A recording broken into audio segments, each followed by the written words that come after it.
Welcome to the Acer Predator pre-show.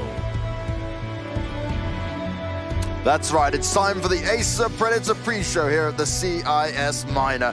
We're at IEM Katowice 2019, and my name is James Banks. I'll be your host throughout all of this, but I cannot do my job alone. I am joined by the wonderful Pimp and Blair, as always. And guys, we've got to the playoff stages. How are you feeling going into this one? Super excited. I think we've seen some great CIS Counter-Strike so far. I think we've seen some upsets, and we've seen a Gambit team, you know, not playing up to their full potential, but still making it through to the playoffs. So we have a lot coming in, Blair. Absolutely. And also, but let's be honest, right? If you look at the 4 teams who made it to the playoffs, it's got Winstrike, we've got Spirit, we have Gambit, and of course Avantgarde. These are the usual suspects, right? And sure, we had teams like Simon Gaming. They impressed me quite a bit. Pro 100 had a pretty decent run as well, considering they had a pretty rough start to the tournament, considering they didn't have a player coming in. But all things considered, I think we have the teams we're expecting to see at the playoffs. It is going to be a hell of a banger, James. Now, you said that, right? The teams we expected to see at the playoffs, but it wasn't the easy route. It wasn't the route that we expected at all. And I'm going to start off here, right, with Gambit. Gambit yesterday, okay, they went up against Nemiga.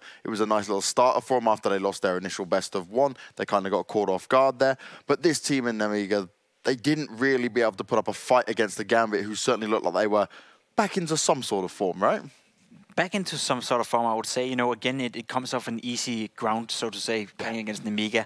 Not going to be disrespectful to those guys. They played some decent Counter-Strike, but they're definitely better online right now than they are at lane. I also do believe this was the first time they were playing on lane as a unit, right? So it's experience. It's something that you can't buy for money. It's something you have to experience yourself and be in a position where you get the pressure put down on you. And they weren't able to deliver under that pressure. That said, though, Gambit were, as you said, they were getting fired up a little bit. And it's a good win for them, especially considering that they moved into the Simon game where they, again, you know, it was not impressive, but it was a win. I mean, a win's a win end of the day, right? And just touching upon, you spoke about the first LAN that Nemiga was playing. One team who I was speaking to the owner of Simon Gaming yesterday, very nice gentleman, and he was like, they're disappointed, but it's literally that lineup's first LAN. And they did show that they can kind of, you know, hang with some of the best in CIS. Sure, they're quite there yet, but this is an event where, you know, you get an opportunity to be, especially when a kind of an unknown team, and considering there is a lack of LAN events, especially in the CIS regions, this is a great opportunity for them to see where they stand against the likes of a Gambit, against the likes of an Avantgarde or Winstrike for that matter. But yeah, I think overall it has been kind of like expected, so to speak. But I do agree with you, James, that it has been a little bit of a roundabout way where Gambit managed to make their way up there. Avantgarde as well losing out to Winstrike, but that's why I like best of 3s. That shows where the better team really stands. It was a little bit scary, right, at times for Gambit, a team that we expect to make it this far. A couple of players I wanted to highlight there was really Bondic. He said he wanted a star role. He started to really come into his own. One of the key reasons they managed to get a little bit further. Mo was having a better game as well. But still, some of the plays you look at and you go, this isn't Gambit of old, White. Some questionable decision-making coming in there. Yeah, because when you look at the lineup, you know, the whole chemistry at the lineup, and when you look at the role identification, I'm not sure it makes sense to me, you know, to see Gambit, at least not with those ambitions. You lost a guy like Hobbit, who is arguably one of the 10 best players in the world when he's in form. You lost Adrian, who arguably is one of the 10 best players in the world when he is form. And who do you got to replace him? You got Mer, and you got Axel, you know, 2 young kids, 2 kids who still need to be molded into potential star players, but they're nowhere near that level yet, so it's not fair to expect them to be better. Then you have Bondic, who is a player who's tried a lot. He has a lot of experience, but he hasn't really made it to the point where you consider him as a star player. I know he said in an interview that he wanted to be the star player, he wanted to give it a go, and kudos for, you know, having that courage to do so, but you got to deliver it on the server as well. Yes, he was playing fine yesterday, but he's not the typical aggressive star player. He's more like a Cold Zero who's a little bit more defensively, a little bit more backing off, you know, and making sure to close out the rounds, but he's not doing it to the same level, obviously, as a Cold Zero, and he doesn't have the team surrounding him that enables him to come in those situations and actually do it consistently. So when you look at the lineup proposition of Gambit, I don't see them being a top 16 team in the world by any means right now, but I do expect them to play better than they were yesterday, and I do expect them to make it to the major. Anything else would be a disappointment, especially considering they're in the CIS minor region, which is arguably a little bit weaker than the European one. Now, Runtime versus Pro 100, right? It was this little old school lineup in Runtime. One last run for them, though, because they didn't manage to make it through. They ended up getting eliminated. It was nice to see what they could do. They had an okay game on Dust too, which is kind of, I like that, right? The old school school guys come back, get a dust too. It's like, yep, we can do this. But the other maps, it just wasn't possible. And Pro 100, actually, they were looking pretty strong, not just in their game there, but their second best of 3, where they put up a good fight against an Avangard who were clearly favoured. Yeah, considering the fact that Avangard, firstly, Winstrike beating them was, I think, the game of the CIS tournament so far. It was a great game to watch, going all the 3 maps. But Avangard is a team who was supposed to win that game very, very convincingly. That was not the case over here.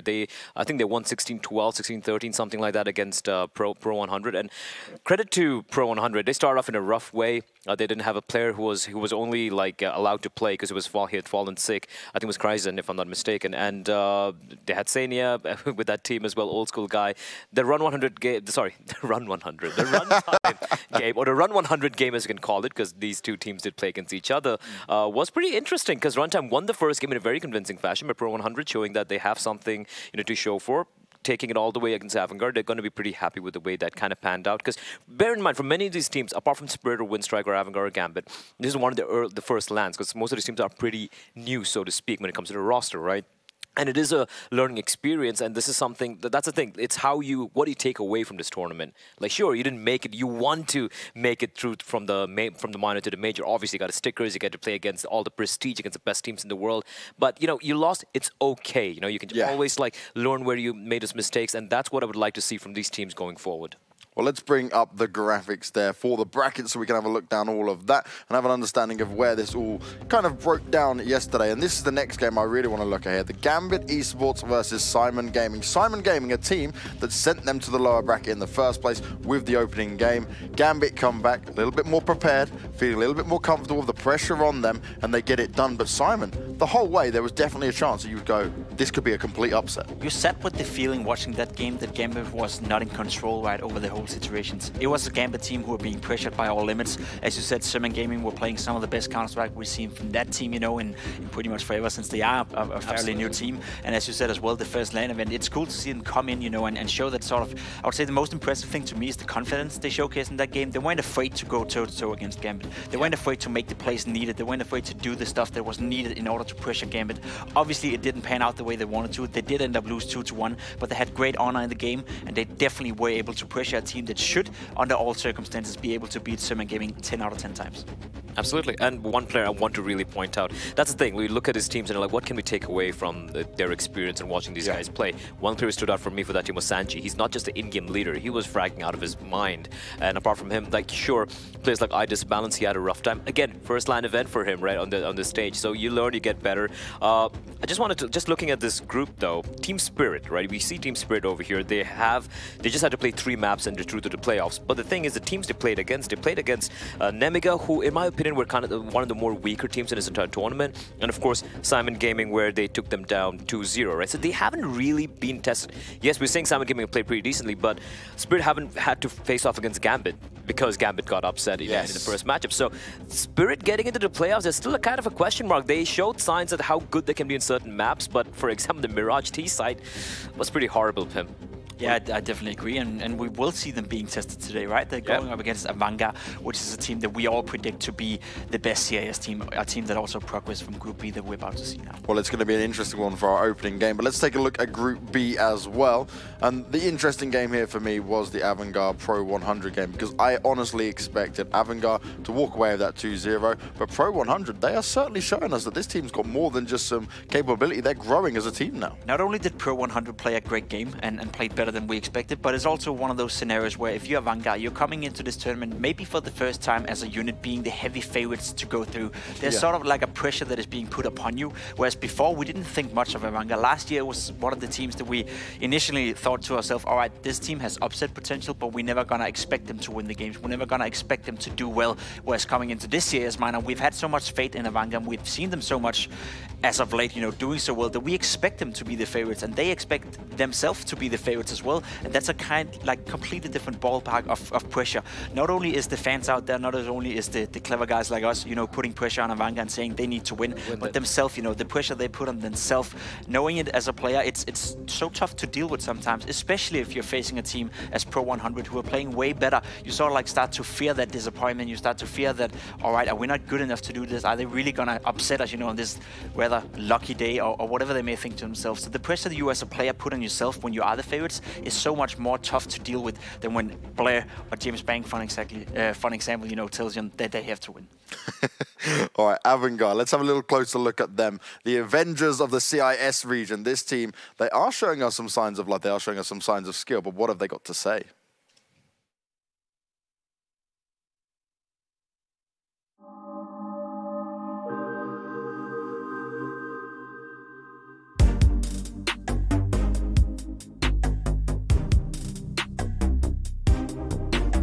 The E-League was bad for me exactly because after E-League I just exit the team.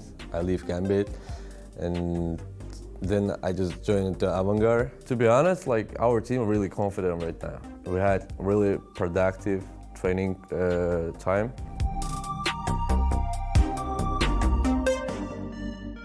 No, I cannot say like we are favorites. Every team is strong right now. I just checked the list who's playing against and who's on the minor. So every team is really strong right now. And this minor is gonna be interesting for me exactly because here's a lot of players that I know who's playing a lot also. They're like Gambit team, like Dosya Mo. They are the major champions. And now we're here. I don't know how it's gonna work here, but I hope we will win.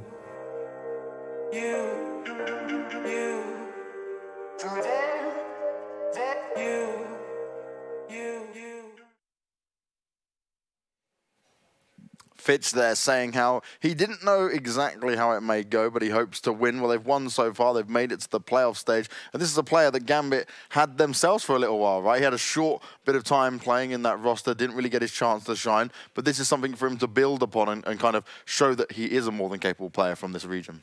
Absolutely, and the thing is, I think he is going to be a very crucial element of this team. He was being very humble, saying that I don't think we're favorites, everyone's really good, but let's be honest, they are the highest ranked team, and not just that, they have proven to show, not just looking at the results, but the way they play Counter-Strike, especially against some of the better teams, some of the more, you know, experienced, more mainstream teams, so to speak. They have been able to hold their own as well, and I think in this particular match, we're talking about the mentality, all the pressure on them right now. They need to win this tournament. They need to go out, not just win it, but many people are expecting them to take the top seed as well, getting out of this tournament. And a player like Fitch, he's the one player who has a lot of experience in his team. He's the oldest player as well, and he's a guy, like you said, he's played in Gambit.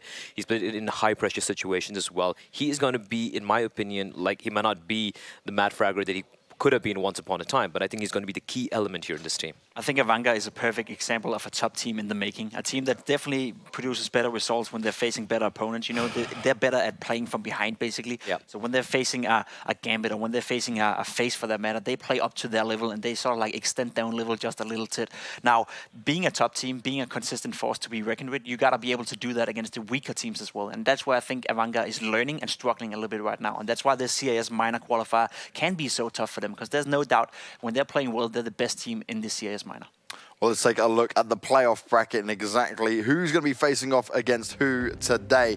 To start off with, we will have Team Spirit going up against Avangard, and then we'll have Winstrike versus Gambit. Now, Team Spirit versus Avangard, like you were saying, Blair, earlier on, this is really the first time Team Spirit is going to have a bit of a stronger opposition where they might have more of a challenge, right? Because at the moment, and which I find it's absolutely crazy, some of the most highest rated players within this region come from Team Spirit across just the 3 maps they've played. Absolutely. If you look at like players like Dima 6, sorry, what am I saying? Davcost, Dima, and Coldy. I just keep getting confused with Dima and Dima 6. Just like to confuse you, right? It's like we got Dima 6, we're going to have Dima Dunn. It's a pretty popular name in CIS as what I've been told, right? So anyway, these guys have been phenomenal so far, but then again, you look at those games, Pimp, you look at those games, James, and you're like, all right, there are a lot of flaws, especially, they're pretty good on other maps, but you haven't seen much. You've only seen 3 maps, and 2 of them were Mirage, right? And they had such a good lead, a 12-3 lead, and then 12-3, and I think it was like a 10-5 or 11-4 lead, and then they had nothing with the T side, unimaginative. It was almost like, almost felt like, you know, they had no idea what they were going to do. So that's very interesting for me. But then again, they were able, once you reach overtime, they were able to compose themselves and close it out. So that shows good things as well for the team, right? But now they're going to be tested. Now's the time to show what they have here, and I'm looking forward to this matchup. I think it's going to be a very interesting mind game, especially because the map videos, I know we still have time for it. I think it's going to be a little bit of mind games coming out from both the teams here. And following up, you know, we got Gambit going up against Winstrike. Winstrike, who arguably has been the best playing team in the tournament so far. I know Avanga, I said it before, I think they're the best team when they're playing up to that level. They haven't done that yet. Whereas Winstrike, they're playing beyond their level right now. They're facing a weakened Gambit right now, so I think that matchup could be a potentially nail-biter. It could be close, and it's where Gambit has to show us that they still have what it takes to qualify for the major. I love that as well, Pim. Playing beyond what we kind of expected from is certainly the right story when it comes to Winstrike. But that's the wrap-up of our pre-show here. Before we get into the games, it's time for us to get ready for our opening game of Team Spirit versus Avangard. It's going to be a very interesting one, an exciting one to kick off the CIS minor. Some teams are only 2 best-of-3s away from making it to the major. Only time will tell. We'll be back soon. Don't go anywhere. The CIS minor is coming right up.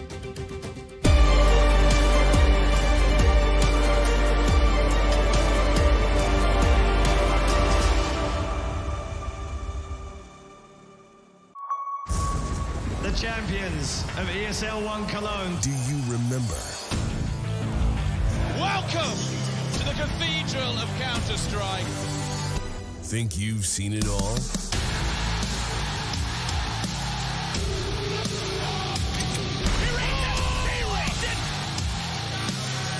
you ready to be a part of Counter-Strike history? ESL 1 returns to Cologne in 2019.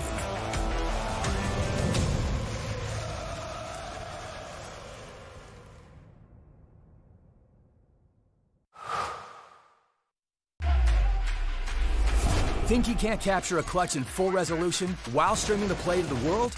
Watch this. Game, record, stream without compromise on Intel Core i7.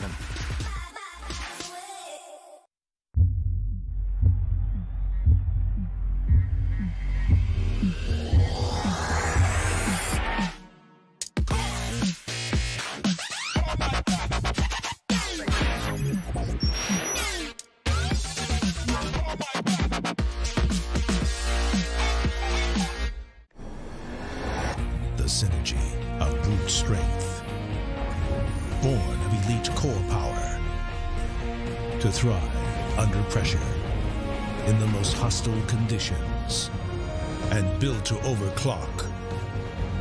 Prepare for combat. Go forth and conquer.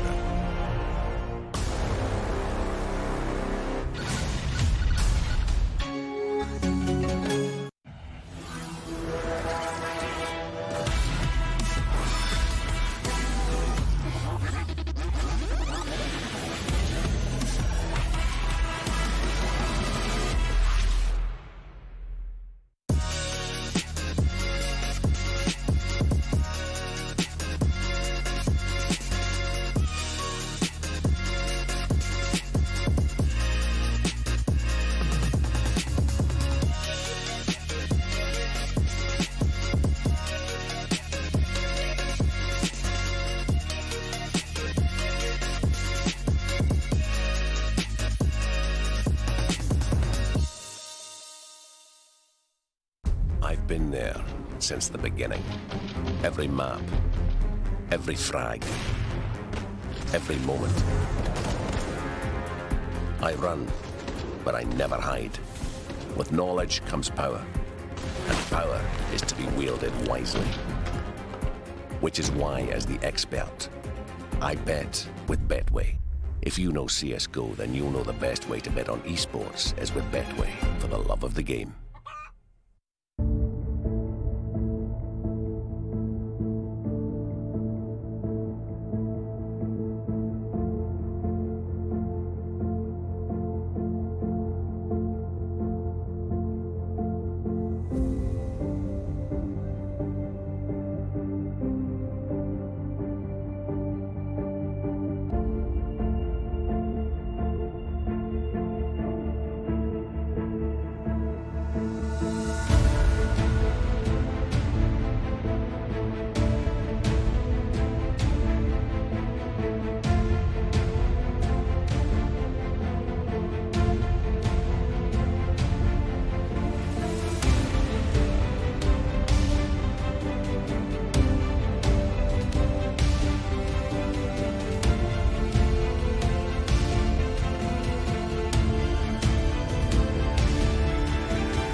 Vodafone presents the pre-match. That's right, it's time for the Vodafone pre-match in our opening game of day 3 of the CIS Minor. My name is James Banks and I am your host, and as always I'm joined by Pimp and Blair to break these games down, and sometimes, especially in this region, it is hard to break them down because these teams, they play against each other so much across multiple qualifiers. We see them have kind of slightly different rosters, but Spirit is almost the exception to that rule, right? Because they are a team that's kind of sticking together a little bit longer than what we've seen in the past. I'm glad you brought it up, because Spirit and Avanga have actually played against each other in the past major qualifier, both in the close qualifier, you know, to qualify for the minor, where Spirit ended up winning 2-0, I believe, and also in the minor itself, where Spirit won 2-1 against Avanga, with exact same lineup they have right now. The only difference is that Avanga was playing with Dimasek instead of Fitch today, but 9 players, you know, were part of that major circle during the Faceit major. So that's kind of interesting to see how that will affect this game, because today there's no doubt that Avanga is the better playing team. They're the favorites coming into this one, but it is Spirit who has been able to win the past 2 games. But when it comes to the most recent matchup, when it comes to these two... Still a long time ago, though. Yeah, these two lineups faced off, I think, in Epicenter close qualifiers, where it was a 2-0 whitewash, where Avangard lost 7 rounds. They dropped 7 rounds of Spirit, so that's a complete U-turn, so to speak, right? But I do agree. I think Fitch, I'm just going to go back to what I touched upon earlier. I think Fitch is going to be the X factor over here, right? You're talking about how Spirit has usually been, you know, has had a better record against Avangard in the past, with Avangard having the 4 players they have right now. But Fitch coming in, I think, has really changed up a lot about this team. I think he has been the catalyst, so to speak, for this team being right now, in my opinion, one of the better teams in the CIS region. But you know what? I'm really looking forward to this. I think it's going to be a barn burner, but I would say Spirit, they had 1 day off because they obviously won, you know, their first opening games on day 1. So they should have done a little bit of thinking, a little bit of prep work. So I'm expecting to see a very different Spirit coming out today. Yeah, I'm just looking forward to see it, because I feel Spirit is a team that also is sort of like playing up to the level that their opponents are at. We saw them before coming into this minor, going up against Vitality in the Star Series qualifier for the European event they have, and they won 2-1 against Vitality, who is the European minor favorite right now, as it is, you know. So this is a team that not only can produce results against their counterpairs in the CIS minor, but also against top European teams like Vitality is sort of like establishing themselves as. We have the guys on the screen right here now: Softic, Dima, Cody, Defcost, and Som Da Young, SDY. Players that have been playing for quite some time and been together for quite some time, James. Now, I want to ask you guys this, right? On this roster alone, okay, they've only played 3 maps, but they played less maps than other teams, and yet we've seen Cody, currently the number 2 ranked player, Dimmer the 3rd, and Davkost the 4th. And Davkost, my God, did he look impressive before with that big green gun in his hand. Yeah, he did, and I think he's going to be a crucial player as well. I was just taking a look at the stats of these players in this tournament so far. Cody and Dima are on top at 1.32 and 1.30 rating respectively. Davkost not far behind, 1.25. Everyone's been doing their bit. Som Da Young had a lot of crucial moments as well. Softic had some crucial runs for himself as well. But then again, these stats do not really can't consider read too much into it, because they only played against Nemiga and Simon Gaming. It's only 3 maps, right? So, but all things considered, I do agree. Like Cody, Dima, Davkost, these are the names you expect to see going off in this particular matchup, and they need, like, they can't afford to have any one of these star players, especially, kind of falling off when they're going to be facing off against these guys. We got Kickard, we got Kristen, we got Fitch, Buster, James, as we like to call him. You know, the only Russian in pretty much a Kazakh lineup. But yeah, this is going to be interesting. Especially considering the lineup, like, look at it right now. We got Cricket, as you said. Kristen is a guy who's not getting a lot of credit for this team. I believe he's justified a lot more. I think he's a phenomenal rifler. I think he's doing well. I think he's a smart player as well. I don't often see him make a lot of, like, boneheaded mistakes. It's more like calculated the way he plays, which is sort of unorthodox when you look at the CIS minor in general. You know, there's a lot of aggressive counter plays when you come into the CIS minor. When you look at the CIS Counter-Strike sort of like philosophy in general, but the big star for this team is obviously Jamie. He is the big guy. He is the big green gun, and he needs to be playing up to his absolute best, because, as you said, Defcost have been looking pretty significantly warm for the team of Spirit so far in the tournament. That's a battle that gets me excited, boys. Davkost going up against James, because going into this, right, I remember on the first day we were very much saying that James potentially the best player here in the CIS region. He had it all to play for. He was a player that everyone's saying, okay, look what this guy can do. Well, now it's time for him to shine, and so far, he's not really showed us his full potential just yet. We see some wacky moments out of him, but like you were saying there, Pim, maybe not the smartest of plays at times. No, and that's one of the problems for him, right? Because if you're a star player with that potential, it's sort of like, he sometimes reminds me of CIS in the young days, where CIS was this guy with the phenomenal skill. You could see the way he was aiming, you could see the way he was moving around. Even when he had a bad game where he didn't frag, he knew how to play the game. He was like just mechanically better than everyone else. I think I see the same tendencies when I see Jamie play, but as you said, we need some more consistent decision making coming in. He would be a guy that would benefit a lot from watching a guy like Katowice play once in a while, and sort of like try to implement that more secure play style into his rather unorthodox aggressive AVP style as well. If you get the best of both worlds, especially if you're from the CIS region, I think you have a player that could be not only a CIS star in the making, but potentially a world star coming up. Absolutely, and that's something which I find very interesting. Like, obviously, I'm coming from the Asian scene, right? You look at all these crazy raw aimers, and Jamie reminds me of that. Like, he reminds me of a very, very sharp, like you said, Kenny is kind of, you know, when he was a very young kid coming out with the AWP. But that's the thing, that bloodlust, so to speak. I like calling it that particular term, where you're like, you get the first kill, you get the second kill, you're feeling it, but that maturity to rein yourself in and say, hey, I'm going to fall back in. I don't want to lose my utility. I don't want to lose my AWP. I don't want to lose my. I don't want to hamper my team and, you know, give the opponents a chance to get back into the round. Let's play to win the round, win the game, rather than just go in for some of the, you know, some of the frags. That is something which comes with time. It comes in maturity. I completely agree with you. But yeah, he is one of the more exciting prospects in this tournament. I'm really looking forward to this. Hey, well, the game is about to get underway. We don't get to enjoy the veto. I know I'm going to upset you guys with that one. Oh, no. It is going to be Overpass to kick things off with, and your beautiful voices to take you through this best of three is going to be Scrawny and Launders.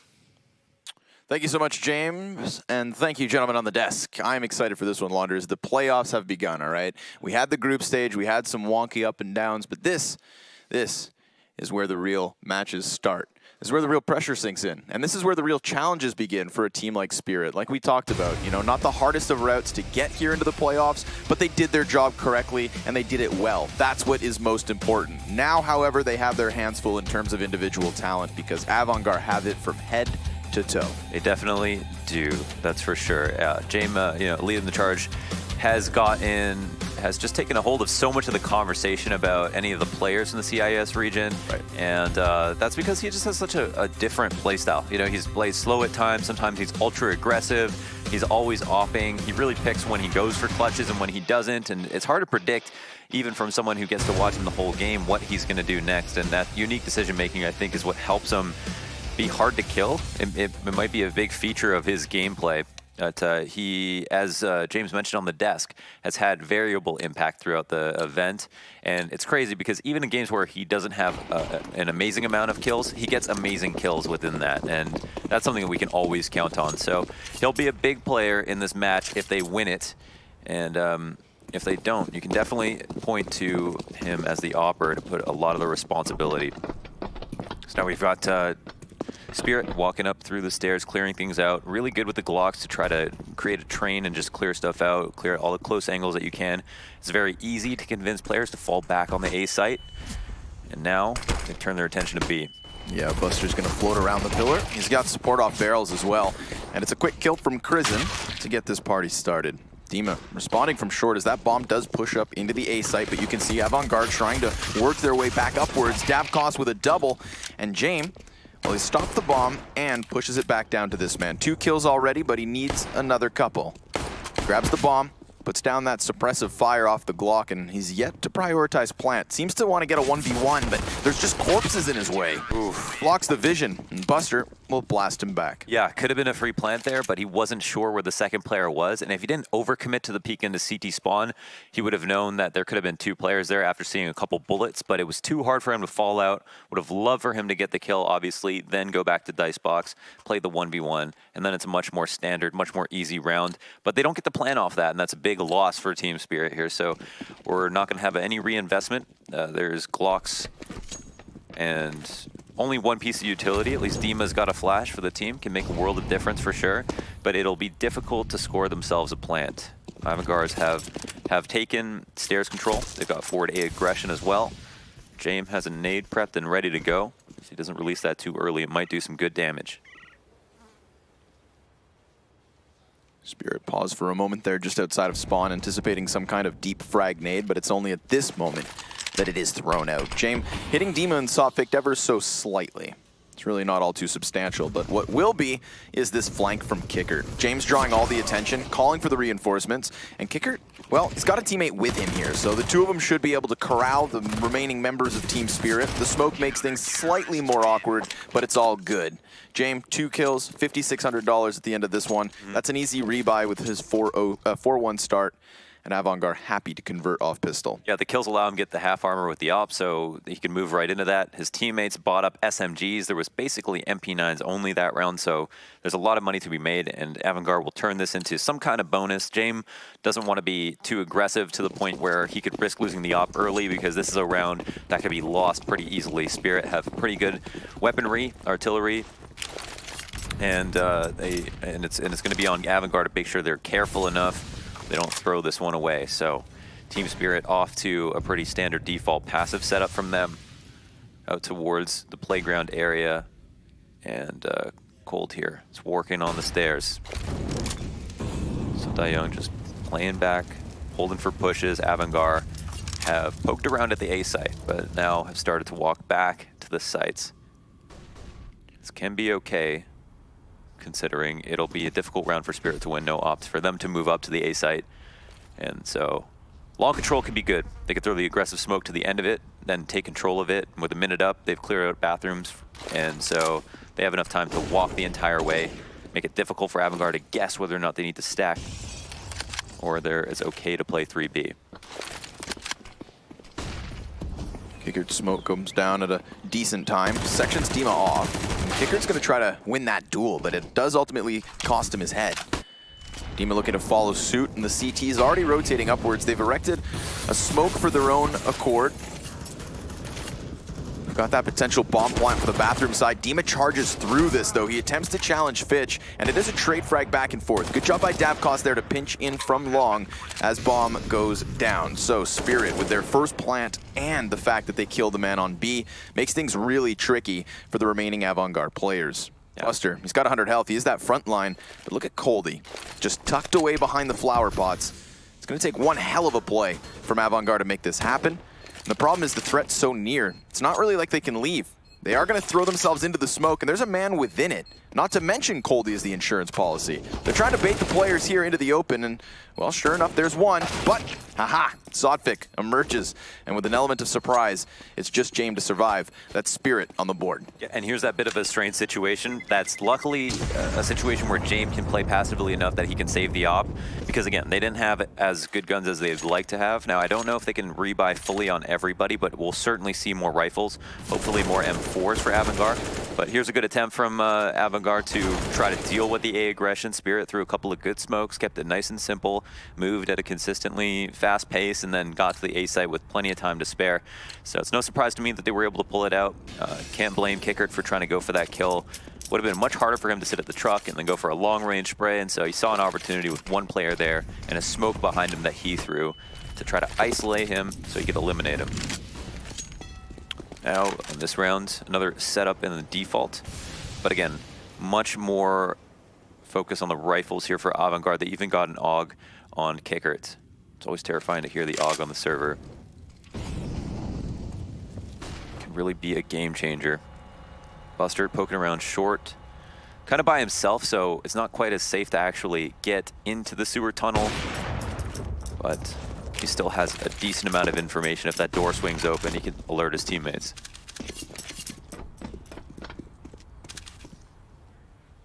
Seems as though Avangard are prying for that map control. 2 players now on B short, 2 players pushed up towards bathrooms. So, kind of letting Spirit feel comfortable for the moment, but then attempting to get them within close proximity. James, op scoped in on bathrooms. It's an easy shot versus SDY, but there's still 3 players from Spirit coming down long, and because of the smoke at the end of this, it's not been spotted. Avangard very much fixating towards the bathrooms, but Fitch instantaneous in his 2K. Molotov blocks it off for a moment. Davkos attempts to pick up pieces here. 30 seconds for him to do so, and he's not alone. Coldie's coming to join him from mid. Smoke's fading all across the A site, and there's a lot of presence here for Avant-Garde. Can Spirit fight their way out? Seems not. One round is all they'll find in consecutive order. It is Avant-Garde back in control of things. Yeah, they steal it right back. So in terms of money, we've got one player who has 4K. The rest of them need to save at this moment. Good round from James. They had everything in place in terms of the amount of riflers they needed on the site to hold. They hit their shots, and there were some good late round trades from Spirit, but ultimately it was much better how Avant-Garde dealt with the long control than anything else. Holding on to their Molotovs for that long was big. They even had a smoke to refresh, and that made it easy for them to pull off the site hold. So Spirit are going to be moving into an eco round. Sumdai Young's the only man who has a pretty decent pistol. Though, no, actually, Dima, Dav, and Coldie have upgraded. But once again, a singular flash here.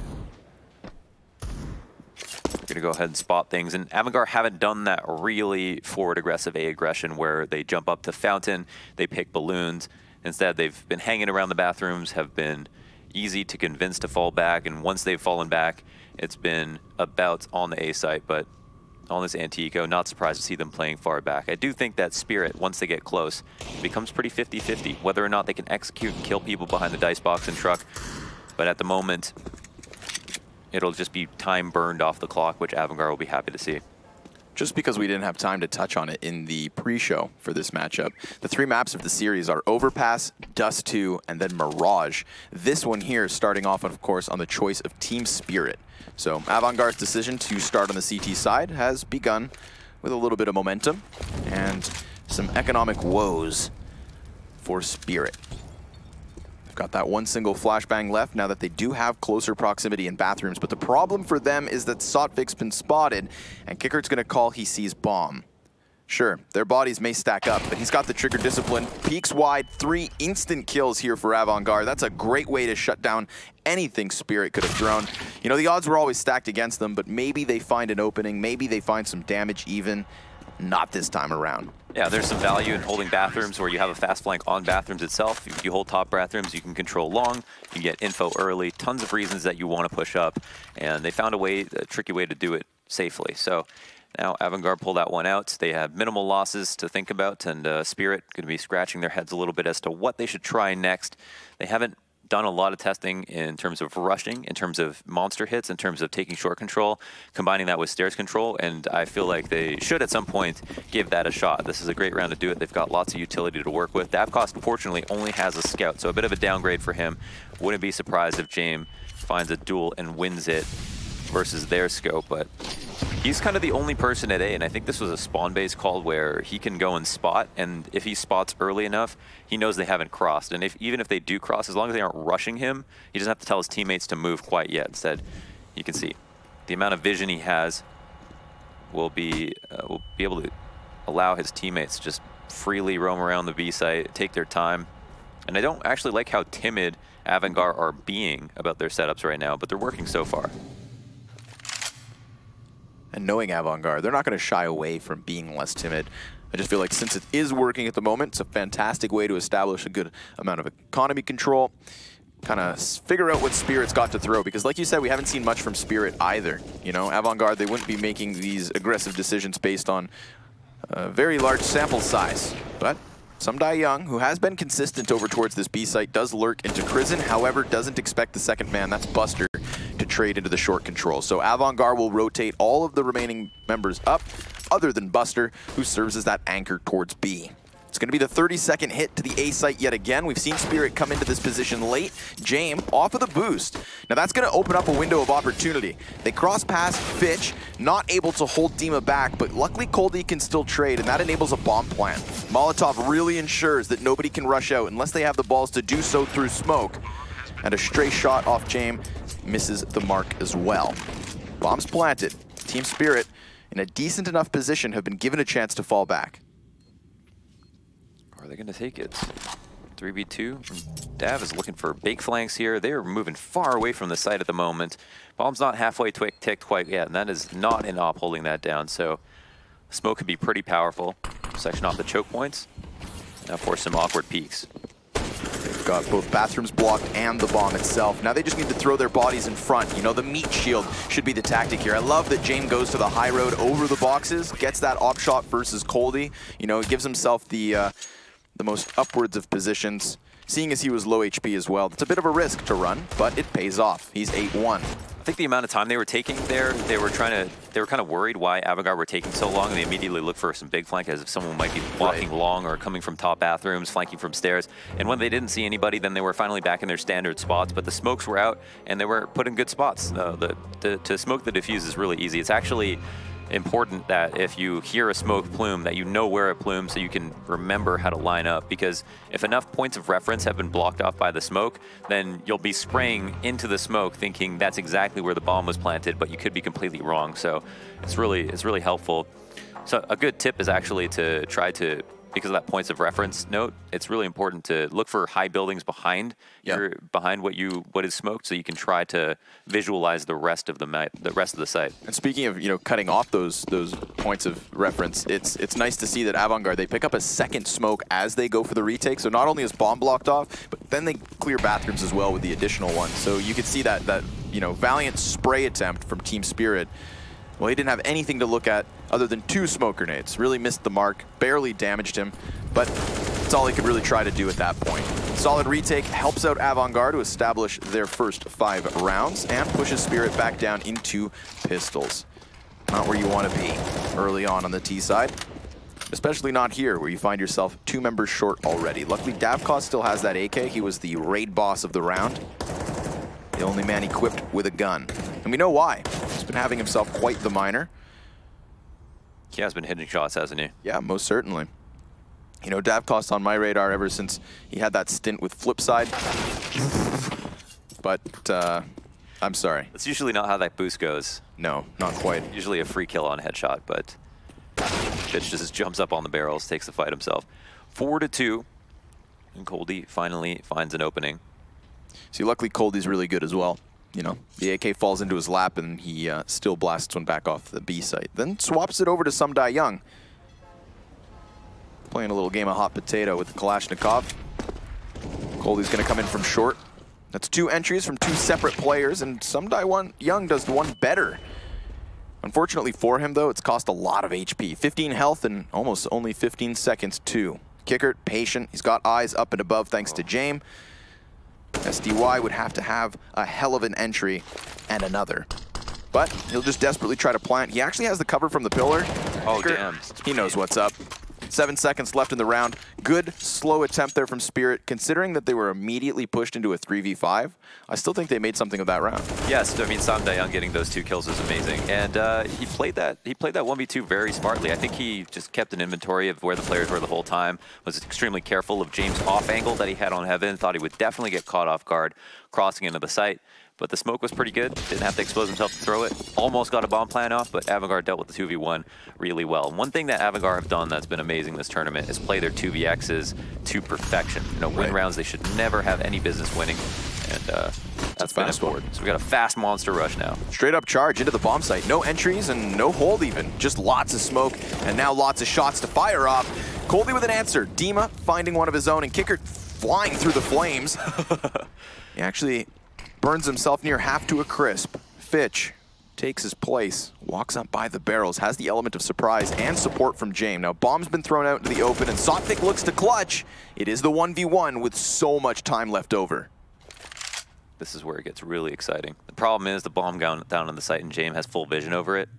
Sotvik also know that James last had an op. Now he has just dropped that for an AK. Sotvik going to make a rotate. It's going to come down to timing a little bit. He somehow wins the pure duel, straight up to headshot, takes James out of the round, and they win a round that started out 2v3 about 20 seconds ago. Yeah, James with the 50-point health advantage. And it's not even though that was a one-tap coming off of Sotvik either. You know, it's a spray duel that James never even managed to land a shot. Now you look at that and you think, okay, well, he could have just opped him, right? He could have just held on to the op. But in a 1v1, it's almost never a better idea to have an op. There are certain situations where it warrants it, but you have way more mobility, way more options. Your life and death doesn't depend on one shot. So in that particular moment, when he went to clear long, yeah, Sotvik went and pushed up, but that was more a good play from Sotvik and some fortunate timing as well as what it comes down to. That being said, they steal a very important round back, and it looks like the economic damage they've dealt in the previous has now finally resulted in their ability to push Avangard onto a save. However, James does have an op. Yep. Gone ahead and got it. Lots of extra cash. There was lots of early damage off of the grenades as well versus Spirit. So that was the money invested from the other side. Kicker taking the op from James' dead body, and Fitch actually finds a bit of an opening here. Unfortunately, Kicker's so far gone after the plant, and the rest of the hold fell so short. You know, Fitch's best efforts still don't seem like they'll be even close to enough. This will be a good save just because, yeah, Kicker doesn't know he gets the kill, so maybe he hangs out if they do, but I think this will be a better save anyway because they're going to save, be able to buy rifles, but not be able to rebuy the op potentially. So Spirit will take this happily. They got 3 players alive, they get the bomb down, lots of money for them, and another pretty solid round. It got a little sketchy towards the end, but when all the dust is settled, it's Spirit with 3. Not too bad of a break for them. Now, I don't know how much money Avangard are going to have following this. 4K on a couple. Yeah, we've definitely got a buy round now. So James will drop one. Op will go over to him. Fitch can even help out Buster, and they've got 5 buys.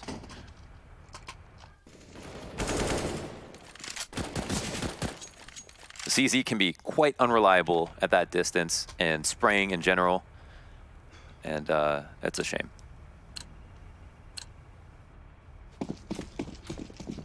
It is a shame. One conserved round there from Avangard. Again, we talked about that op being bought up by James, but the fact that it's saved puts him in a fantastic position. And he'll take an aggressive position alone over towards Party. Falling back near immediately because of the flashbangs. Doesn't like that presence. Makes him a little uncomfortable. So he'll reposition back here towards long. Has the drop-off spot. Trying to play counter flash. And I like that he's not gambling himself here, right? This is Avangard realizing that with 1 round loss, they had to take that half save. They've still got a demon to deal with over at A. They haven't actually, I think, won around that easily, pushing onto the site like this, especially with long control. So here they're going for it one more time. They're tethering off of their number 7 player, Sophic, who will hold the stairs flank, make sure that no one can come up bathrooms to kill them at long. And from here, they can do a full execute. So we see the nades cascading over the site. Fitch prepping his nades. Kicker might get pushed too early, but James there for the defense. Yeah. Good job by James there, swooping up Dima. They've even pushed off of the bomb site. Instead of all standing behind that wall of smokes, they take the forward positioning inside of washrooms, and oh boy, does it pay out. Already just down to SDY and Coldy, but they are looking to respond now. You can see even the B players coming to join the fun. Kickert replacing the man in the washrooms and forcing Coldy away. Now this is always the risk you run. Like, some people like to characterize Counter-Strike as like the better execute will always win, you know, and it's funny because sometimes it's like it's only going to count against you, especially if a team has really good counter grenades. And like we saw there, this is the 2nd round in a row that Avangard have had no trouble dealing with a long push. The 4-1 fails once again. Colby even will go down after the round, so that's a big find. Not only does the op go down, but he doesn't get any more money into this one. Luckily, he had 2,800 saved. Could be a worse spot for him. But yeah, here's that trouble. Once again, Avangard saved the Molotov late enough. So one thing that a team can do if you feel like the other team is holding too many grenades against you is you can try to throw a false exec, or you can even throw, you know, 1 smoke, 1 flash, make it look like a cheap fake, and then you can bait out some of the more expensive utility in return. Like if there's only 1 Molotov on the site, you're able to bait that out for the cost of 1 smoke and 1 flash. Well, when you throw your 2nd tier to execute with 3 smokes, 3 flashes, and everything like that, and you need to execute, you need to run through fire, well, they won't have one. And that could be that's a really good thing for Avangard. We don't know, we can't see exactly how well or how much effort Spirit put into trying to bait out the utility in response. But we know that Avangard have been pretty smart about how they've been dispersing there. So Spirit back on the eco one more time. There's only so many eco strats that you can come up with in a half. Yeah, especially when this one does not include any utility at all. So they're just going to rush up the connector. Could put James in a bit of a situation had he not fallen off already. He goes for that aggressive stance, as does Kicker. But it's the M4 to find the opening kill. Almost collateraling too. James Goes one and done. Kickert smokes off SDY and kills him in the process. Davkos tries to trade, but what are you going to do with a pistol at that range? 5-7 swap. Gets the last one, and James op retrieved. Good anti-eco 4K here from Kickert. Yeah, got that Amazon Prime op delivery right to his door. Yeah, real quick. Same day. The drone delivery. Yeah. We can do BR jokes, right? That's true. Yeah. Sometimes I forget that we're Battle Royale now. Feels good, man. Double op setup. Always a good adjustment, and then they have the AUG as well, which is it's kind of oppy. It's a little bit of an op at times. Loving that Avantgarde are doing this 4-1 with if you have a good A spawn who has the op, to have him just go out and peek A and then have play 4B for a second. He's got the boost on short, but it's a monster rush to come out. Krizen gonna have pressure applied to him now. Yeah, and he balls Dima with a swift entry. Kickert's just playing inside of the dirt. Gonna come up from the ramp as Buster gives cover off of the op, spots him with the AUG, but can't win his duel. Davkos on a smidgen of health is going to establish this man advantage, and now it's those two snipers we alluded to that remain. That's all Avantgarde have up, and they're nearly side by side. Smoke covers the plant, sure enough. Wallbang does not align for Buster. Oof, they are actually going to save off of this. They've only got 2 ops. They actually have great retake utility with the smoke, Molotov, and flash. But because they have the 2 ops, it's just too risky. Like, they could drop it for an AK, but now they're thinking about, well, we want to have 2 ops for the next round. Even if we lose 1 player here, that's too big of a win. They've got a sizable lead. They'll have 2 times the rounds even after this. To me, the difference-making frag in that round is the Kickert attempt to drop bomb. It's where the round's over. He drops that bomb. You've got these 2 short players for Team Spirit that then have to come back into the bomb site, and a double op setup either between Heaven and Graffiti, or like we saw, both of the remaining snipers on Graffiti. Like, good luck getting across without using all the smokes, the very same smokes that enabled the bomb plant at the end of the day. It's almost every round that you can point to just 1 kill that just turns the tides completely, changes the story completely. Yep. And it's something that gets forgotten about once the game's over, but there is one for sure. Could have been an easy duel as well. But Team Spirit brute force their way into B, and once they've executed, they don't absolutely get melted. They've done a great job of trading. That's why we've seen Avantgarde get pushed right into a save after winning 3-4 rounds in a row. And so that is a scary thought, as Team Spirit never seem to give up or get flustered in moments where there are tons of nades everywhere. Young spots an opportunity, doesn't know that it's an op, so not surprising that he tried to fire at that, but Buster punishes hard. Yeah, 1 bullet down range for Buster, gets the job done. This is going to start pushing Team Spirit back up to the A site. Young has been very consistent in his B lurks, and without him being a part of the equation, look at Krizen go. Just made a big flank, and he's going to slow his roll. I mean, he still doesn't actually want to leave B completely, because that forces their teammates to think about having to rotate to B if it is going to be a short take, for example. But he can sit here and be a fast flank back to his own site. And on top of it all, Avantgarde, they're able to eject out long A. They go back for the totem pole boost, pluck another player. James now catching Colby in mid, makes this a single-pronged assault.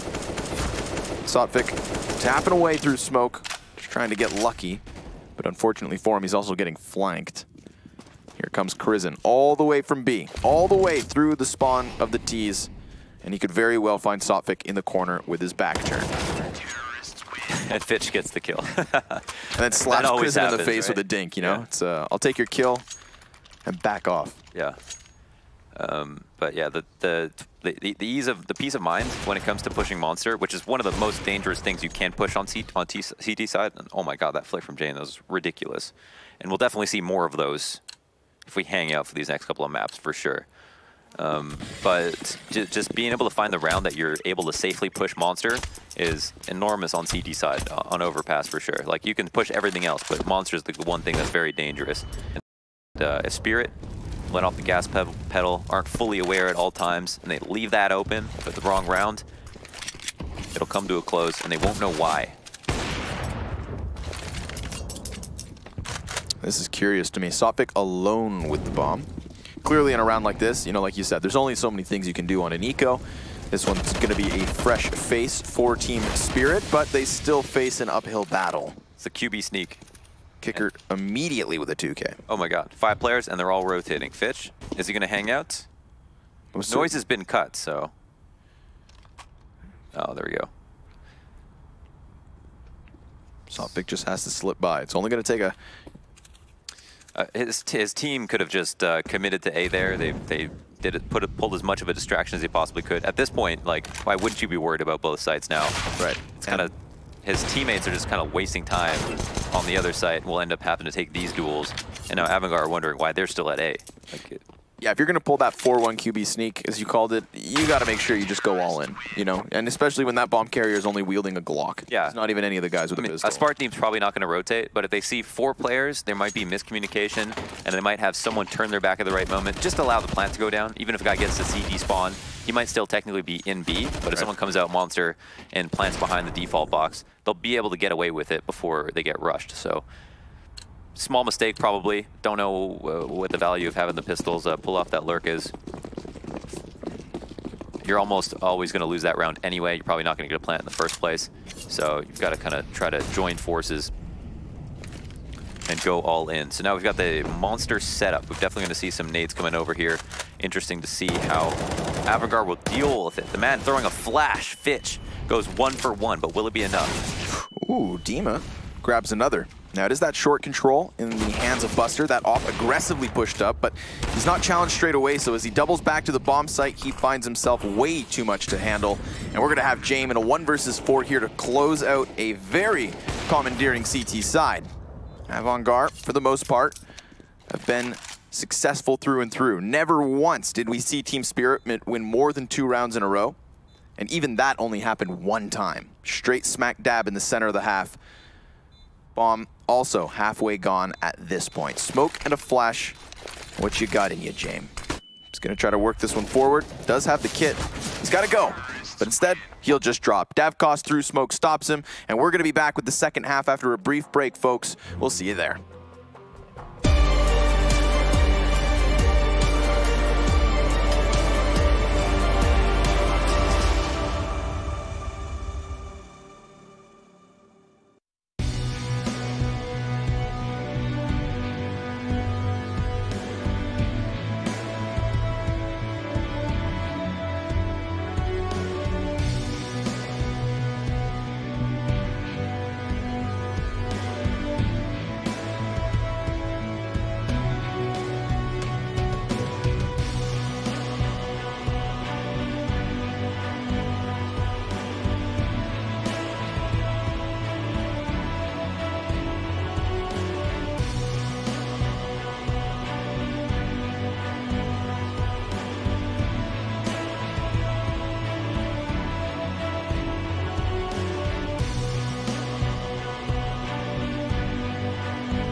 A 10-5 half coming out of the boys on Avangard. Strong start on the CT side of their opponent's map choice. And I'd say that that 10-5 could have been even more one-sided. As you can see, never really stringing momentum together here. Spirit only in round 8 and 9, getting 2 back-to-back. a lot of those one-off B hits, Launders. Ultimately, Spirit looked pretty disappointing, and I think they were very fortunate to get the 5 rounds, just as you mentioned. Like, they, on some of their executes, it was like, oh, Avangar had got the opening kill, they know they're going to execute, they'll probably just finish this off, and then a couple op shots go off and they miss, and then Team Spirit get in the site, they get the bomb down and somehow win. So I feel like, you know, things didn't go according to the plan, and they still pulled it off. Now, it's Avangar's time to impose their will on the T side here. Pushing into B, smoke on the site, player back in CT spawn, and most certainly the bomb will go down. Kicker looks to keep this rotation in control, and boy, oh boy, does he ever. Bomb plant, 5v3, jumping 180. Okay. Kicker's not going anywhere this morning. He's had his Wheaties, Launders. Sophic doesn't even know what to do. Him and Coldy looking for some kind of a chance in here. They do still have the kit, but Kickert's looking for the pistol ace. He is on a tear. Oh, here it is. He's got it. There it is. Okay.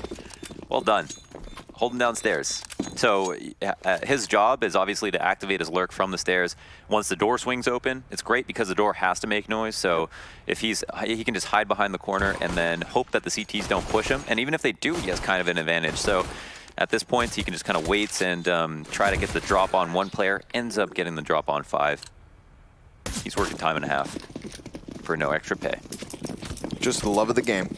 You know, that's passion, baby. Team Spirit, that can't feel all too good. Probably feels as though they're staring down the barrel, well, of AK-47s. 3 of them purchased up here for Avangar, plus the double MAC-10, and a little bit of patience out of the T side immediately here. Expect James to go on a bit of a free run, probably feeling out the defense, trying to figure out where Spirit have gotten off to, and the answer would be long A. Be aggressive with the MAC-10s, put them up front, like risk their lives. They're here as pawns to try to move across the board first, and it's more important that they get as much money as possible. Here's the scout strat that some people do on anti-ecos. It's a little bit more risky nowadays just because if you get the 4v5 early on versus pistols, they can still pull out the win even if they don't find the MAC-10. But it sometimes is a smart idea, and here it pays off greatly. So James is actually going to be the player who'll probably see the majority of players, and he's going to hear a bunch of footsteps now. Oh, this is going to be so good for him to buy an op. Racking up the cash. 2 kills already. I was hoping for a back-to-back ace. Remember, Krizen, he's gone all the way from T-spawn through B, up into A site, and now back through bathrooms. That's a world tour, as far as I'm concerned. Yeah, he can mess with them. It's totally fine if he takes some risks. Again, it's just he's trying to build up bank. He could pay for this MAC-10 and just 2 kills, so why not? It's probably Team Spirit's best interest to just avoid even trying to fight him because they don't get much from him dying. Yep. So much more is on the line. So Spirit left with 2 at the end of that. Avangar win another round, 12-6, and with just a pistol after a daunting half, the score can get very out of hand very quickly. Spirit will have to dig deep here, and definitely recommend that, you know, you don't make any bad buying decisions just because you're losing rounds. You've got to put together a lot of rifles to come back into this. Forcing sometimes makes sense, and I'd like to see 4 AUGs. 4 AUGs could be a good adjustment. You know, this might be what they need. I wouldn't be surprised if this is hard to break through. Just a wall of AUGs. Overpass has tons of angles where this is valuable. Even at B, when you're playing back at Graffiti and you're spotting for people to creep out monster, having the extra precision of being able to ACOG is useful. It's not ever going to count against you. Zero, here you can see, like, you know, medium to long range, just peeking out to bathrooms. They go over to long, same deal. James could be very important. Stopping the AUGs. They're playing it slow, though. Avangar like to be more meticulous. Yep. It's the kind of team that, while they can at sometimes just go balls to the walls, will also bleed out their opponent. You know, if they feel as though they're versus a wounded animal, they'll track it for days, Mohan. You know, enjoy the hunt. They haven't elicited any response in terms of utility from Spirit. There's still 4 smoke grenades across the board for them. And we get that initial volley up and over from the bathrooms. Lots of targets coming Sophic's way, and he's blinded. Fitch actually spots him, and James instantly takes down the bottom of the totem pole. Davcost cannot even peek out long. He was trying to get into safety, and instead, he's dead. Okay. Not really sure how that happens, but that's a jump scare and a half. At least get the kill. Yeah. So they'll take the Augs into the next round, but this round's over. The boost in itself is a bit of a risk. If they get the kill, it's kind of easy, but it's hard to fall back from there because if it's going to be like an A split through long as well, then you have to take a fight just to get back behind Dicebox or back in a bank, wait for your teammates, etc. So they ran a bit of a risk there, and also it seemed like they were kind of inexperienced with that boost because when he was up top, he crouched when he was blind, but didn't realize he was still exposed. Right. And he had just fired shots off, so he let them know where he was and then kind of hit his head.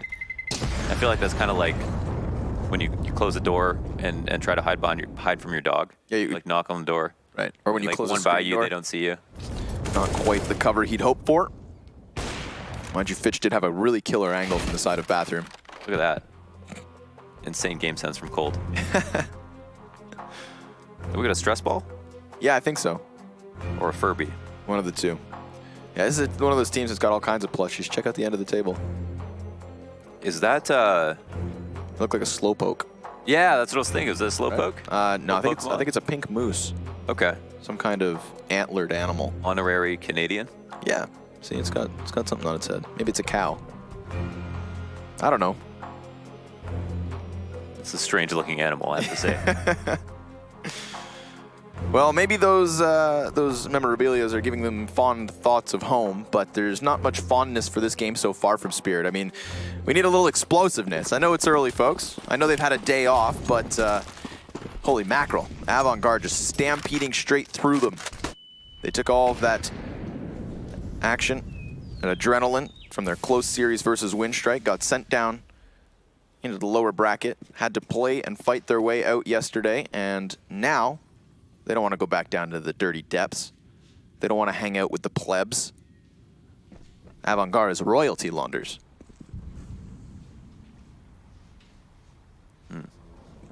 Dav's back on the scout, so immediately downgrades from having the AUG to having a pretty weak scope. Seems to be comfortable doing this on rifle rounds. I've only seen 2 rounds where he's had to do it, but it's definitely not a comfort pick. Buster. So take that first fight. Shows himself on the shoulder peak, so Dima's fully prepared. Always the risk you run. And Dima now has found an opportunity to just fall back. No one's there to trade. They're going to be quite suspicious that it's going to be a B hit, almost certainly. So you can see players, I think, maybe falling back at this moment from the CT side. Which makes this a great time to actually throw out the long A play. Kickert's got no grenades. He can commit to a short push and show his body, but he risks dying. Davkos jump spotted and didn't see anybody. Kickert's going to lock this in. You imagine the CTs won't be fully prepared for this. Davkos has got positioning on the site. Good thing Dima softens up Fitch. That makes the single scout shot easy, and then it goes back and forth. Good team play. A couple of assists on the kill keeps James at bay. He's gone. Although Coldy, who's been crept inside of Connector this entire time, comes out of the Hobbit hole for one final frag. That's Team Spirit on the board. Nicely done. They get that opening kill, they retreat into the bomb sites, get the information thanks to the jump spot, and then combine forces entirely to walk away with the round. Yeah, safe and sound. And yeah, I was surprised. Even though Kicker got this kill, you'd think, okay, then it's going to be a lot easier for them to take long. It was like, it seemed like a very unlucky jump spot that Dav cost. Right after he did that, they started to move up, but they still managed it. He hit his scout shots, was, as you mentioned, was important in tenderizing the meat before it came across the AUG. And now, Avant-Garde, what did they decide to do? 4 players postured up towards B, it looked like for a second, but now 2 more are coming up through the stairs and towards A. Bomb still left back in spawn. And Fitch is making his way up. Kind of a force buy situation here for Avant-Garde with a pretty dramatic lead. I'd definitely be worried if I was Spirit, but you've still got to play aggressive on CT side. So the option that they're employing this round is to play outside the bathrooms. Avant-Garde wait. Short control is enormous. Middle of the map control means you turn this 13-second rotation to a 7-second rotation. From having to go all the way down the spawn to just going down the stairs and opening the door. So that makes fakes a whole lot stronger. And Dima gets the opening kill one more time. 5v4 again for Team Spirit. Ooh, good smoke spam. Krizen catches him right back with it.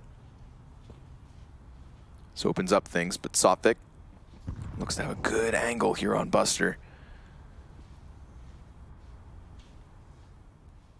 This is when having wall hacks like us makes you realize Counter-Strike is a game of millimeters. Buster comes in. There's a player to watch his back. No, Davkos actually moved.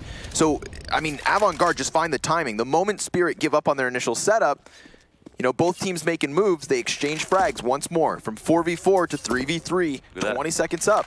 Bomb's actually going to B. So they've got to pull some Die Young off of the B site, or it's just a straight-up duel one for Avant-Garde. Davkos is calling for help, and he's gone.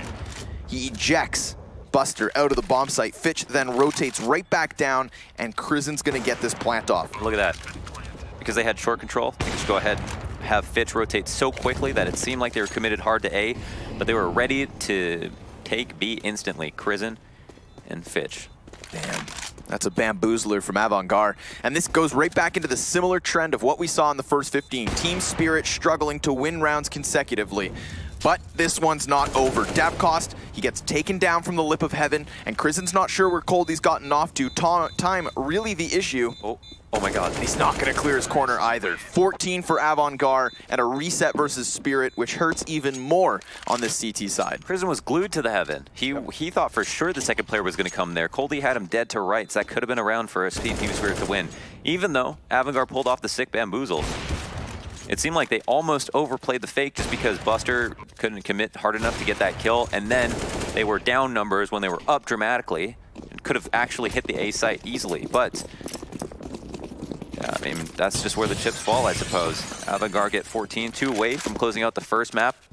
Again, the map pick of Team Spirit. James takes a bit of damage from the op that peaks today, but that's the only thing there for the time being. They're now falling back with what might be their last really good buy of the game. Yeah, if they lose this one, then they're going to be strapped in an attempt to make the 9-round comeback happen.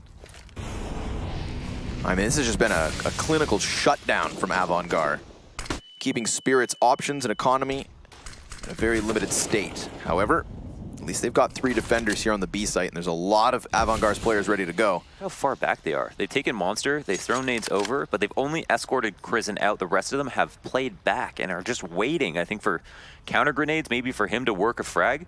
They don't have options open on the A site, though. They're just trying to create a lot of confusion, and the CTs haven't pushed.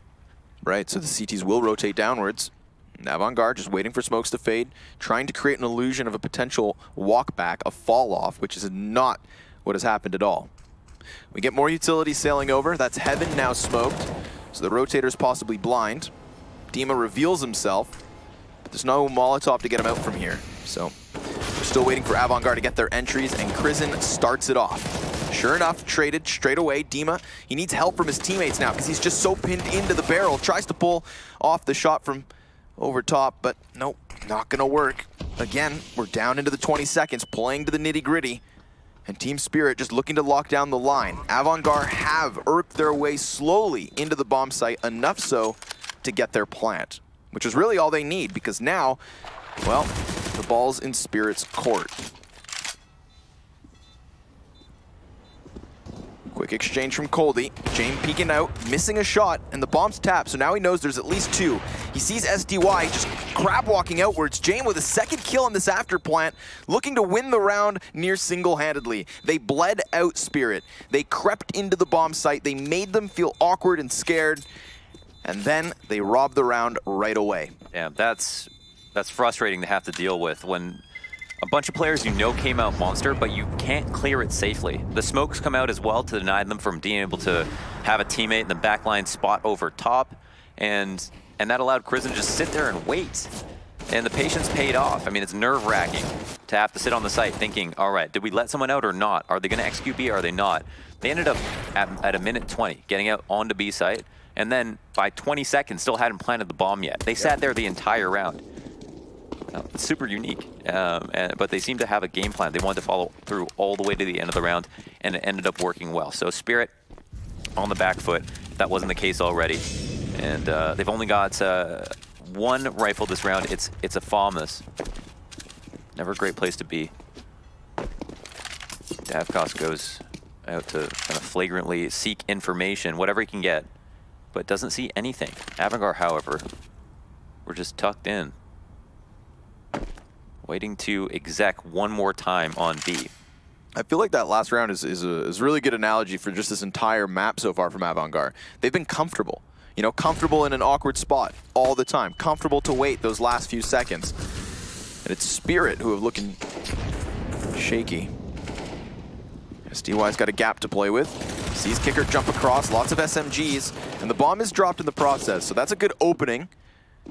Avangard attempt to retrieve it and do so with an additional kill. This definitely puts the pressure on the last 3 remaining Spirit players. Davkos tagged up from the heavens. His exit will not be made easy, and the utility is non-existent. It's all gone. Crizin with another follow-up shot in the Galil, so even those closer players are being shut down. Team Spirit will lose map 1 without ever winning more than 2 rounds in a row. Just never finding footing, never having consistent gun rounds, never in control of the economy. This Avangard looks hot. It's fair to say Spirit got crushed. Avangard have a super unique brand of Counter-Strike, and the way that they employed their strategies looked awesome. The first half was great. Could have even been a more dominant scoreline. So Spirit have a big job on their hands to be able to pull out these next 2 maps. We'll see if they can reset quickly for Dust 2, folks. We'll see you for map 2.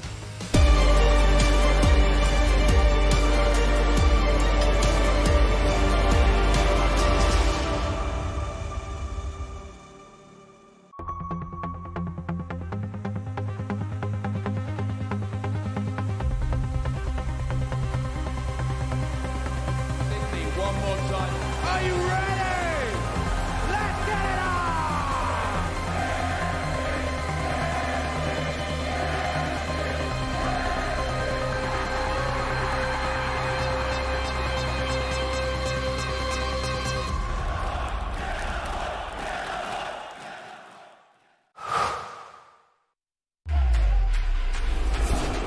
Think he can't clutch through a smoke while recording in full resolution and streaming the play to the world?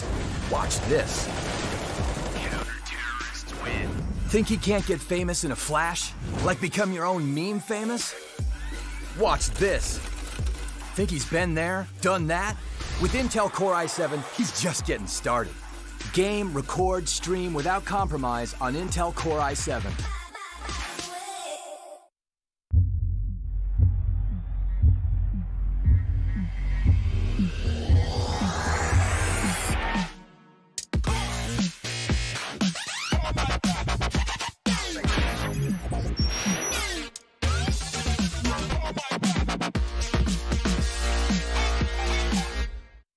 Prepare for combat.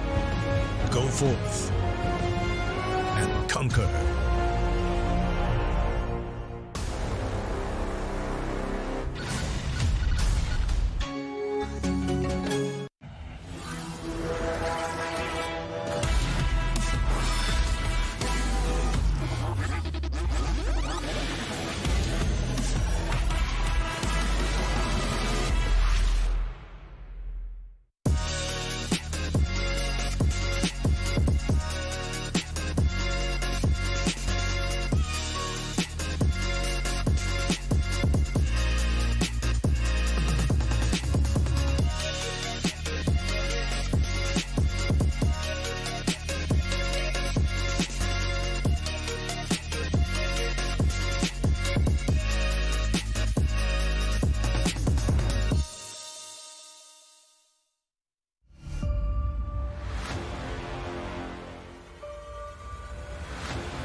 The spirit may have been high going into Overpass. It was their map pick, but Avangard take the win in a more than convincing fashion. I'm joined by Blair and Pimp on the desk as always, and we said Spirit, they need to come with their same attitude they had throughout the earlier games. Some serious preparation, having had a day off, but that certainly didn't show here on map 1. No, they're getting outclassed completely by Avanga. I think once again we can sort of like point towards the T side being the problem of the matter right here. They only managed to get 5 rounds on the T side in Overpass. They did lose the pistol round. They did lose both pistol rounds, in fact. So obviously that didn't help them out. So you can say isolated, maybe 5 rounds is okay. But when your CT side is not better than they were on Overpass here, it's just not good enough. I feel Avanga is just, you know, a better team in pretty much all aspects of the game. They're way more assertive. They're way more proactive the way they played. They seem to have a clear plan. They seem to have a clear idea of how they wanted to approach the map. They also seem to have a very clear idea of what Spirit were doing on their T side and the CT side. So in general, I think they just got outskilled and outclassed in pretty much all the aspects that we can sort of like pinpoint. Yeah, absolutely. And also the map pick. We didn't have a chance to go through the map video initially, but this Overpass pick coming out from... this is the pick from Spirit, by the way, where they just got completely destroyed, stomped on. I'm a little surprised they went for this map pick, to be very honest, because I know they're trying to throw in a curveball over here. They're going to be, let's pick up something which they might not expect. But if you look at the... if you look at Inferno, that's a map I thought would probably be picked, and I think they had a better chance here, because Inferno is the one other map, apart from the usual permaban, where Avangard have struggled a little bit. Their Overpass record has been pretty good as well. They're unbeaten on LAN, and I think they have a 7-1 or 8-1 record. I think now it's 8-1 on Overpass as well, this particular lineup, right, in the past 6 or 7 months. So it's a map which is a little surprised that they picked against Avangard, because Avangard were very clearly prepared for this, like you mentioned, Pimp, right? And on top of that, I think Spirit also struggled a little bit on the T side primarily because some basic fundamentals like not drawing out utility early on. So whenever they went for that A hit a couple of times, they just got shut down with the Molotovs. And by the time the Molotovs dissipated, there was no time remaining. The smokes had dissipated as well, and they were just like running into the crossfire. So I completely agree with that. I think Avangard would just levels ahead of Spirit in this map, and that's unfortunate because next map is going to be Dust 2, where Avangard has just they've just been destroying everyone on that map. And that's the thing, right? Dust 2 is a scary prospect. It's a map which lends itself to more of that heavy firepower action coming in. And who has all the firepower right now? That is certainly Avangard, because we spoke about Davkos going into it, right? We spoke about Coldie as well. These are the guys we want to see shine like they had in the earlier games. Well, that was non-existent, guys. Yeah, and I think it's an interesting prospect because we already have seen Spirit play Dust 2 so far, and that wasn't necessarily the most pretty game after all. That T side again were very lackluster, and that's normally a map where you get momentum on the T side, you get to sort of set the pace, and you get to be the guy being in charge of how you want to play it out, and often you also end up winning that half, where Spirit did definitely not do that when they're playing Dust 2 early in this tournament. So it's going to be a test of times. As you said, you know, you can always go back and you can say to yourself, all right, maybe we shouldn't have picked Overpass. I like the fact that Spirit did it in the way that they must have thought that they were just as good as Avangard. They must have felt that, okay, even though Avangard are very good on Overpass, we feel just as comfortable, and we feel that we're individually on par with the Avangard players. So the confidence coming into that pick, you know, and by picking that map, definitely speaks its story about that the Spirit players themselves, they believe in themselves, and they think they can play on par with Avangard. That said, though, we got showcased that as of right now, I think Avangard are the better team, and I think this will be a quick 2-0. That is true. That also goes to show Avangard, apart from the usual map ban, the second usual ban, you know, when it comes to like best of ones and whatnot, is actually Overpass, and you just saw how good they are on this map as well. Again, it goes to show how much preparation that these guys have put into coming to this particular minor. They seem to have the deepest map pool amongst all the teams playing over here, and that's always going to be a problem. Whenever you're an underdog and you need to topple the likes of an Avangard, you want to, like you said, throw a curveball, try to be a little different and whatnot, but when you don't have that deep a playbook compared to these guys, it's always going to be hard. And even worse is the fact that everyone was just going off for Avangard. Like, Kickert had a great game as well. He was top fragging over 20 frags. Then Jamie had a great game. Krisen, I think the first half had like 4 kills, and they were still up like 10-1 or 10-2, something ridiculous, right? It's not like he wasn't getting frags. It was more like, there's no one alive for me to He's looking, but they're not there, right? No one's there. So, yeah, I completely agree with Pimp here. I think it just might run away. Again, it's not the end of the road for Spirit. It's still double elimination, best of 3 bracket. That's why I love this particular format. They still have a chance. They're going to be playing, if they lose this game, that is, they're going to be playing the loser of Gambit versus Winstrike, which is not exactly a great proposition either. They would want to win this game, but this might be a little too much to ask here. Now, when you say it might be a little bit too much to ask, what's it going to take? Because, Pimp, you just said potentially now it's a 2-0 for Avangard. What does Spirit need to do here? They need to be way more assertive on the T side and Dust 2. They need to be way more aggressive. I think they need to take sort of like charge of the game. They need to put on the pace, and they need to pressure Avangard on their CT side.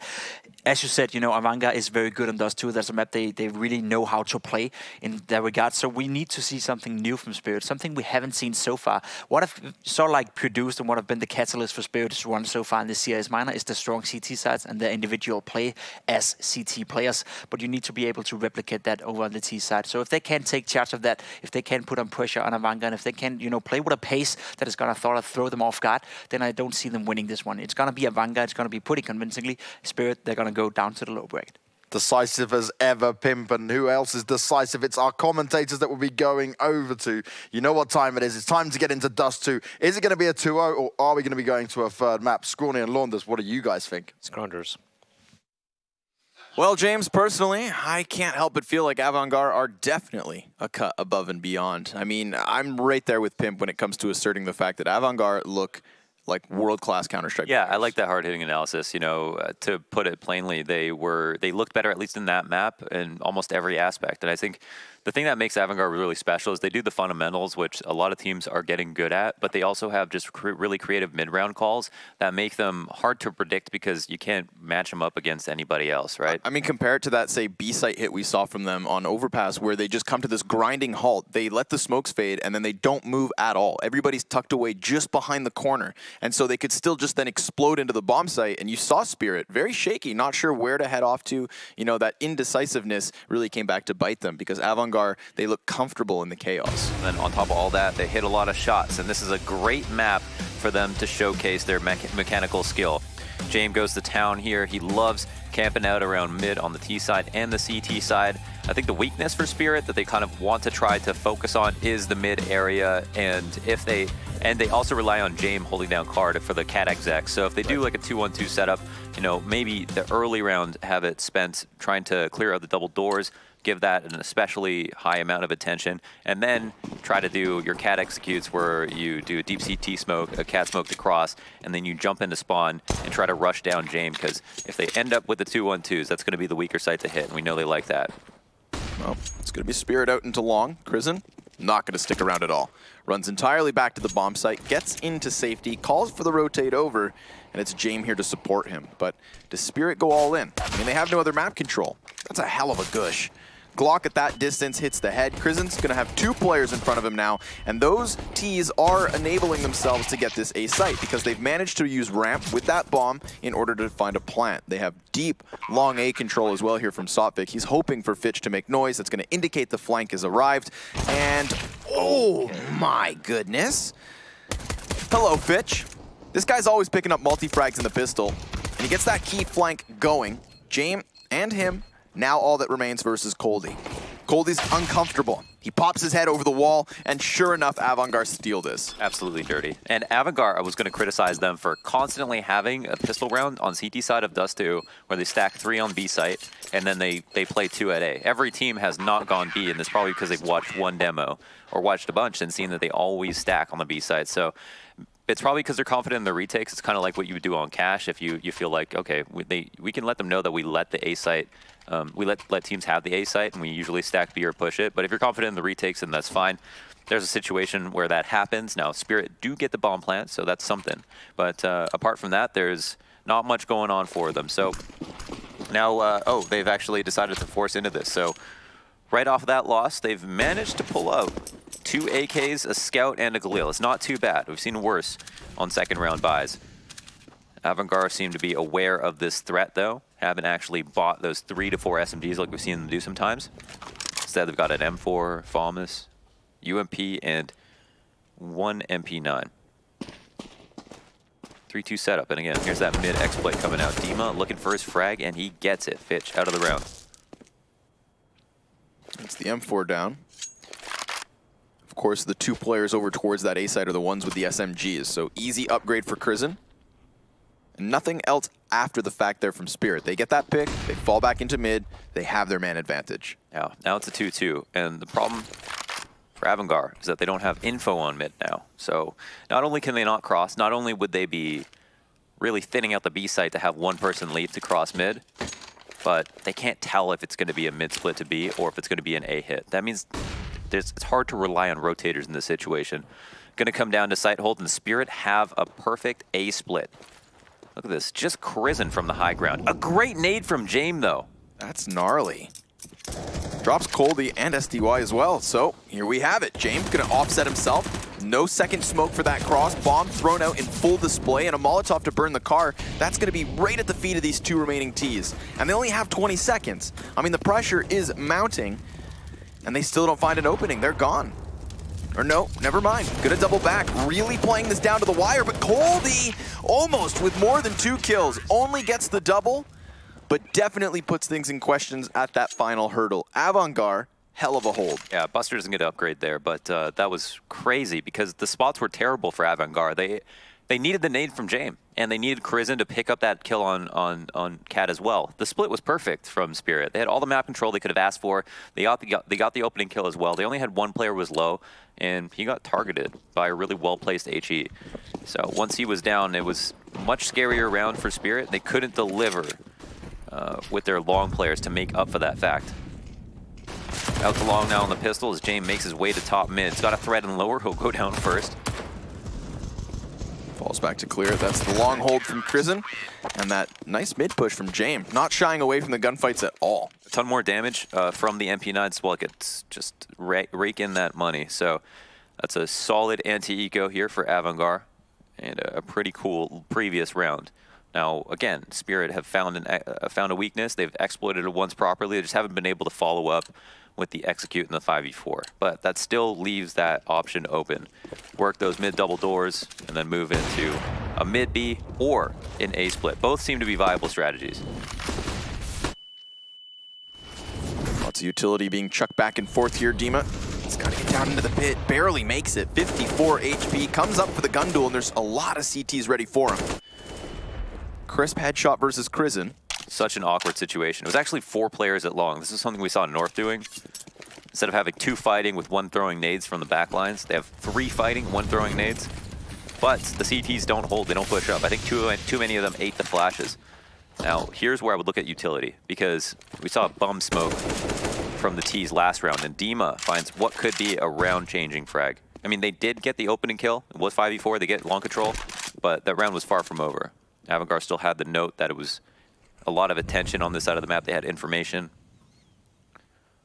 But in terms of utility now, it's a little bit less. However, Spirit have turned their attention away from A site. 3 players in the tunnels. The worst thing that could happen is they get too thinned out. Buster makes a huge individual play, but he has had problems here. Most certainly has. He's got a very narrow angle. Firing off some shots, putting the frag into the tunnel entrance as well. That's how he's going to soften up Coldy. Does even deal additional damage, but doesn't manage any frags. And Fitch's flank arrives with nobody within the bomb site, so he's been pinched upon. Plucked from the sky. Davcost will take him. We've got Spirit on the board here, Launders. Nice. That wasn't an easy round to take long, considering how much attention was given to it by Avantgarde. Again, not something they did on the previous round. Went almost into a directly 3-2 or 2-1-2 setup. And still, Spirit were able to take it. But not only that, have 2 kills come from Dima. There's a nice final kill on the MP9. It's not going to affect Avantgarde too much. They can... Oh, they actually can't buy up. I was a bit confused about where their money would be at, but I didn't think it would be this low. James still managed to pull an op out of the hat, as he normally does. But what's Spirit's read on the situation? Do they expect there to be an op? Do they expect it to be a half or full buy, or do they recognize how much damage they've dealt? Either way, they'll turn it into kind of a force-up. I think this is a prime example to go back into. Remember when yesterday I was talking about how James is consistently staying alive? And it's not only because if he has an op, he wants to keep it, but it's because sometimes he pulls out rounds like this, where he just goes all in on the purchase, and his sole goal is getting out of this round alive. If he picks up kills and can manage the upset, then that's just one even better. And we see him pick up the 5v4 straight out the gate. Flick shot to drop the man on Cat, and another. James into the 3K. He's going to be given another target towards Car, and he's got a USP just next to him to support here. Barely missing the head of the man behind cover. He'll soften him up. Sotfik down to 24, but the bomb is denied. Buster grabs him from behind, and Sotfik has to do it all now. 35 seconds. That one catalyst op has made the difference. James, this is why people talk about him. He could be a single-handed difference maker. But Soptic's still up. He's still got a chance. They almost line up for him, but instead it's a fourth. Quadruple kill here from Jame. Nutty round from Jame, man. That's another game-changing round from Jame on an eco round where he has saved enough to get that up. But just as you said, like, he is just so good with it. And it's just, he was so smart about the way he played. They didn't give him extra kills at long, but he got reboosted up to fight Cat. And when they went to trade him out, he ended up hitting 2 of the hard shots. Could have easily whiffed one of those and nobody would have talked about it. But, of course, he's going in for extra credit because that's the kind of player he is.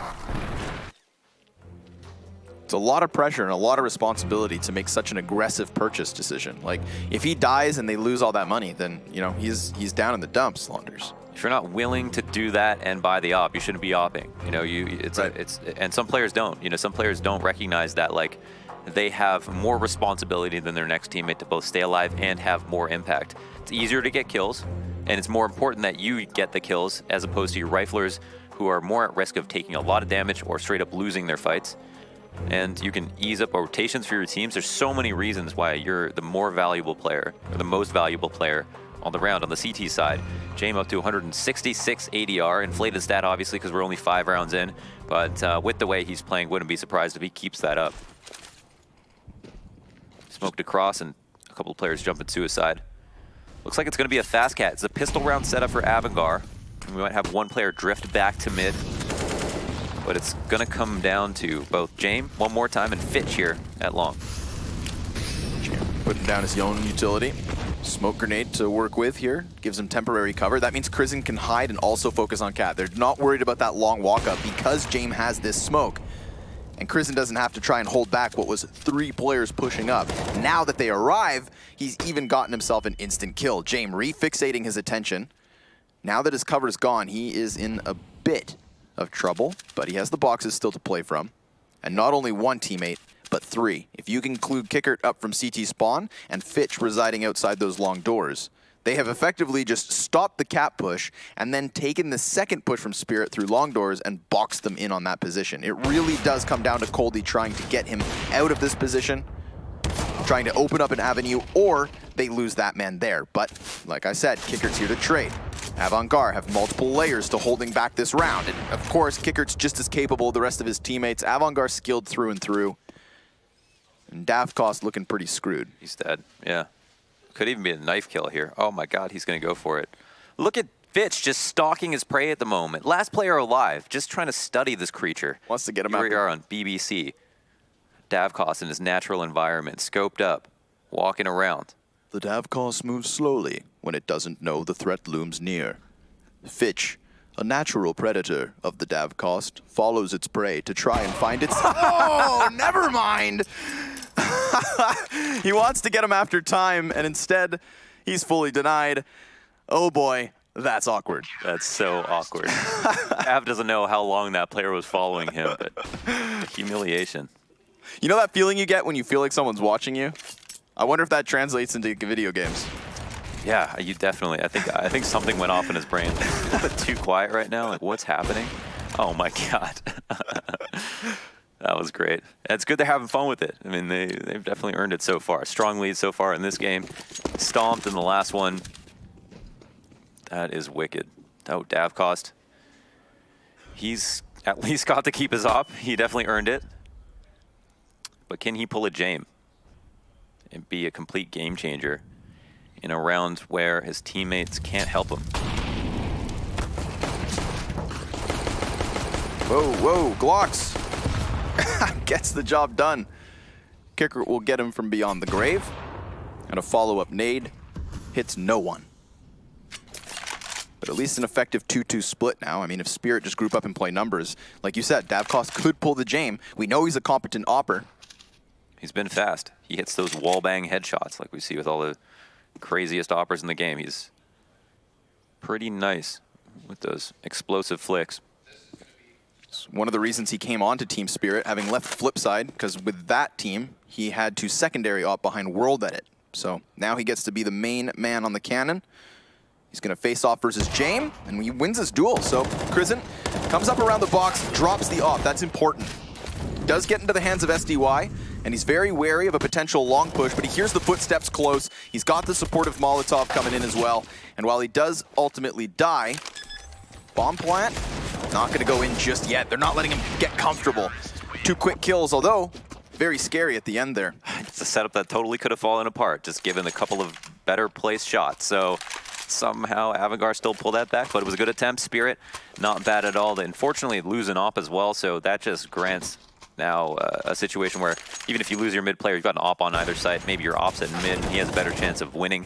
But Avangard have a strengthened setup off of the back of winning this eco, or versus this eco. There's a difference between even that last round on Overpass where James was opping and his teammates didn't have great guns. He did a good job of making sure that even if they lost the round, he stayed alive and kept the op.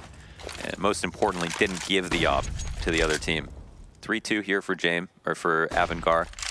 No presence at mid right now, which can be fine, but again, a lot of pressure on Kickert and Buster to pull off the hold, and they were open for business on that previous round. They let the trades go south, and the B site was compromised. Again, hard site to retake. We all know that. Here it is, Team Spirit to work up Cat, flash over the wall, and Fitch playing from the elevator. Interesting spot. Why is this his setup, I wonder? Maybe it's just to catch a player who drops in, and also can be a fast rotate to assist with mid if he hears that smoke. But this is crazy, because this is a setup I told you I don't like, you know, where you have a car and then you have James here, but he's used the smoke to create a wall, so he doesn't need a teammate to watch long for him if they split the site. Whoa, 3 incendiary grenades flying forward into James. Sure enough, Fitch here to counter the drop down. May know very well that Spirit like to throw this. They pick up the pieces. James still resides inside of the smoke. Sophic not going to control that bomb, and the last man up is Davkos, running around on a scout. Sure, he's tagged Kickert and followed up with the second shot. Sees James and was almost given a head to pop, but no. 20 seconds, 1v3. Oh, fare thee well, Krizen. He's been sent packing. Davkos wants another. Time now certainly playing against him, however. Do not want to die once it expires. But you do want to die. Exactly. So he's committed to the cause. Runs forward. 5 seconds. Oh, they're waiting. Yeah. Just trying to play with their food at this point. Davkos can't go down, but he will stop James. That could be an op. Oh, that's actually huge. Can't actually fault James for looking for that kill. Oh, Davkos didn't recover the op. He picked up the scout again. I think what James did was that's why James went around towards CT spawn. I think he threw it down to the spawn so that he wouldn't lose it to him. This guy's 10 levels deep right now. Right, it lets him risk his life after the time. You know, James more than content to try and kill Davkos, take away his money. But yeah, he's just got a deagle when he comes around that corner. That's smart. Wow. Technically playing for the lose, but in such a smart way. Big brain. Big brain James. Crazy. That's good stuff. Yeah, that was a nice attempt in the 1v4, if it was, I think, with the scout. Yeah. And the damage is worth something. Not a whole lot. But Avangard's setup, man. How sick was that? Yeah. I mean, that round, it even works even better. You called it right from the beginning. Like, what's Fitch doing on these boxes? And look how well he countered the 2 players dropping down. I mean, this is where I think, you know, we go back to what Pimp was talking about on the analyst desk, where not only does Avangard look so good in all these individual levels over Spirit, but I also think they're well prepared for this opponent. Like, when your opponent already outclasses you, Avangard still study them well, and you have that extra edge. It's an uphill battle and then some. And they've been kind of split down the line, playing against each other? Yeah, so, I mean, in 2018, I feel like these guys probably played maybe 5 or 6 series online versus each other from the beginning to the end of the year. It started to fall off because it wasn't as often, and Avangard pulled ahead not only in LAN results and international showings, but their most recent online experience, it was Avangard with the win. Kickert comes in, double frag with the AUG, and of course, seeing as these are softened targets, it's all too easy. 8-1. Another emo eco. And Spirit will take that and fall back. What's the money looking like right now for Spirit? Do they have enough to get an op is the main question for me personally. Not doing EM damage on the ecos is the least of their concerns at the moment. 1 round on the board, and their T side is looking abysmal. So here, Davkos does purchase one, down to officially 0. I call it 0 if it's like 150, 200. This is 0-0. That's chump change. And there's 4 players out towards long for Avangard. Finally, we'll have Fitch fall back to mid. There's not going to be any targets here. They expel a little bit of utility, just in case it is going to be some type of rush, but Spirit will be patient. However, patience doesn't necessarily win rounds. It's just a component. Got to combine that with more, and they haven't taken any map control just yet. So here they are working the mid doors. They found success here, making it a 5v4 in the past. Fitch definitely playing a good game. It's not going to be an easy target to take down. They should have a significant advantage if a AK peeks him. But again, he is officially right side mid, you know? So on a mid B, like, he can boost up, but they could kill him. That would leave Buster alone in a situation where if they come tunnels or doors, or sorry, doors or windows, he's going to die. It's not a fight that he wants to take. He's at fence. He wants to kill someone coming out of tunnel. Again, that well-timed nade. Softening up the Cat players. You know, Avant-Garde, they're not going to contest it. They're not trying to rush into tons, not trying to screw them over on doors. They let them walk into their own trap. But Fitch blindsided. Dima actually drops down from Catwalk, slips right in, and Krizen's down as well. So Buster's solo hold, the tunnel's push, not well timed. It comes in separately from the mid push, and Buster holds the line. Another couple of kills could be his, and yeah, he strikes from above. Davkos trades right away, but then he is doomed. That's so sick. You know how easy it is to fall off of the entire box trying to get onto that next little ledge on the opposite side? Yeah. He was really careful about his movement there, made sure not to slip up, and you know, that's a spot where he should be dying. He is not positioned to fight window and door. Like, those are the spots they're coming in from to try to kill him specifically. He gets 2 kills and then rearranges himself to fight the tunnels push. That was disjointed. It came in late. Right. And I mean, one of the reasons that we see it come in late is because Team Spirit, they have to rush from middle. They didn't have smoke on the CT spawn. So those players, they're not comfortable. You know, they feel the threat behind them. They just want to get the kill on B. But because they have to rush that, we get Buster separating them off and just shutting it all down on his own. Just like that, we're halfway into the next round. There's already 2 players down here, and it's a 3v5. The fastest that Spirit have lost players in a round, and they've got at least long to show for it. James here, though, would be happy to take this fight. He's got more than enough support nowadays. Doesn't have to throw any kind of crazy smoke to just to try to fight 2 or 3 angles at once. He can focus all of his attention on the poor sucker who wants to come along next. Settle down, Fitch. Maybe one too many shots spammed. Krizen then falls as well. It's Kickert's 3rd attempt to control Catwalk that ends up working out. Still a man advantage, so sure, there's some losses here for Avant-Garde, but at least they have an edge. And James, well, he has an inkling as to what's up. Dima's killed close, and he knows that it's Davkos at a distance. That scout has been proficient in these sorts of clutch situations before. Let's see if he can do it again. It's a boon that he's so comfortable playing with the scout, but it is kind of alarming how many times they're rifling up and he's willing to just scout. That being said, it feels like if he had took more of a frontal roll on those rounds, get the damage in early that he ends up getting at the end of the round, maybe the rifles have an easier time taking down targets, but he always seems to be kind of lagging behind and then going for exits of some sort, not being too impactful with the scout ultimately, even though his aim is good. So there it is, another easy cleanup, 5v3 to start things off. Yes, Spirit make it interesting, but soon after the trades come out and it's a hold with no bomb plant involved. In fact, in this entire half so far, they've only planted the bomb twice, once in pistol and once in the round of which they were reset. That's why we've seen so many egos. So, rifle rounds at a limitation. I mean, I thought Avant-Garde would win this map. I didn't think it would look this easy. No, I thought Avant-Garde, I mean, I'm going to take what you just said and apply it to the series as well. Yeah, for sure. Because of how close it's been between them, because Avant-Garde have been great and then not so great at this minor. We don't know what Avant-Garde we're going to get necessarily, but setup-wise, they look fantastic. James on point, which is a huge key to victory, and seems like the stars are aligning right now for this team. Yeah, he's not just been good, but great. You know, I think a big turning point was that 4K round in the 5th when he solo buys an op. You know, takes all that pressure and let that just speak dividends of his confidence. You know, you've got to be... It's actually crazy. That was the reset, huh? Yeah, it was. Stole back. That's the round that reset them. Solo op buy. Win a round and then can't win the force buy. That's and that's Spirit in a nutshell this game. Here on this round, they've got max loss. So they're going to be half buying every round. Half armor, upgraded pistol, maybe a smoke, maybe a flash. Pretty simple stuff. Every team in the world has a mid B on an eco round. Can be nice to rush someone if they're playing close mid. That's why teams have played a lot more just 2 in the site and figured out how to have their flex, rotate, support them without committing too hard. And here's Fitch. He's been great at that. Dodging the flashbangs that never do come. Kicker only with 1. Fitch lurks right out from the smoke. Temporary wall not going to stop him. Oh, okay. I thought Davkos got that kill.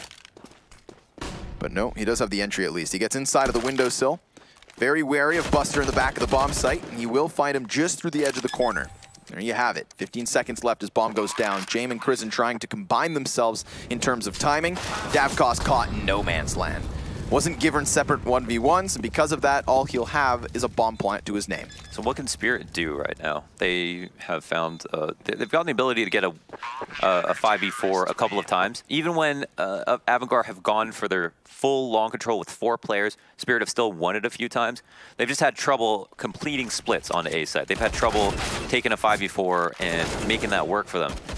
I think they still have the ability to test B one more time. If they're able to get to door and window like they did on the previous round, they should just need to hit their shot on Buster, but once that guy is down, then they have the site. It's an after plant. We have a whole new situation. So I think that's still on the board. And honestly, if you have a 3-2 split, you have cat control and long control, you should win that round, you know, at least 70% of the time. Funny thing is, Jaime is going to be reliably behind this smoke on the ramp. So if they come out long and they don't see him, they still know exactly where he is. Right. That's the setup that Avangard are going to fall into time and time again. So maybe a good spam could win that, even though it seems like, you know, why would you risk your strat on trying to spam a smoke? Ultimately, there's actually a ton of reasons why that would work well. I mean, I know Krisen will play car sometimes, and otherwise he'll be watching the drop down or playing mid B in some sort. But Jaime is always going to be on that ramp. Slight variation this time around. Krisen's actually very close to long doors. Further, whenever Spirit have taken long, Jaime has pushed up Cat by himself and then gotten way more kills than he should have gotten. Yep, that's exactly. But they know when they don't take long that he's on the ramp. That was exactly how he won the 5th round, as that solo op was pushing into the catwalk and catching 2. But speak of the devil, he's been caught himself. Slight smidgen of an angle given away there through the catwalk smoke. And the SG553 of Sotfik gets the job done. Now Krisen still maintains full long control, and Coldie's patiently waiting for the push. Sure enough, there it is. So 2 picks onto the A site, and then the heads present themselves for kicker. Wild spray down, does connect, but not for the kill. Fitch finds 1 in mid. Coldie called back into action, but Avangard are going to let this one slide. It's Team Spirit with a 2nd round, and how do they get this one, Launders? They let Avangard make mistakes towards that A site. Yeah, they worked it really safely with a pickup cat, and by the time they've ever crossed, they've always decided to full execute. So here's a situation where they throw 1 smoke and have 1 guy try to catch Jaime off guard, and they are fortunate enough to do it. But he's been such a key player. He's the MVP of the map so far, and it's not surprising. It should be surprising that once he goes down, A site's easy to lose, and the round can be won. So bomb plant for Spirit, round win for Spirit. Is it a bit too late? I don't know. It kind of looks like it, but we'll see. They can win 2 in a row here, move on to CT side. Willing to give them the benefit of the doubt, but we definitely need to see more from their T side. They've already blown a situation where they could have gotten free rounds because they lost an eco and then have never recovered since then. But there's a creative way to try to open up the round and even push Krisen into an awkward situation. And that's kind of a new situation where they know he's never pushed long, and they don't know what happens when Jaime dies, what the adjustment is. Right. They seem prepared. And it's not often James caught in that no man's land, like you said, so consistently on the ramp itself. If he had been on ramp, then that SG never is given a target. So catches him mid-transition, not something that's going to happen all too often. That's a good again. They know that they can take long control. They've done it many times. Here, Avangard have hung out a little bit. They've got 2 players dedicated to it, so this is more variation to make it even harder to tell what this team's going to do. It looks like they might run head first into Avangard's 2-man setup. Now, although Avangard realized that this is a threat, that doesn't mean they'll be able to stop it. Still going to be a number of T's coming out long. It's an angle that is pretty 50-50 at times. As much as it isn't a headshot angle, and people always tell you to play headshot angles, We see teams sometimes having a player play out in the open because everyone's gotten so good at clearing the angle that it almost doesn't matter that only your head is showing in the pit. Everybody knows how to swing wide and take the face-offs of someone who plays here. Vlad keeps his head down, catches Dima pushing up. Coldie's next in line, and do they meticulously clear the pit? Because Fitch is in it. Sure enough, there's the bomb carrier removed, and, well, James not going to shy away from the gunfight. He's going to throw himself amidst it, just like Davkos did. Oh my god. Goes through the wall, and could double back very well into the round. But James, he's got that cerebral game mind, and he gets it. Sense is strong in this one. Yeah, pushed through his own smoke and then got stuck on the other side of the wall. Unfortunate place to be. This bait set looked like it was going to be solid. I mean, I don't think it was definitely not predictable to see 2 people in pit, no. Let alone them playing pit that late in the round because they never played long. But it got called out. Avangard still managed to win. And Team Spirit move on to the last round with at least a very decent buy still, even though their money got shot a little bit up there on that round. Fitch playing aggressive on Cat early on. 3 players towards B, similar to their pistol setup. And Fitch isn't going to move quite yet, though he does get dinked off the top of the stone railing.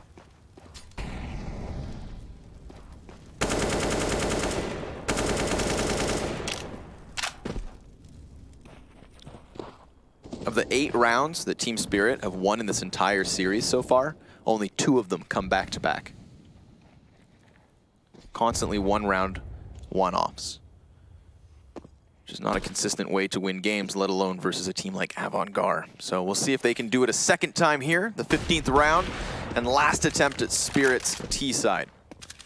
A replay. I'm happy to see this. All right, what happens here? Fitch is here to watch the drop. James is on the ramp. He actually doesn't have long support at all this round. And they lose one of their mid-rotators, but Krisen is still down here. That's normally your long player. Good thing, too, because Team Spirit are doubling back. Davkos watches gap. That's an easy pick for him. So it all falls on Buster. The op inside of the B site, blinded by the flashbang. The repeat could cost him, but no, he nails a shot, just like James does mid. SDY clears close. That being his first kill of the map. And he's following it up with the second as well. So Team Spirit do it. They get those last few rounds at the end of this one. And folks, we're going to go ahead and throw this one to a break before we come back with the T side of Avangard.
3 rounds is all they'll have to work with here. Team Spirit coming up near empty-handed. Thankfully for them, they get the 13th and 15th in the bag. Not quite consecutive, but close enough. Some Die Young as well getting onto the board there. That was, it's not every day you see 0 kills in an official, so I'm glad to see him break the curse. Maybe that is enough to reinvigorate Spirit to make one hell of a comeback. You'd think, again, just like on Overpass, this pistol could easily put the map to bed. Avantgarde with a crazy showing so far this series, showing why they were one of the favorites coming into the CIS minor. Now, this match is consequential, but it's not the end of the world. Right. They are only playing in the upper bracket, so this is more beneficial for the winner than it is detrimental for the loser. They'll still, Spirit, if they lose this, will still be able to play. But Coldy, oh my goodness. What a round from him. 4 kills and a couple careful taps, but he can't make it 5 just yet. Will he find it? No. James takes him out, and it's actually a 1v2. Bombs left in an awkward spot. And he recovers the USBR P2K. Is this his weapon? Could very well be. Just needs a couple other taps. I mean, Coldy got the 4K. Why can't James? Possibly because he only has 30 health, and the bomb is in no man's land. They're not quite sure where he's at, though. Look at Davkos double-checking the flank. Oh, okay. Never mind. Swings wide and takes it. Team Spirit have a lifeline here. This pistol means momentum. It does, yeah. Yeah, no. I remember a cold 4K, though. That was a pretty sweet one. 3 instant headshots. A lot of pressure would have been put on his teammates for them if he couldn't get maybe all 4 of them. That could have been a whole different round. Could have been a 2v2 there in those final moments. So a nice round. A bit of solace for Team Spirit. But will it be enough? Anti-eco. Everyone's got pistols from Avantgarde. And we'll be able to have a pretty fast route out to A. Davkos is probably the best target for them to fight considering their weapon. Nice bank nade. P250 follows suit. Oops. James with a bit of a mistake, a bit of a blunder. Maybe still they can plant. Kickert's gonna try to get it in. Oh, down to the wire, almost had it to the dirt. But instead, it is him on the ground. So, Team Spirit deal with that fast pace relatively well. And now they're gonna have to do it again. 2 rounds, no plants. But they still will have enough money. We're so used to seeing James off almost right out the gate.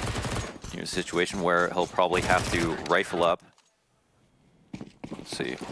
He's actually going to get a scout. We don't often see him scouting. We have in the past. But at this minor, they've just been so successful, especially off the backs of pistols. I mean, they've just been winning them so often. Some Die Young struggling a bit this map. Here he is to try to control long, one of the more difficult and frag-heavy locations for a CT to play. You know, you're a B player, you might not get action the entire map. You play long, team's doing something wrong if you don't get action. He is completely alone, though, so doubles back a little bit. Tucks himself behind the blue bin. And, well, Fitch, he's sniffing out Catwalk. There's nothing really to be found here until he rounds the corner into Davkos' scope. Minute to go. It's kind of a line that he doesn't want to cross. He's done his job. His part of the work is over. They've even got someone to make sure that he can't get flanked. So his attention can stay forward. Long control is taken. Some Die Young goes down. Davkos misses a shot. The op shot, though, is good. Yeah, he follows it up in the second cycle. However, there's just so many bodies being thrown at him that he's ultimately doomed. Doesn't have that temporary smoke cover we saw James play there. No, sir. Dima and Coldy separate at the moment. And while the bomb's planted on the A site, Buster's already in a great position to cut off Coldy's exit. This would be cost effective. He also hears Dima lower. Whoop! Can't quite get it in. Kickert should be able to. It's crazy that utility usage is the most important difference between the way that Davkos played and the way that James played. Yep. Like, Davkos just hit 2 shots. You know, he did a great job. But then he also exposed himself to being killed after getting the 1 kill. He could have, if he threw that smoke that James threw on the ramp, defended himself against long, but even peeked it if he wanted to, gotten a kill, fallen back, and let his mechanical skill ride. But there's a situation where he doesn't have support at long and doesn't have a backup plan if his support fails. Yep. Some Die Young, obviously, is in a position where he needs to frag, so you can't put all the blame on Davkos. But certainly, there were other options for him if he used the noggin. Gotta think. Use the big old noodle. And sometimes it's also fine to just sit up on the top of default. It's just so easy to Molotov off that if you know that the other team is taking cat control, you don't want to sit there. They can bank that pizza nade off. Like, they don't. No one needs to know the lineup, right? It's not something that is very specific, and so you're always going to get hit with some piece of utility that'll put you off your mark. And plus the thing is as well is, at least on the ramp, you know, you can kind of keep yourself completely sheltered from catwalk, whereas if you're inside of the boxes and you're forced to move, it's not like you can jump down without being fully exposed. It's like once you're uncomfortable as an actual dedicated site player, you're doomed. So has temporary cover, and like you said, hit the shots. He still got 2 kills, but there's simply that gap in between bullets fired that allow Avangard to overwhelm him. So we've got the T's on the board early. We've got James no longer on a scout, the P shooter chucked to the side. He's full-fledged cannon now. 13-5, and the momentum has been stolen back already. Mixed bag here. Davkos has an op at least. And Avangard like to slow roll these rounds. They take their time no matter what the stakes. Even though they know that Spirit don't have much to work with, they'll still make it a brutal affair for them. Initial Molotov goes out, flash will go over, spam will come in. But there are no victims. No one's even moved, actually, so. The only thing you got out of it was baiting the smoke and knowing that they've got this mid-presence. Cat play might come into effect here. Yeah, it seems like they're trying to push down onto Fitch, who just popped Sopik as he pried over the side of the ledge. Davkos is going to double back to the A site, and good thing he does so, because there is a cohort of Avangard working their way up long, and they may be closer than he suspects. Smoke indicates the potential cross, and sure enough, they're up and over. Oh boy, Krizin with a zinger of a headshot. Dima's going to take the boost over to the smoke, but the bomb plant's safe from him, so instead he takes the riskier decision and moves right through. There's a terrorist down over towards long. James answers Krizen's tag, but still successful in stopping Dima's attempt to catch them by surprise. So Coldy, well, Coldy just gets plucked out of midair. And that's Avangard on 14. Spirit lose all of the money they invested in the previous round, and nobody has more than $2.75 thousand to try and stave off a guaranteed overtime. And just to induce more salt, Avangard call a pause off of that round. As if they really need it, guys. Come on. Oh my goodness. Krizin actually did a good job of stalking the smoke, making sure that no one was going to lurk out from any angle. And yeah, when they took the site, they made it look simple.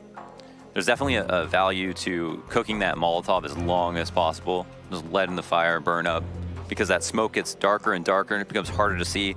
And certainly Davkos from elbow was thinking, I've got an easy shot for now. Hopefully they peek me soon. And then as the Molotov got more and more distracting, it made it an easier swing for Krizin, who was actually anticipating someone to be in that general area. 2 away from closing out the match and the series. In more than convincing fashion. Yeah, and it's going to be 4 subs until the end of the game here for Spirit. Another pretty safe default. One control out for Avangard. Well, they're poking around, actually. They're not using too many pieces of utility. I always think it's fitting to see the smoke being used as a cloud when it lands on top of something.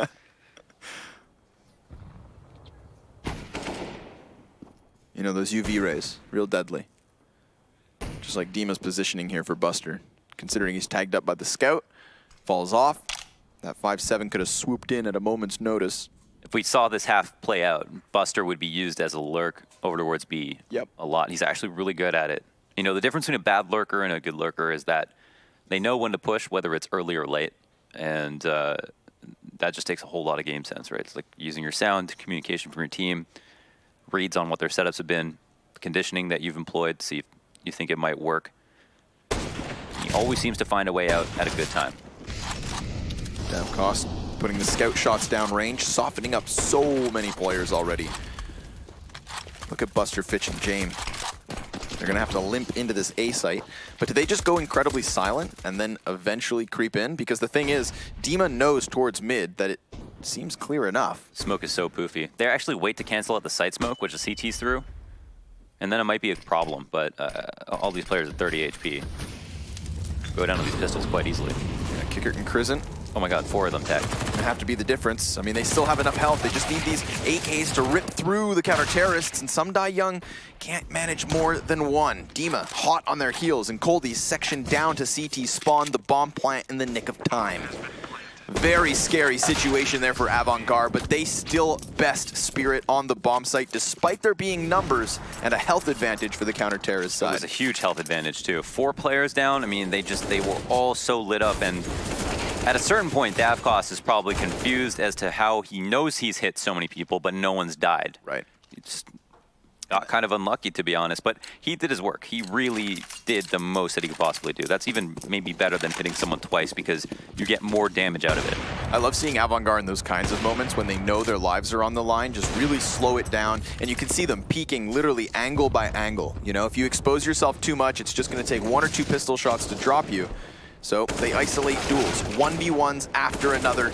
And this time it's the quick clash towards tunnels that puts Avant-Garde in the driver's seat, looking to lock their position in the winner's best of 3 with a 16-5 victory here on Dust 2. Would be fitting and well earned. Avant-Garde played so well. Just look like cut above Spirit, as well as a lot of the other teams at the CIS minor so far. Yeah, the only team that they've dropped to, of course, would be Winstrike. The winner's best of 3 of the group stage, which makes me wonder just how on point those guys are. A real contender, seeing as they've made it as a core to a major already, but this is Fitch to finish it off. 1 health the difference for him. And this is Avant-Garde with a statement here in the playoffs of the CIS minor. There is 2 spots and the potential 3rd for the play-in. But if you have to ask me, I think these guys are the most convincing, hands down. And they're so interesting to watch. It's such unique Counter-Strike, and on top of all that, they play sound fundamentals as well. There's a lot to see from these guys. Hope they go far. They're looking good. And again, it's not as heartbreaking as it was yesterday where teams were just going home. Yeah. You know, here at least it goes to the lower bracket, and Spirit will have another chance. Exactly, and they're always near that 3rd, 4th position when it comes to these minors, so don't count them out just yet. It only takes a day to reset. We're going to go ahead and throw this one over to the analysts so they can unpack our first best of 3. Thank you very much, Scraunders. That was an absolutely epic proportion, matching what we expected there from Avant-Garde. Maybe not so good from Team Spirit, though, Pimp and Blair, as you join me once again into this, because it was very much Spirit. Didn't really look like they ever had a chance. No, and I think it was down to Avant-Garde playing really, really well. I think Spirit were just outmatched, you know, throughout the entire game. Sort of sound like myself from the first map as well, in pretty much all aspects of the game. Once again, the T side prevails to be not that good, not that strong. Yeah. They weren't able to take the initiative. They weren't able to set the pace, so to speak. We did see them win 1 pistol round, which gave us a little bit of a hope of a potential comeback. But beside from that, Avant-Garde just closed it down. The thing that I want to note down, you know, the thing that makes me excited about this Avant-Garde team is also sort of like echoing what the casters were saying.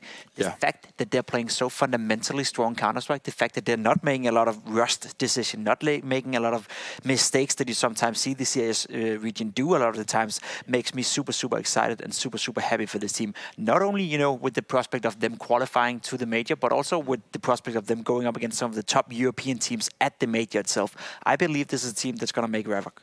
Absolutely. I mean, it kind of reminded me of watching a National Geographic documentary with like a pack of lions stalking their prey, and the prey have no idea what to do with it. You can see it, right? Like if you look at like a pack of lions trying to hunt down a gazelle, for example, right? They place it properly. They plan it out. They make them walk into the trap. That's exactly what it's on Dust 2. Avant-Garde just played it so well, and they kept, you know, outthinking their opponents, and their opponents just kept walking into the side where they're like 3 guys waiting, 2 guys waiting, and they just completely got outplayed.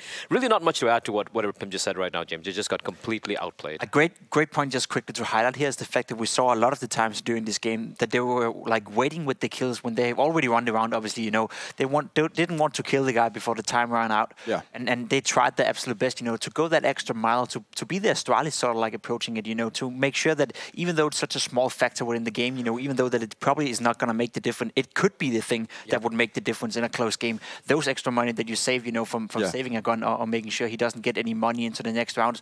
Many examples of how they take this game super, super seriously. And again, that's what makes me so excited to see Avant-Garde going up against some of the best European teams out there, because I do believe they stand a good chance of making an upset or 2. Some high praise from you there, Pimp, comparing him a little bit to the Astralis side of it. We will continue to break this one down in just a second. But we've got Jason Kaplan at the sidelines at the moment, and he's got Quicker sat there ready to discuss what happened for Avant-Garde. Thank you very much, Banks. Yes, joined by Kikert here as they picked up their 2-0 victory. First of all, I did get to see you guys back at the Bucharest Gaming Week where you did beat Vegas Squadron in the finals. How did you guys prepare coming into this tournament in particular? For this tournament, we prepared really well. Like, cause we before didn't prepare to any team. Like we were like, we're gonna play our game, and no matter what they're doing. But now we are just on another level, like tier 1 level, and we want to prepare to any team, no matter what is their place in ranked and etc. And also, Spirit is a great team, so we had to prepare. We played against them 30 maps, so I guess it always been like 15-15. Like we won 15 games and they won 15 games, and this time we won like two maps, and it feels great. Yeah, you guys won very one-sided. Was Team Spirit the team you expected to play this early on in the playoff bracket, or did you expect them a little bit further on? We are always playing against them in qualifiers, in online games, in LAN, so we were ready to play against them. Okay, so the other match in the bracket is going to be Gambit up against their opponents of Winstrike. Who do you expect to win, and who would you prefer to play in the next level or the next round? I don't really expect who is going to win, but I would like to play against Team Gambit because, I don't know, I just want to play against them. Okay, well, thank you again very much. Congratulations on that victory. Get some rest and go relax for the rest of your day because you're now free. Let's go back to the desk, though. Banks, why don't you take this away and break down the rest of that match? Thank you very much, Jason. A very confident and happy Avangard there, and you can see why, right? Not only was it a positive result, but these guys got it done, and they break that head-to-head evenness.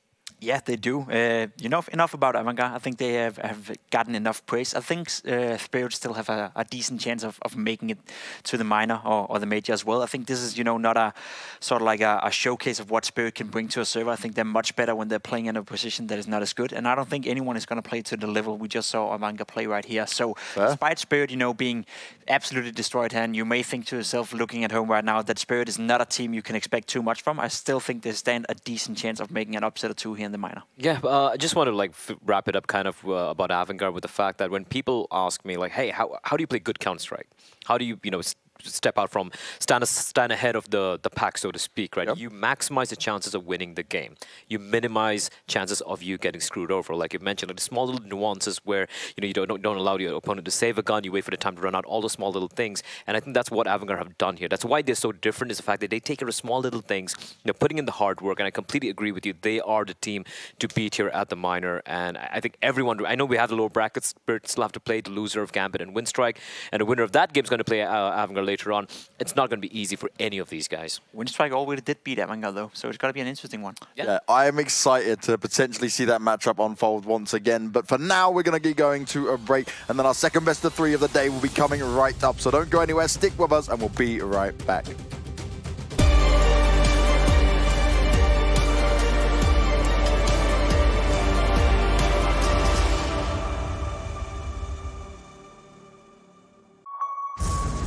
Champions of ESL 1 Cologne. Do you remember? Welcome to the Cathedral of Counter-Strike. Think you've seen it all? Are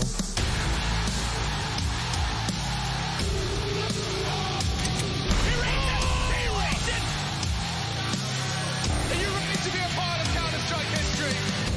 ESL 1 returns to Cologne in 2019.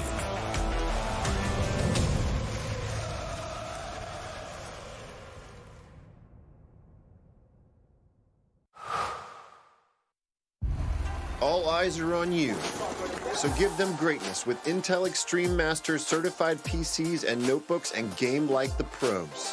When you see the unique IEM certified stickers on the outside, you'll find high-grade components with Intel Core i5 and i7 processors inside. Every purchase includes in-game content and supports the prize pool of Intel Extreme Masters.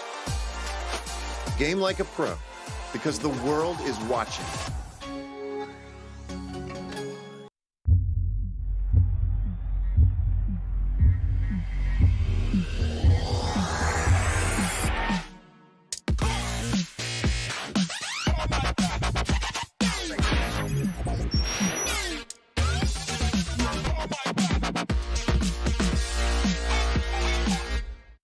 Prepare for combat. Go forth and conquer.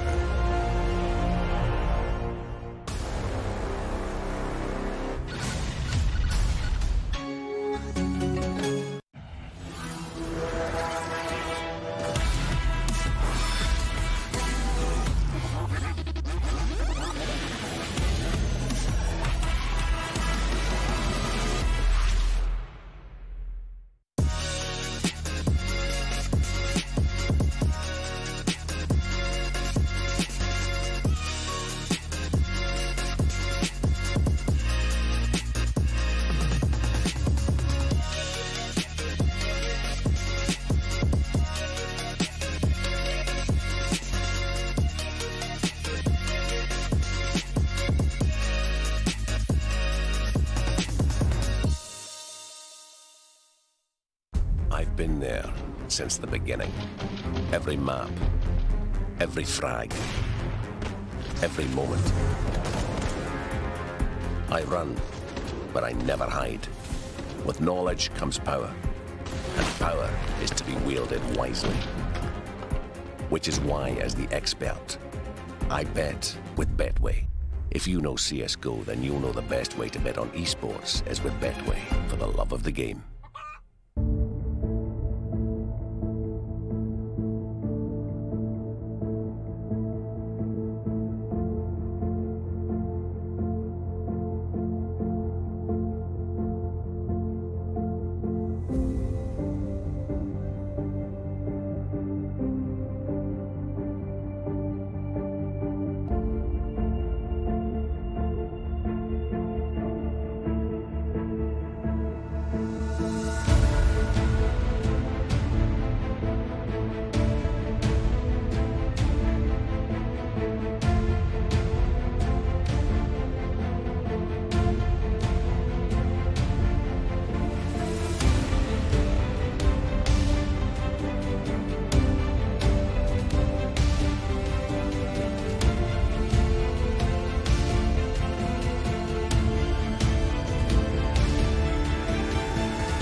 Vodafone presents the pre-match.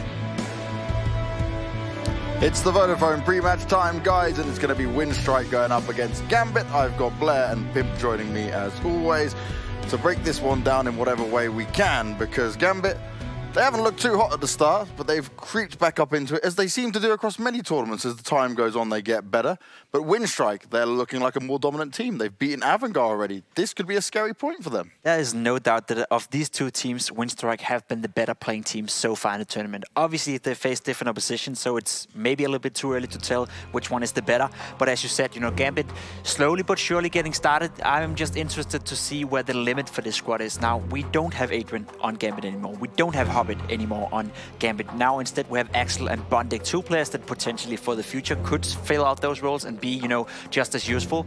But overall, I think it's a weakened Gambit, and I think, as you said, Winstrike playing better than we've seen in quite some time. Also having a 17-year-old guy called Nobot absolutely destroying it, Blue.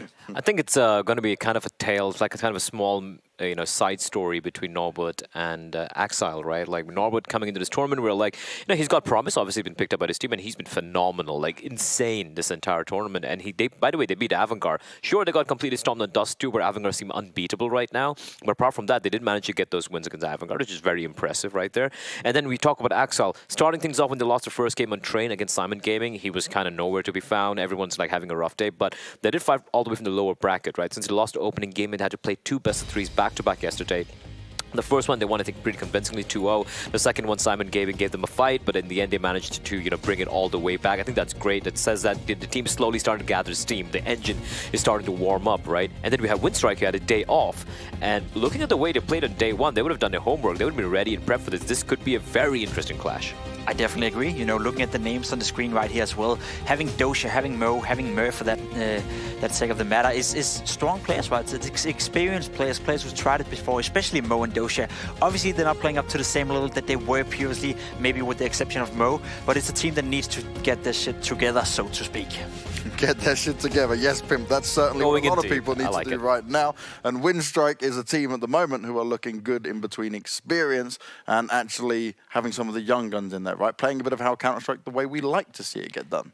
I mean, the way they sort of described themselves in an interview when they were playing against, was it Runtime, I believe, you know, that I think it was one of the players who said in that interview, experience gets you so far. Experience gets you so far, experience is fine, but if you don't have anyone killing and actually, you know, putting up the numbers on the server, experience doesn't help you at all. So I think that's, you know, a very telling way of the way they sort of Veto, guys, is coming up. Sorry about that. Inferno is the first one to be banned. Okay, Inferno is a perma ban. New getting banned by Gambit, a little surprising. I thought they would go for the Mirage ban. I would like to see Winstrike go for a cash pick over here. I think that could kind of catch. They did go for the cash pick. That's great. I'm so good at this. now Gambit, I think they might just go for Train. They've been looking pretty solid despite losing the first time on it. And oh no, they're going to go with Overpass, which is not surprising. I expect Overpass to be a final. So good at this, just to quote you. But at least, yeah, Mirage ban coming out. That was usually their first ban for Gambit. And then, of course, the final map. I think it might just go all the way to Dust 2. I think Winstrike is going to be pretty comfortable on that, despite getting completely destroyed by Avangard, because Avangard is a completely different league altogether right now on that particular map, right? So, yeah, I didn't get the order right, but Cash, Overpass, Dust 2. I'm not too surprised about this particular map selection here. No, I think it's a decent map pool for both teams. We get a map pick that is heavily favored to either team. Then you have Dust 2 sort of being the middle ground, which is for both teams a map they already have played, and also a map where Gambit, you know, and especially Mao is very effective on. So I think this sort of like makes it up for a close matchup and potentially a 3-mapper.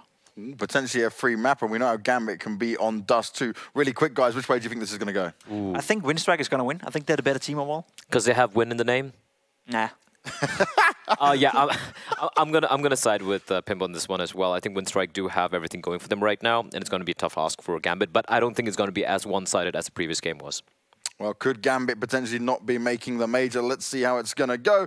Back over to Scrawny and Lauders to take on this game. Thank you, gentlemen. We are ready, already flying into Cash. Hell, I'm excited for this one. Winstrike and Gambit, another team going to be moving forward to face Avangard in that winner's best of 3. So what you're basically doing if you win this one, of course, is keeping your safety in your back pocket, because you can always drop into the loser's bracket for tomorrow. And, well, no one wants to lose, Launders, but at least no one's going home just yet. If mistakes are going to be made, today is the day to do so. But Gambit, I mean, they lose to Simon Gaming, who looks surprisingly good straight away, but then obviously, they recompose themselves and they find themselves now here back in the top 4. You wouldn't have wanted to see them get eliminated. You wouldn't have wanted to see them get eliminated. I'm actually curious what you think about this matchup in terms of predictions. If you think it's going to be the 3-mapper, do you think Winstrike are actually going to take it? I do think Winstrike could take it because I'm very impressed now by the fact that they picked up the victory over top of Avant-Garde. Now, we didn't have the pleasure of watching Winstrike versus Avant-Garde, but I was told Norbert went huge. Whether or not he can replicate that, it's the question. But when you have a guy like Boomic, who's supposed to be hyped up as one of the heavier hitters here, you've got an Opera in the form of World Edit, who I've always been a fan of. I'm looking for that. The World Edit versus Mo show could be a good one here today. So World Edit here from the A site. Just went to jump spot A main, but there were no targets to show up early. He's now going to fall back to truck as Gambit get into positions. And it's fine for Winstrike. They know that this is the risk they run. But it is a retake setup with 3 people dedicated to the B site, ready to either push or rotate in. And they haven't gone for that info early, so World Edit is going to spam safely from the back line, see if he can luck out a free kill. He doesn't do that, but he'll alert his team as the bomb goes down, but they now have to move in and try to defuse this bomb. Yeah, they've got a smoke, Molotov, and flashbang to do so. World Edit's just going to hold off, wait for his team to sprint over quickly. All the while, Gambit haven't done anything elaborate here. There's no mid-boost to drop a player up in flank highway. They're very much on the bomb site and ready to hold. Molotov clears forklift, Axile falls down into the flames, and then Mo is deleted instantly, just like the rest of his team. Only Doja with a frag here for the terrorists, and he's goose-egging the bomb. So, it's an easy pickup and a clean retake from Winstrike. Yeah, he's actually going to let it come quite close, but they had just over 10 seconds to be able to defuse that bomb, so they get on it just in time. And Winstrike, off that retake, it seemed as though they were pushing it to the limit by not having any information on B. Now, they did have 3 people in the site, but they didn't push, and they didn't have anyone on a flex rotate. They really just waited until they made sure the bomb went down on A, even though the smoke was the cross was smoked, and that was called. They wanted to make sure that they knew with certainty that it wasn't going to be some type of elaborate fake. And now we've got hot potato. Hot potato. That was... Get it together, boys. Yeah, they did. At the end of the day, got it together. 2 AKs on the board for Bondik and Mir. Common buy we see when teams get the bomb plant, even if the round goes south. And here are some Betway odds flying in. Very close odds here. And I think that's fair. Can't decide. The predictions seem to be, at least from the desk and you, at Winstrike. Right. I kind of want to lean towards Winstrike just because their performance so far at this minor in particular is good, right? Might be the most relevant data. Yeah, and we quote, again, you know, that interview where they said, like, experience is great, but at the end of the day, you need that form. And currently, Gambit have the experience edge, not the edge in form. That belongs to Winstrike. Seems like a very mature way of looking at things. I wouldn't be shocked if this does go each team picking up their map pick and then leading us into the 3rd decider, which would be fun, because I'm all for rocking out on Dust 2. But that's a long time away, folks.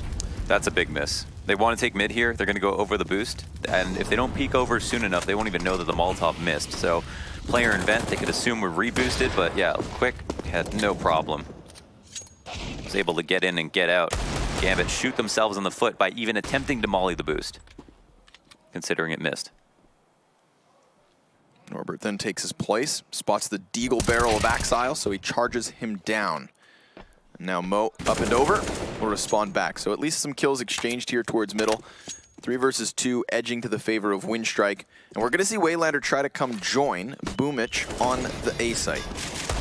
Boomic sitting patiently back by quad. He's just going to play to deny the bomb plant. And sure enough, he does so. May die in the process, but that doesn't matter. Mo, you better stay alive or else it's going to be costly. This AK is worth its weight in gold for this next round. There's no money for him. Would have been 850 and no AK and a save. And that could have actually influenced some type of awkward force up. So instead, he'll hold on to the armor, hold on to the AK, recycle it, get replenished HP, and we'll move into this round with just a little bit of a better chance to assist to either get a bomb plant or to maybe even win if he could potentially surmise the entries. So as I'm talking about that, Gambit are moving headfirst into the B site. Mo going wide, doesn't see a player crossing. The flash isn't good, but Mo, because of his spawn, is able to capitalize on that first kill for free. Right, making use of that AK. Gets the M4 to the hands of Mir, who then follows forward and clears out Norbert. So the B site has fallen for the most part if it wasn't for World Edit covering this cross. It's going to be smoked off, and there's still time. Gambit can just pump the brakes here. Settle down slightly. They're actually going to refurbish the smoke, and wow, that grenade just falls on Bondic like an ugly hat. Mir has to get the bomb. He will. He's fine. Jumping across the gap. He moves past Kvik. Bomb's playing a default, potentially. Okay, no, he moves it over to the B main plant, make it a bit more safe. Molotov spreads, doesn't seem to touch the feet of Mir just yet. So he can rest in position. It's a full-on retake.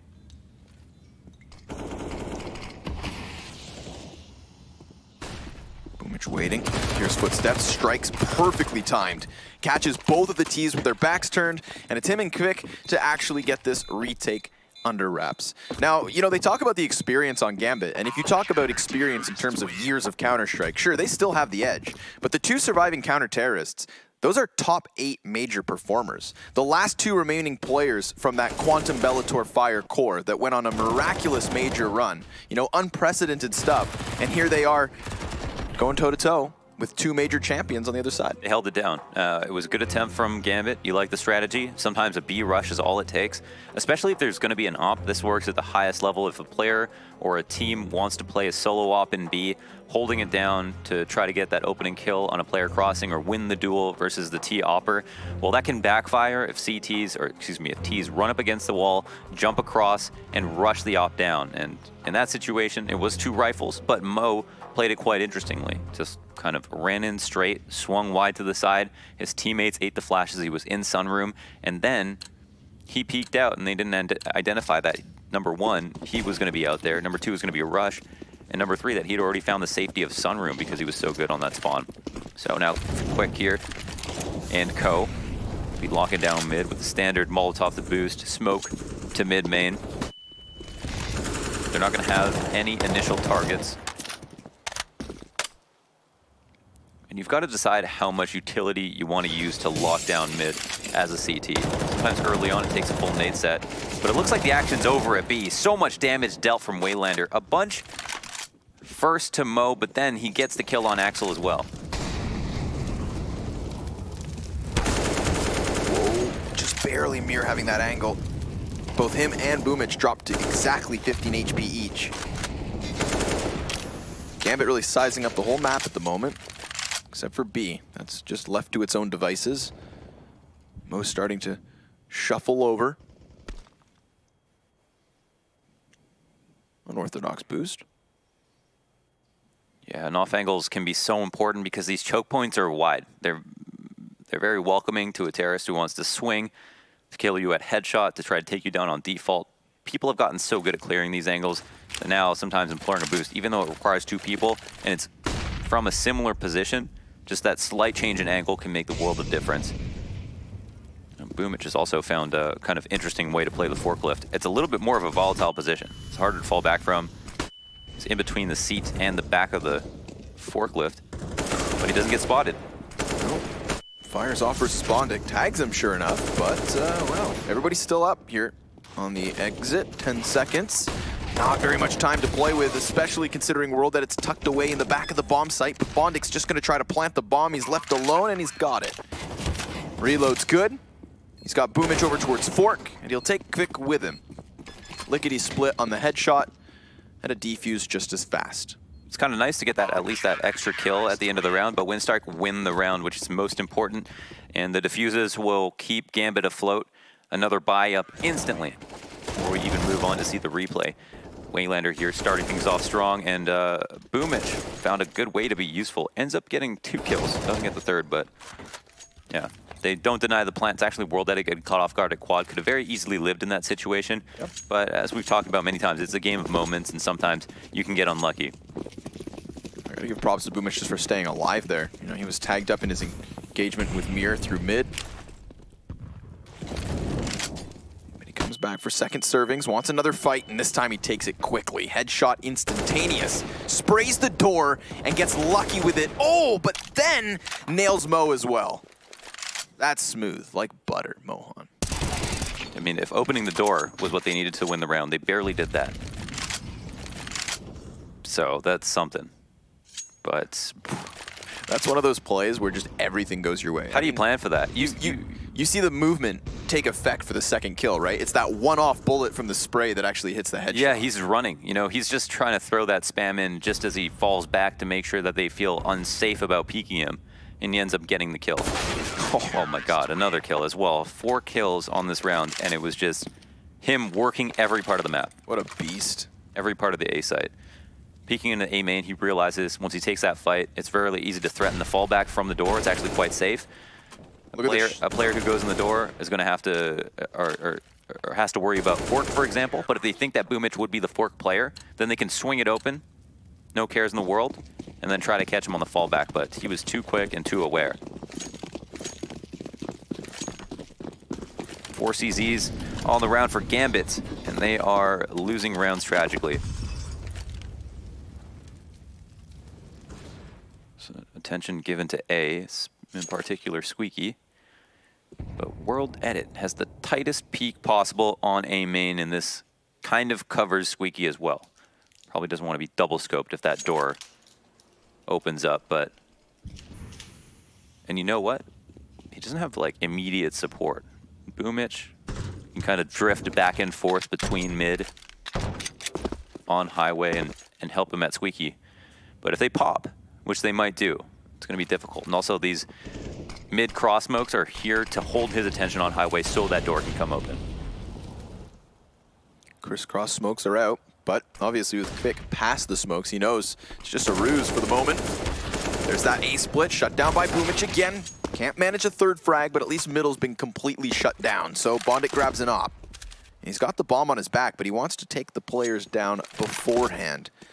Wants to thin the numbers, cull the herd. He wants to make a full round of it. This is, you know, it's viable. He's got an op. And he knows where 2 of these players are at least. Eventually, number 5, Waylander's going to come in from the door flank. Oh, hits the damage. Can't quite get the kill. Imagine had he gotten Waylander or Quick, or excuse me, Norbert coming up from the wall. He gives himself so much more space to play with. Talking to Jason earlier, he was just talking about how Bondic has been kind of the player who's had good performances for Gambit recently. Right. There it seemed like everything went wrong. Everything possible, to be honest. Had that player locked down on bomb wall, could have been an easy shot, ends up tagging the wall, misses an initial duel, but he has a lot of options. Gets that op at quad, and that can be fearsome, hard to deal with. This Boomich 4K so good, gotta see it twice.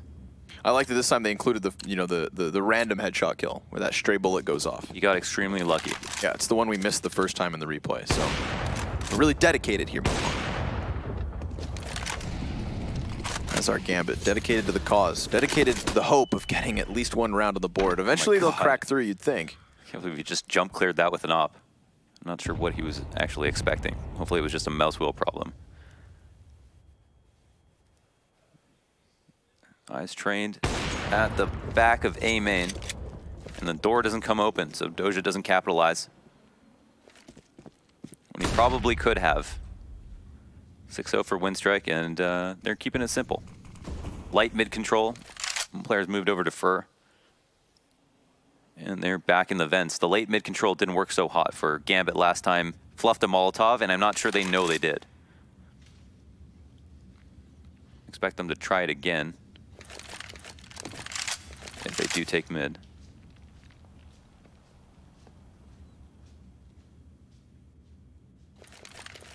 A lot of Molotovs still here for Winstrike to try and counter back any kind of an execute. So no surprise that we get one in response to this volley of smokes and flashbangs out from A main. That is 3 players main, 1 Squeaky door, and a solo lurk over towards B main. 30 seconds on the clock, first spotted on the exit, and Boomich can't get a single kill. Norbert dies elsewhere, so that's gonna thin out the rotation, but World Edit is still here, missing the off duel versus Mo immediately. Mo comes wide, also having his shots go stray. Prevents World Edit from getting away and leaves Waylander all alone here. Looks like Gambit have done it, Mohan. They're finally on the board. Not bad, and a good round to do it. 4 alive, Mir surviving by the skin of his teeth, 2 HP, but that's what's really important, is that he survives. So now he's got 100, he's got some money left over, won't have to rebuy, and that is a moment, spot of solace for them. They've got on the board. They will want to make it a 2 in a row if possible, but there's not anything in particular that they did differently, I feel like, with their A setup.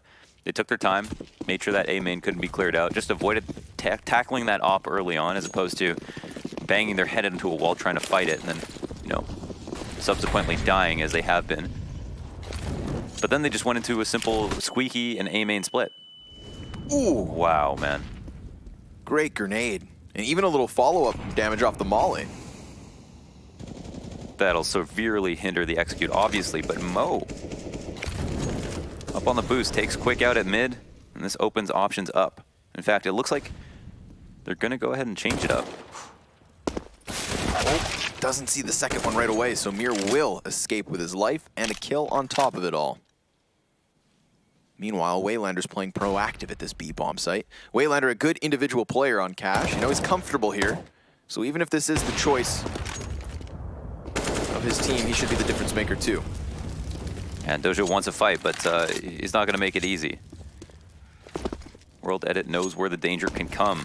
2 players up, 50 seconds, and Doja's down to half HP, but it's not unfathomable that they figure out how to break into the site. They have gotten the bomb down many times.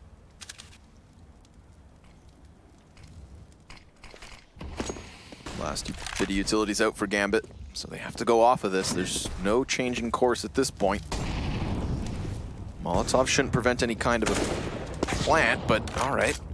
World Edit still posted on the angle. They almost got him with the high ground here. Doja will catch Norbert, then hits a second swift headshot. This would be a 3K and a clutch for Doja. Finally coming alive here out of the squeaky door. Has no clue, though, where Waylander's at, because he had been seen all the way up in B main. Didn't anticipate the flank back through his own spawn.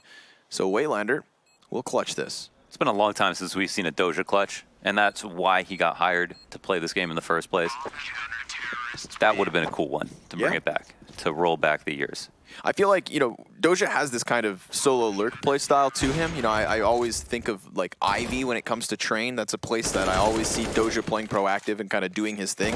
I don't know if that necessarily works as well on Cash. I feel like Cash, you've got to be very active.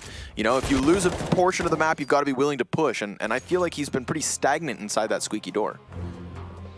World Edit has been on fire. Waylander as well, actually. And Spoomich. I mean, they're all chipping in. And I think a lot of teams struggle to find consistency on Cash. I think partially because of how it feels the size of the map is. It feels like rotations are not... I think the rotations are quite intricate. They're just not quite as important or damning as they would be on a map like Inferno, for example, where sites are relatively unretakeable. On Cash, it's more forgiving. There's a lot more duels, I want to say, than you would expect on other maps. And you can push so many things on CT side that it feels like there's just this general air of volatility. Norbert here is imploring that right now, going for a push, and Axile trades it out, killing Waylander as well, opening a lane into the B site. But how much will he do by himself? The bomb is still defaulted at mid. World Edit snuck his way into the depths of the B site too. So he opened up that lane, but then it kind of slowly shuts itself. Gambit don't look to really deal with it all too much. We get the mid push, and the rotations are not quite in yet. The only thing counting against Winstrike right now is that Boomich only has the MP9 to hold on the site, but the spots are not too bad. Obviously, the Molotov then tells them there's still at least one in B main, and that's at least taking the attention of 2 of the players here for Winstrike. Katowice going to hear the footsteps and the rotate. That immediately confirms to World Edit that he needs to get towards A. Boomich patiently waiting, but Dojo walks up on him, silently striking and not getting his kill. But the grenade will get the job done. Still, decent distraction. It's allowed for the rotation and also the extraction of Gambit after their plant.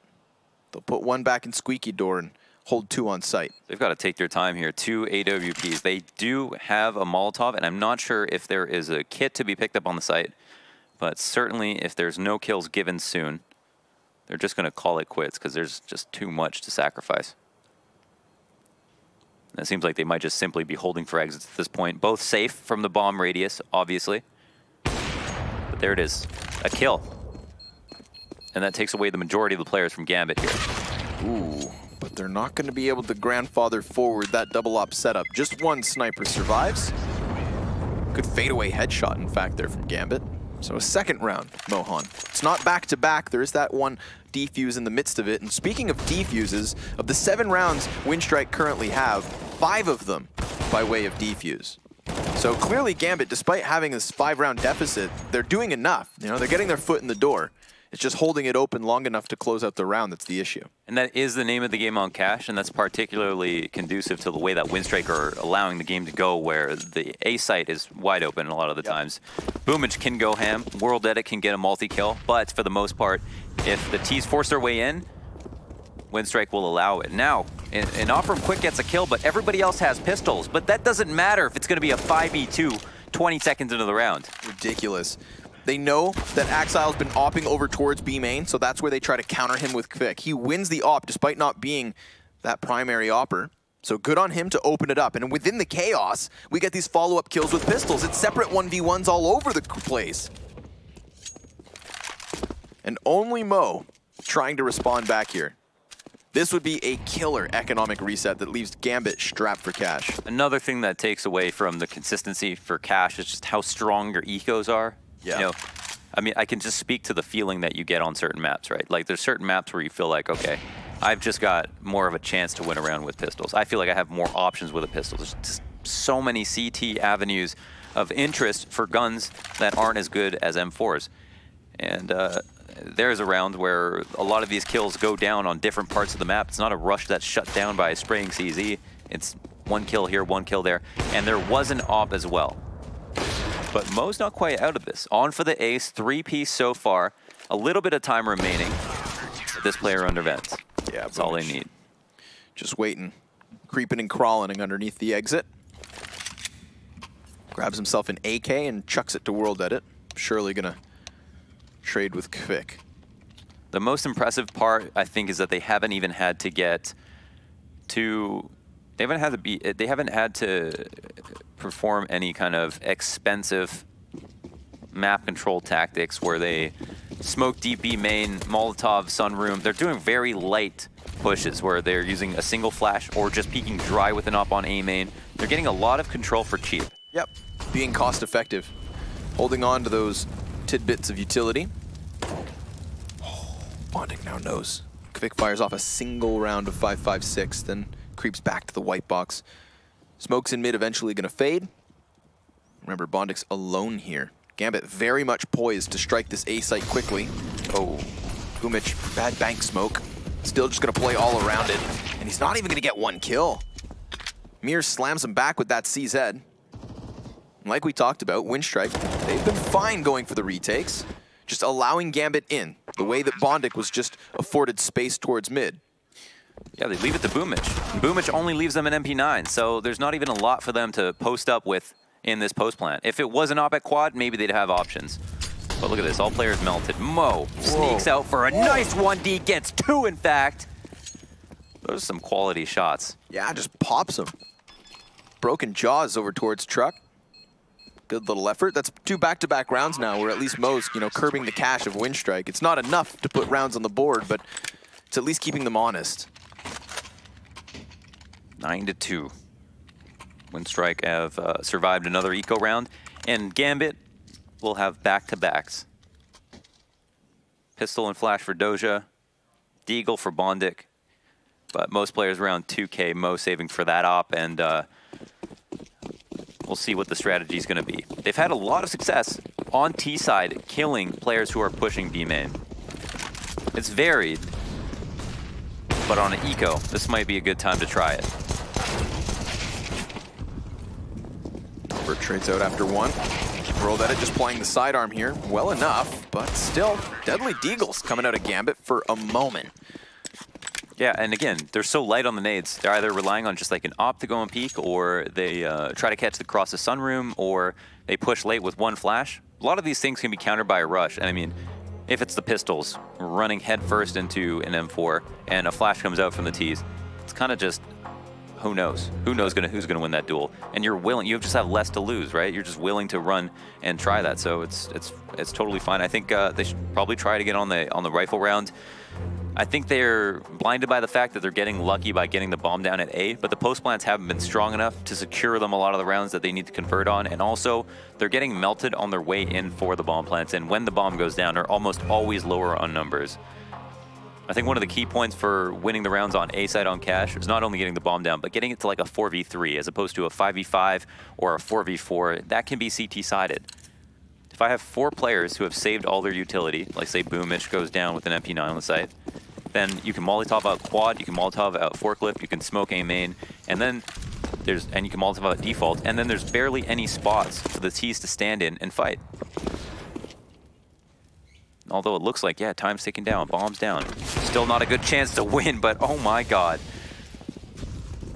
That op pick threw him through a loop. Poor Waylanders just tagged up with nowhere to run, nowhere to hide.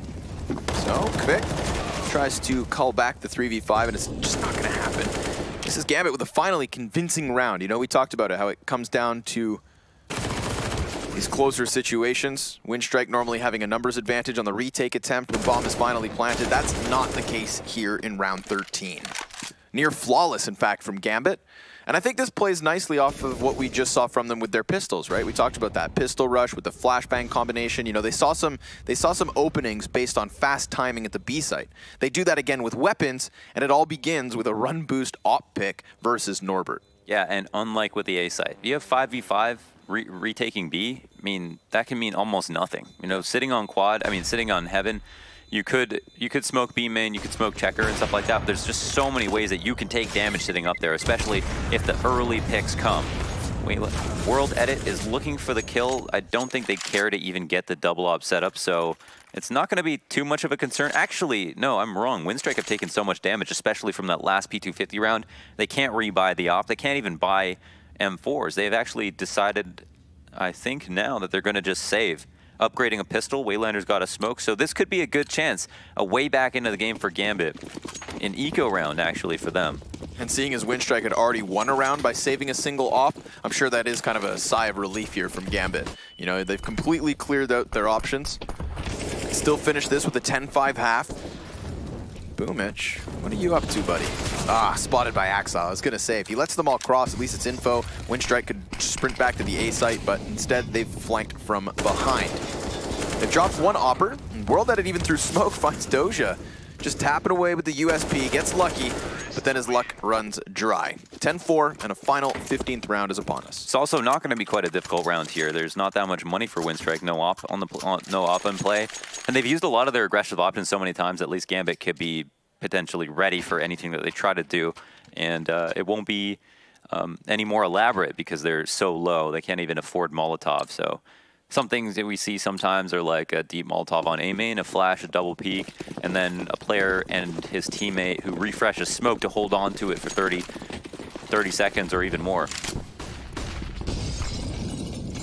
But it hasn't been called for in this match so far, and this round they won't have the utility to be able to try it. 3 players on A. Mid control out for Gambit. They go for it quick, not relying on the checker. Molotov. Waylander wins his duel one more time on Doja, who's playing from Sunroom. I'm surprised they're not aware of that crack peek through the smoke because he's been in that exact same spot more than once. Yeah. Doja may be caught off by it, having not been this consistent B player. But everybody else is behind him. Gambit, they're definitely on the cusp of this bomb site. Norbert's just waiting for the flashbang to sail through the heavens, and the timing's there. Peeks out into Axile, now has confirmation that there's at least 2 players more funneling forward towards him. And Katowice comes in again, just hitting this timing. Throwing themselves into the fight, Winstrike have a man advantage and a massive HP edge as well. But we've seen Mo in some tantalizing clutch positions. He's gonna have one last chance here. Peeks wide, and Boomich ready for him. Now he knows though, because he's dodged those bullets. And remember, bomb's still his. Although, it's off the smoke that World Edit's had enough. Puts a close to the first half, folks, and so it's 11-4. We'll see you for the second half after a very brief break.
A near unshakable CT side started off strong for Winstrike, but we had a little opening there. Gambit managed 4 rounds on the T side of their opponent's map choice, and now they'll be on the defensive.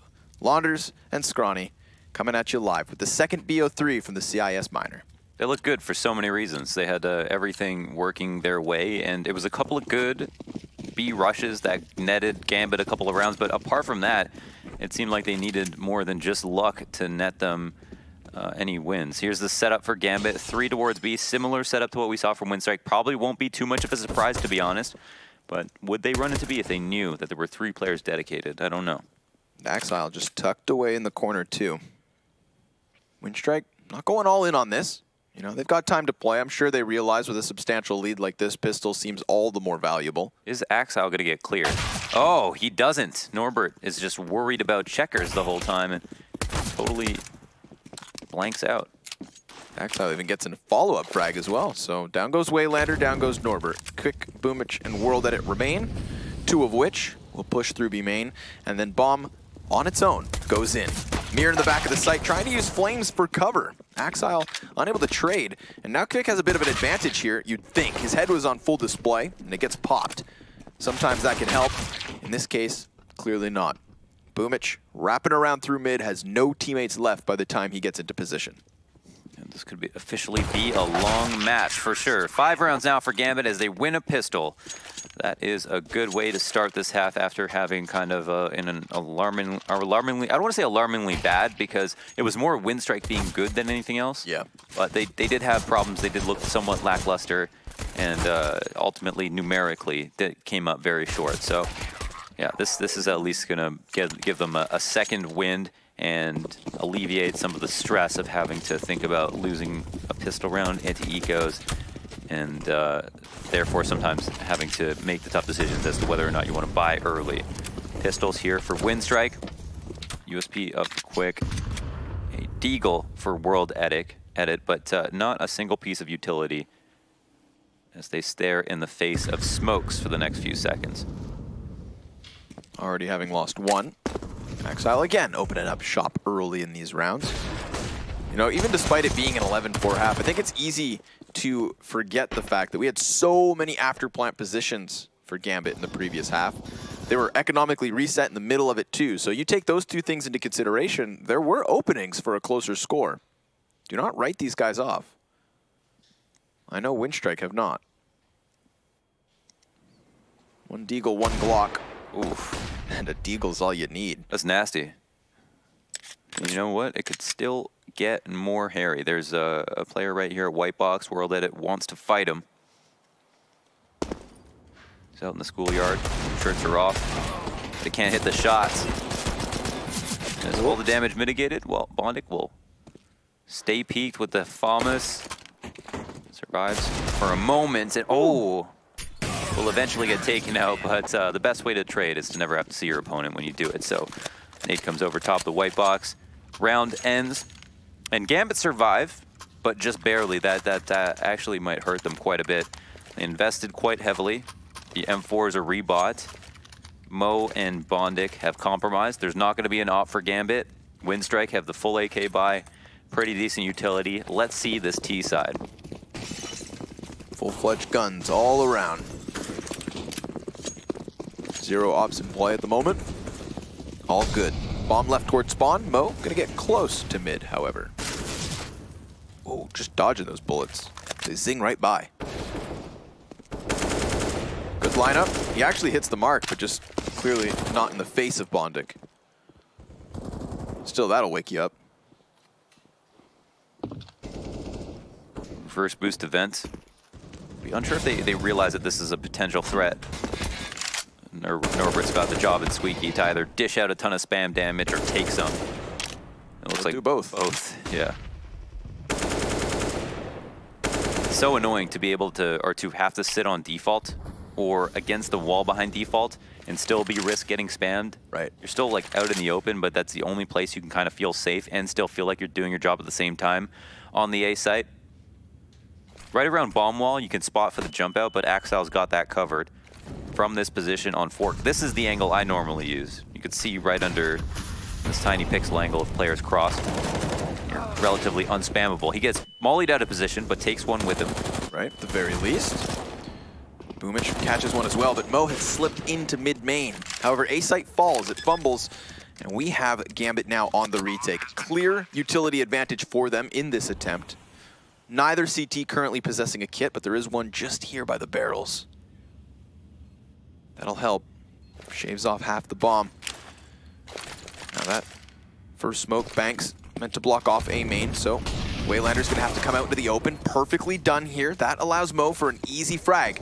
And it's just whirled at it in the depths of quad. Fires off and reveals himself. So now it's a 2v1. Doja over the top is how they're gonna dunk down on him. So Gambit, successful 2v2. Well handled. Yeah, they used their nades perfectly. The smoke down to A main, and then the Molotov to molly anybody who might be standing at Fork, or the A main guy who sees that he needs to has now been called to action because he doesn't want to be left in a 1v1 with 10 seconds where he has to spam blindly through a smoke while his teammate is alone at quad. So comes out right into the fire, and the fire of the bullets of the players who are already up at bomb wall. So good 2v2 for sure. And it does come down to utility at the end of the day. 4 rounds of difference as Gambit climb their way back up now on CT side, but show that they have a CT side.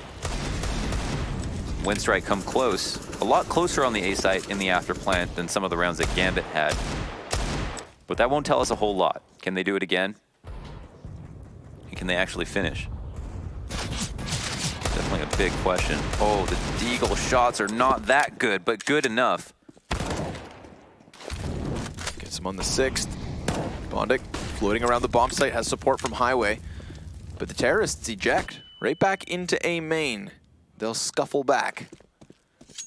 This is going to keep Gambit in a bit of a transition. B site becomes a little more susceptible here. They could split it through mid or just go straight up through main. Oh man, another dirty Deagle. Boomic is tagged up low, and Mo locks down Highway. This cuts off any kind of event play, but he nearly extends into 2 waiting Ts. It's the mid play that ends up costing them that man advantage. And Waylander doubles back towards A. There's only one member there. That's Bondic, just tucked away on fence.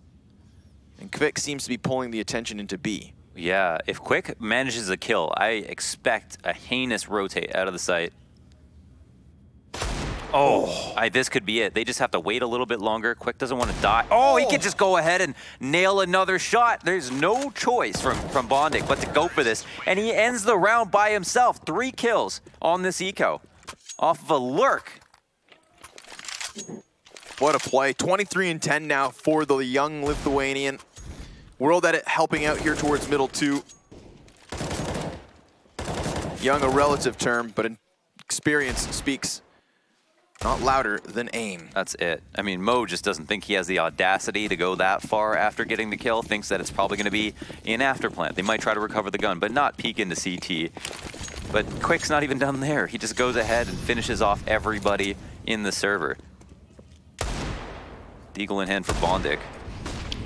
What a way to just blast back into control of the game as well. I mean, look at the end result. Gambit, full save. Got nothing. Yeah. So this is going to be Winstrike tearing them apart in the 20th round. Ridiculous. That right there, a turning point. Round 19. Looked promising for a second with that, strong rifle round, the good retake in the 2v2. Yeah. Free eco. It looked promising as well when we started to watch Gambit piece together the mid control. We had Winstrike with an opening, but then it fell back into Gambit's advantage when they used those guns to exert the mid hold. If it wasn't for Quick, I mean, Winstrike don't win that round, unarguably. Not even an upgrade pistol to work with, so, Hope is at an all-time minimum. At least on that round, it was Winstrike on an eco, but they had a Deagle, and that was a critical factor. Here, we're probably just going to see some USBs getting melted. First one goes down, 1 left on truck, default guys out of the round, and the 2 rotators have been spotted. Norbert's not stopping for anybody, but Doja puts him to his bed. Looking for one more on the USB. Quick's tagged up, but he's going to survive this one all right. This is a great round to try to go for mid control, because if they're aware Gambit are going to be relatively low, but most certainly going to try to buy, they know that it's going to be hard for them to put together smoke Molotov flashes and deal with the initial grenades that come flying over the boost at them. And there's also always the threat of throwing the counter smoke on a boost to make sure that the Molotov goes out before it's even useful. And not only that, with 3 people up at mid, that's a huge risk in and of itself. Not a lot of CT teams like to do that because it's kind of weird. It's like a part of the map that you're supposed to be able to get to safely, but T's have great spawns to take fights, and then you don't have great spots to stand once the smokes have dissipated. So you can feel it feels quite T-sided at times, and especially on rounds like this where the utility is also in their favor. That being said, they play this round out slowly. They also have an advantage. I think the only thing Gambit would like to see is some type of rush, so they can minimize the amount of utility that they'll have to navigate through to try to find their fights.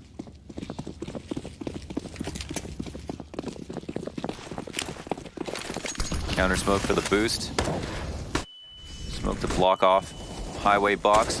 And boom, it spots his first target. Takes Mo down, full blind, and actually all alone. Boomich does not shy away from exiting mid quick. Thanks to that flashbang. It's a very lopsided fight. Waylander moves past Boomich. He's going to take that forward position in middle, just lock down the white box, keep eyes on Z as Winstrike rotate into B. And who's there for them? Mir, committed to the corner. This is actually a position in front of the bomb site, right? It's not behind the oranges, but rather straight there in the garbage pile. Oh, splits out. Checker is going to counter this position so hard. He's in a very volatile spot. He's got a teammate to take attention away from him, but the flash is too good. Yeah, luckily Doja at least able to get a 2K for his efforts. Meanwhile, we've got Boomich just straight through that CT smoke. Doesn't shy away from the fight at all. World Edit last man up. And he too toppled by Doja. Good round from Doja. Oh, yeah. 4 frags. Holy smokes. No, Doja almost went positive on that round alone. 15 kills off of that play by him. And that's kind of crazy. It looked like that was going to be an easy entrance into B. Mir's in a tough spot without... first of all, they didn't have mid control. So he's aware that not only do they not have checkers, but there's a very realistic possibility that people could come through vents. Now they smoke off B main so that he can have a chance at that fight, but again, he can't fall back. You know, that's a spot where you maybe get one. He's relying heavily on his teammate to deliver, and he does. He gets 1 kill.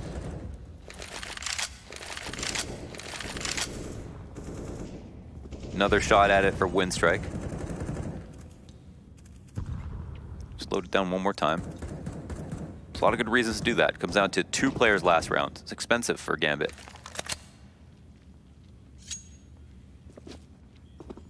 Behind to Broke here. Yeah, all on the line. This victory from Gambit in this round particularly would really give them a chance back into an even game. Round 19 with Quick's 3K was a turning point. This 22nd round could be one as well. So keep your eyes glued, because Winstrike are starting to get closer and closer to the A site. They could hit at a moment's notice. Mo, unbeknownst to him, has 3 targets in A main. Little flash on the corner, easily dodged, double scopes inwards, and he's being toyed with. But he's not here to play games. Rather, takes Waylander down by name, and Norbert swings door wide. That is how they've cleared the offer from the corner. It's up to Axile now to hold this alone. He's got rotations just behind him, but Boomich goes over the box, at least to spot, and he sees one on truck, winning the duel up close, nearly having Bondic added to the tally, but Mir in mid is key, because it cuts Quick off from World Edit, who's now left alone. You really just trickled into that site. Yeah, way too slow it seems.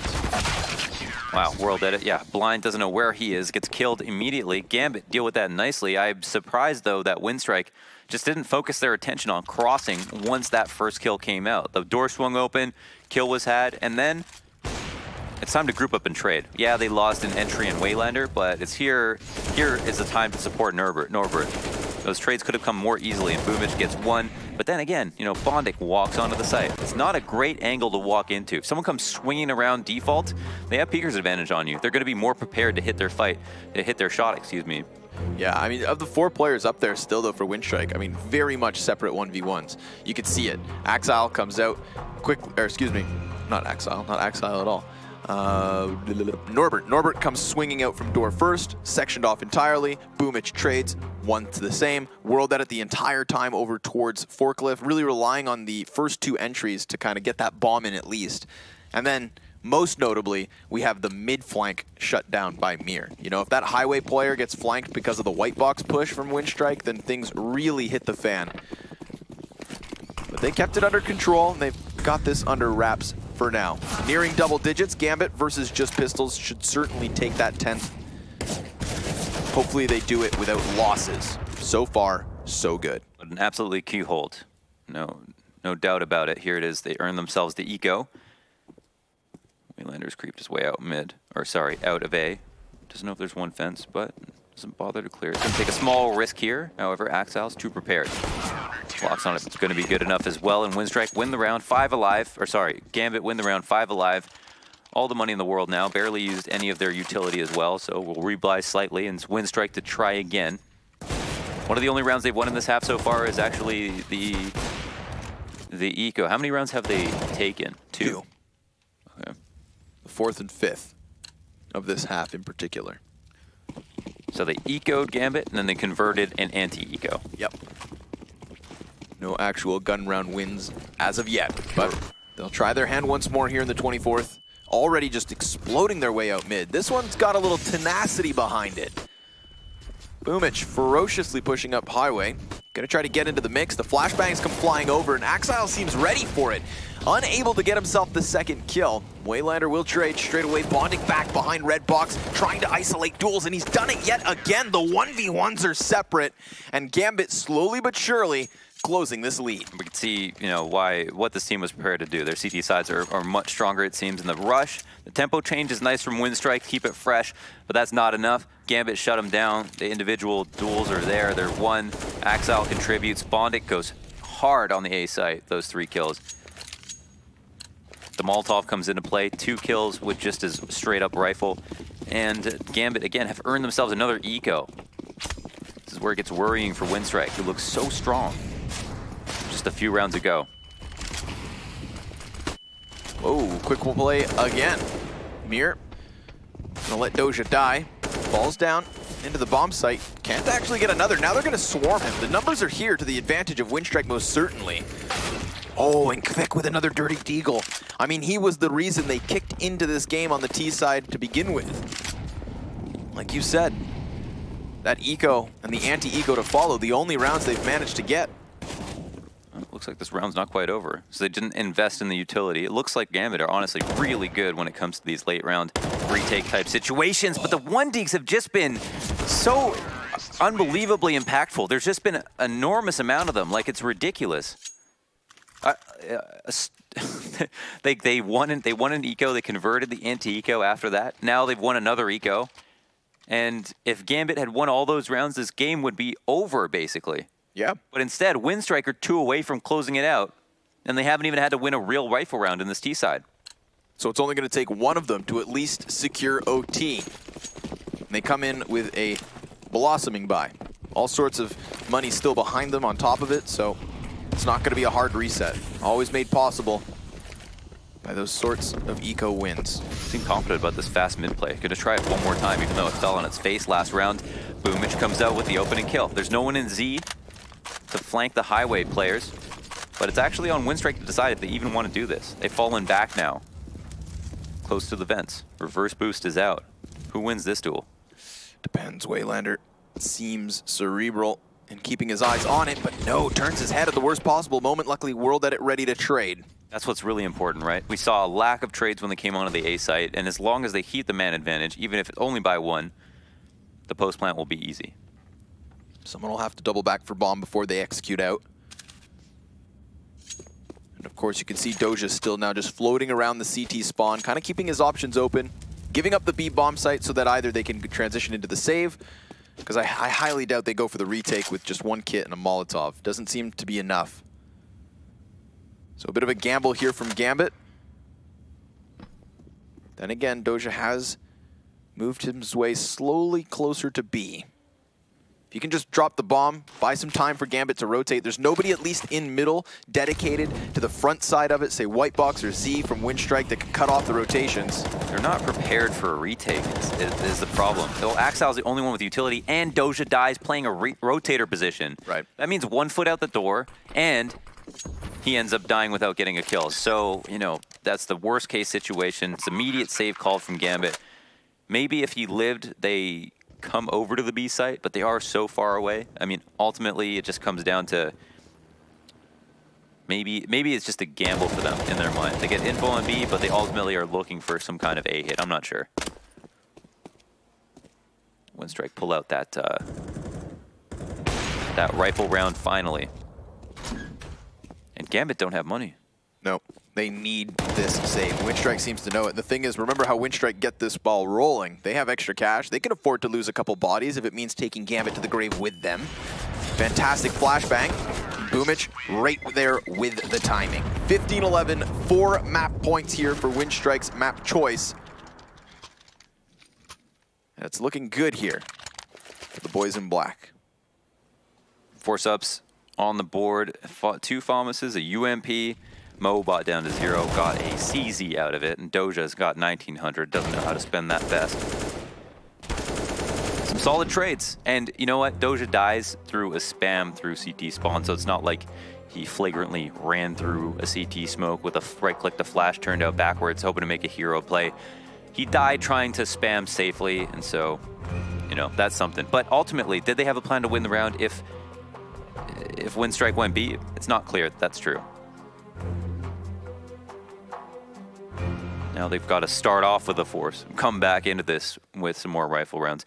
Gambit didn't look out of it completely on the CT side. They've won some pretty good rounds here. I mean, if anything, Gambit looked better at the start of the CT side than Winstrike did. Think of the amount of retakes Winstrike were having to throw. Even if it was a part of their plan, you know, they were giving up more footing. Winstrike had been closed out of so many of these T rounds of theirs until they slip in these eco wins twice.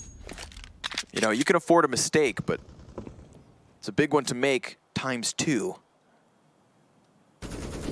They'll go for the boost.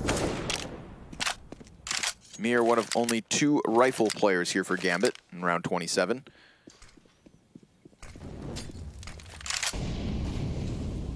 The other one being behind sandbags in mid.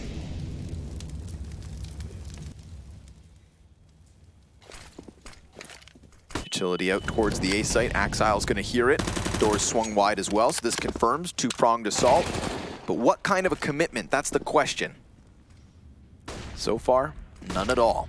They've lost Kvik over towards the B site. Mo's going to get boosted straight into the face of World Edit. That tells them there should be a second man near. Boomich looks downwards. Needs to clear the corner. Will. Instantaneous headshot. He gets dinked in the process, sure, but at least they've got that man advantage back for Winstrike. A rotation from Gambit towards A does get ahead of the bomb. Doja hot on the heels, but Boomich seems cerebral. Doja, he seems wary. He's not getting caught off guard just yet, but he's got to make it to A at some point. 20 seconds up. Good timing there from Axile. World Edit trades. Nicely done. Waylander knows he's beneath him, but Mir is going to make the difference. Boomich is going to come charging up from Highway, has to sprint if he wants the round, and it's just not going to happen. Mir, the difference maker, 4K in a crucial round. That's from Mir, for sure. Yeah, if he dies on the A site, Doja's locked out of position, can't even rotate, and he starts off the round from bent. It's the man to make it a 5v4. It's his teammates to die in the middle of the action. Obviously comes in clutch right here. Playing players from 3 different parts of the map, just out in the open at quad, or out in the open at fork. Fortunately for Winstrike, they can still buy on the back of this. Mo also gets this opening kill. Little bit of damage done from the utility. Winstrike trade for mid control. Is it worth it? That's the question. They've at least gone ahead and kerneled the defense. They can't push past the white box. Mo's got his op honed in. But they could very effectively split B, and that's when both of these ecos have happened. You know, all the openings from Winstrike, just like the T side of Gambit, the successful rounds seem to come with a start at B. The longer they wait, the more likely Gambit will start shuffling their feet closer.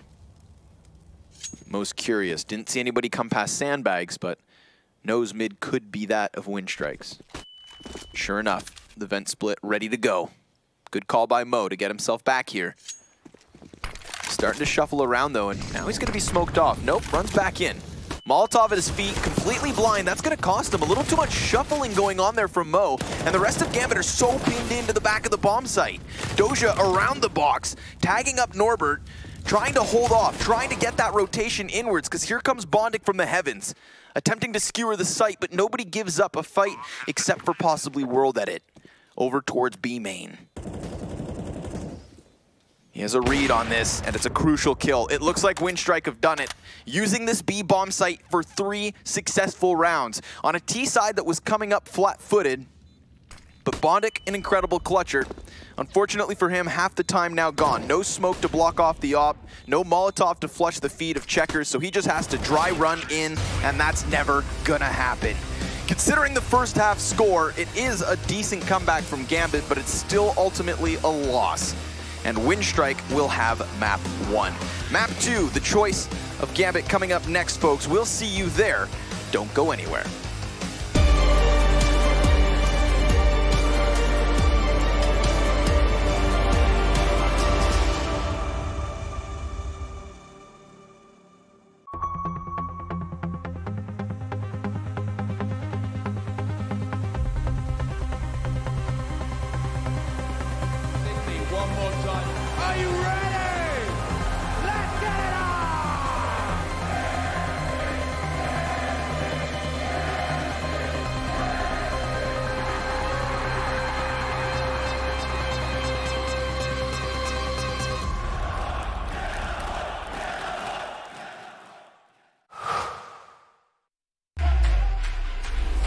Think you can't capture a clutch in full resolution while streaming the play to the world?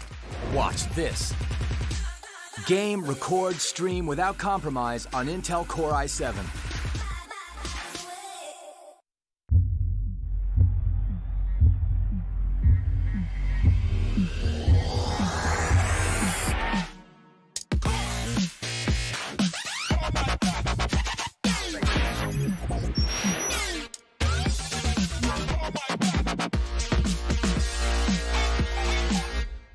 Prepare for combat.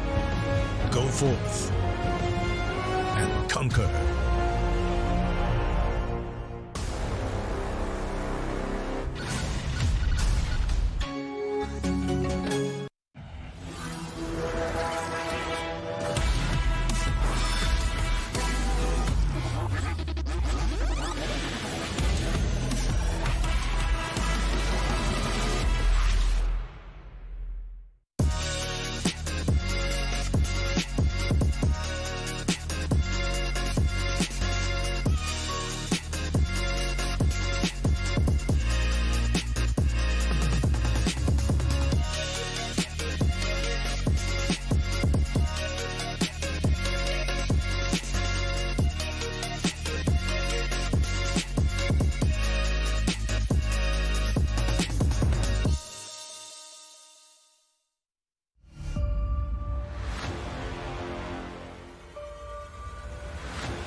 Winstrike could be on a win streak if they can grab another map here as they take cash before we go into Overpass. My name is James Banks and I will be your host, and as always I am joined by Pimp and Blair to break these down in the best way possible. And that one was a little bit better, right, in a sense that Gambit didn't get completely closed out on it, where it certainly looked like it was a chance there, and they definitely fought off a little bit more, but still not what we want to see from Gambit, right? Definitely not what we want to see from Gambit. I think they made way too many mistakes throughout that game. The play they had against the Anticos in particular was outrageous. I think it's I don't know if it's a sign of not having confidence or not having a clear game plan of what you want to do when you're facing pistols. But they did lose two very crucial Antico rounds that sort of like determined the game into the favor of Winstrike. Obviously, their CT side was super convincing, whereas Winstrike's T side weren't really that good either. So it was two teams who I believe did not play up to the best, either of them, but Winstrike were just the least bad team, so to speak. Yeah, I do agree with that, with you on that, but also the point is, if you look at the scoreline, it was 16-12, I do believe it was the final scoreline. They lost 3 anti-ecos against just pistols. I'm not talking about like a mix by something. One round was of course with Deagles, but many of them with like, you know, with Glocks, P250s and whatnot. If that had not gone that way, Gambit would have actually won this map. They would have at the very least would have been overtime, and most likely they would have won the map because they would have broken the money as well. And this could have been, you know, even though this map is their pick, is the pick coming in from Winstrike, Gambit would have been leading this 1-0 going into their map pick. So Gambit are going to be very disappointed about the fact that they kind of slipped away from them. Winstrike, though, the city side, it's a couple of things I want to point out which I really enjoyed watching was Cash is a map where Alon mentioned this while I was casting as well. It offers a lot of opportunities as a CT for you to peek and prod and then push it in various extremities of the map, and that is one thing they kept doing consistently and always catching Gambit off guard. And for Gambit, like, they had to spend so much of time just waiting for something to happen, and then when they're trying to execute it, boop, someone just peeks in. It is it feels like a little puggish sort of an approach to a CT side, but it can work, especially on a map like especially on a map like Cash. And I think Winstrike really did a great job there. But then, yeah, the T side kind of fell short, and I think Gambit kind of, I wouldn't say threw that game away, but they gave an opportunity, an avenue for Winstrike to get back into the game. Because at one point it looked like it was slipping away from them. It's not the fact that they're losing, but it's more in the manner they do it, right? As you were saying, the 3 anti-ecos, that's just outrageous. It's not good enough, and it seems to me that there's a clear misunderstanding of what they want to do in those situations and how they want to proceed, you know, when they're facing the Glocks and when they're facing the pistols. Now moving into Overpass, a map that used to be quite a key map for Gambit, right? We'd see them regularly pick into it. It comes back into the fray, but we know Winstrike is more than capable on it. It's a Mo map, so to speak. I think Train and Overpass is the 2 maps that I feel he's always having an impact on. I think he's super good on a map like Overpass. The defensive style of AWPing he has, you know, suits well for Overpass. The A-bomb side especially. A-bomb side especially. You can be towards long, you can be towards toilets. You can even be sort of like not aggressive, but semi-aggressive towards the toilets and towards the short area. So plenty of options for Mo to get into this game, and he needs to do that if they want to stand a chance of winning this. Gambit, yeah, you said it yourself, you know, a map they like to play, but it's not necessarily a map that I think to my understanding is a clear win for them. I think Winstrike is playing decent right now, and I think Winstrike still has an extra gear, whereas if Gambit cannot sort of like get rid of those mistakes, it's going to be super tough for them to take this. And going to bear in mind, Gambit did have the option rather to go with Train, a map where they lost against Simon earlier on, but they seem to fix it. They seem to have fixed Train pretty convincingly, at least in the past. Yesterday when they played its 2 best-of-3s, right, when they played against, I do forget who it was right now, but they were looking pretty solid on it. It's a map they're comfortable on. It's a de facto go-to map, and they're like, all right, no, we're going to go with Overpass. So they better have something special up the sleeve, or else this could kind of bite them in the back. Could come down to the preparation that Blade probably have done for this team. It's a team that has played a lot of Overpass. I think the past 3 months they played 6 times against some European oppositions as well. They managed to win 60% of them, so a decent win rate for the guys of Winstrike. So it's not necessarily a map that is a punish pip, but more the likes of, you know, Gambit has a clear game plan. That's what we're going to see executed now. So if they can do that, you know, with sort of that experience and with Mo hitting his shots, then there's definitely a chance. But Winstrike to me is the clear favorites for now. Yeah, Winstrike certainly seem to be in charge. The players are definitely managing to pull it off. I want to mention Quick. There you go. I'll get out eventually. He's been having a phenomenal set of games, right? And this is a guy who obviously came off the back of coming into this team, and we weren't sure really what he'd be able to do. He's started to shine further and further, and he was the key reason they actually managed to get back into the game with the Deagle play. That's why I'm a little bit worried about Overpass being the map for Gambit, because it is also a map that offers a lot of aggression, especially on the CT side. One of the things you pointed out, you know, where the aggressive CT side that they sort of like was very proactive with, so to speak, on the CT side for the Winstrike guys. On cash, they can do the exact same thing on overpass. Indeed. A long, B short control, you know, underground control, push the up middle, push the late middle, push the late toilets. There's so many different angles, so many different variants of how you want to be aggressive on the CT side. So if they feel comfortable doing that against a Gambit that is currently bleeding, then again, I could be very worried that will be it for Gambit. That will be it, you know. It's going to be tough. It is always going to be tough, especially when you're facing off a Gambit that you never know what you're going to expect from either, right? And I think this is do or die for them, because if they don't get this map, it's 2-0 for Winstrike, where Dust 2 is certainly a map where we've seen Gambit be so comfortable in. Yeah, the thing with Winstrike, though, they're going to be looking to close this out right now. Yeah. Right now. Because Dust 2, yeah, they got destroyed by Avangard earlier when they played against them. 16-2, which is very, very rough showing, to be very honest, on that particular map. And Gambit have shown that they seem much more comfortable in Dust 2 for some reason, right? So for them, for Winstrike, this is the opportunity to close it out 2-0, get to that final, face off, have the rematch against Avangard, get that win, and just go through from the minus, right? That's the game plan they have in mind. But for Gambit, like I said, I do completely agree with Pimp that Overpass is a map where if you start getting strangulated on your T side, you don't have that option to really, you know, roam around and get map control, and which is Winstrike's going to do to them. They're going to force them to play very passively, and then it can come down to, you know, 20 seconds remaining, 30 seconds remaining, and then it gets a little tricky. Well, let's see if it is going to be tricky for Gambit or not. We're going to be getting into the game. It's Overpass, and it's going to be back with Scrawny and Launders. We're back in control of this show, Launders, and we're back on Overpass. Same teams, new battlefield. And again, I want to see Mo come to life here. You know, I'm always a big fan of his. It was never the super predominant opping that was the core success of the old Gambit, but I think that now he's got more space to shine, and so my eyes are on him. It's crazy how little we get to talk about Mir. Yeah, that's a very good point. Like, Mir was absolutely outstanding. The way that we were praising players like Poison or Boomich or even like Zywoo, you know, like the Mir was absolutely outstanding on Vega Squadron, and now he's just kind of in the mid rounds, sometimes explosive, doing okay. I would hate for him to fall into like a kind of like Nex type of position where Nex was so insane like 3 years ago. Yeah. People were wondering, is he going to be a top 5 player in the world? Like a Seized. A Seized, you know, Seized has had such a huge drop off too. It's kind of crazy to see, you know, from, I don't know. It's just that's just mental to me too. That's actually just a crazy, one of the most insane anomalies on its own. And he still plays, he's still alive, but is just so much different now. Had a couple crucial rounds over on Cash. But you know, this being the Mo show can be great. Good map for him, everything like that. But how much are they going to lean on Mo? And is that the beginning and end of their strategy? I feel like it's a lot more so on the CT side, which is not where Gambit have begun. They're on the offensive to start off Overpass here. And we got a quick exchange of frags. Quick flash flurry over towards Monster. Boomich, currently alone on the A site, about to be split upon by 4 terrorists of Gambit. Oh, but he takes down Bondic. That's crucial because it funnels the rest of Gambit Esports in through mid. World Edit wanted a piece of the pie, but he gets completely flashed off of his position. And now with these deep smoke grenades from Gambit, they're going to plant safely, and they should be able to fall back unless Waylander has something to say. But he misses his chance at a perfect flank. They do know he's there now, and he can combine with Winstrike on the retake. That's no doubt.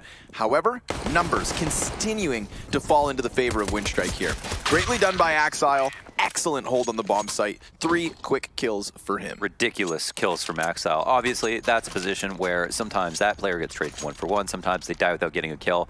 It's a position that the guy in CT is going to be first looking at, can be sitting and watching and holding the angle without exposing himself to anything else, and will most likely get some damage off from. And so for him not to die there is one thing. For him to get 3 kills is phenomenal. Great round from Axile, and it was a good attempt from Winstrike. I like the patience in the 4v3. They even had the big flank going on, but Waylander not hitting that crisp 1-tap. That could have been a big thing. And obviously Axile going absolutely massive in a moment where Gambit needed him. Helps also to kind of drive the conversation towards him a bit too. He's somebody who has been picked up, has been maybe scouted by Blade. We don't know exactly how he was found. Right, and very young age. He's a young, you know, he's a young guy. We know that that's kind of what Blade has been good at, has been figuring out where new talent comes from. Right, the story of Simple, the story of Electronic. 2 players in the top 5. Yeah, I mean, we don't know if Simple's in the top 4. Yeah. Check out Chill TV. Oh boy. Conversion points are there. Mir off to a strong start. He must have heard you talking, Launders. Which is good. I'm glad to see it. I mean, the team doesn't look that good to me. They had a competitive go at it on Cash. They had a comeback. There's some good CT rounds. T-side looked abysmal. That's something that I always look to Blades teams to have at least is really good T-sides. They usually blow it on CT sides. This is a little bit different, maybe in a good way, but maybe it was just a map that wasn't what they wanted. Here it is, Boomich, excuse me. 2K from the stairs, shutting down short control. And Waylander, what the hell? Spraylander, he's just going for it right now. Has absolutely no idea what's in front of him. Hits the headshot. Swiping all sorts of positions. What on earth was that? I want to see this guy on Tinder. Yeah. Eyes closed and everything. Playing speed rounds. Yeah. You know, I want to contrast something, though. You just said, you know, Blades team's normally really good on the T side, but historically speaking, you know, Gambit, they were always a CT-sided team. So maybe they're trying to bridge that gap. There you go, best of both worlds. Pull a Valiant, you know, combine the strats. As the birds chirp, Boomich falls. That's Mo at a distance. That's going to open up a little avenue here, a route towards the A site. Quick's on it. Back behind the boxes, teammate moving upwards in Waylander. Not only does he get a kill, but he finds a Molotov. So chucks it deep onto Optimus. He gets fire in response. 30 seconds up, bomb now with him. Molotov won't affect too much. Can go and patrol a bit, check out the bathrooms. Still 2 players here, and mistakes can be made. Yep. Quick could miss a shot, or he takes down Mo. He's got the warning of the shadow. Now Waylander's going to try to sprint upwards, and Quick's done a great job, not only taking down Bomb, but softening up Mo for Waylander to clear. Winstrike immediately on the board with guns. Vic is dope. Yeah. He's dope. He had a really good map last map. Looks super smart, super safe, super patient. Oh my god, just whipped the hose out. Just went full art attack on this kid.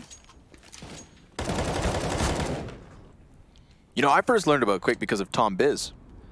Thomas Bismeyer, big fan of him, big proponent. Argues for the guy. And then obviously with that ridiculous run of Quantum Bellator Fire, Quick was a piece of that. One of the 2 surviving members, as I said on Cash, with him and this man, Boomich, 20 years old and dead. Doja finds him as he gets hyper-aggressive through connector stairs. But they've got another trick up their sleeve. Not only pushing Waylander into the water, but going for the boost over sandbags. This is a great way to keep your eyes outside of Monster. See, you could do a triple boost, right, where you push up against... Oh, did he spot that? He might have. It won't tell them too much, but I mean, it might alarm them for at least a few more seconds. Norbert's prepped and ready. Oh, great flash, though, right between the eyes. Like a solar flare. Man saw nothing. Waylander as well. Uncomfortable in his position. Flashes continue to pop all around him, and, well, Gambit is near. Mir takes the front line. It's going to be a separate 1 versus 1 if Waylander decides to go for this duel, and he walks right into it. The lying weight of Mir. Pops his noggin and transitions us into the 5 versus 2 as the bomb heads elsewhere. This pressure on B is all a ruse. Holy smokes, they're making a big rotate here. The time's going to tick down. I mean, they don't know if it's going to be B, but Waylander... Yeah, I don't know. Yeah, he's going to come back here. There's just some random chance that he could potentially drop the bomb or get a 2K. Instead, we'll fall back totally, and now we'll get locked out of position by Doja. He's got control of Optimus. And they'll call the save, so the rotate's fine. Thought they were pushing it a little bit. You know, 5-2, close to a site. Yeah. If they work the way in, yeah, they might have to go up against 2 people, but at least they can take their time. But here they have minimal losses. And bomb plant, and when I say minimal, 0 losses. They've got 5 players alive. Only use utilities, and they also get 4 of the Winstrike players out completely from this round. There's not going to be a buy here for Winstrike. Saving these guns is imperative. So their odds of success next round, and what was that? Okay, no, it was Bondic from back. Over the shoulder. Didn't think he was even in vision at all, so I don't know how that works. Would have been the flick of the century. So this is a hell of a start for Gambit. 2 rounds right away, they let Winstrike on the board, and then they sweep them straight back with a reset, keeping all 5 players alive. I mean, that's a perfect storm for a lopsided T side. Big match for Mir so far. 8 kills already, 4 rounds in. Early aggression from the CTs out towards A and from the Ts out towards short B. Mir once again into his comfort zone. Now patiently sit and wait.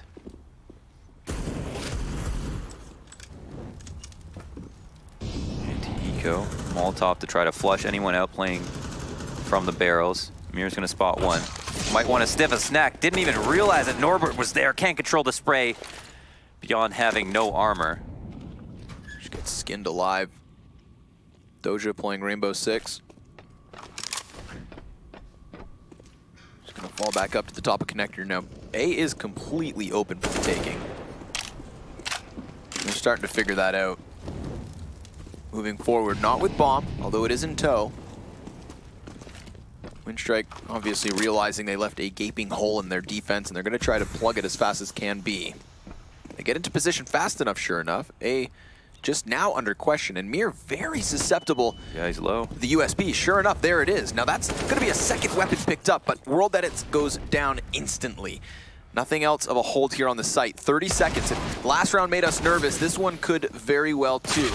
But the Ts do a great job of following through. They wide swing onto all the players, clearing the site itself, but Boomich still needs to be dealt with. Doja's gonna plant out of his sight, and Boomich nearly crouches straight past the Opper. Very close, very costly, but it's still around for Gambit. It would have been a tough 1v1, but Mo had a very low HP, so even if he got spammed, he could have gone down. Doja had to take that into his own hands for sure. Mir, though, it's been pivotal. Taken out by Boom Bitch there, and this is all close. There's so many moments where the momentum could swing back into the favor of Winstrike, but we've got kind of looking like cash at the moment for Gambit, where they're starting to peel away with it. Get another eco on their hands. No way. Oh, I thought he hit that.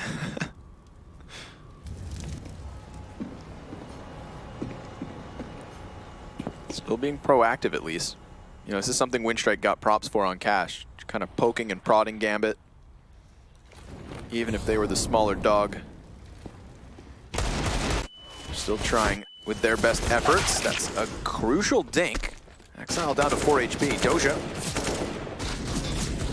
He's getting spammed at through walls, but he's safe. Just tuck himself away. He's got a teammate to come help in both Bondic and the very tagged Exile. It's 3 terrorists inside of the short water. 3 CTs soon to be at B. Got Boomich rotating downwards. I didn't know you could wallbang from that. Is that a thing? From down in the water? From below, yeah. No. Surely not. Whoops. Oh, World Edit. Crisp. Oh my god. And it's not over. It's not over. Doja's tagged up. World Edit made him just taking damage through the wall, but this would be a hell of a deagle play. Oh my god. Got it. No way. World Edit with the reconstructive surgery. 3 dig headshots. And again, we find the boys on Winstrike with a ridiculous eco round win. He didn't even care that much. He's like, yeah, that just happened. Holy smokes, what are these shots? Those were all just like pixel headshots. That was not easy. Dude. And the fact that Doja tags him down to 10 HP as well. You know, he's wallbanging him through the side of that ramp cover. Across these 2 series, this is the 3rd near full eco win that Winstrike have decided to pull out. It's the reason they managed to get something going in that second half of Cash. It's maybe the reason they won the second half of Cash. Would be a crazy way to get into the first one on Overpass. And it's mostly the tilt. It's just the residual psychological effect. The residual negative psychological effect that it could have on Gambit. That, you know, oh, it's happening again. Oh, we lost a round that we shouldn't have lost. Oh, that could have been a free route to 5-1. Oh, their economy is back on their feet. They saved money last round. There's all these things that they've got to think about now. It's just a ton of baggage. It's like forgetting that it's like forgetting that you had more homework. And then realizing you have to do that too. Right. You could have mentally prepared yourself to do 4 pages of homework. But if you thought you only had 2, it's so much harder to do the second 2 pages. Yeah, that's why you just wait till you get to school and you just copy a friend. You Just drop out and go into esports. Yeah. Feels too relevant, man. Here comes Waylander. Holding off of the B site, loses his teammate by his side. I appreciate that joke because you're making fun of yourself at the same time. You know? No, this is very serious. It is, in fact.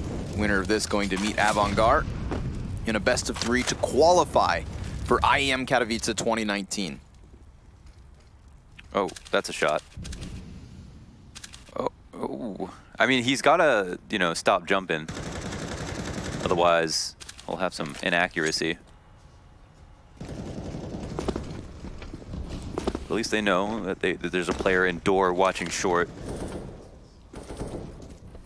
Looks like it's influencing the rotation somewhat. I don't think Vic has the thought to move quite yet, but he's kind of back in CT spawn. Boomich might be the man of the hour. AK here patrolling between long and bathrooms, and he spotted a couple of people. Saw Axile being tagged up through the flames as well, but just barely gets away with the dual 1. World Edit. Excellent. Up close on the op. Here's the footsteps. Blasts back Doja 2 seconds. So Mir's death could have been even worse, but that's another opening for Winstrike. 2 in a row. They won the eco. They convert the next round. They put Gambit on a save. That's 3 from the eco, potentially, if Gambit can't do something as ridiculous as they did. Mir's been good. Patient outside B, holding for pushes, getting results from it. That's been about it. Yeah, not going to invest anything. Again, Gambit's map pick, so they have an excuse for cash. Right. You might like to see dust too. That's true. Blab brought up on the desk.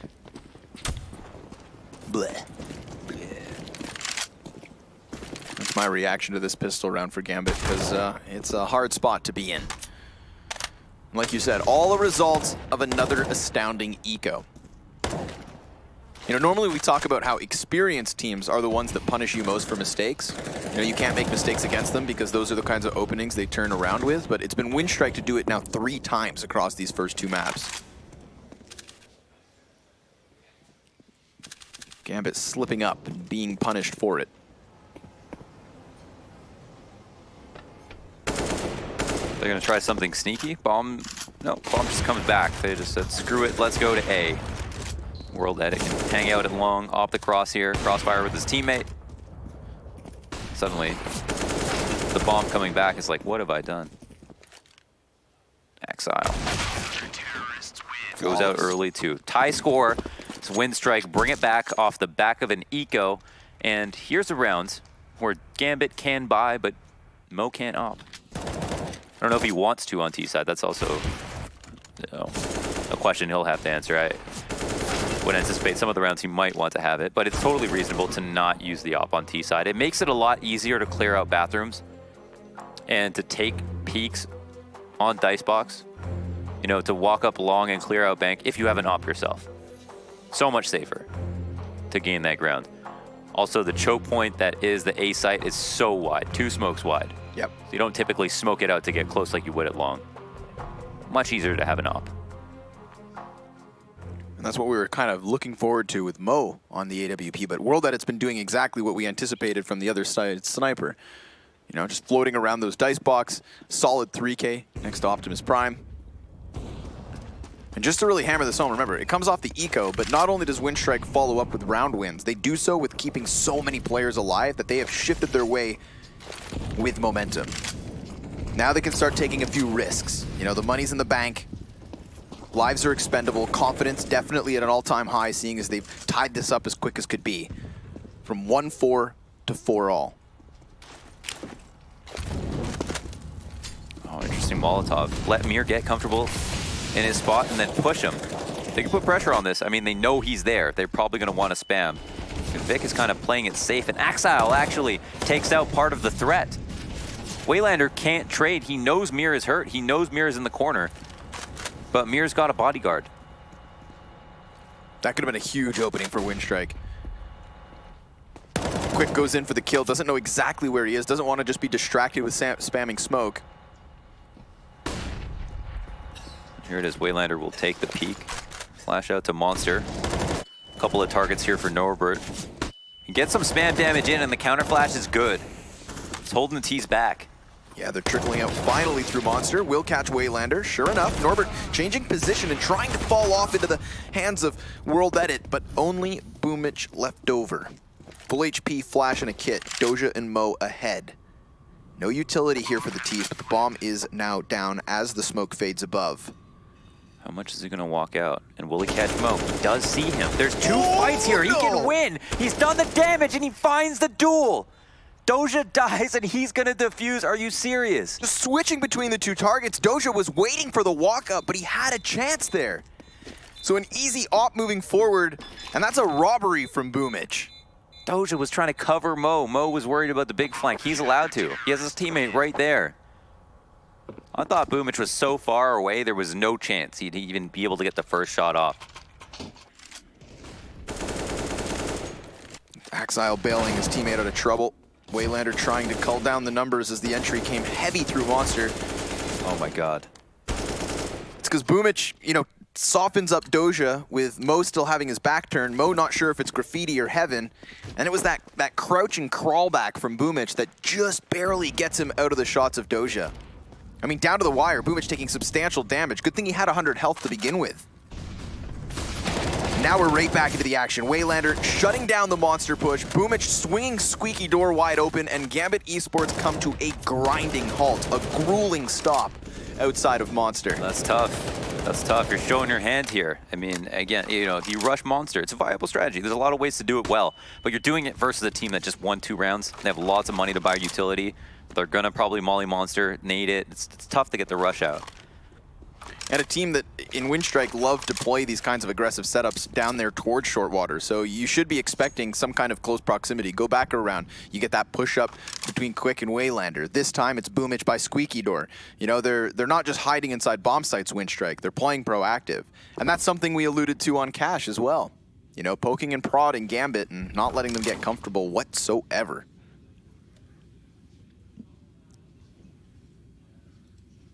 Just a nature walk from Doja and Mo.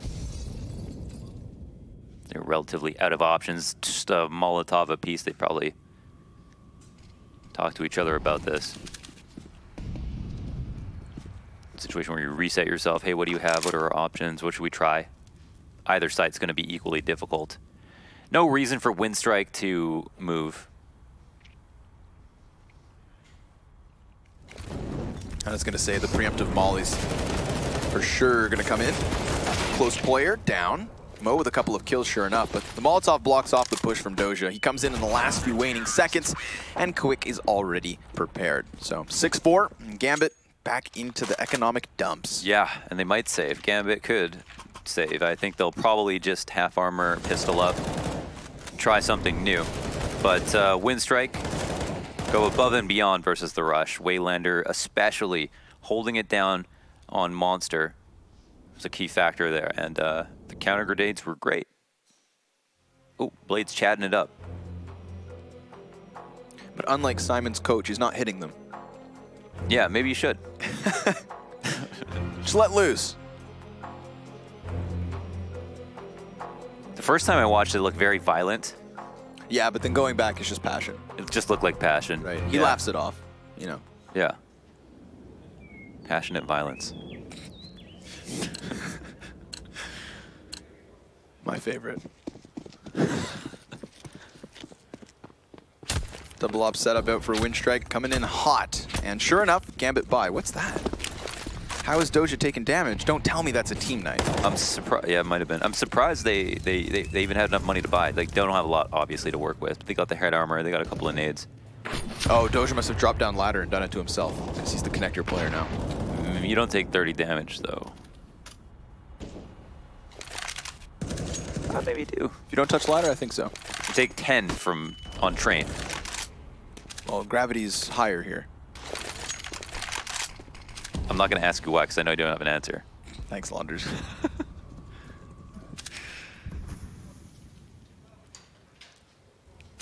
Doja sneaking up.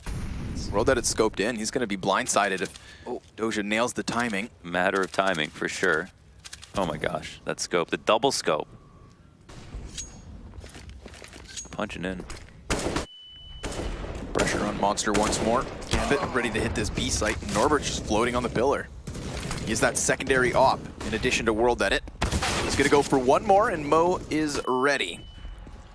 Mir as well, starting to walk up on short. So the trade frags are good, back and forth each way. Keeps us even keel, but there's an HP advantage here for Winstrike for now. Quick's gonna take a bit, softened up. Gambit, they're gonna go all in on Monster. 3 remaining players charge forward, side by side, shoulder to shoulder. And trade frag's still efficient. World Edit's got cover, and he's got even faster flicks. Mir walks in under the back of these boxes, but Boomich ready for the hop up. Bomb was dropped, so you knew he was near with only 15 seconds left. There may or may not have been a reason for Norbert to like swing on Monster after that. The trade came out right away. It just seemed like there was a, Gambit are being patient when they execute, and that was a little bit of a risk. And then here, some of the trades going down, it's like, oof, it really looks like a situation where Winstrike know what they want to get out of the round, and they potentially blow it by going to take these fights too early. But ultimately, they come out ahead in that 2v2. Feel like it could have gone either way. Gambit will hopefully think about that, contextualize the loss. But now they're going to go out for another rush. But this time, I think they want short control first. A few heads spotted by Kvik, but will the round be successful? Good nade damage there. Waylander called towards Monster. So far, so good. Utter and total shutdown. Absolute obliteration. Gambit, try as they might to hammer their head into the B site once more, have now given up a doubled score, 8-4. Gambit still looking for an answer, and maybe it comes in this round, seeing as they're back in a bye. Definitely don't want to throw this T side away. They've employed a few fast rushes towards B that have gotten shut down, and again, the economic damage that they do does matter, even if they don't win. So, I mean, Winstrike will take it. They're getting better and better at holding B. The rush rounds are the most convincing. Kind of the slow creeps in that really seem to irk Winstrike, make them uncomfortable.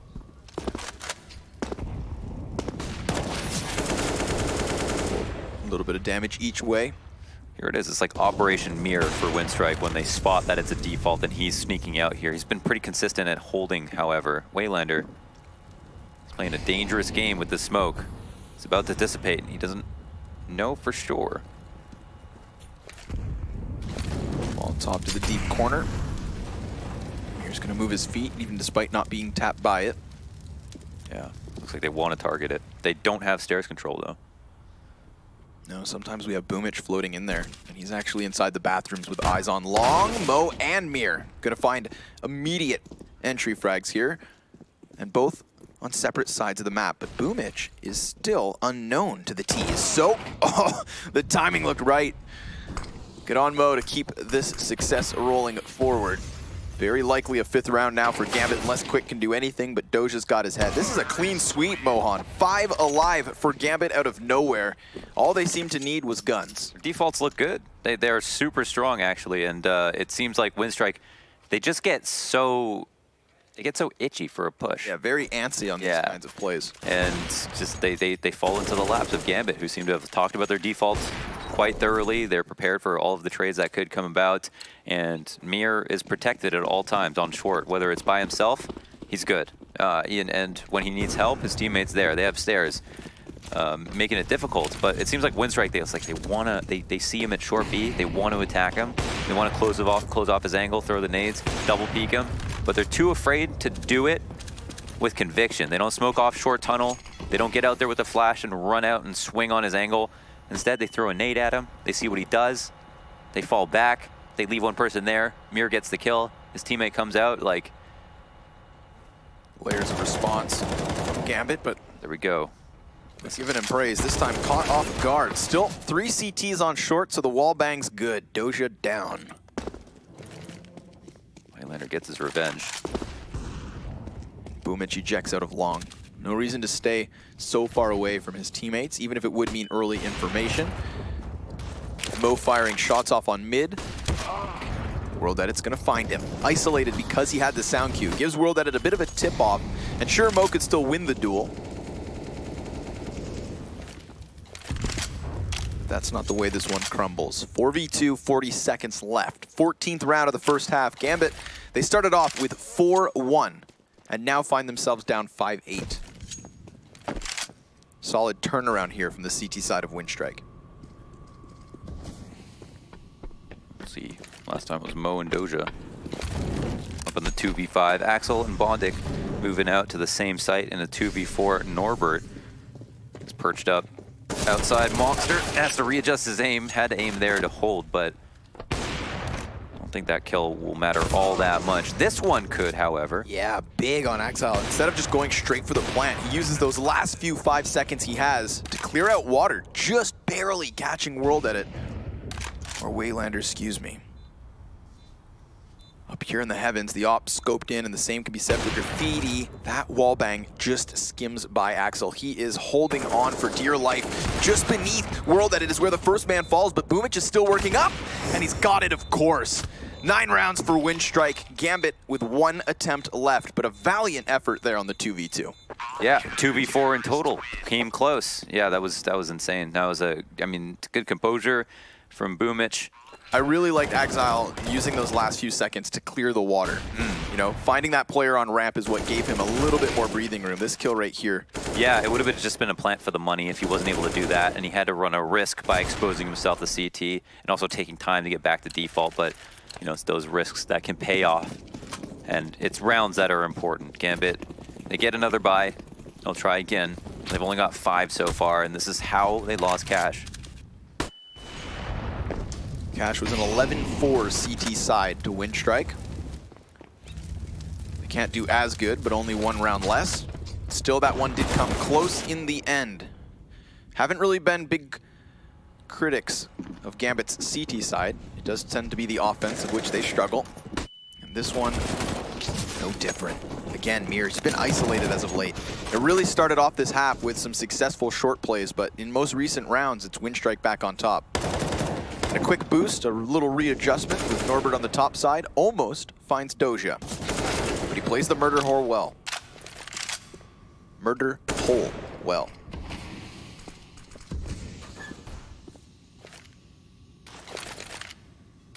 Heaven smoke out. Headshot Molotov. I don't think it's going to be too concerning. See nades like that, they're only coming from one person. You don't actually have vision on an enemy. No need to rotate. They also went ahead and spotted out short to see that there was actually nobody there. World Edit moving back to the truck. It's got an enemy at long. It's good that he's being so aware and careful. Now they've got an inkling. The fast flank is out too. This could be huge. He's actually going to extend wide. Opens himself up to the potential long push, but Waylander's here to help, and it's a solid lockdown. Winstrike have cut it all down to just Mo. 1v3, 18 seconds, and he sees the head spot over. His bathroom's been flanked as well, so even just pushing to the dice box on the plant is going to be a hard enough job.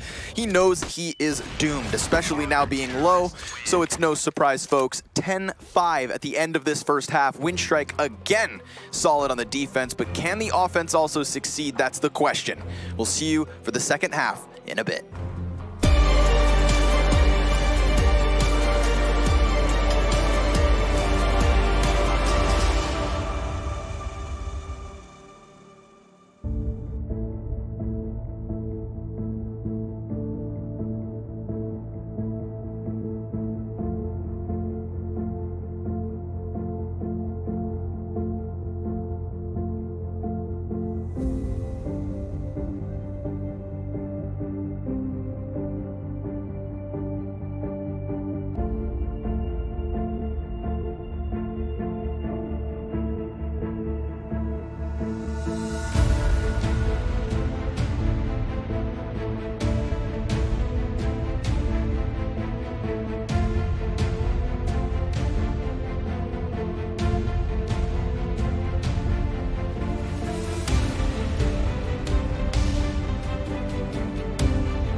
Another convincing start on a CT side for Winstrike, but if it wasn't for the eco rounds on Cash, Gambit would have brought it back. Can they lock down this defensive side? Can they minimize mistakes? Those are the questions we ask ourselves as we begin this second half. Man, it was an eco round from Winstrike, and they won like 7 rounds in a row on this map. Yep, very true. Gambit never recovered, which is not hilarious. It's terrible. It's kind of sad. Yeah, it's sad. It's alarming. I cry every time. Mo, he sees way too many bodies over towards Fountain to stay comfortable at the front side of bathrooms, redirects through the A site over towards the depths of Long. Now, by the time he gets here, they're already close, but somebody just jumped, so he should have heard that.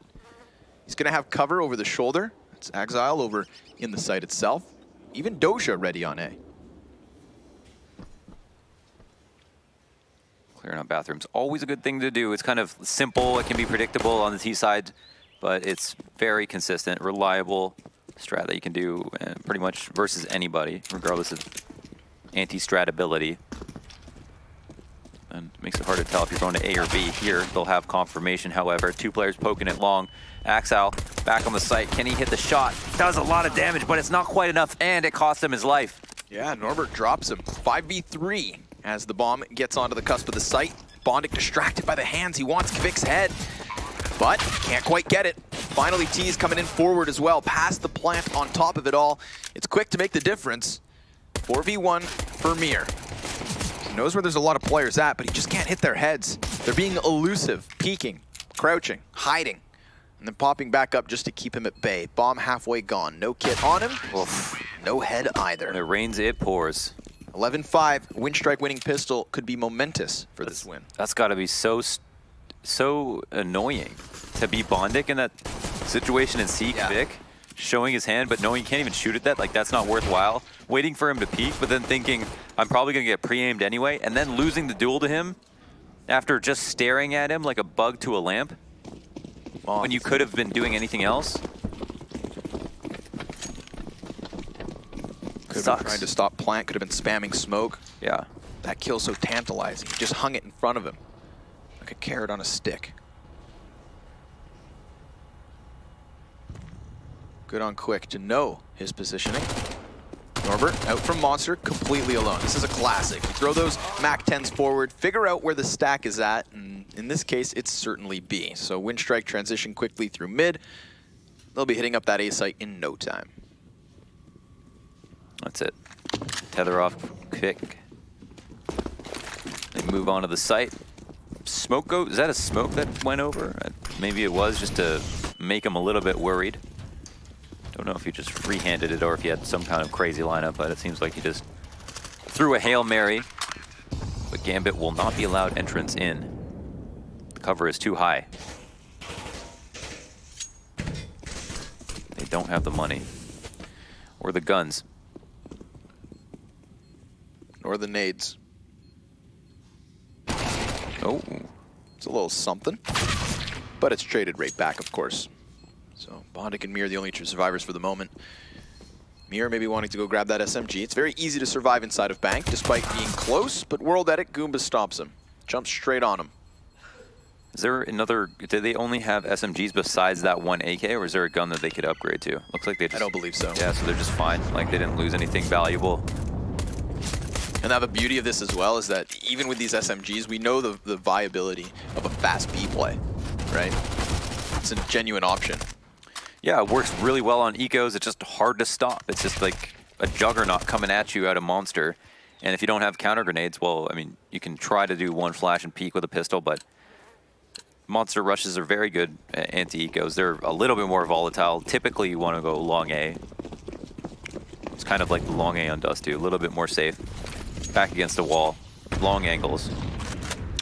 Good early chip damage on those nades. I like to see this type of aggression. Mo's going to give it up quite easily, though. I mean, there is the threat that they go A, and he hasn't actually done that much. He's taken some damage. They're going to fall back.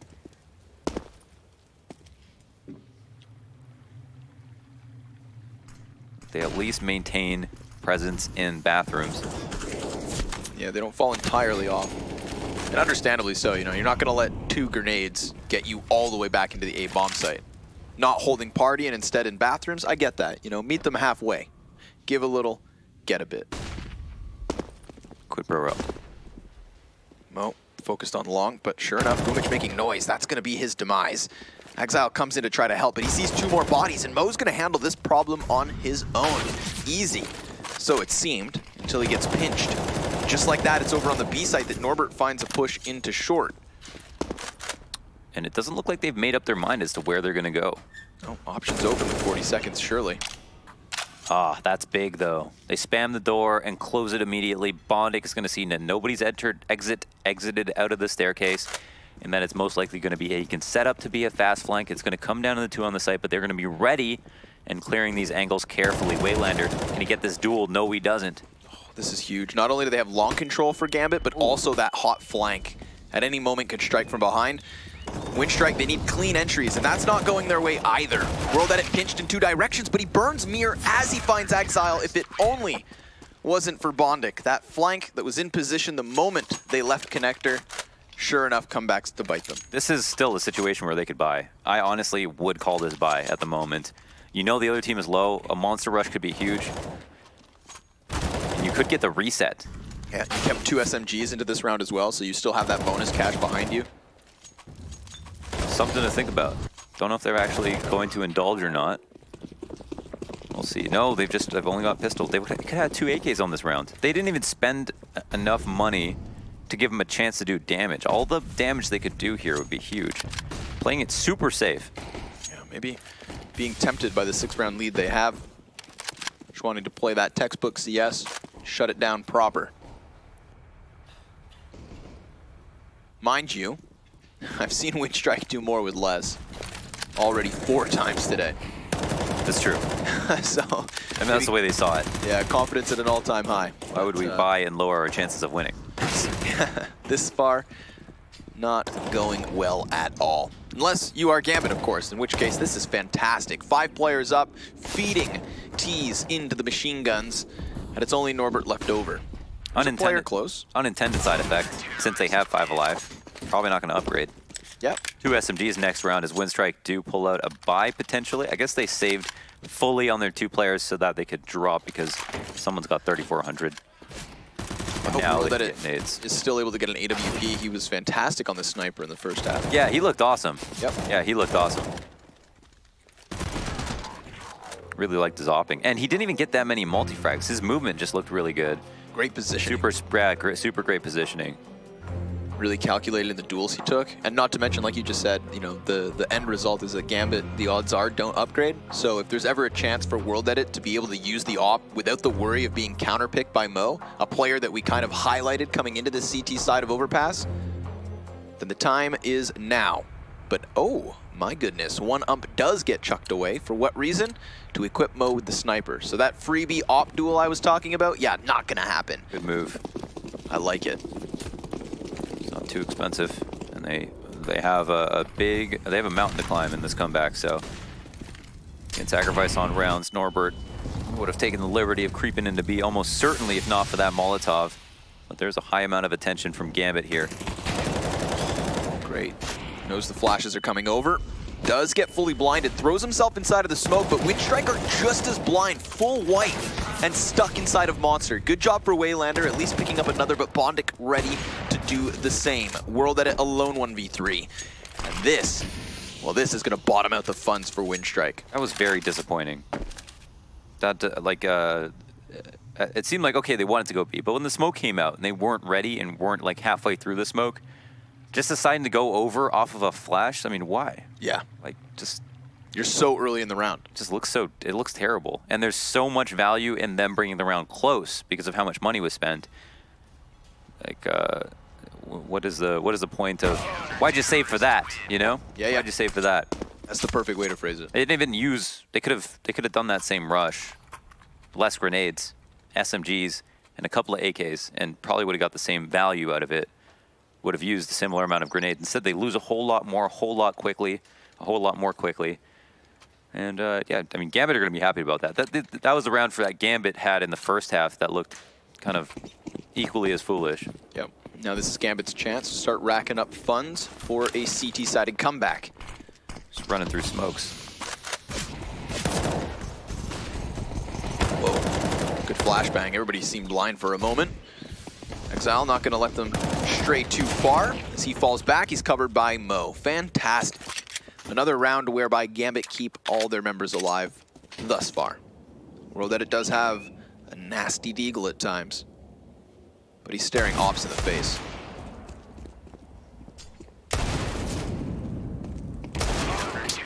Chip damage, sure enough. Good little 3K from Exile. I mean, he threw himself into the works. He took the brunt of the damage. The dirty work is his. 3 rounds of difference. Winstrike could easily slip up if they're not careful. Exile looking good here, very efficient with the rifle, not wasting any ammo. Full buy of one more time.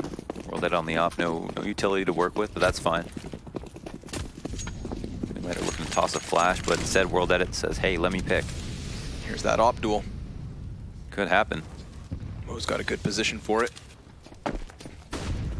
I like that Mo is always kind of hesitant about holding that. You know, sometimes I feel like players will get themselves onto party and maybe linger for a little too long. But in this case, Mo sees nothing, doesn't really fancy his chances, repositions, and will serve as an anchor on long A instead. Let's see if the meta comes down to like the attention to short control from Gambit, or if it's something they'll avoid. World Edit jocks for position with the assistance of a flashbang to push Mo off onto the site. He's going to rearrange the CT setup on A to clear out bathrooms. But he's only so interested. It seems like he's gained enough territory that he's comfortable sitting put now. And they'll flash one more time to make sure that if he is there, he doesn't get a free shot, but he does find World Edit from the bathrooms. Yep. Quick barrel spotted. Mir gets the fall down frag. Excellent 5 versus 3 here for Gambit. Right in that last 40 seconds as well. You could see Winstrike, they had established that long A control. They weren't going to use it to hit the site, but rather just move down towards B. And Norbert does snick out from Monster, but doesn't get any kills for his efforts at all. 5v2. Turn 4. Boomic has something to say. He even gets himself a second. Poises Waylander into what could be a fantastic 1v3, but there's just so many defenders on the bomb site that Gambit hold the line. Yeah, some damage dealt, but they didn't get around. They didn't really come close. They didn't truly come close, unless he got that extra frag, and it would have been an insane highlight 1vx situation. But so far, their T-side's looking somewhat despondent. I don't know if they have a huge plan for it at the moment. I think that's superior repositioning on the case of Mo. You know, he gets flashed off of his angle long. That was World Edit's first chance to win the op duel. Repositions immediately into bathrooms. Like, he definitely knew what he was doing. He had a game plan going into that. Yeah. Look at the way World Edit just swings so wide into the angle. Mo blindsides him with the op shot, pushes Winstrike back into pistols for the most part. Yeah, it seemed like they tried to, it looked like initially that they're just trying to clear out long with the op to peek, and then Boomic jumps across, and then he goes and shies Mo off the angle, and they slowly encroach on long, but instead they use that bait setup and they have World Edit go to bathrooms, but Mo, as you said, was one step ahead and decided to start out there. So back on pistols, half by here, smoke goes up into heaven. Take note, of course, right? Waylander does go all the way down to 500. He has that armor AK, and he has opened up shop. Can't trade straight away, but Boomic helps him out, and Bondic's caught in no man's land. The damage is substantial, but the numbers advantage is still here in the back pocket of Winstrike. They've got that bomb moving forward, too, under the guise of smoke, so that's an easy plant without a wallbang. Oh, Boomic dodges the nade. No damage done. Damn, 2v4. How's the money? Might be worth going for this, but they can't spend more than a few seconds. And even though the damage is done, they didn't see where all those bullets fell. They know that there's 4 players, and they don't know who's hurt, and they don't know who's where. It seems like now they're just going to hold frags for a second, but they're going to turn tail, keep the op, and look to try again next round. Winstrike win a force buy. They saved money this round. They get the plant, and they convert another half buy eco right, another one type of round. These openings that comes out of in a critical moment. Yep. Not the first, nor second, nor third, nor fourth, but 5th time this series. For shame, Gambit. And Waylander went all in on that. Remember, armor AK as he comes out monster. This was his play. Fully blind on the kill versus Mir. Boomich helps him out, takes a couple shots for his efforts as well, serves as a meat shield and a buffer. This would definitely be a terrible way to lose. Again, you know, characterize that second half of Cash, and it's like, Gambit actually could have won the map. If that happens twice, I mean, what on earth? We could have gone to Dust too. Gambit would be probably highly favored. Yeah, arguably so. Winstrike were obliterated on it not long ago. But this map's not nearly over. And Mo does what he does, opting all across the map so far. He goes for that aggressive connector control the second time this CT side. However, for the first time, he opens up shop. Exile walks right into Boomich. 4-4. Fortunately for Gambit, the op's still in play. And Mir showing off what he does on short. I like to praise players that do this, not only effectively on the T side lurking in short, but then he switches sides and still does the same thing. You know, the best short water player is going to play it on both offense and defense. Yeah, he knows what Mir would do in this situation. Exactly. And he's just going to be crouched up, finally starts to move, and in doing so, spots Norbert's shoulder. Good on him. They didn't anticipate Gambit being so far pushed up. You could see the rest of Winstrike preparing with the flash. But because they've shown that utility, Gambit aren't going to go anywhere. They still have an inkling as to this as being a B hit, and that would be right in assuming. Oh, Mir lines up too. Nasty. Big multi-frag for him. 23 and 18 at the moment. Again, just shutting down this B round for the moment. Boomich has a chance, but not nearly favored. 4 frags at the end of it, and Gambit within 2. At least they convert that round, and it doesn't look like there's going to be a full buy-up for Winstrike. But honestly, from what we've seen on T-side, if they can afford 3 rifles, just go for it. Yep. That was a great flash. That was dope. And yeah, Mir just seemed fully in tune with where the threats would come and when for that entire round. I feel like it's, you know, safe to say once you get that short water player off, normally you have that at least one man. If ever there's somebody going into short and being flashed into short on top of it, it's because you have more players ready to push through monster, normally. So instead of getting that 1 kill and then falling back and thinking a one-man advantage is enough, I love that they keep up the aggression. You know, Gambit playing proactive, poking and prodding Winstrike the same way that they themselves were disrupted. Big individual play, puts him at the top of the scoreboard, 106 ADR. Did point him up before the map, felt like he's just had a quiet tournament. That might not be totally true, but he hasn't had an outstanding tournament, that's definitely true. And here, this has been a map that's been all about him. Right, even if the numbers were there for him, it just never seemed to be memorable rounds. This is not the case on Overpass. There have been multiple instances on both T and CT side where he shuts down plays. Whoa. Waylander fell asleep at the wheel, but luckily Boomich was right there to even back up, and it's 4-4 quickly once again.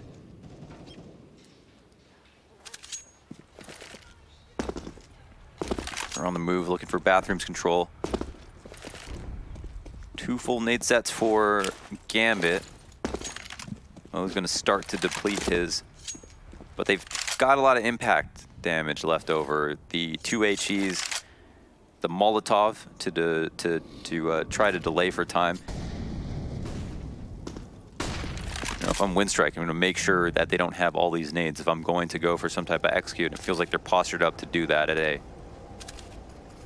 Boomich may not realize he's standing on death's doorstep. A little shuffling going on here inside of the A site. Gambit continuously trying to make plays. The execution comes over. That's confirmation. There's at least 1 long. And Mo shaves Norbert off of the push from bathroom. So that's, sure enough, a man advantage. Gambit nearly lining up for the collateral, but World Edit will catch Mo. Bondic, sure enough, pinned in behind the truck. 8 and 14 at the moment, but drops the bomb, looks for the second frag, and deals substantial damage. Boomich still has a chance here, but a very narrow one, and it's closing very quickly. Doja, fast rotate up. Gambit, 12 rounds. 3 kills is something good, but Mo has been a pest at A. He stayed alive, he's gotten kills, he knows when to fall back, he's rarely caught off guard, having huge impact with the AWP. It's just clear that he's comfortable on Overpass. Yeah, it's great. And they've got Mir on the other side of the map, so now I was really wondering how people felt, if it was going to be the Mo show or if he was going to be the only thing that could work well for them.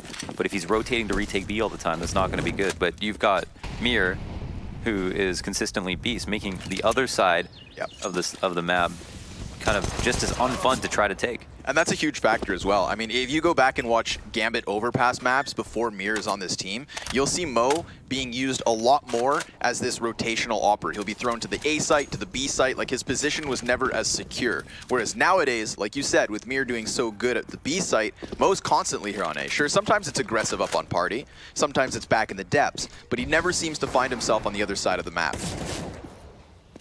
That's just going to allow for him to be even more comfortable, really hone in his set of skills here on his dedicated bomb site. But there's a little bit of damage out from Winstrike. You know, they're shaking things up a bit considering it's just pistols. Oh my Gambit can't forget how many times they've faltered in these moments, but Mo, he's just too solid at the moment. Doja comes in to help, and we're all tied at 13 apiece. You know, picking up another op might be nice for Gambit, where if they had that kind of presence on B, they could lose some members, and they wouldn't have to worry so much about rotations. I'm surprised we're not having a lot more attention from them on short control. And in general, it seems like neither team favor going to stairs on CT side, which I'm not calling it out as a problem. It's just a stylistic difference that I think is interesting, because I think a lot of teams really like to do kind of stairs and short crunches, and there hasn't been a lot of abuse of that in this match so far.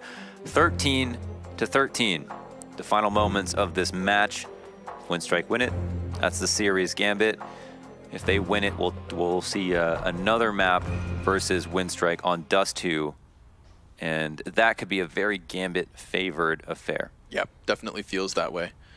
Or was Winstrike's loss an anomaly? Because we do know Avant-Garde are pretty killer on it. You know, so questions in the air if we move forward here, and still questions on Overpass, because Winstrike have already created opportunities out of nowhere in this series, so they cannot be written off. They've earned that at the very least. But I have to mirror your statement, Launders. I'd love to see a little bit more B short control from Winstrike. Want to see them disrupt Mir a bit. I know it's a daunting task, it's a challenge. Someone's going to have to do it. Especially if it's the CTs that aren't even pushing into stairs in short B. That's, you know, free map control. I was just wondering why Gambit aren't even bothering with it all that often. Player spotted there in the doorway. Won't say too much. But see, even just making presence can, you know, alarm the CTs enough to throw away a bit of utility, flash to peek something. And all this counts towards your team at the end of the round. Could be a full B execute here. Yeah, looks like it. A couple Molotovs in. Doja, great spray. Even finds himself the third. Bondic giving cover over the shoulder. World at it alone in a 1 versus 4. Favored, not at all. And he knows that Bondic was close, so he does have a bit of an element of surprise. Sees the shadow, and he does get the spray into the head of Bondic, but he's at a health disadvantage, and he's outnumbered 2. Bomb's on his back at the least. 30 seconds means pressure is mounting. Yeah, if he gets this kill in CT, he can go to A. But he could also very easily get opt. Oh my goodness. Should have seen the foot. Holy smokes. A lot more apparent, obviously, with X-Ray. And, of course, you know, knowing is there. He's looking as best he can, for sure, so probably just seemed like a prop of some sort. This was great from Doja. You can see the play from Winstrike, and what do you think about that, Lunders? The smoke grenade there on the kind of shelf, and they just run out short and try to sneak through smoke. But Doja cuts both down. Yeah, so the value of that is to kill the pit players. They just want to get rid of those guys, because now a lot of teams, when somebody executes onto short or onto B, they'll smoke on the site, they'll smoke between the barrels and the pillar, they'll smoke the path, and then the CTs will just sit back in the pit, spam through the site boxes, spam through the smoke, try to catch people on the pillar, just try to not deny the plant, since they have to show themselves on either the right side or the left side of the pillar, and then wait until the retake. And so one way to circumvent that is if you have the flashes to run through the smoke, kill them in the pit by shooting them in the side as they're like spamming or reloading or falling back. And it helps when you get to do that after, and then also get the bomb down. It's really weird, you know, Overpass the map where if you execute on B, you can plant the bomb with the CT that you know is in pit, but there's no easy way for him to kill you. Combines really nicely as well by pulling the attention away from Monster. You know, so if those short players hit the back line, your barrels player's so screwed. There's nothing they can really do. But seems as though we've got some sort of a delay here. Coming at a crucial moment in this game. 14-13 the score. I mean, to think about this, Winstrike, they were leading 10-5 at the end of the half. 11-4 at the end of Cash's first half. and then they win pistol. They convert for a second. That puts them on a 12-5 advantage. But now, Launders, now we have Gambit winning 9 of the last 10 rounds. Like, even working with such a minimal margin of error, they seem cool, calm, and collected. Yeah. Not to mention successful. Yeah, you know, they're always at risk of losing to an eco. Winstrike did win their half by rush towards B with a split, and they tried to go back to that with that execute, and I actually appreciate that because it seemed like there's something to be said there, but Doja just went bananas. I mean, maybe if Doja doesn't get that 3-piece with the 1 kill through the smoke, they have a pretty solid execute. But he also wasn't blind in that position, and you know, we didn't have enough time to go back and see POVs of who threw flashes, and because there is a specific one for that wall, and if he was turned in the wrong direction and just managed to dodge it. But that's going to happen. They just didn't clear him and didn't get that kill. He was too good. Yeah, they were emphasizing the run-through smoke so much. You know, you could see that they went all in on the execution. It wasn't an initial volley to try and elicit a response. They had plenty of time if they wanted to do so, right? We're not talking about a 30-second execution. There was a minute left, but they wanted to make it happen. And that kind of, you know, makes me reminiscent of when we started to see them lose rounds back at the beginning of this second half. Remember when they just tried to charge through Monster? They saved for that play, and it just seemed a little rushed. Well, I can't help but feel like this was another round like that.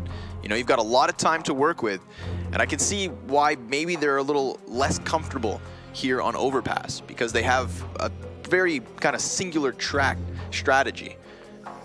They definitely don't know. It definitely doesn't look like they have a lot of T-side stuff in general. There's not a lot of layers to them either. You know, like they know what they're doing out the gate, but when things start to go wrong, it just seems a little loose.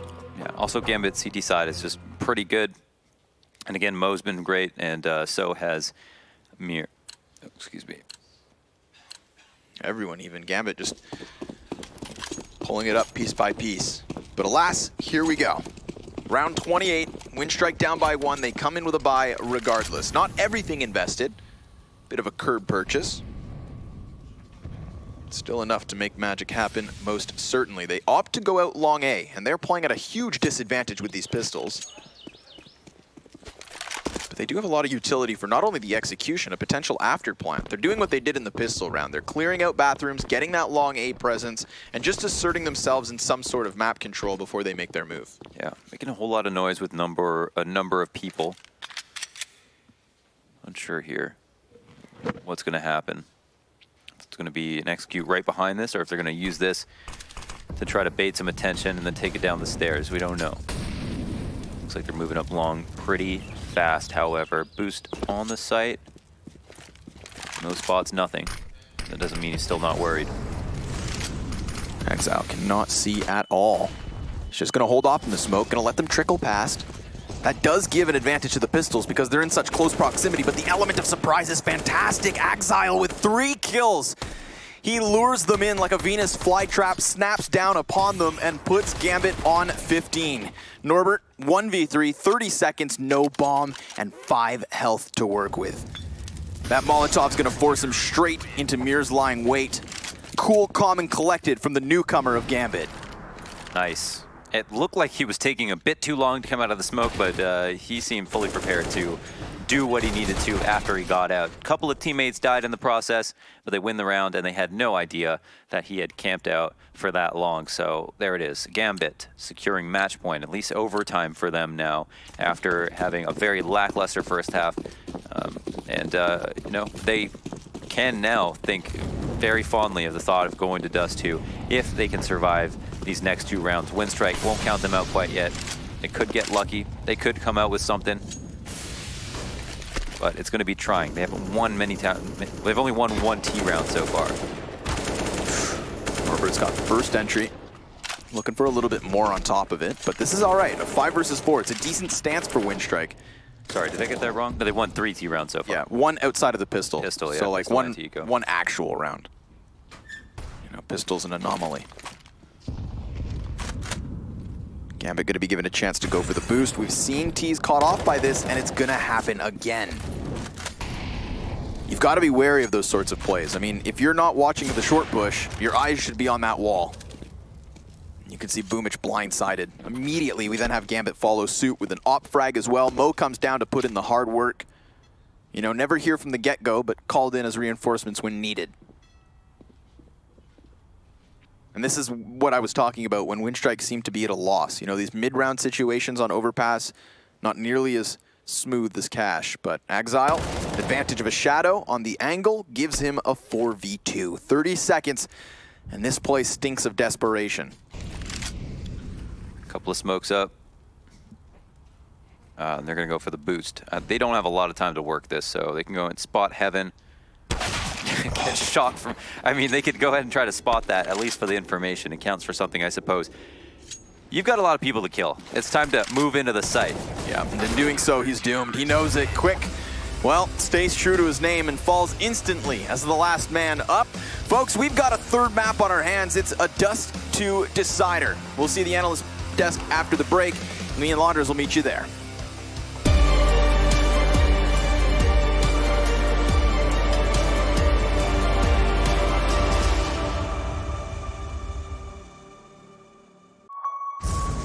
The champions of ESL 1 Cologne. Do you remember? Welcome to the Cathedral of Counter-Strike. Think you've seen it all?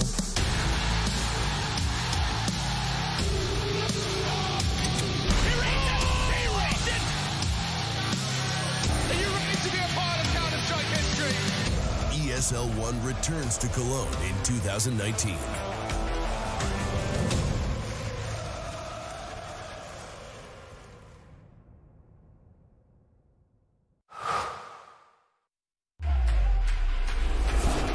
Think he can't clutch through a smoke while recording in full resolution and streaming the play to the world?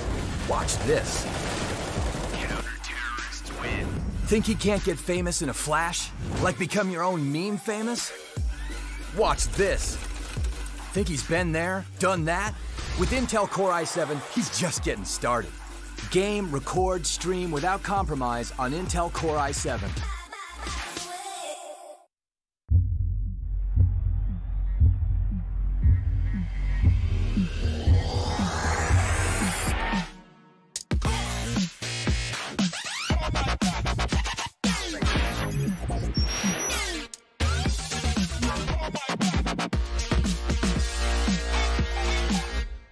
Prepare for combat. Go forth and conquer.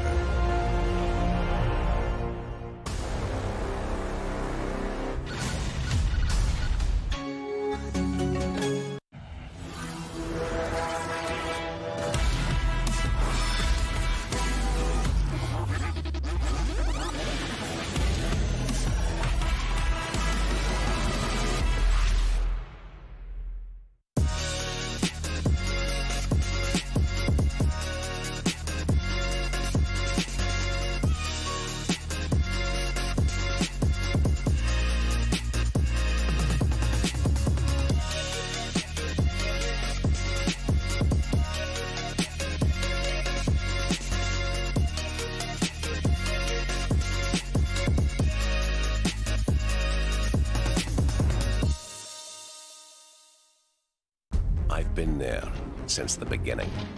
Every map, every frag, every moment.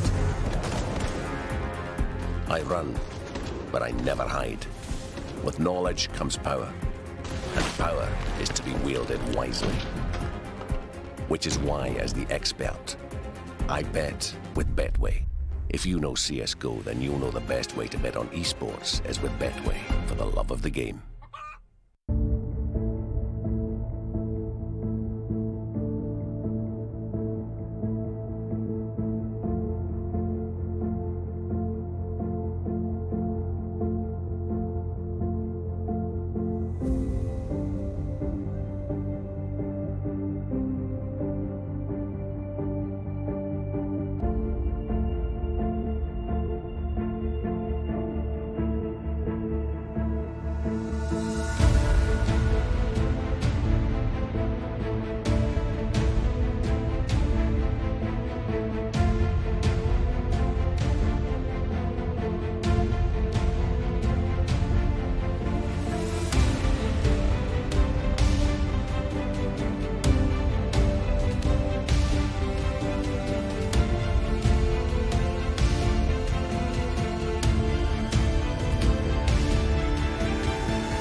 It was looking bleak for Gambit, but they managed to turn it around and take over bars in a very close game. I'm joined by Blair and Pimp once again. And guys, we were kind of counting Gambit out.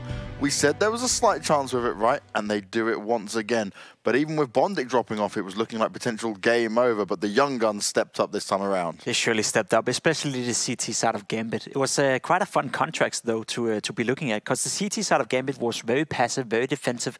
They didn't do that much aggression, a little bit here and there. But overall, they were just waiting for the guys to come into the bomb side. Whereas if you look towards the other side from Winstrike, they were being very assertive. They were being very aggressive. We saw Waylander push out short area a lot of the times, killing Dosha, many times getting the entry frag. We saw a lot of aggressiveness, and both sides work. The CT side of Winstrike was super, super strong. Obviously, they didn't win the pistol. That sort of like made it a little bit tough for them. We did see Will did it with a sick deagle clip, who sort of like kickstarted that CT side. But from that point on and forward, they were being very aggressive, very assertive, and actually had that game under control. Whereas when we got to Gambit CT side, it was the same scenario. They were being in full control, but they were doing it defensively, being very passive and making sure that Winstrike didn't really get a chance to get into the bomb sites at all. Absolutely. It was a story of two different ways of playing overpass CD side, right? Like you mentioned, Winstrike pretty much continued what they did on Cash, where they had that very aggressive CD side, where they're like kind of strangulating the T side, not allowing Gambit to do much. But here's the problem: when their T side started, they didn't win a single rifle round and a single gun round. They won the pistol round, they won the anti-eco, and they won one eco round. Thankfully, Gambit just lost one anti-eco. But here's the thing: they had a plan in mind for that pistol round, with the smokes coming in long, making Gambit second guess themselves. But after that, in all the following gun rounds, it's kind of like they ran out of ideas. They didn't seem to really get started. They didn't really pressurize Gambit at all. And once they knew how Gambit were playing, setting up towards the side, one would expect a faster pace of play, right? You kind of pressurize them, draw the utility, kind of swarm the side, so to speak. And they never really went for that. They still kind of went for these individual duels, so to speak. The trade game wasn't really on point. It was a very different... I kind of agree with you on the fact that both the teams played a very good CD side, but the T side was kind of lackluster from both the sides. It's just that Gambit's was slightly a little bit better.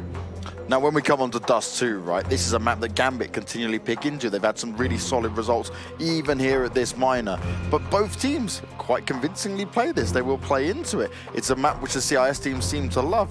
Where do we even begin to understand where this one's going to go? Is it going to come down to the individual abilities at this moment in time?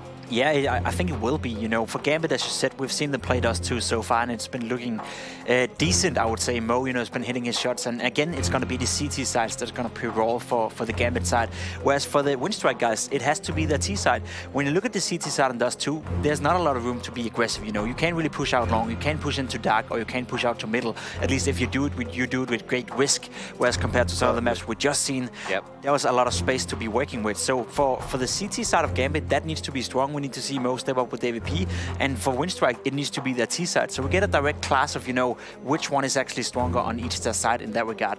That said, though, we need to see some more individual brilliance as well from the Winstrike guys. Norbert is a guy who's currently not showing up. He's the worst rated player within these two maps, whereas the counterpart to him, sort of being the young gun on Gambit, Axel, is currently the highest rated player. So there's kind of contrast there as well. But we need to see one of them step up big time. I mean, we did talk about how this is going to be a story of these two young guns, right? And Norbert has kind of fallen off, I kind of feel here. But looking at the map, Pimp, like just what you touched upon, Dust 2 is a map where, if you're looking at a CD side, the theme of Winstrike CD side is aggression all around, taking advantage of certain maps, like opportunities that certain maps like Overpass and Cash provides them.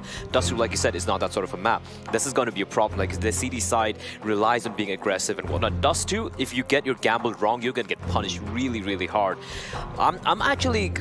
I expected Winstrike to take this 2-0, but now it's going to a third map, and it's going to be Dust 2. I think Gambit have the experience, and I think they have a bigger and much more deeper playbook, not just on the CT side, but also the T side.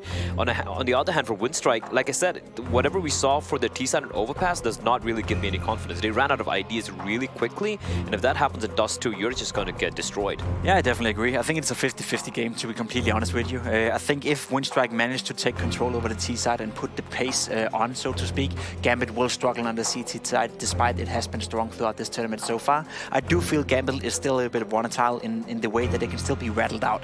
If Winstrike comes out in quick, fast and with great pace and with great conviction, I think Gambit is a team that can just fall flat instantly. So I'm still, looking forward to see what's going to happen. I think the game will sort of be like justified within the first 5 to 6 rounds. That's when we will have a good idea of which team is going to end up winning. And I think the thing that now scares me for Winstrike, though, is what we saw on Overpass Day. So close yet so far. And I was looking to the more experienced players to help them bring it back, right? And go, look, we can come back from this. We are capable of getting this done. But that didn't come around. If that happens again, does Whisk give the edge to Gambit?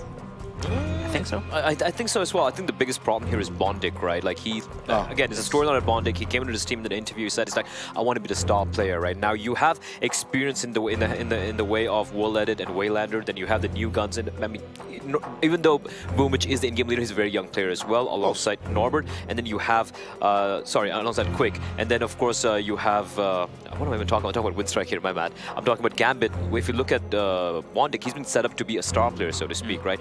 And you can't. That game which they won 16-13, you can't be bottom fragging at that level. He was almost non-existent in that map. And on a map like Dust 2, where we talk about it can be puck-based, it can be aggressive based, where the star players really shine forth. This is a map that he should come alive. This is a map that he should really be putting in the work. Because for a player like, you have these young players in your team, when it's a final decider map, it can get a little tough. It can get a little tricky. Axel might fall off, right? And this is where Bondik needs to step up and show that, hey, you know what? I'm here to play. I'm here to be the star. Dust 2 is all about momentum. Whichever team comes out and wants to take charge of this game is the team that's going to win the game. All right, you guys have said it. We're going to find out how it's going to go. Both teams going to have to dig deep if they want to move forward. They won't be eliminated. One team will go to the lower bracket, and it's time to find out who. Back over to Scrawndog to take the rest of this all the way. Scrawndog, just Scrawndog, not you, Launders. Not even here anymore. Nope, this is about me now. We've gone ahead and shifted things over to Dust 2, folks, and Pimp is pretty convinced that it's going to be a momentum-based affair. That was the exact opposite as to what happened on Overpass, because each team started off their sides with the pistol wins, only to be shut down by CT defense. I love me some Dust 2, Mohan, so I'm ready for this third map. Dust 2 has been really fun so far. There's been a lot of great games on it. I think in particular, Avangard were a team who impressed, but in general, as James mentioned, it's the CIS region that have adopted this map and are abusing it, honestly. They're using it so much, so this is cool that they're both going to be playing on it. I definitely am interested to see how good Gambit will be. Winstrike have a mark on their record. They've been kind of scarred because of their performance versus Avangard. But we can't draw too much from that. We know how good Avangard are on the map. We don't know how confident Winstrike were versus that team. We know stomps can happen on Dust 2. So will they have more to show for us? We'll see. Winstrike here on CT side. Gambit are making their way fast up Cat. Yeah, just charging straight forward. Quick and World Edit with a couple of rapid headshots. That's one shaved off of Catwalk, and then of course long shut down. So it becomes a very single-pronged assault. There's no split through the long doors. But you are going to have CTs coming up from spawn. This terrorists are going to take their duels on their own accord. They jump up onto the ledge, and they just pop 3 heads. World Edit going to respond with one of his own, and Bondik so low that it doesn't even take the headshot. Good attempt there by Gambit. I felt like their backs were against the wall, so they just came out swinging. Yeah, I don't know. That's a little kind of crazy to me. I'm surprised it worked well, but yeah, I guess it did. So they made the trades. They made the trades happen. It came kind of close. They basically went 3 for 3, and because they just were low on numbers, because 2 of their players died early on, they just weren't favored at the end of the day to take the round. Winstrike go right. Oh my God, World Edit already has an op. Is that necessary? I guess because of the bomb plant, they anticipate Gambit are going to force up here, but we don't know if they will. I'm just shocked. Oh my God, look at these guns. They got an AUG, an op, and a scout. And a FAMAS. So, these are all bad guns to have versus like pistoling players if that's what's going to happen. But Gambit could force. Might see their 2 AK buy. We don't know. Cheeky 234 ADR. That's a lot of them. Yeah, it's many. I didn't realize, actually, but I'm glad Pimp pointed this out on the desk, that you have Exile, the newest addition outside of Bondik, so I'd say the youngest addition to Gambit, being the most proficient player in this series so far, and you contrast that to Norbert at the bottom. You know, what a contrast to allude to. And Norbert was the reason they were able to beat Avangard, I believe. He had like an insane one map. Yes, that's true. You would be correct. Thank you. Couple of scout shots downrange. So we talked about the rifles bought up by Winstrike, and sure enough, off of that pause, Gambit have calculated their buy. Deagle, Mac-10, double AK, and of course the scout on Mo. Very competent scout player. No slouch. Here comes World Edit, missing his first op shot. Now that is a cannon and a half, and now they know that it's near Catwalk, so he's going to fall back as we have Waylander falling in mid. That opens up a hole in the defense of Winstrike. Might be an opportunity here. And they did anticipate the buy, so they are kind of well prepared for it. Paul maintains his position. Quick goes down, however, and it's just 3. They're all kind of in good spots where they don't actually need to move. They're just a little bit light on the defense in each of these angles. Man. What a spray. That's killer. Knocks down 2 immediately. I was just about to say, Norbert's going to be so alone on this B hit, but that spray down in and of itself has caused Gambit to double back and second guess their B strike. Oh, and it also allows for Boomich to go for a massive flank. Yeah, that's a nice spot for him to be in. With that full long control, don't be surprised when World Edit just holds here on car. They open up Catwalk, they welcome Gambit in. With open arms, World Edit will receive 2. Misses the second shot, so a slight chance here, but Mo has so much ground to cover and not much time to do so. Good recovery, I argue, thanks to Norbert. Nice, that was such a nice spray. I mean, it was just 2 so fast, they didn't even do any more damage to him. Comes down to him in the B side. They were willing to go in. They were looking to trade that guy out 1 for 1. And the kind of overcommitment economically to these bigger guns ends up making a lot of sense. So you can see they were all pretty imperative, honestly. A World Edit's op, it feels like. If he doesn't have that, he can kind of shoot at them as they cross, but there's probably going to be a bomb plan involved, and we don't see that now. So they follow up into this round. Rebuy MP9s. As that seems to make sense, World Edit opens up with a kill. And it is an eco that is slowly falling apart. Another fast route up cat. As a P250 crosses Axile. It's hit in the face. But it's still alive. Yeah, they're able to take down quick at least.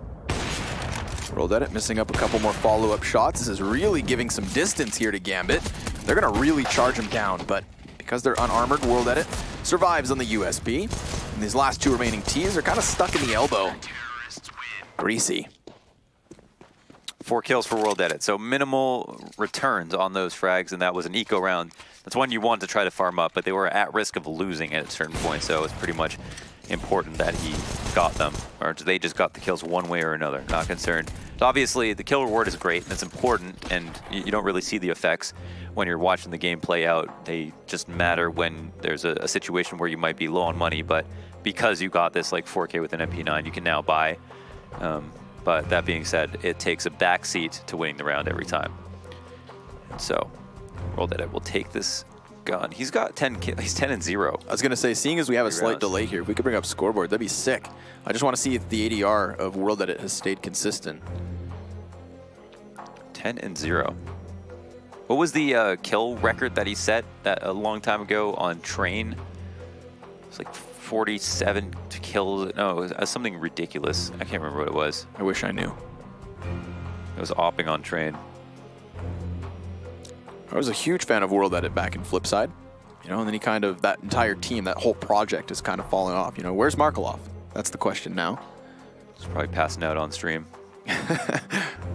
But World Edit obviously coming back into this. Remember, this team, this core of Quantum Bellator Fire, it released 3 of its players and built itself entirely around Boomich, a 20-year-old high fragger who's also the in-game leader. You know, he made the decisions, he helped restructure this team, and clearly, it's working out so far.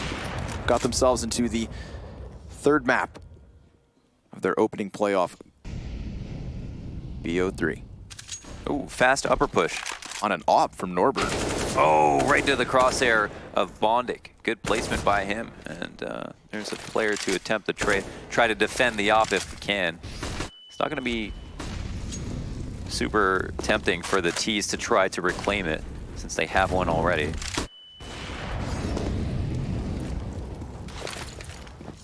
And again, another 5v4. Man advantages have not been the problem for Gambit. And he's going for the tunnel push again. Bondic switching for no reason. Don't do that. That rubs me the wrong way. Hold the angle. Hold on to it with your life. Both hands. Clench tight. Lots of players here, and down goes Waylander. Doja, swift headshot, Quick's in position, and he could mow them all down, but Axile jumps wildly outwards, and there you have it, 4 instantaneous kills. Quick single-handedly shutting down 3, getting the bomb in his possession, and Mir just self-immolates here inside of mid. Wow. Another round, they get the 5v4, and then they lose. And it's to a solid B-hold. That was a great smoke. It actually perfectly separated 2 players in the back from Exile, who's jumping out in front. And you could see the temptation why they wanted to get out here. If there wasn't someone directly in front of the smoke, they might have been okay. And they had got the kills to assist them in doing that. Look at Blade. He should be casting right now. How passionate he is. He's got the motion. What's wild, too, is I think Exile did a really good job of it, you know, probably knowing he's going to die by running out, but by flying forward, he's offsetting his crosshair, so less bullets actually go down the tunnel to hit his teammates behind. You see how many bullets he uses as well. I mean, Kvik hot switches to the USP thinking there'd be more players. He killed that 3rd man in the far back with like the last 1 or 2 he had. So very close situation.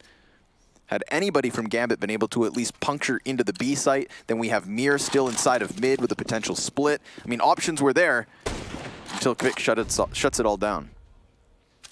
Suicide run. Mo is here to just make sure that they'll be safe. Well plays flash, and Cat pressure is on.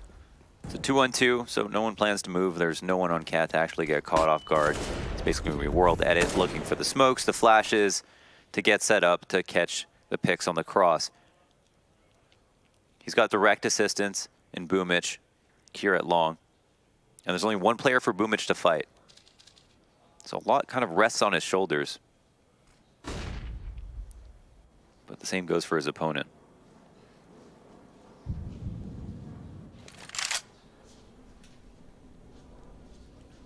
Gambit come to a halt. Winstrike not making a move, not shuffling around in that mid control, just welcoming them in. I mean, this is a part of the plan. The problem is with the double smoke, Gambit could so easily drop into CT spawn, and they'll do exactly that. Pressuring World Edit from 2 levels of elevation could cause for some very real problems. They're just going to prioritize the bomb plan. Doja has a very crucial job in holding mid, and no one sees him coming. Quick shutdown on his attempt to take cat control, and sure enough, Mo now has the chance to fall back from the plant, helps out with the kill versus Waylander, and this puts the pressure back on the 2 long players. Boomich to lead the charge, denied by Bondic, and World Edit's still never even been given a target to shoot.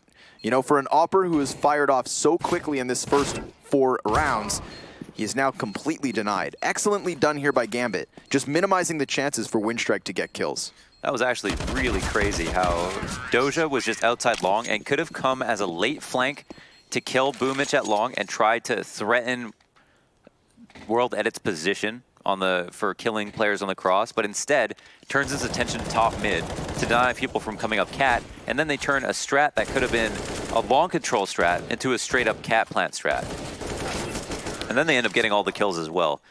But just that little bit of movement from Doja, now just to be able to shut down rotations to top mid, made all the difference. Oh, they see the flashes and the CTs fall back immediately. We'll probably turn this into an attempt at holding on to cat. They've got the op, so World Edit, excuse me, is going to be happy to try to peek this. His teammates will find that there's actually nothing here for the moment. What do Gambit look to control now? Oh. What are you looking at? I was checking out that tunnels push. I like that Winstrike, having recognized all of the long control Gambit we're fighting for, opt to make plays elsewhere, you know. Pimp did say that. As a CT side, it's very difficult to push. Your options are normally long, mid, or cat. Tunnels, very limited, but they find a round to make it work, and this really justifies now World Edit's position.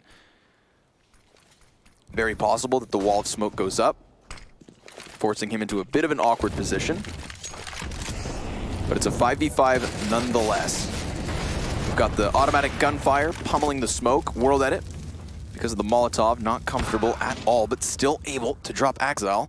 And Norbert, ready to run through smoke if need be. Remember, MP9's second most accurate gun while jumping. So could be used to clear out this bomb site, or at least create a distraction. Cat players creeping up, looking for an angle, looking for a indicator as to where Doja's at. He's hiding behind boxes. Bondic giving cover from Carr. Good use of the position, but they're actually boosting players up to join with the cat push. It's a slaughter.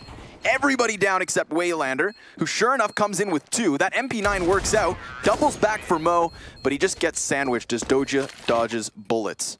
4-2, Gambit just irking their way into A. Yeah, that retake needed to be just a little bit better. They had all the correct spots. They played the mid-round to perfection. World Edit even gets a free kill for his team, and they just can't deliver on the frags. They had traded for map control perfectly. When they went for Cat, when they went and got tunnels on the read, it was definitely going to be like a heavy presence from Gambit towards long. They got all that. Like there's not much more they can do. And at that point, they've just got to connect their bullets, and they couldn't do it. So Gambit go ahead and win the round. Sound fundamentals. Can't fault them for what they did. Nice flash there too. Doja unsuspecting. As to Boomich being in the corner. It's all right. Mural trade. One loss, not that bad. Does Norbert catch them off guard here?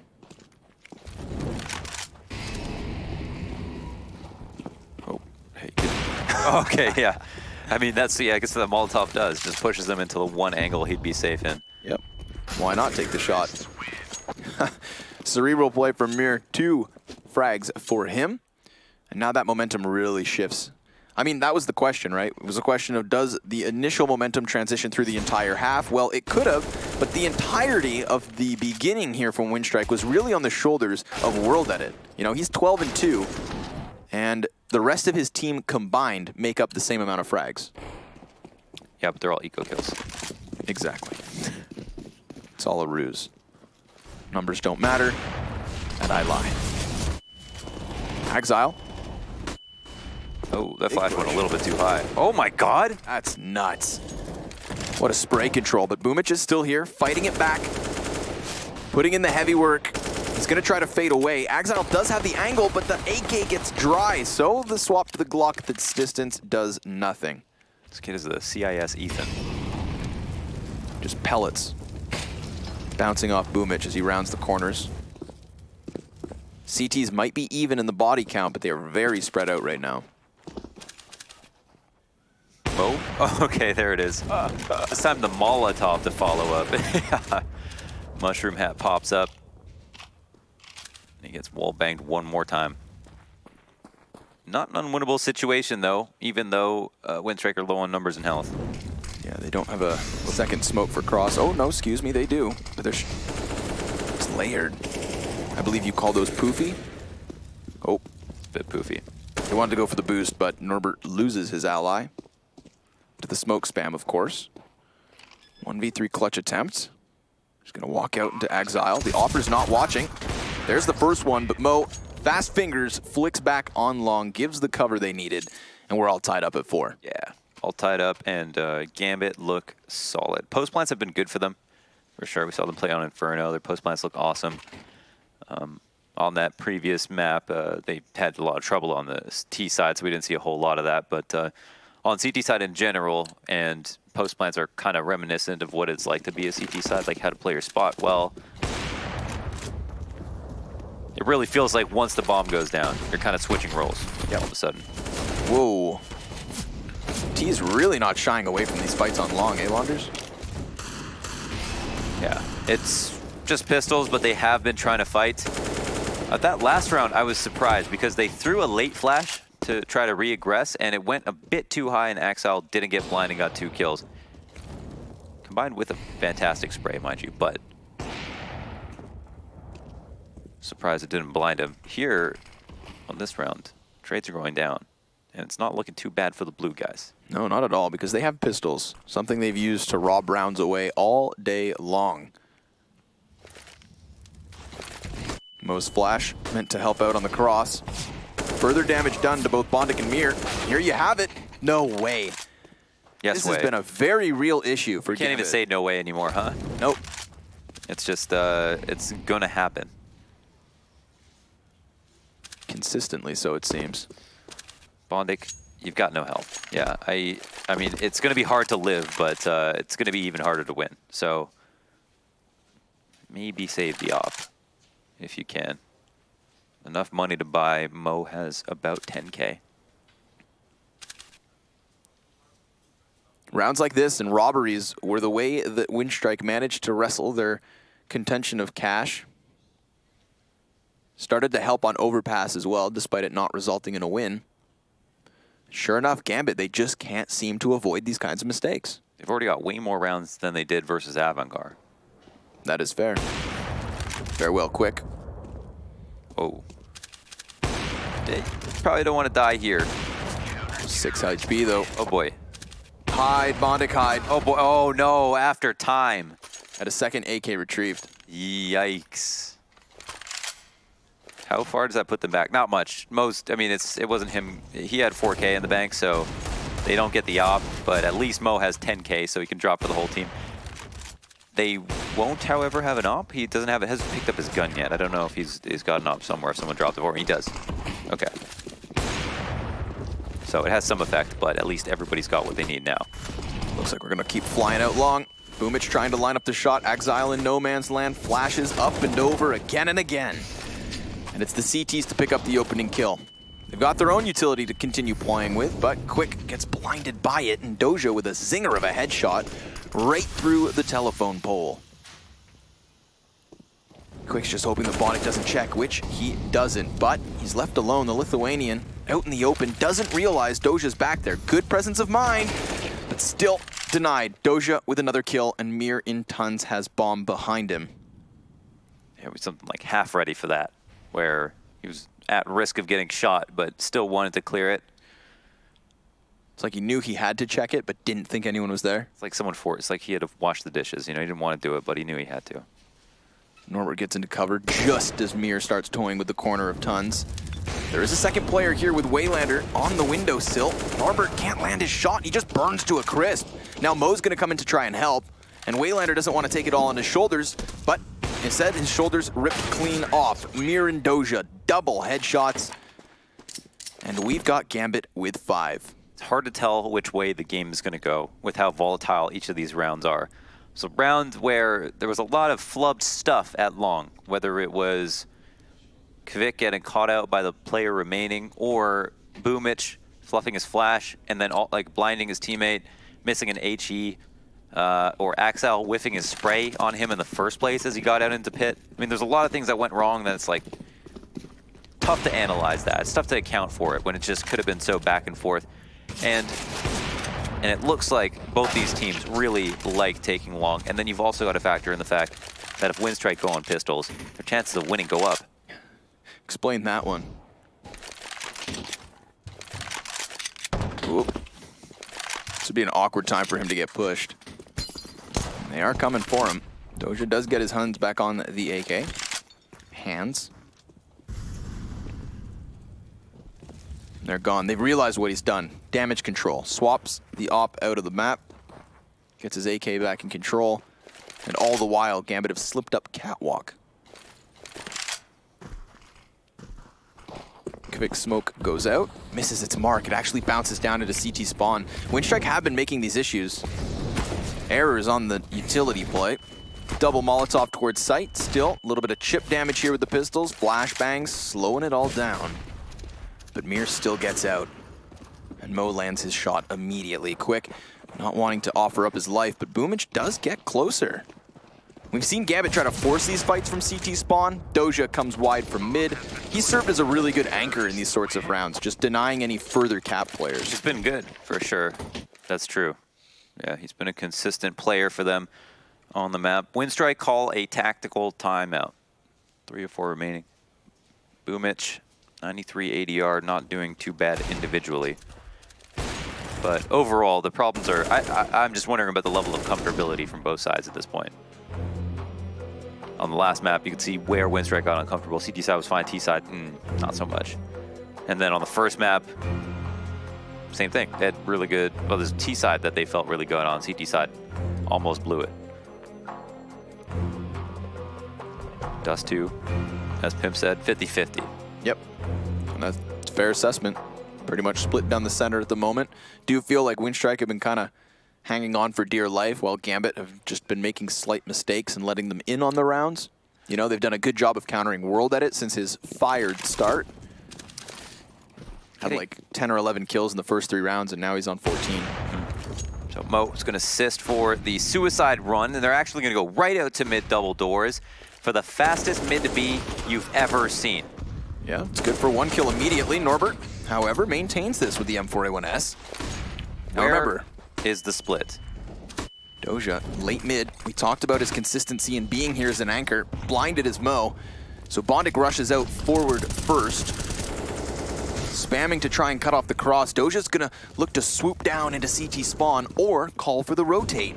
And as he falls downwards, it's right into the lap of World Edit. So desperation sinks in, and Gambit continue on their trek to the B site.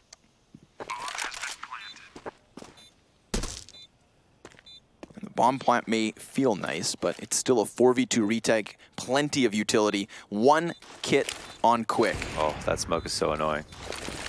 Gonna completely counter Mo. He's gonna have to come through it, still able to get a kill, even though he was blinded in the process, but 3 more targets to take. They know exactly where he's at. Somebody's gonna have to jump on bomb, and that should be quick. So he taps it once. They're watching for the exit. Mo's still just burning off time. Finally, they've arrived to their destination, 6 rounds apiece. Yeah, they finally deal with them. It was a wonky round. That was super strange from Gambit, even getting into the site. I'm not exactly sure what happens there. The initiation of going out mid off the flash and Mo spotting down for them was great. They clearly caught Waylander off guard. But Norbert here, he could have got crushed from behind, but they didn't get out of the tunnels with the 2 players they had, even though both of the B players were busy with the players at mid. The whole point of the split is to meet your teammates and create a crossfire on the CTs, right? That's what you're trying to do. You're trying to shoot someone in the back to assist your teammate, and they didn't do that. And then once they got in the site, I mean, they were so low on numbers. I mean, then Doja activates his lurk. Maybe a bit too soon. Probably thought, okay, there's 4 up. I've probably got to make a play now, but the bomb wasn't down. There was no attention drawn to the site. Felt like he kind of phoned that one in.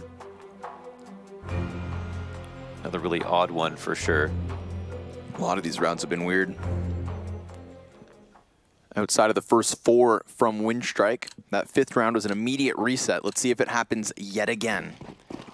At least the buy is solid for the CT side. But Mo gets the best of Waylander immediately on that mid-cross. Norbert gets completely delayed from getting into the B tunnels. Luckily for Winstrike, there is no complete push-in from Gambit as of yet. They've lost that lurk in Doja.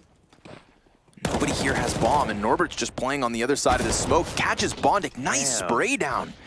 Very narrow angle for him to play with, and yet he finds it. All the while, bomb's been taken over by Boomich. He waited for no man, charged out from long A, cleared the T-spawn himself, and puts this one on Mir. Oh, interesting position. Ah! Knew a fight was coming his way, but couldn't line up the headshot. So Winstrike win another run. That was a really cool smoke and a really cool spray down from Norbert. Yep. He thought the B hit was coming, dropped the smoke in the door to make it seem like it was a missed smoke or it was someone's teammate smoke, and then made it a one-way.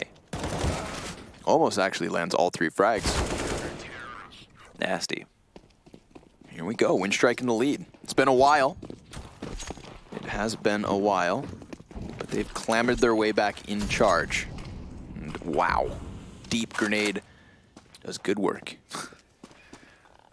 They're still going to run up Cat off this, but now we see the value of an Xbox smoke as Waylander picks off 2 and tells his teammate 3 more are coming his way. Vic, pop heads, or get his head popped.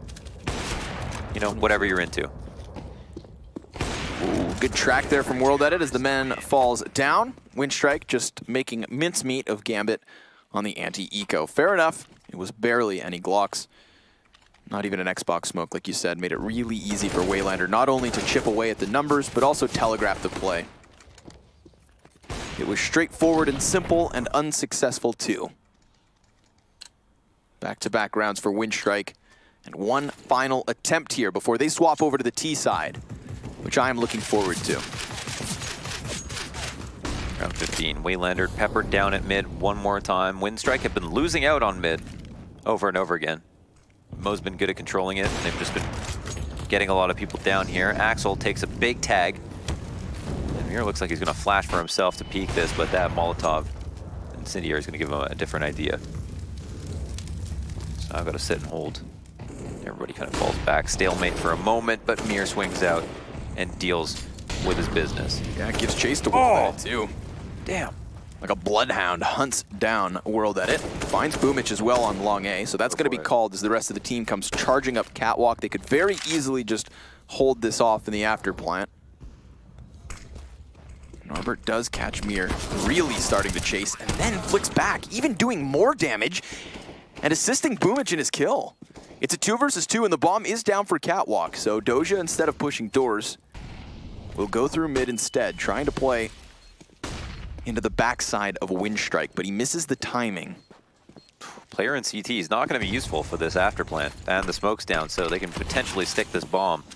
They tap it once. It's only Waylander on the kit. Boomich gonna tap it once more. Waylander, he's looking for the peak, and Doja's coming up the ramp. There's no kit on Boomich. They've lost this round. Doja catching him by surprise in order to get that 7th round for Gambit. 1 round the difference, folks, here at the end of the first half. The second half begins shortly. Don't go too far.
It's the series that just keeps on giving things close as can be. We've got pistol round upsets every once in a while sprinkled into the mix, but for the most part, Gambit seemed in control. It was a 4-0 start, turned 8-7 half, and now Winstrike take control of the T side. Launders and Scrawny coming at you with the last half of the CIS Minor Day 3. Scores all over the place, strats all over the place, and we've seen some really crazy stuff. It's it makes it hard to figure out who kind of had control of the round by the end of it. And when all the dust settles, it's pretty much even, so that might be for the best. We move into the second half, and teams can look to find some more consistency, and hopefully the better team does win today. Third map of this match, and Winstrike will start off the second half, not only in the lead by 1 round, but with a man advantage here and long control. Norbert, did he know that somebody crossed? It seemed like he was aware of it. I don't know if somebody actually moved off his screen, but it seems like he's just going to not only join his teammates at long, but take the lead. Yeah, nobody's watching this flank, so keep your eyes on Bondic. Could strike at a moment's notice. Kvik at the bottom of mid kind of do the same, but that to the favor of Winstrike, not their demise. Double smoke on the cross. Doja could head boost one. They're actually going to play inside of the smoke, so unsuspecting was Mir's position. Pops one, gets dropped, and bomb plant goes down. There's Bondic. Finds the timing, hits World Edit on the head, and Kvik could do the exact same, but he's got to be fast. He lets Doja slip by with 43 health on top of it all. Bondik getting himself an additional kill. That's card cleared. Boomich knows he's pinched. That's Doja as well between two players, but the headshots belong to Gambit. I just want to say Doja had fantastic movement getting up on Xbox right there. Totally unseen, completely silent, and so quickly that he was up on Cat. It was actually not, it was not that easy to know how far up he was because of how fast he jumped. Just got up there and he even got the kill, so it could have been an easy flank. And it seems like Norbert wasn't aware of this because his buddy World Edit gets flanked and Bondik makes 2 for the round. That's nice. Gambit even up. What do they do to Winstrike? Well, they actually incentivize him to buy. The bomb plant has equated to them getting 3 AKs out of it. Armor on everybody. Dangerous round for Gambit to go up against. They've got 3 SMGs. It's Boomich and Norbert equipped with the AKs. Down goes World Edit. He was in the depths of spawn. You can go and recover that AK. I've really enjoyed this kind of World Edit versus Mosho. Hopping's been a pretty key piece to some of these halves so far today. Here comes Doja though with his M4 trained in. AK hits the dirt, back into the hands of Kvik, but aim punch could be a problem. Oh, could be an easy shot. The tag will do. He's just cowering in the corner. Does give Waylander a chance to skewer this from mid. Oh, but he misses his shots. That's a blunder. Oh my god, he didn't even hit once. Doja's going to drop bombs, so that's confirmation that the play comes in from mid. Bondik sweeps it from behind, and they know where Norbert was at. That's that long player who was hiding in smoke, they say. Full control of the situation and 45 seconds to kill him. 3 AK buy was good, justified, but didn't work out. Didn't work out for a single kill. Stalwart defense from Gambit, and they only had 2 rifles. No, they only had 1 rifle, I think. They had a scout, they had 3 SMGs. Put an M4 on Doja. Pretty nuts. Doja leading the charge, having a fantastic map for himself. 18 kills so far, when they need it. Yeah, it's not always, it's not every day that we're treated to a Doja top frag. And Axile seemed to be so on point on T side. He's only got like 6 kills in this map. Important rounds that he's entried out long though, to help them get this lead in the first place. Save round here for Winstrike. The double nade to top mid takes out 1 teammate. Little pepper-rich farms here from Bondik. Tapping away off the MP9. Norbert waiting for him to come over the ledge. Remember, bomb was confirmed dropped in the back of tunnels, so they have an inkling as to what's up. Good on Norbert to at least grab another kill, but Bondik's so consistent, you know, really not giving them any real space, causing issues for Winstrike. Looks like double digits on Gambit's favor, most certainly. Final frag is the Scout of Mo. 2 points the difference. They built up a scary amount of money right now. Like, right away. Everybody's got so much. 4 and 5 alive on these last 2 rounds. Winstrike are going to be aware of that. It's scary to do that or to think about that and then buy down to 0 and know that your last rifle round resulted in absolutely no frags. Boomich has got his AK. So there's no, there's not been a World Edit. Okay.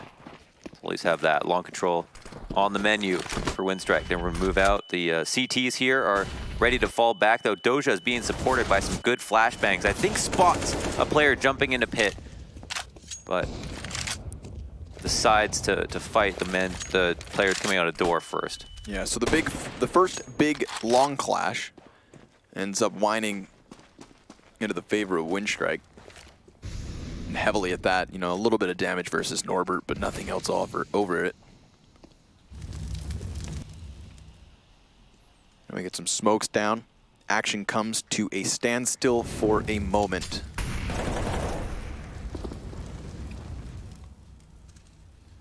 Can't help but feel that like this round isn't over for some reason. Winstrike sitting on long. Not exactly decisive at this moment, but it seems like Gambit are just going to gamble stack towards B, assuming that they're making some big rotate. But now they'll see that they were incorrect about that. But at this point, they've made their bed. Right. And worst case scenario is you walk away with 3 guns. I mean, worst case scenario is you walk away with no guns, but the worst case scenario they're hoping for. That they're hoping for, yeah. Is keeping those 3. The worst case scenario they have planned. Now they have a scout, so they didn't get to upgrade that. They'll take these guns into the next round, and be able to buy again. The bank they've built up will have minimal hit to it, so it'll still count towards another round if they lose next round, on top of the money that they claim for losing. Whereas Winstrike, however, they get to bring their bank back too. So we're going to have a couple of rifle rounds in a row no matter what, which is always nice to see. Yeah, we're still in the middle segment, you know, the meaty portion of this game. Nobody is having to make bad economic decisions just based on the score. You know, there's time still to save if need be. We're going to have ample gun rounds before this one's over. Pretty nice stuff from Winstrike, kept it simple. The long control was a bit of a mess for Gambit. They couldn't figure out how to use Doja. Normally when teams are going to fall back off long and there's a lot of flashes coming their way, they don't leave one person there to fight. They all go back, or they continuously support and have 2 fight or 3 fight even, as we've seen from North and Avangar, at least this tournament. Here it is, Winstrike will try what works one more time. Flashing Boomich out. To his demise, Doja's happy to take this fight. He's been ready and waiting. Yeah, he's been feeling himself so far. Exchanges some rounds with Norbert. Ah, but it takes one to the face. Okay.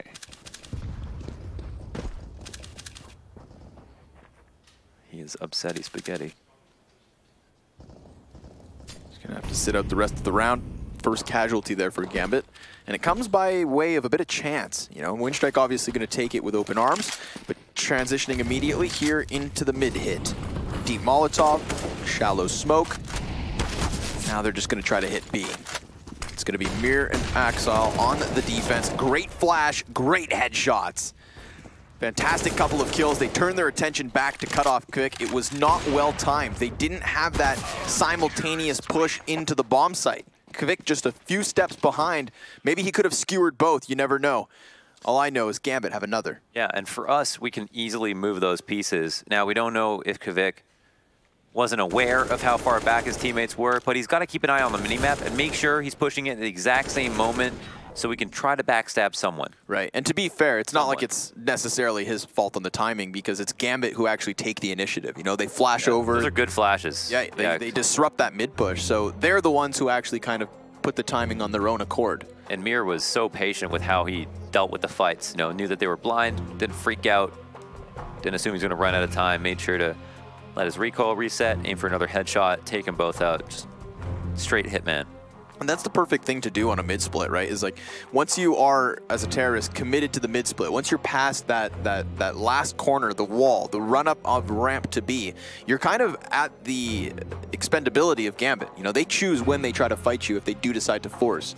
And you can't wait at the bottom of it for Quick to get into the tunnels, because then there's that 2-3 second gap. So it's a very fine window of opportunity that Gambit tried to screw around with, and sure enough, they hit it on the head. So props to them. Immediately resetting Winstrike in the sense that they win one round and are set back. And maybe this is where experience matters. We saw yesterday with Wendigo and North, even though Wendigo looked so good and it came down to the last few moments on Dust 2 of their elimination match, North seemed to get it together at the moments where it really mattered. Winstrike have pulled off a number of eco round wins versus Gambit, have looked great in spots. Gambit CT sides, though, seems to be the final boss. And I think it's fitting that it's the last half of the last match for their series. It's nice to see so far this round of 4 having at least one neck to neck series, because that was not what we got with Avant-Garde versus Spirit. You know, if there is an absolute clear favorite in these last 4 remaining teams, I think I know where I hedge my bets. Ball control one more time. Boomich leading the charge. On his way out, Bondik takes him out, but Boomich, he's got Bondik and Doja. Yeah, doubles down. Gets so quickly into pit that they never see it coming. They're fixated on the doorway. You know, poor Waylander has to serve as a distraction. The adjustments have been fairly predictable for Gambit. They are not trading for tunnels control in this round. They're so low, they can't really do it with 2 people. They've still got an op as well, so it's not the end of the world. It's going to be more about how Winstrike used this control as opposed to how Gambit react. No pressure on Cat though for Mo. He would be susceptible to a split for sure. As we can see, he's nervous about it. At some point, he's going to have to just choose a target. With no presence there, he can turn his attention to long. A little bit of cover, enough to catch Boomich first and foremost. Quick, worried about another Cat man, but that's not the case. It is Mo alone, and now he knows, because Norbert burns a second, but Mo with the wall bang? Are you kidding? Holy smokes, that was a sick shot. I mean, he's pinned in. He has no other option. World that it's going to start jumping up on ramp. Mo seems to know that he's in this direction, just jiggle peeking on the box, runs into the open with his sidearm out. And loses the duel to World Edit. Okay. That round really fizzled to a halt. The double run through tunnel, even though the bomb hadn't been planted, was also kind of little... Right. Yeah, I feel like people are kind of jumping the gun. Like the tunnel push seemed a little quick, you know? And then Mo running out with his pistol. The longer you let that Molotov burn, like the worse it gets. It's like grouping up and then running out as it's like in full force. It's going to basically kill you if you have to stop in it. A little strange. And now we get one of these back and forth. The Force Wars. Everybody investing all the money they can on these rounds, which means whoever is going to give this up has to take a couple on the chin.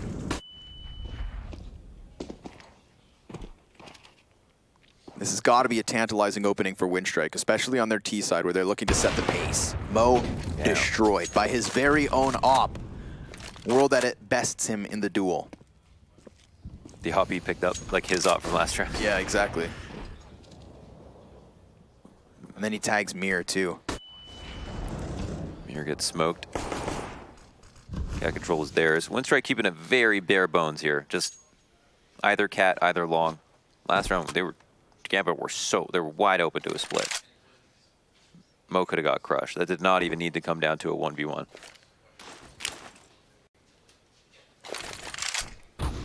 Mid-B smoke is out. Another tag from an op. Not sure if the damage is known.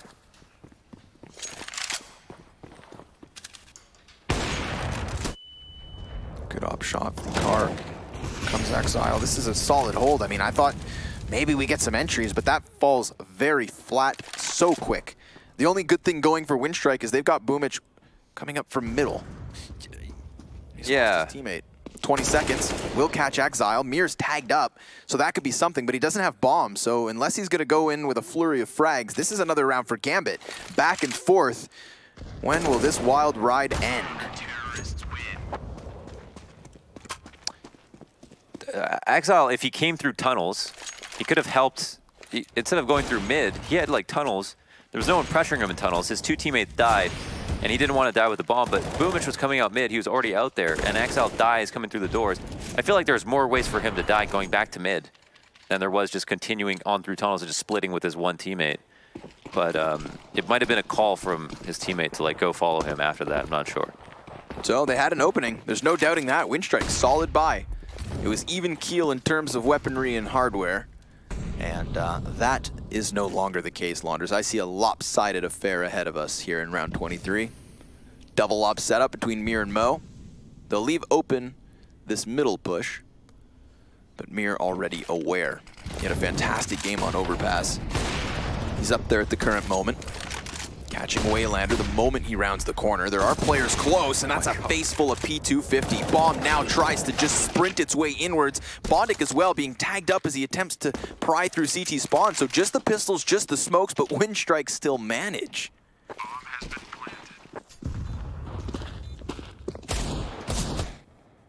Another one.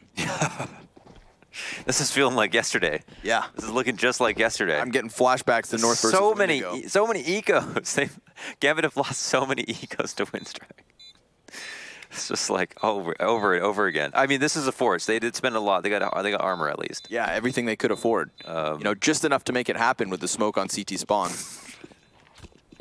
Just let him on his merry way. Oh my goodness. How many ecos can you lose, man? And still win? For now. Maybe that's the more alarming part. Yeah, you know, this game isn't over. Maybe Winstrike. It's like if you continue to let this happen, surely it's meant to come back and bite you. Is karma real? Nobody knows. Nobody knows. Norbert throwing himself in the face of the Opper. Oh, Boomich. It's like a drive-by frag from window. Funk vehicle. I wish.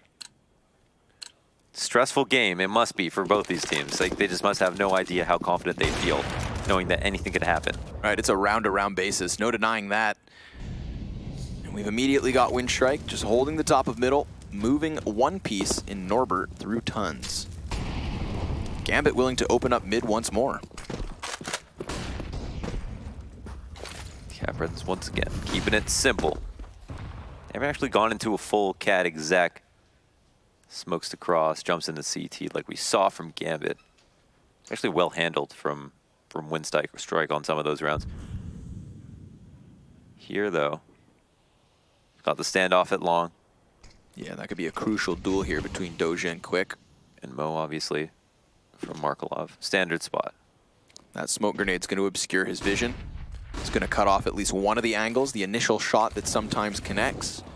Big volley of grenades flies forward, and somebody drops towards CT spawn. So there's two layers to the elevation here. Boomich, he's that bomb carrier though, and he's trying to get this kill towards long. I mean, that needs to double back.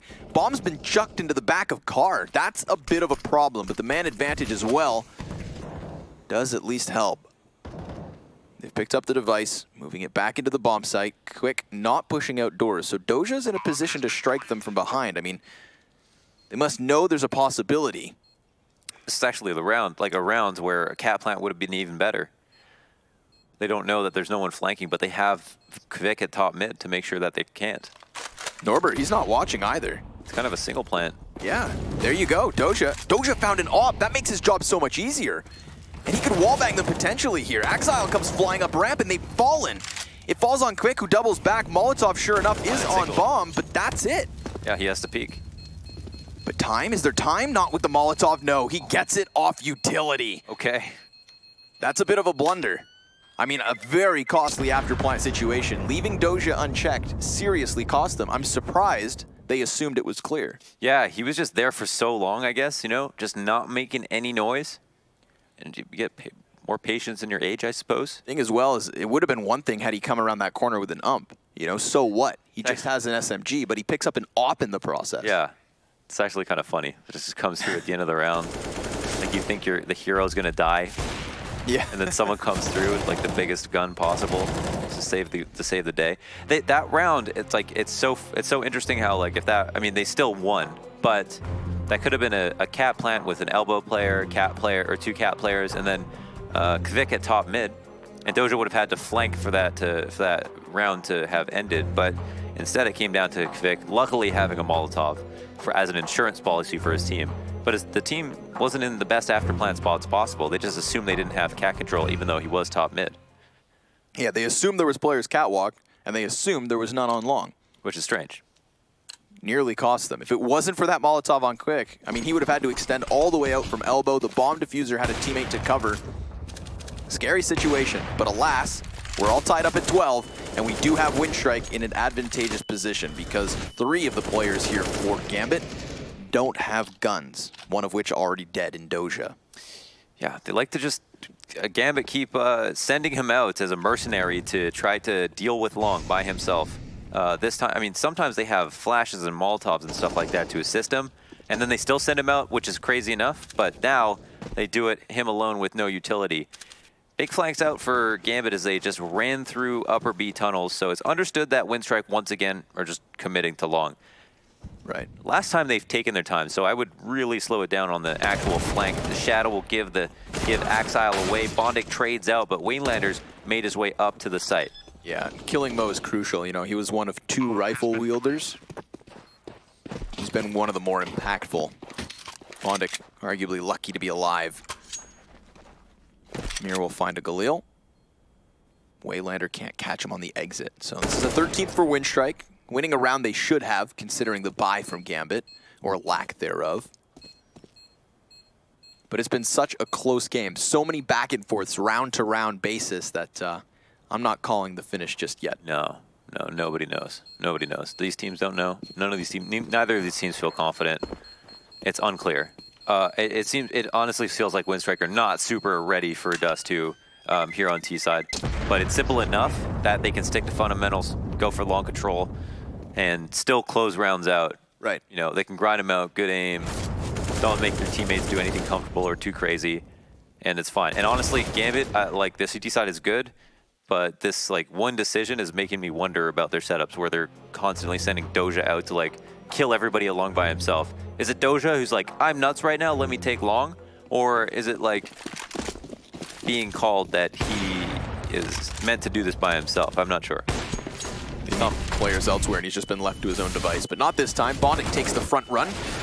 Does get himself one frag immediately so. Doja on the other side of smoke, dropped by Boomich. He's unable to get much done, not even damage here, Launders.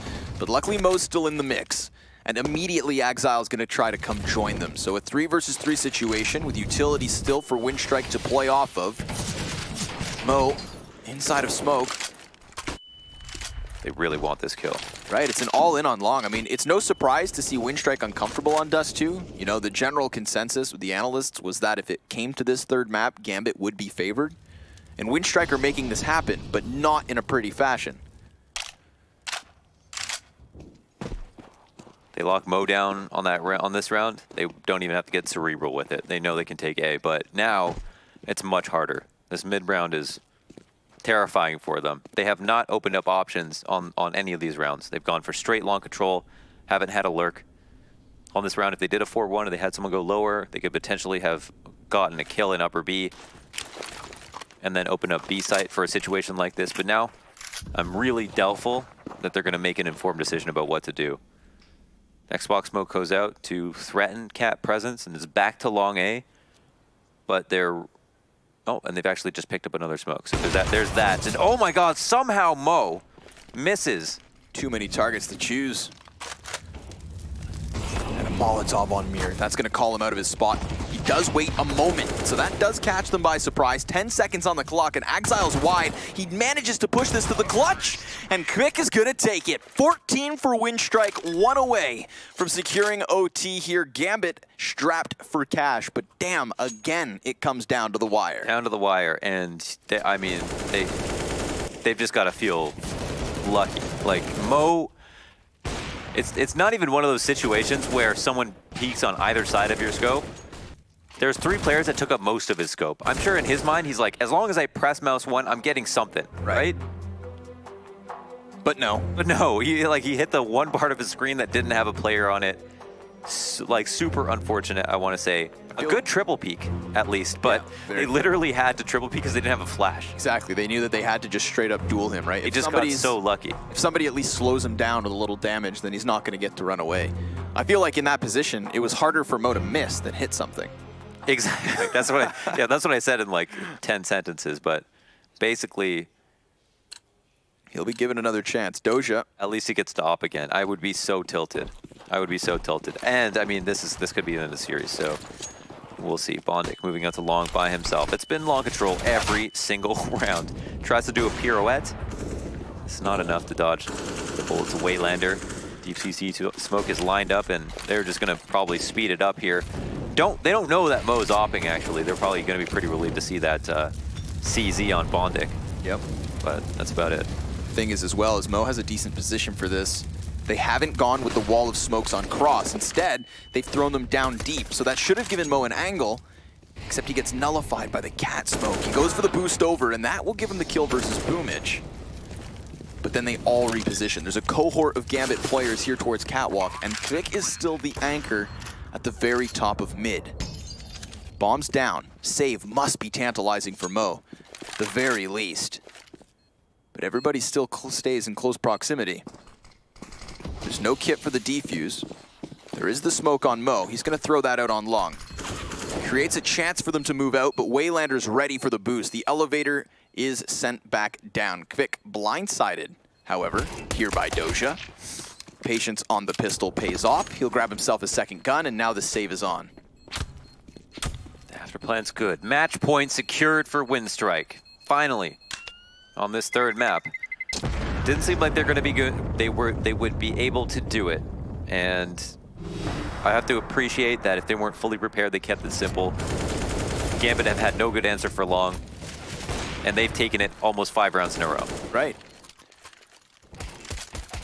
But it all does come down to some ridiculous rounds still here for Winstrike. It was not pretty. There's no conviction with this win for me in Winstrike. It's not as though I believe in their Dust 2 skills. I believe in their resiliency. Sure, yeah. You know? No, they're doing what they need to do. Right. I mean, they're winning this map, you know. Gambit should be playing a lot better, to be honest. And like you said, it's been very much one-track record. It's just been this consistent long A play. It's not even complicated.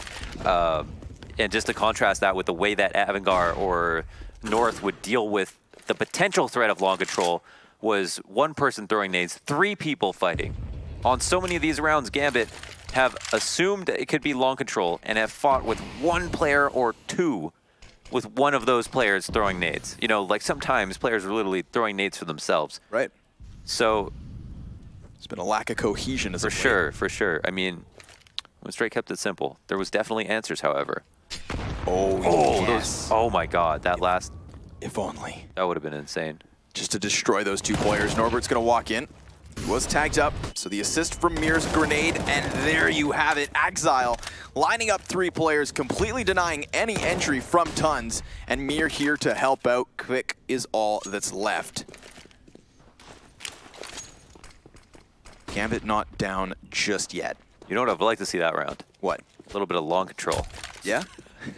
Honestly, I think it's just I think that's their ticket. Like, look, I get it, guys. You know, you secure 15. You think, let's do something fresh for the win. Right. They're going to be ready this time for long. Yeah. No. You guys had it. You guys had it figured out, man. Next round, I want to see some long control. To be fair, Gambit did set up 3 players on long in that round, so they would have been ready. Okay. But they've been ready before, and that hasn't stopped them. That's true. So they go into this slower B tunnels play. You know, they try to get fancy with the totem pole boost, but because there's no presence shown at long, Gambit go, well, they must be trying something different. That's the problem of just kind of doing the same thing every round. Yeah, at least keep up with some grenades. You know, a single A player, I think, could have maybe spelt the difference. People ask sometimes, you know, why sometimes when a player goes into B, they'll throw a flash into tunnels just on a default in the beginning of the round. It looks like a waste of a flash. Right. But it's all part of conditioning, right? You want to make sure that your opponents are somewhat afraid that you could have presence there, that you're doing the same thing every round means that you can't tell if they're going to be there. And if you suddenly show up and start throwing flashes and nades, it's going to be quite obvious what you're trying to do. They're going to go for it. Long hits there. It's denied by the Molotov. And the thing now is, as well, is they're trying here in the 29th round to win out with just 2 players on pistols. Off in a couple Kalashnikovs, but still a disadvantage. They've given Gambit a chance to tie this up and force us into overtime on map 3. Now, if elimination or the major was on the line, this would be a heart-pounding instance. Luckily for both these teams, whoever loses is just being sent down to the lower bracket. They'll get an extra chance. But it would still mean the world to fight Avangar in a BO3, especially for Winstrike, seeing as they did exactly that to get here in the first place. Doja, rock solid hold down on long. He's inside of the pit, comes back, does rely on Mo holding car. If Doja dies, like he has on long, that would be a big problem. Exactly. Vic's got the only gun. It's actually a lot of pressure on him. Vic gets his kill. I mean, that could be a straight up easy split, to be honest. Mo would have to pull out some magic to be able to survive and get these kills. But again, Boomich is going to take the low ground, so they do flood forward into the A site. They've got it in their pocket, but Doja helps out. Mo's going to take the responsibility of door, and the M4 hones in on the plant itself. Did they get a cat plant? Yes, sir. Ah, they could fall back. Elbow, 2 on cat. Thing is, they had so many grenades, and they used them all for the take itself, holding nothing but a smoke in the after plant, and down goes Waylander. Blasted through the boxes. Gambit with a double man advantage and weapons over top of Winstrike, but they're kind of caught in no man's land. They've lost that CT player, and Norbert comes to life. Norbert just needs to hide. He's got support over the shoulder. Bonding's gonna clear him first. The smoke comes in, and the T's just stuck in no man's land. It's overtime on map 3. Gambit not going down just yet. Oh my God, they just barely nail it. Oh my goodness. That was actually a really good attempt from Vic to change it up, go down mid, come out the mid doors and get his frag to make things crazy. That came close, my goodness. Surprise. Winstrike pull out the strat. Finally a different strat. This time don't have the guns to do it. And if they had better guns, they almost certainly would have won. I'm still a little upset that in round 28, after hitting long A time and time again and being successful in it, that they decide to go to B out of nowhere, get completely shut down, and then when they reattempt to go to A, the only time Doja single-handedly holds is the time when they have pistols. But holy coly, this is live. We're right back into overtime. There's no pause, there's no break. Nice. The action doesn't stop here at the CIS Minor. So we got long control out for Winstrike. Shocking. Now that they've got guns, they're good to just throw it all against the wall. Charging forward, Norbert saving Waylander as he was completely blind, and then that transitions to the 4v1. But look at the damage, Mohan. Winstrike, for the most part, lucky to be alive. I'd like to see a little B action next round. Just get crazy with it, you know? Gone A a couple times. I really wasn't prepared for the start of this overtime. Keep it fresh. Yeah, I thought we were watching a replay. Me too. I mean, technically it is. But all right, Winstrike come out swinging. It's interesting because they got so much money now, you know? Maybe they've been a one-trick pony in that last half, but when they had a lot of money, they were a super good one-trick pony. Yeah. So I think it just comes down to spawns. Just pay attention to the spawns. If they have really good long spawns, I mean, I don't think they're going to be like, all right, let's not do this. Exactly. Why hold off? I mean, again, the only time Doja was successful in the hold single-handedly, the only time he comes out with even more than one kill is when they only have pistols to work with. They don't have the best long spawn. They just have very average spawns for both sites. But they also have that cat exec in their pocket, which was interesting. But because they have their op, they might try to default, at least for a bit. Ambiguous spawns, and they'll still opt to hit long. 5 players straight out. I believe the saying's keep it simple, stupid. Oh no, they're going up cat. Oh my god, did he 3? I think so. The damage there is substantial. I think he might have. All right, trying to throw something new into the mix. It does redirect them, or at least Norbert down to tunnels. Gambit looking for a fight. They've lost that long control again, sure enough. Yeah, they could technically still split. They've dropped the op or player who was rifling off, and they also deny cars. Quick takes it by himself. That was... Is that a lineup? Whoops. I don't know what's happening. All right, they're going to plant the bomb, but they can't actually cross safely. No, Axile denies it. No, 50 seconds up. And Boomich takes some damage. Yeah, they'll throw the late long cross smoke. There's going to be second time's the charm. A player flanking. Yeah, Bondik's going to go in on this. He's got the smoke, Molotov, AK. And he's looking to skewer quick as he comes off the plant. Now, if he goes silent, he could walk up and catch them in the elbow. They're so exposed if Bondik finds them.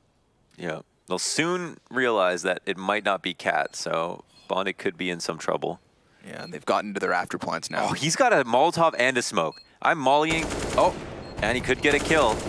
Starts it off with that, but swap to the grenade as Quick will nail it. Quick, the difference maker here in this round. At a man disadvantage, he locks down the pit, opening up long, the position that they had some struggles with.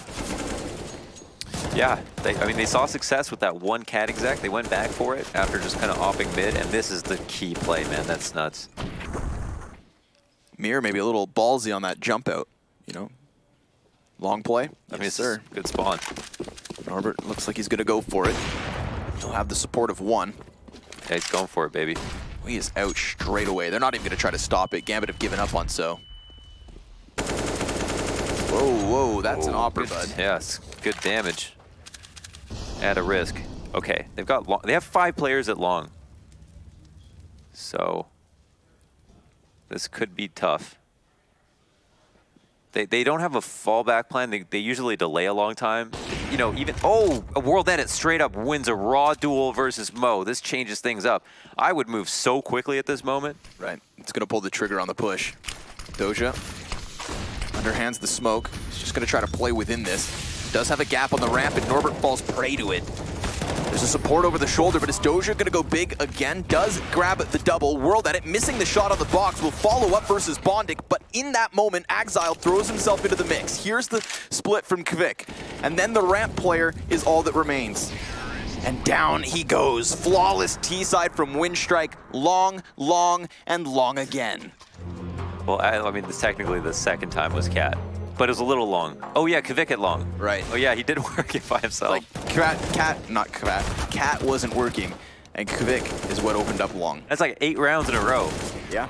Well, okay, it was like 8 of the 9 last rounds if you conclude the round that they went B that one time. Wild. Wild indeed.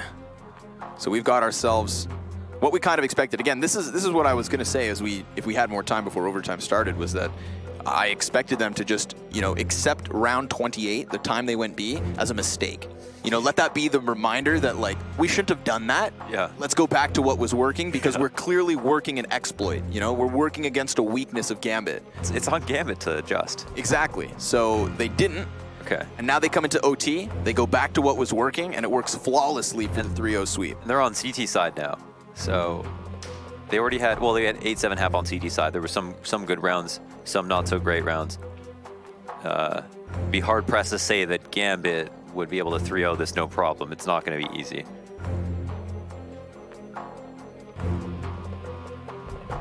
Three chances. If you learned anything from Gambit, the long control is dope.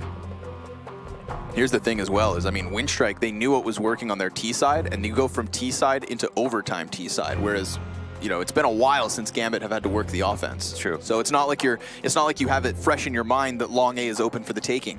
You know, you're gonna have to try and feel this out. I wouldn't be surprised to see Gambit actually take this round pretty slow. At least the first one. You know, size up Winstrike, see if they throw any Hail Marys in the overtime. Because to be fair, when you have that 3-round buffer and it only takes 1 CT round, it wouldn't be shocking to see Winstrike do something confident. You know, at least in the first or second round of this overtime second half. You've got that margin of error to play around with, and that can, you know, create false confidence that turns into a round win.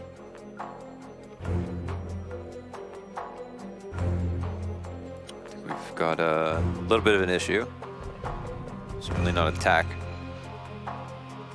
Technical Gambit. So some wires need to be plugged in. Yeah, they're trying to find a solution to long A. It's broken. It's under the table. Need more than a tactical pause to fix it, so. This is tense. This is tense, my friend. Yes, it is. Again, imagine if this game contextualized was for elimination or a major spot, this would be one of the best series of I would feel CIS bad for how comical it is, Yeah. you know? Yeah. So luckily they get to try again. Tomorrow. And watch the demo and talk about it, you know? Yeah.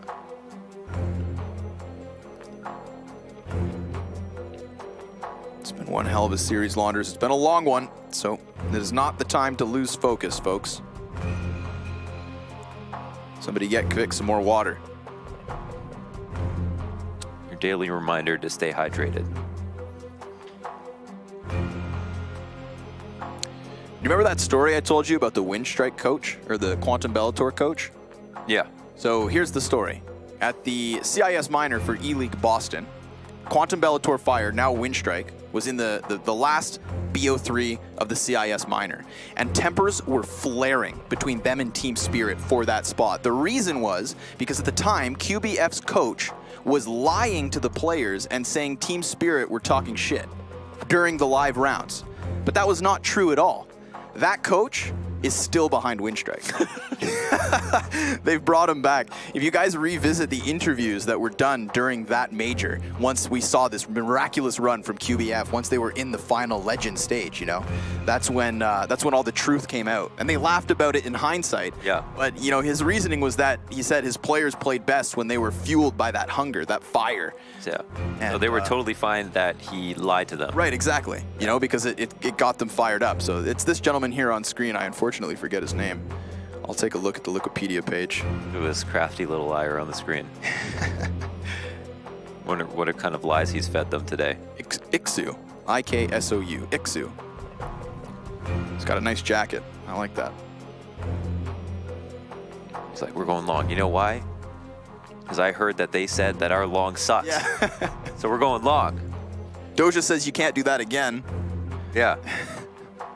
So here he goes, pumping him up one last time before they could very well be booking their ticket to the winners BO3 versus Avant-Garde, a matchup they've already won in the group stage and would be poised to play tomorrow. 3 chances for Gambit to keep this one alive. If not, they'll be facing elimination tomorrow. Oh, Gambit are going for long control here. Nope, just testing the waters. Mo had a good spawn for the peak, and now they fall back. Let's see. World Edit's pushed up with the op on Cat. He decided to start out here, basically. So he'll miss the head of a player as they flash down mid. Probably jump up on Xbox, and World Edit is worried a bit about there being some kind of full execute coming his way. Wants to fall back to where he's most comfortable at the car. This is what I was talking about. Gambit, you know, feeling up certain portions of the map, going for that long A, but hesitating and not going all in on it because their margin of error is non-existent. But as they position themselves all across the map, it is in fact Mo's op to find the shot. Take a man advantage. And Gambit stays stagnant on Catwalk. Yeah. If they do, I feel confident for Winstrike if they do some kind of A play, just because Kvik seems very good as like a flex rotator from this position.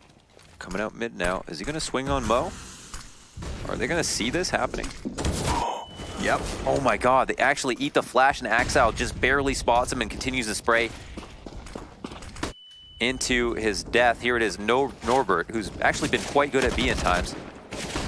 Alone now, even has to reload. Oh my goodness. That's uncomfortable, most certainly so. He's now been surrounded in all directions, and Gambit find their opening. They just let Winstrike walk into their own deaths there. Straight towards mid, Mo's pick.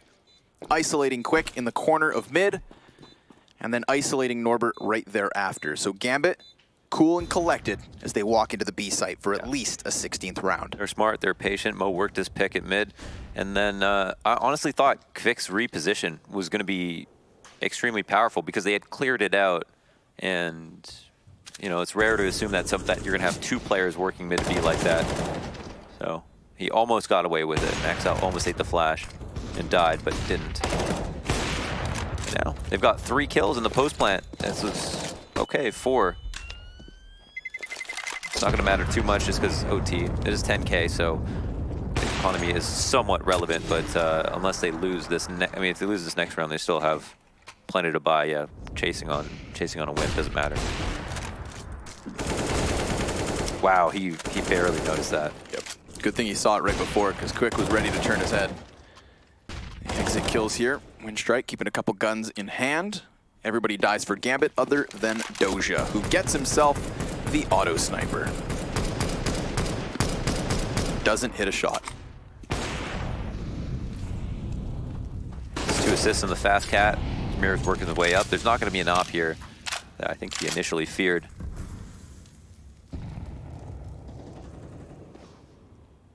I wonder if Boomich decides to push long. They, you know, when sacrificing your mid player and having one at Goose, you're fortifying the A setup, but we saw last round Gambit found success on mid B. We don't know if it's predicated on getting a kill or if it was the intended plan all along, but they're working their way out. Mirror making presence. The trade happens, however. Long control is taken. Yep. And they spot the bomb in the process, so the shift up in positioning here from Winstrike puts World Edit behind the car. Quick out in the open. Oh my god, yeah, he's really out in the open. And World Edit actually gives up on the committed corner. Oh, this is real. Okay. Good thing Waylander secures me. They need to like rotate through this because now there's nobody on site. Yep. World Edit's going to get smoked out. They need to start moving. Get that mid push, get up Catwalk. Start moving now. 40 seconds, and they're about to give Gambit a rather secured A bomb site. The potential for the fallback too. Oh my god, they just chuck bomb in no man's land. And there's no additional smoke. Are you kidding? Doja gonna take some damage. Lucky to be alive. And the bomb plant goes down for long. Quick, already in position within the doors. It's only at this point that Winstrike get rolling. I don't know about you, but I feel like that's slow. Yeah, definitely. World Edit's gonna assist with the flash. He's actually dead, however. Now the pressure really falls onto the Cat push. Doja's just going to tuck himself away. Remember, Pitt's still in position for Gambit. And that's going to be one of the bigger issues. They could still win the cat duels, but they need to clear Pitt too. Exile dodging shots. Mir's not sure who to help, but now it all falls on Exile. Quick doesn't even need to kill him, just serve as a distraction as the defuse begins, and you have it. Winstrike versus Avant-Garde for a spot at IEM Katowice.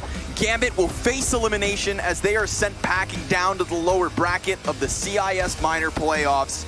What a grind of a Dust 2 match. An unbelievable win. Winstrike, I'm sure if we asked them, they were not prepared. No. They were not prepared. And they still managed to do it in a clutch moment versus Gambit. Hats off to them. So many teams go there to lose the game, they don't get too mad at themselves.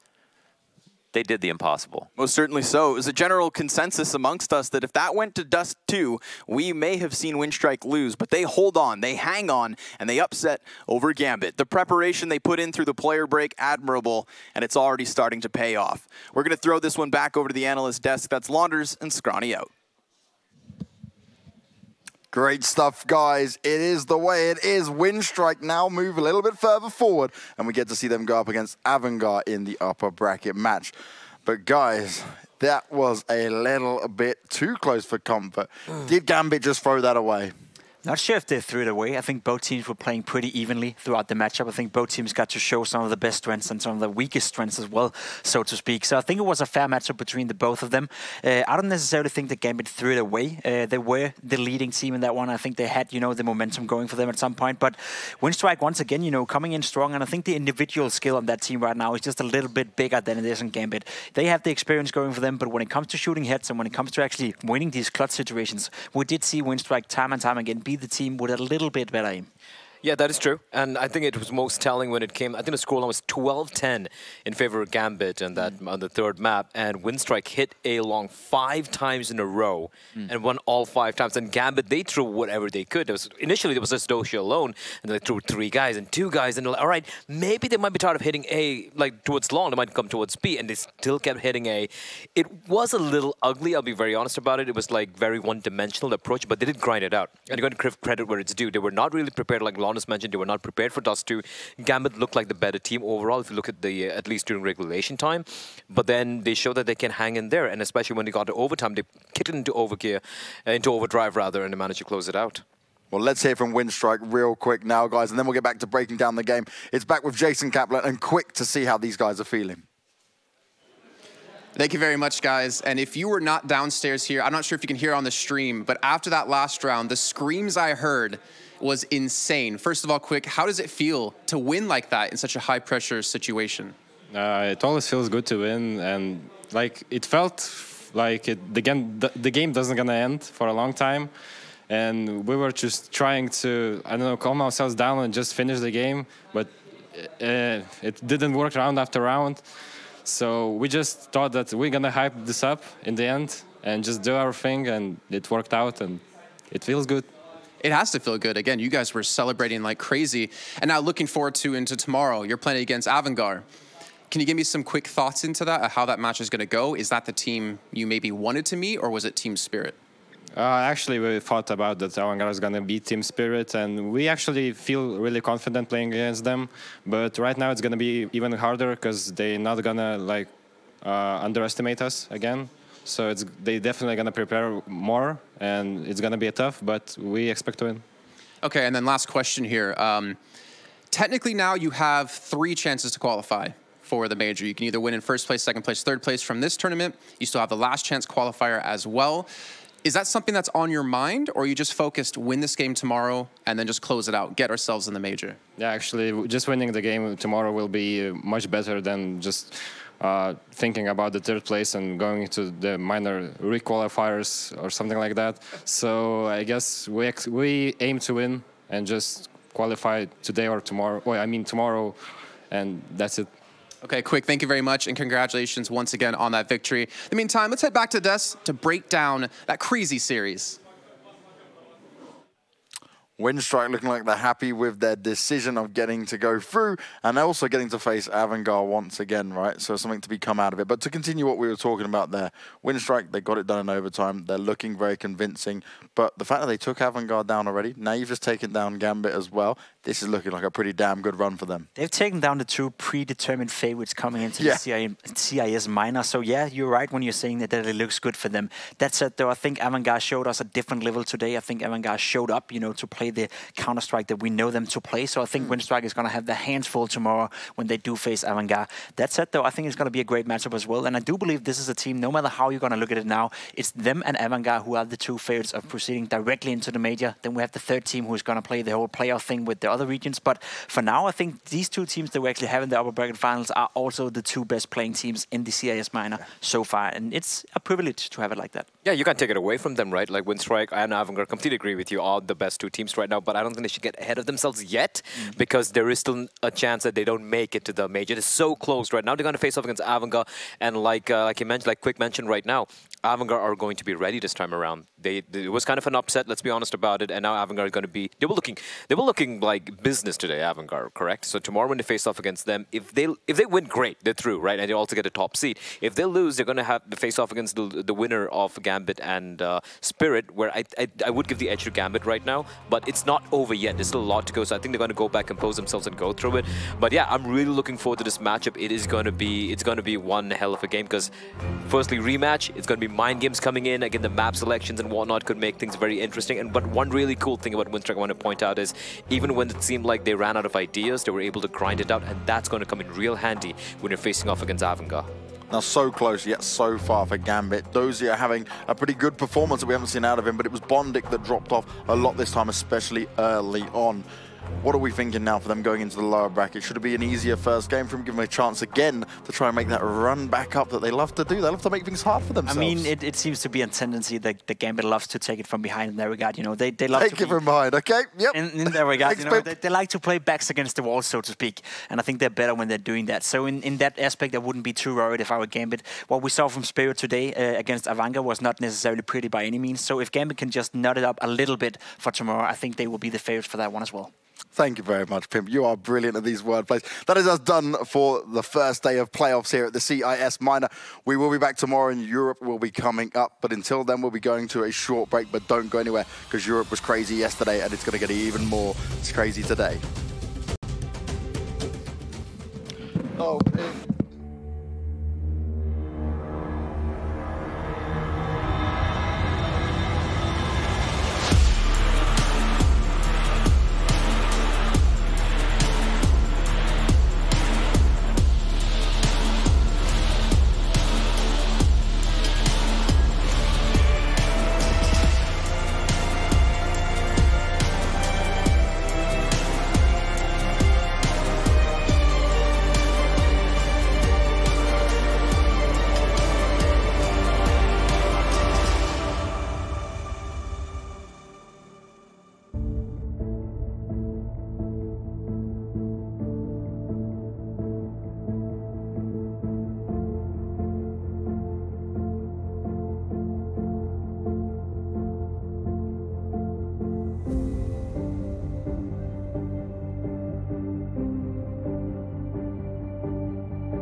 Welcome to the Acer Predator pre-show.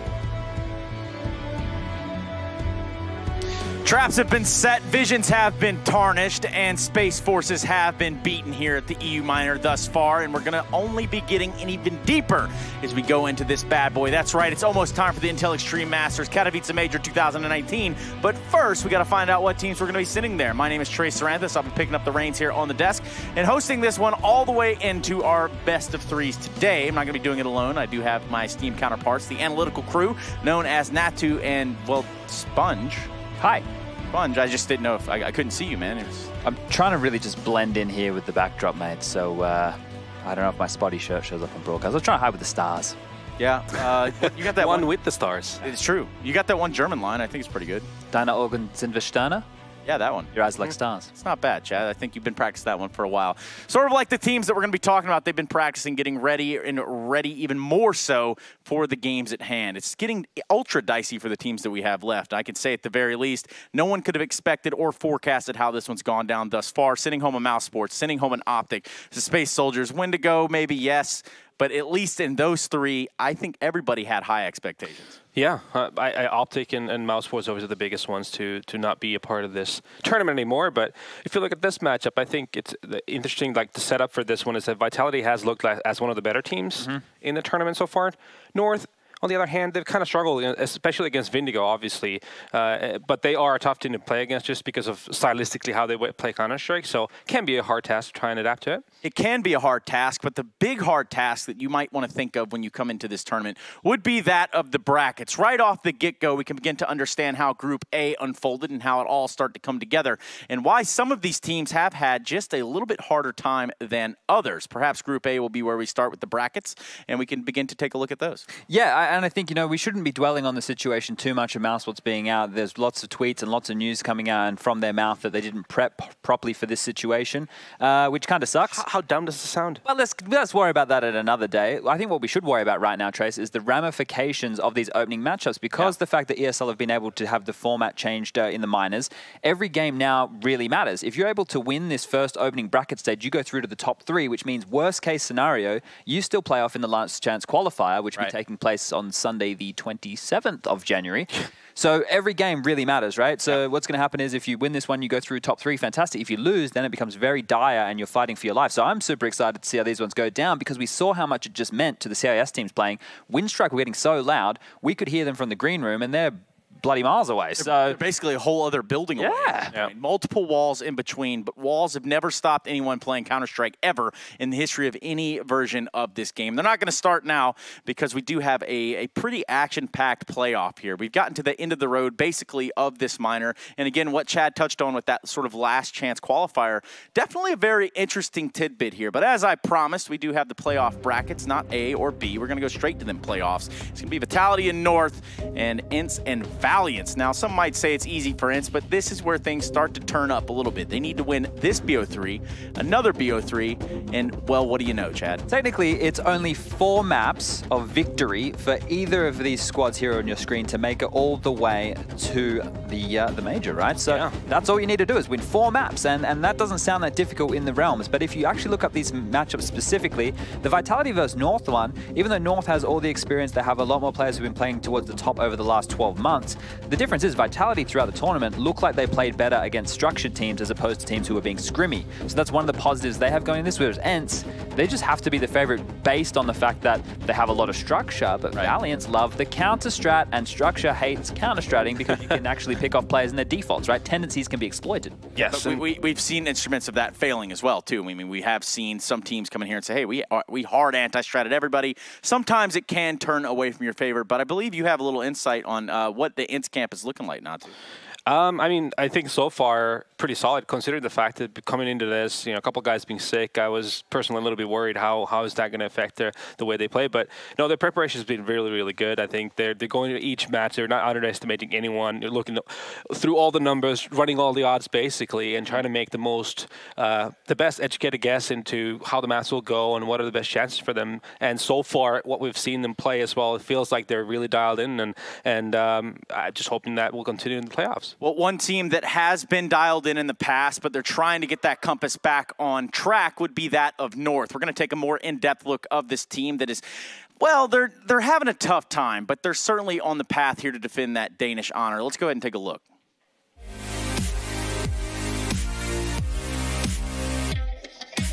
We have expectations. I think we're probably the pretty clear favorite, as you said, along with Mousesports, I would say. So we're definitely expecting to win our group and go through the minor.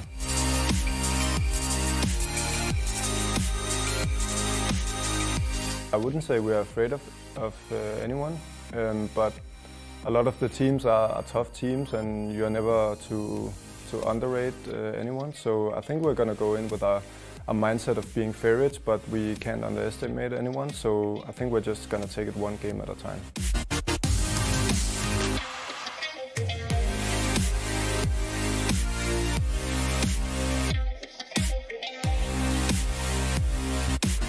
Yeah, I think the three teams I would probably pick is ourselves, of course, and then Mousesports, and then I think it's going to be between Vitality and Optic for the third spot, and maybe an outside chance for ENCE as well.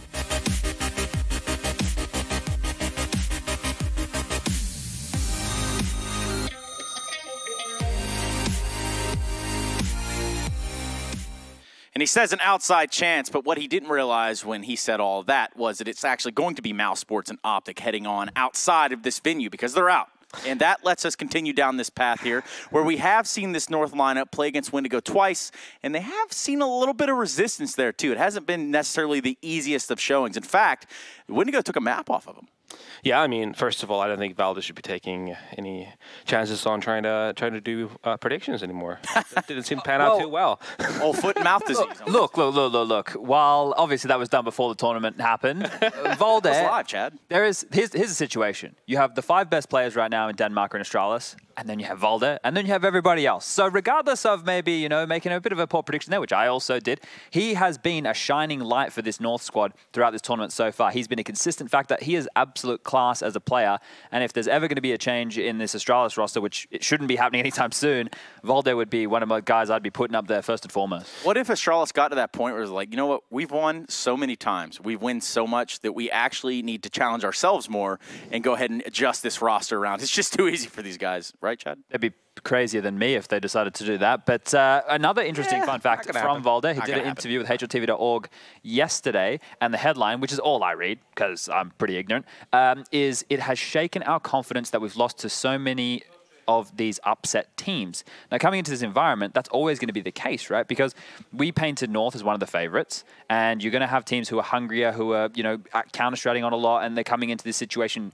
That's their Super Bowl, whereas North is still getting invites to big tournaments, and we saw this same kind of mindset with Mousesports, obviously them dropping out. North can't do the same anymore, right? They really need to really kick it up a notch and show that class that we know that is there, that they haven't really shown since Cadian's joined the team. Well, go ahead. No, I mean, I just want to say, like, considering the fact that, yes, they struggled, North did struggle against Windigo, but I think that's a very, very different matchup than now what they're going to be heading against Vitality, where so far Vitality, with the little practice, has showcased that they play like a really slow pace and methodical game of Counter-Strike, and it comes down, obviously, Zaibu is their exit plan, but also we have RPK, we have Apex, everyone's chimed in, and they seem to be doing really, really good mid-round decisions. So I think it's going to be a very different kind of a game for them. I think the North will be feeling much more comfortable playing against these players that are the kind of veteran-style players who play more like a standard kind of classic way of Counter-Strike. So I feel like in that sense, I feel more comfortable talking about North in this kind of matchup. Well, that's exactly what we're going to do. But first, we're going to be cutting to a quick break before we jump into our first matchup here of the playoffs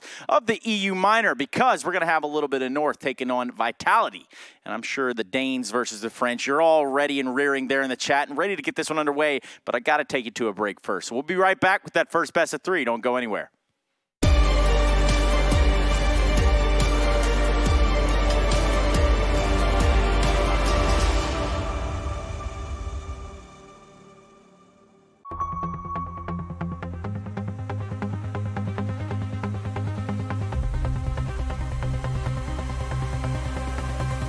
One more time. Are you ready? Let's get it on!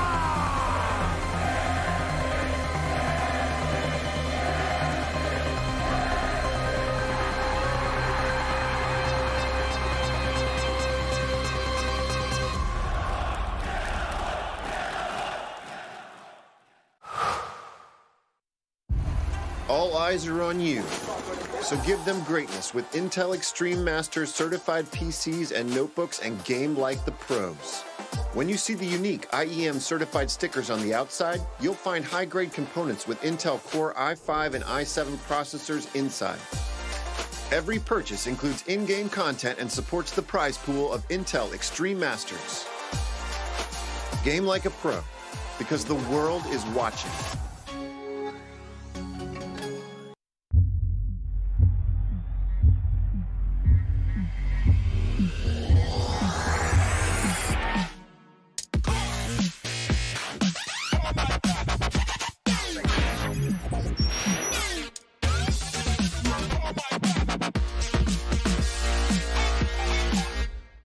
Prepare for combat. Go forth and conquer.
Vodafone presents the pre-match.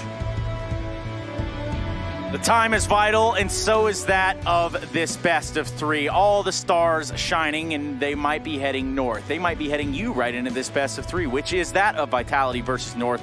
Right here in our playoffs at the EU Minor. Welcome back. We're going to be getting you right into this Vodafone pre-match. Guys, I've got to tell you, this one is where things really start to heat up, start to turn the gas on, or as you would say, Chad, cooking with gas. Yeah, and I think the fact is we've already had some very good games, some very competitive series, but now this is obviously the business, and we explained the ramifications earlier of what this means, and teams are going to be really glued on and focused to grab this one and guarantee themselves at least that third position. Getting into this matchup right away, we can touch on the fact that Valda and Zaiwu are two of the highest rated players in the whole tournament going toe-to-toe right now. Which is awesome to say and see at the same time, right? Because Zaiwu being that young prospect, being this light of shining beacon coming straight from the French scene, definitely just fun to watch this guy kind of run around and shoot people, you know? Valda's not that old either, is he? He's not that old. So he's not as shining as old Zaiwu. And either way, we can take a look at these teams a little bit deeper. Let's go ahead and take a look on the stage and see exactly how these guys are formulating their game plans over there, putting it all together, putting 1 and 1 to make 2. But yeah, as you can see, RPK locked and loaded, ready to go. And this is going to be Team Vitality. Zaiwu, RPK, Apex, Alex, and Mr. Natural Born Killer himself, Nathan Schmidt. Yeah, like we established earlier, I mean, a lot of experience in this lineup, obviously. MBK, Apex, RPK, on their own body, they've just been and done everything basically in a game of Counter-Strike. Now, recently adding Alex into that lineup, they've said it themselves. He's adding like a different dynamic into this team. Maybe that's going to change their map a little bit because of his own preferences. Yeah, they definitely mentioned that and alluded to the fact it allows them to play some different things to what they were when they had Happy on the squad. And that's going to be a very interesting one going up against North. Both these teams have relatively deep map pools, right? They're happy to play a broad spectrum of maps. And if you look at Vitality Online, they have a very high success rate on a lot of those. North here, historically a team who does like to play the old nuke. They are Danish. I think they'll have that open in the first phase of bans/vetoes to pick from. So that could be seen as a potential punish for these guys. But like you mentioned, Natsu, I think for North, this will suit them more. It's going to feel more like a comfort zone for them, going up against at least names that feel more familiar and less sporadic. So let's see if North can actually solidify themselves as the second best Danish team in Denmark. I guess that would be correct. Yeah, I need that last bit. Like technically, geographically speaking, yeah. Like, I get what you're saying. Like, I totally understand that. Second best Danish team in Denmark. And hopefully we don't catch him eating this banana. Oh, we got him right there live and uncut. The man was caught eating the banana. You saw it, Twitch chat. You know, in some way, shape, or form, at least one of you clipped that. So we'll see where that ends up later. I think a lot of clips happen. That's usually what happens. It's weird like that. Yeah. Never really. But anyway, yes, we could begin to take a look at this matchup, and perhaps firepower is something we talked about a little bit between Valde and ZywOo. But I mean, what are some other key figures that are sticking out to you guys? Some other key players, or maybe some win conditions on either side that make sense here? I think the fact that MBK and Old made Apex, they need to show the form of Old. Like RPK, I know that he can be an absolute rock. I just think that MBK now doing the in-game leadership, he's always been a supportive style player, but now he has a lot more on his plate, and they only had a limited amount of practice, so he needs to make sure he can keep everything together and allow... for me, it's Apex and ZywOo who are the two more starish players, at least the one's going to be initiating the duels and fights. So he needs to make sure that he can keep everybody on a level playing field, because this is still, for this team who has a lot of experience, one of their very few LAN performances with Alex on the roster. Honestly, for me, in this Vitality lineup, Apex is a big, massive key factor for them, because I've criticized him before. He didn't like me for it, for a bit of inconsistency back in the day.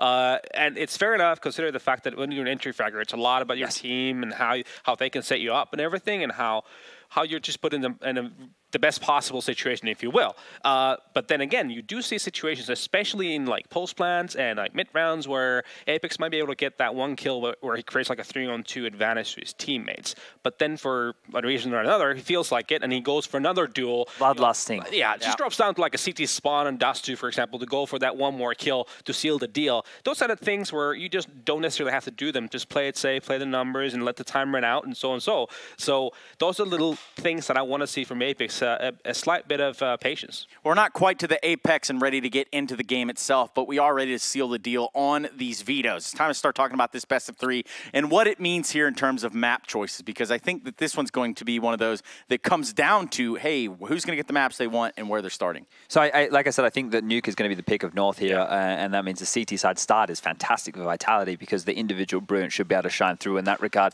just if they can deal with the, I guess, the rotations that North are going to try and force out of this team. Their pick of Dust 2, that appears to be a staple, but one that Nathan said that he didn't feel was super strong for them, but maybe seeing that as a weakness for North. And then the last map will be Mirage, which is where most of these series tend to be ending up. It seems like a very comfortable map for everybody right here, right now. Yeah. Looking at this at face value, I don't see either team being too unhappy, because I mentioned the depth of their map pool so far. Yeah, basically what happened, the North is deciding to float Cache, which is a map that they don't really necessarily play all too much, because Vitality doesn't seemingly play it all too much either. Because the thing is that they ban Overpass. It's a map that it hasn't really worked for North of this tournament. They've had 2 losses against Windigo here, and it's a map where, well, obviously these numbers for Vitality are online numbers, and we can't really take 100% quantify them. But still, I feel like that could have been a weakness in the map pool, so that made sense. What is weird to me, though, picking Dust 2, in the sense that both teams have definitely showcased that they can both play it, so I would have seen that as a third map in the series. You want to talk about quantifying, and we're going to expand your minds just a little bit. It's about time to get into this game, but I need to know where you guys stand, at least across the first map. So let's kind of lock that in real quick, and then we can really get this pistol round underway. I don't want to sit here and say that I need to see what happens first to kind of gauge where they're at, but I think both of these teams coming into this have the potential to take this series 2-0. Yeah. I have a good feeling about the French. I think they're a little bit hungrier than the Danes right now, so on map number 1, I'm still going to lean in their favor, even though it is North's pick. I'm actually going to lean toward North. I feel like they have, like, it's been looking good for Vitality so far, but I feel like, you know, just the more time the North has had playing with this roster, and it's a matchup where it's more traditional type of Counter-Strike, I feel like they're going to be coming out ahead in this one. At least to start things off. Well, dropping the nukes as you will, that's what we're going to be doing on the desk, because it's time to head on down to Nuketown. And I'm not talking about that other FPS. We're talking about real esports around here. It's time to get into the guys that are going to be walking you through the entirety of this day. It's going to be our commentators, and both Harry and Hugo. These guys have been ready ever since they came from that little island of the UK, and they're ready to take you into this action right about now.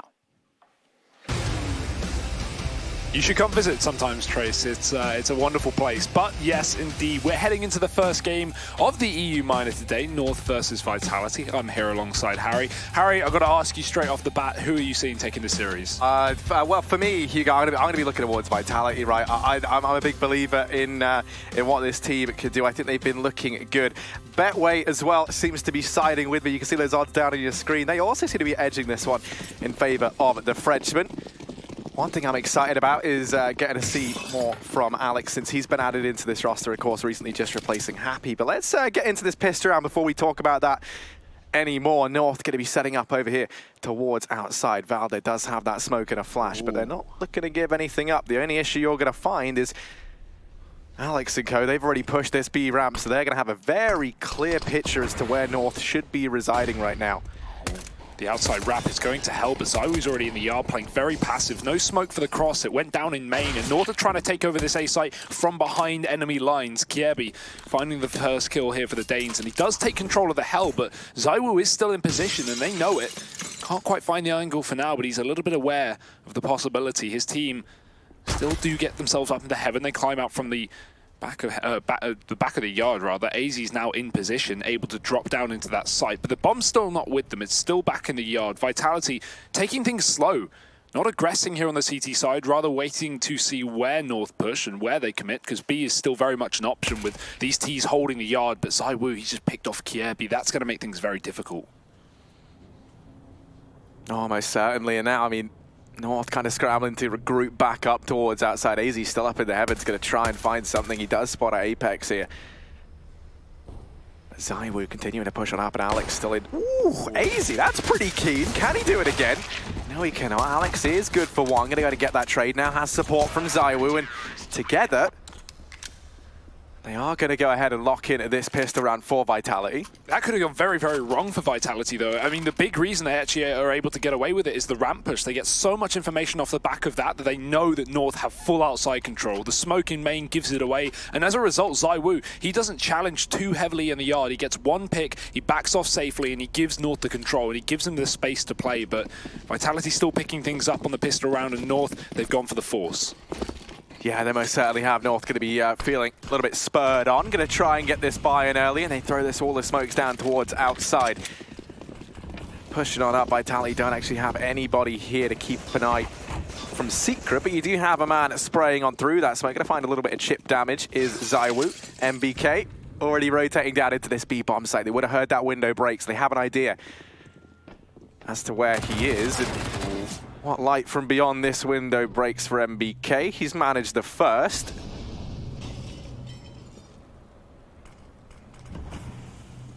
Now North grinding to a halt. The presence of MBK with the MP9 have slowed them down. They haven't been able to deal with them, and Alex has this crossfire set up.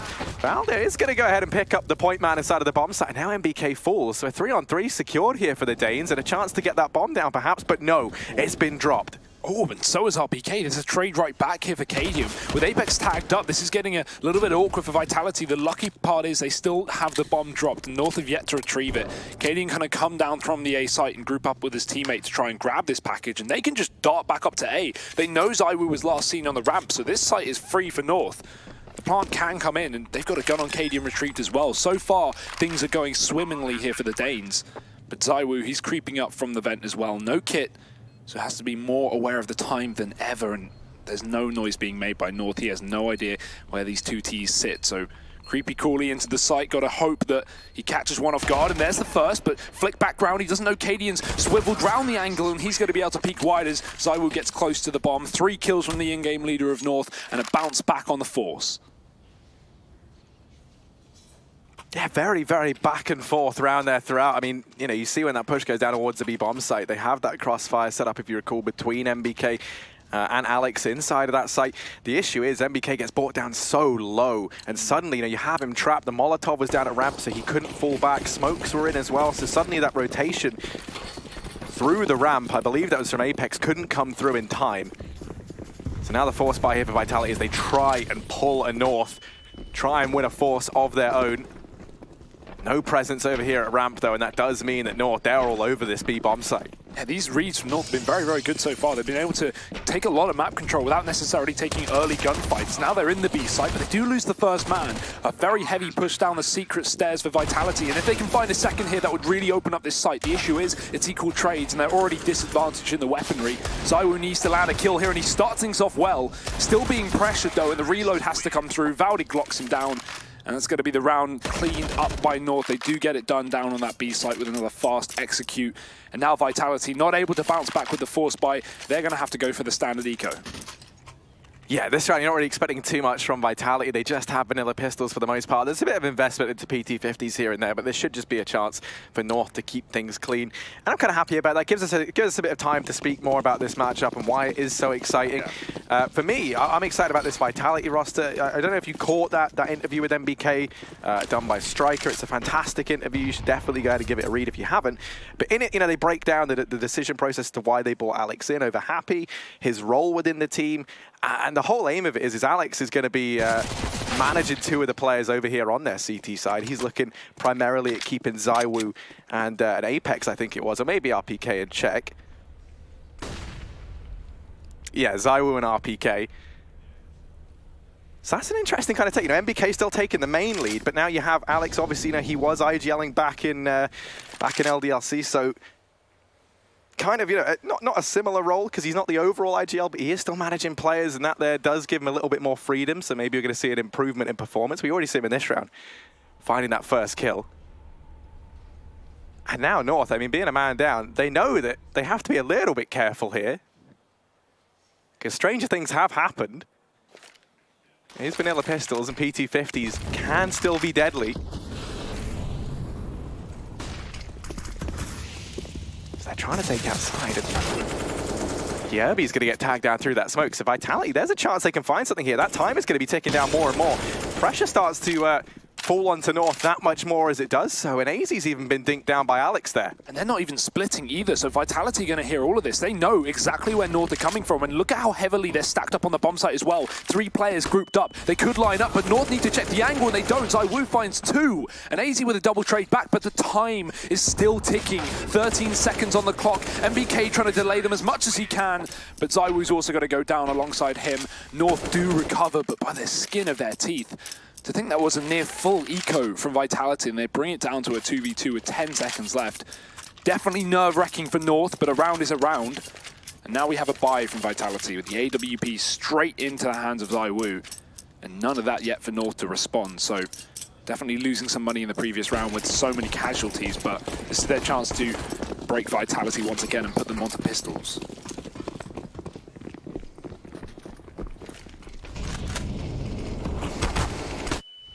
Flash past MBK, and he's already up and past it, so that's not going to affect him right now. Outside, elsewhere, ZywOo shutting down Cadian as he trumps the Danish AWPer there. And now for North, already being a man down, they're looking like they have their eyes set on this A bomb site, but with this hold from RPK and Apex, Gade is going to be hard stuck to find anything. They've gone by RPK as he just hides up on this angle. Gade in with the trade, but Apex, I was going to say, should have found 2, but AZ's actually keen to remove him, and this A-bomb site has come crumbling down around Vitality. I think Apex maybe expected more players to come to the hut, so that's why he dropped off the top of the roof, not wanting to get shot from the back.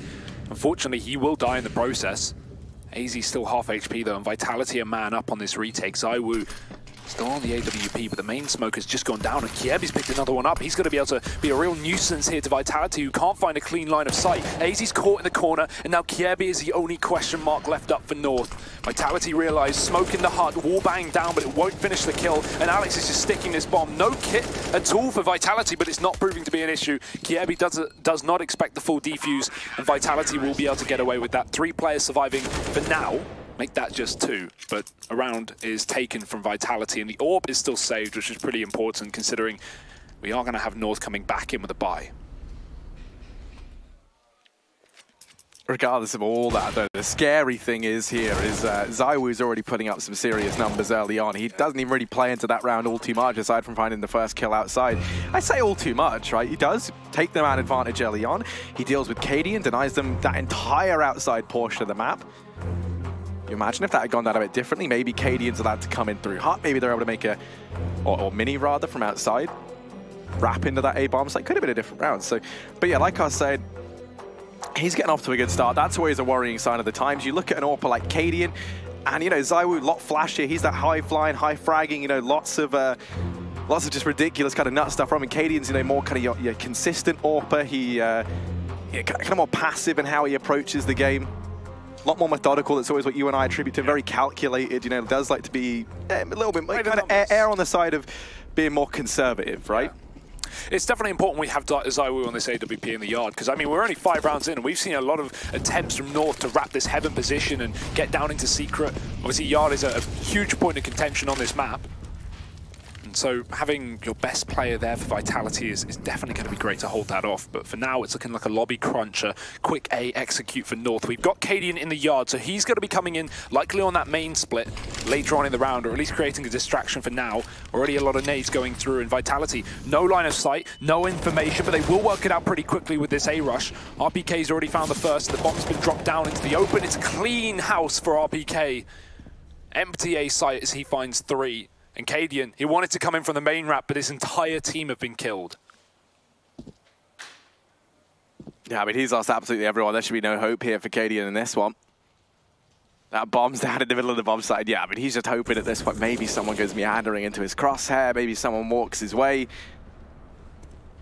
But you can't imagine Vitality are keen on giving anything up here. As they are looking to equalize this out, and they know the importance of this because there's no money left for North in the next round. So this is going to be their chance to try and springboard themselves up and in it to the lead.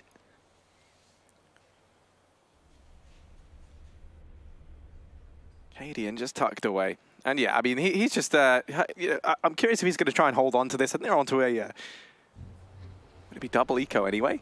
I mean, this is a second loss in a row, so they've still got to eco one. Yeah. He can maybe go for the save, but now he's going to try and push on in. He may as well die because he's getting 1900. He'll be able to buy in 2 rounds' time. Can you do anything? No. I like to believe. Yeah. I didn't believe in the 1v4, but you know, maybe like 1 kill here and there. Dear. Oh well, it's only an eco here for North. It's Vitality equaling the scoreline, and we'll be able to likely get ahead with 1 more. As North have very, very minimal money. I mean, 2,000 to 3,000 per player. You can get a couple of pistols, but nothing really too interesting. This is a round where, you know, going for a wall of smokes outside or a vent dive with that bomb, try something a little bit cheesy. Even a ramp rush would be nice to see from North. I'm doubtful they'll go back towards A after that massacre from RPK at the back of the site in the previous. It seems like North, eyes trained towards ramp, a single flashbang on Valdi to get them round this corner. And MBK on the other side, he can call for quick reinforcements because ZywOo has been playing that heaven position, so very easy to rotate back down round. And Alex is actually already moving in to give MBK a bit of support. Lots of nades on Alex as well, but MBK spotted at least 3 players there, so Alex has to be careful. MBK's falling back, Alex re-peeking off of the contact, and it's trades back and forth here for Vitality, doing very well. Only a single casualty, and that will be it. It's almost flawless for the French, and North now coming in with a buy. Yeah, I mean, one of the things I'm already liking to see from this Vitality squad is, and this does link in, like I say, to that interview, is, you know, Alex, you notice, you see him kind of hanging around ZywOo a lot. He's there to create space, to try and create these opportunities for him. Didn't really get to see it in that round, but you'll note they kind of play that buddy system, right? I think that's working well for Vitality right now. You know, ZywOo and Alex are both putting up very decent numbers, and they're finding themselves in positions where, yeah, almost single-handed, these two have been able to shut down rounds. This time ZywOo's tagged up outside, so that initial peak doesn't exactly go in his favor. Oh, that double scope could come back to haunt him. There's a player on the left side of Squeaky already, and ZywOo's not aware of it. Luckily enough, it will be spotted. There's the trade attempted, but it's going to be missed from ZywOo. Uncharacteristic of him, but the second time is not. Quick shot to Valdi, and he still has AZ cornered here in Squeaky. The flash is through. It's actually a smoke, rather. And a bit of a tag, but, I mean, minimal damage through that red box. AZ will get through scot-free, and Vitality, they brought it back to a 4-on-4, but that's only going to favor North. More of the map that these CTs cannot cover, and so Kierby attempts to abuse that by rushing the yard. He may even catch out Alex. Alex will go undetected for the time being, but Kierby likewise now deep behind enemy lines. And he does see Alex, he sees him indeed, and that there is outside control lost. On the outside at the very least. Now they do know there's a man at this portion of the map, but no RPK, maybe not communicate, maybe didn't know where he died from over on the side of Alex. But that's a free kill for Kierby, and this is the round locked in for Vitality. MBK and ZywOo left standing, and as talented as ZywOo has been, as good as he's been, this feels like it should be an impossible 1v4. He's already looking to try and back off and save. Yeah, that's so unfortunate there. It was a purely case of a timing. Alex was holding on to the close main cross, knowing that North had been constantly going towards his help position, but Kierby came from on top of main and was able to wrap all the way towards the CT spawn. So Alex not being aware of that, and Kierby finding 4 kills actually at the end of the round, taking down ZywOo on the save, and even picking up the AWP for Cadian. So huge round from Kierby. Exactly what North needed to drag them forward to stop Vitality from getting out of control on the CT side. Remember, this is North's map pick as well, so you can assume they're going to be well prepared coming into the T side of Nuke. A half that many teams find difficult to play. And now we're going to have that AWP v AWP battle, Harry. The first time Cadian's going to be donning that here on the T side. ZywOo's still able to buy it back up, but he's straight in towards the yard, aware that Cadian's going to have his own AWP, so keep an eye out for that. Alex as well, he's even pushed up.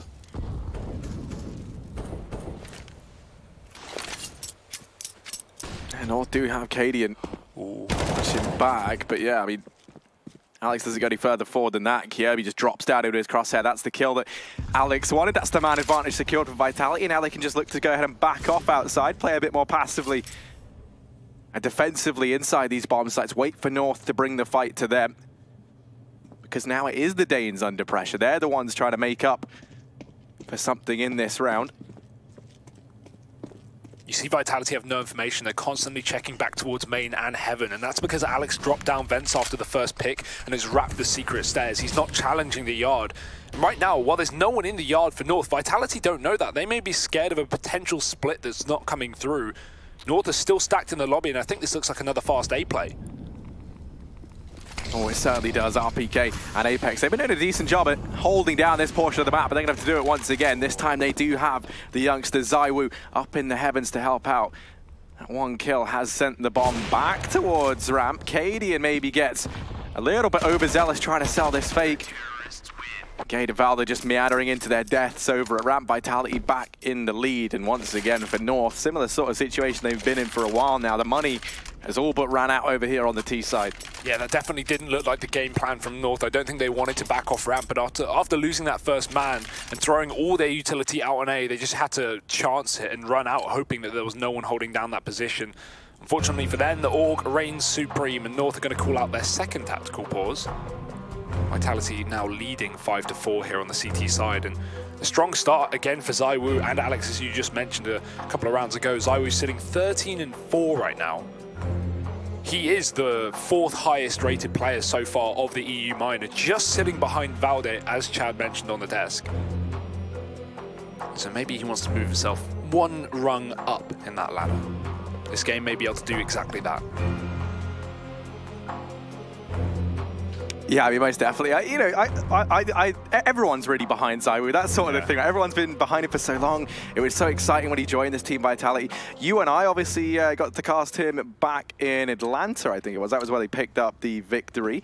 And that was such like an emotional thing for him. You know, like one of the first, I think it actually was his first, his first LAN event with the team. Shows up, and they actually win it. Now, here in the minors, just a few months on from Atlanta, they find themselves in the playoffs. They find themselves in the lead over North here, 5-4. And it is on the back of ZywOo right now. ZywOo and Alex doing a fantastic job. I say right now, throughout the entire minor, it's been really on the back of ZywOo. And being real, Vitality now, at least on paper, are the best, or one of the best teams in terms of making it to the major, rather, because Optic and Mousesports have been eliminated. And if Vitality were to pick up this win, then that's them proven over North as well. So they are in a very strong position. They don't have the likes of Mousesports to fight back, which could be a bit of a terrifying prospect, but there's definitely still some talent left in this region. RPK deep into the lobby, going to get the first kill of the round, and Gabe's already been picked up. North, in the meantime, they're heavy in the yard. Gabe was the only lobby protector, so Alex, he's going to have to deal with this again, but a different position. They won't expect it. ZywOo moves in off of the contact, and this buddy system that you talked about, Harry, is so damn good. ZywOo with 2, Alex finds the 3rd, and Valdi, he's a long way from home. Yeah, he's a very, very long way from home. is Valder. This bomb as well dropped towards outside. A 1v5 required, as good as he's been. This just really doesn't feel likely. Apex holding down this angle. Even if he doesn't find it, they get the information where Valder is. And yeah, I was going to say, there's no way he doesn't get away without getting tagged. He's brought down at 2 HP, and he's just got to back off. Vitality going to be picking themselves up a 6th round as they continue to dominate. And yeah, I mean, you pointed it out, that little buddy system towards outside. ZywOo and Alex just decimating North as they try and make that play once again in towards hell, in towards heaven. Because you think about how North have been playing, that's where they found the majority of their success, heading towards outside, being able to get so deep behind enemy lines, finding those kills on those flanks, in through hell, up into heaven, etc. You think about RPK just a couple of rounds ago. Not RPK, Kirby rather. Yeah. Finding that frag onto RPK a couple of rounds ago, and that was what opened up that round. And that's why it's really nice to see Vitality constantly switch up the CT side play out in the yard. You know, not having just ZywOo sat up in garage every single round. They're going for secret wraps, they're going for pushes deep into the yard, they're going for passive heaven plays where they just give North the control. North are constantly guessing. They never seem to know exactly where Vitality to set up, and now they're just down to pistols. Yeah, I mean, one of the things that's always been a focus in these French teams, and, with the likes of MBK, is getting, trust in their system. That's always kind of been a bit of a problem, right? French is kind of renowned for having, like, personal problems with one another, not having the faith in each other. You can see here, the thing that I'm liking about them already looking to try and build up this synergy between ZywOo and Alex is it shows they're trying to build up that confidence in one another. They're trying to get the trust in each other between these two, new guys within the team as well. You join them up alongside Apex as the kind of third man who plays into that sometimes. And I also like it because, they've already said on the T side, Alex mostly going to be slotting into Happy's positions.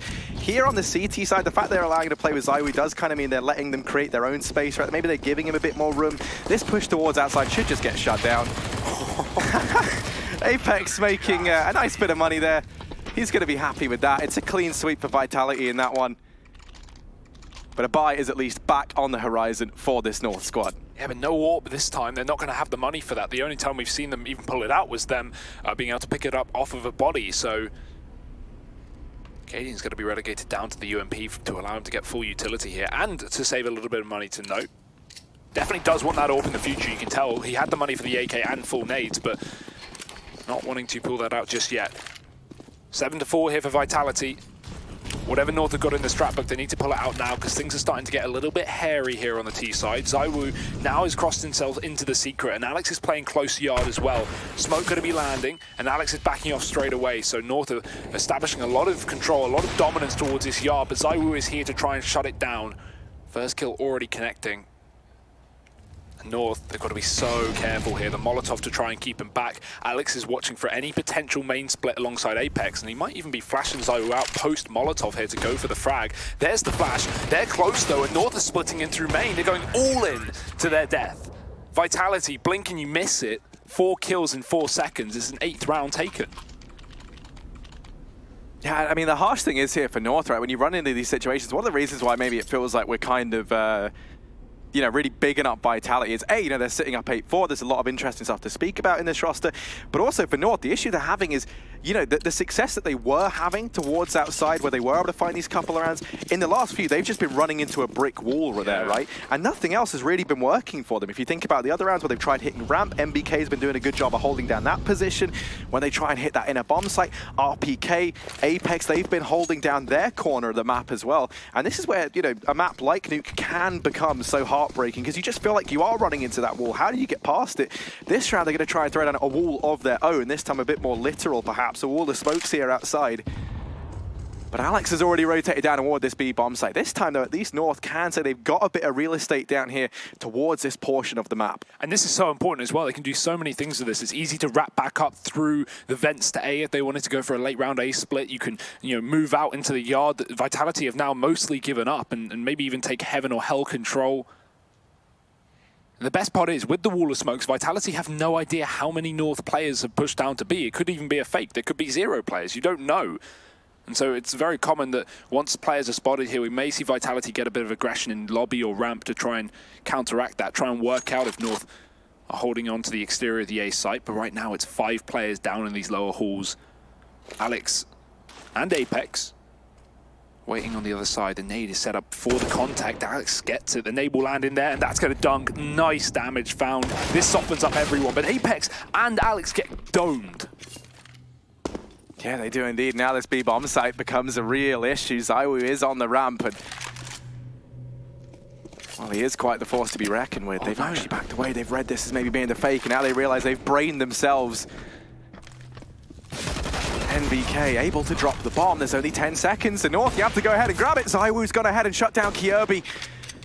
Cadian trying to pick up the bomb, but ZywOo peeks out with the org, and while Valde does pick up the kill, there's no time for the bomb plant. Vitality picking up a 9th round. ZywOo, fantastic stuff. Takes the first shot with the AWP, throws down that, picks up the org, re-peeks her in the right, and is able to shut down Cadian as he tries to plant the bomb. I'm not sure if that was on purpose, but we had 4 players alive for North, 3 of them rushing decon, and 1 with the bomb coming out of the double doors on his own. If you have the bomb with the decon players, if one of them dies, another player picks it back up, but instead, it comes out the door, it gets dropped, it's too far away for North to retrieve, and that's a huge mistake. It's going to cost them a bomb plant and a potential round, especially when those 2 CTs look to rotate off, once expecting it wasn't B. Yeah, I mean, I think the issue was there as well. Once you get a player down towards those double doors, hang on a minute, we'll hold that thought, because AZ, look at him go. He's already down in B. My goodness, blistering pace on this man. He's got his running shoes on, his jogging bottoms, and he's set up.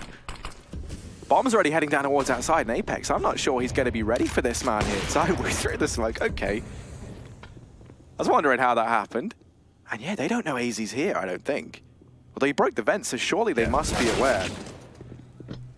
And yeah, they are indeed. They managed to deal with the man inside of the bomb site, but the relief effort is here. The cavalry starting to arrive, and Alex is in with a second. Yeah, North are double back though. They've already started to move up towards A. Kiebi lurking in through the main. RBK's still here on the site, and he's actually going to be able to cross before this main player even spots him, so a really good position. If he can get inside of the hut, North might not be ready for him. They're still unaware, checking all their angles. The smoke will give it, make it at least fairly obvious, and at least Valde's somewhat aware of the possibility that Vitality could be in the lobby. They're wrapping Squeaky where Kiebi sits. At least ZywOo is. RBK ready to move back into this hut, and Valde, timing, he's got his back turn, he's going to run right into it. Seemed like he wasn't convinced after all. RBK going to take him down, and Kiebi needs a huge clutch to save the day, but only 1 kill is mustered. North really need to catch up here, as it's going to be 10 rounds to Vitality on the CT side and 1 more left for the half.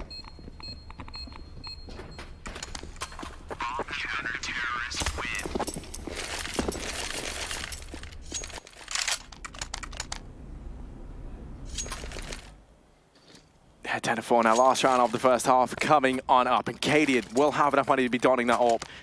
Haven't exactly seen too much from him towards outside. Maybe this is the round we see him switch it up, take that towards ramp, try and see if he can challenge there.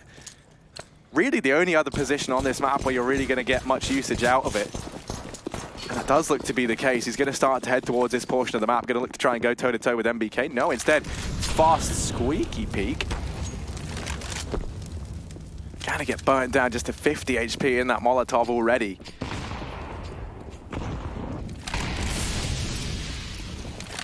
So I'm even going to throw down the Molotov, and I think that actually blocks the wall of smokes. That's the idea. Leaves a pretty big gap for Kiebi to try and have to work with. ZywOo's given himself a shooting gallery there.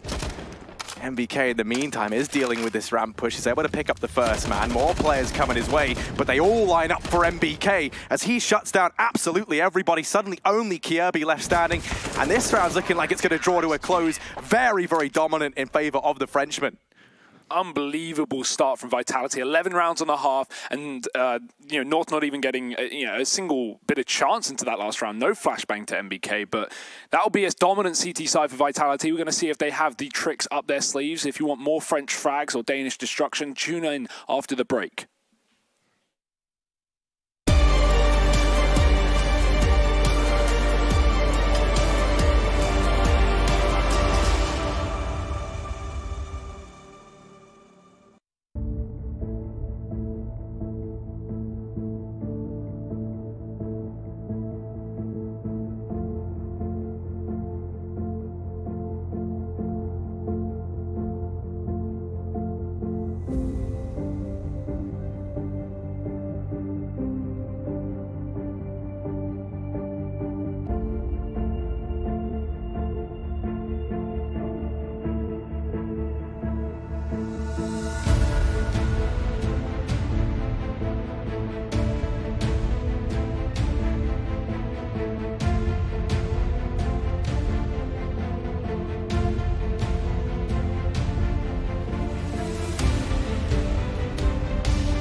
A downright stellar half here from Vitality over on their CT side, currently sitting 11-4 up on the map pick of North.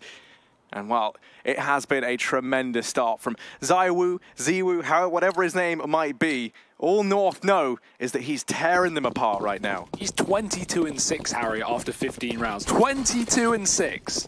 Unreal. Let's see if this can continue, or if North do have something to show us here on their CT side. The defense of these Danes. Apex already in the yard to start things off. He's got all the utility really for the team that's left, so very important that he doesn't die here. Vitality stacked up outside of the ramp. Apex is given a lot of room to work, but if he goes down, then it's going to be a bit of a problem. The smoke is there, the flash over the top, but hey, he's going to still fall to Kiebi. This is where the real push comes in. The four-man split down through ramp from Vitality. There's a single player here, and Valdi will be able to get a 1-for-1. Considering Kiebi opened up, North still do retain a man advantage.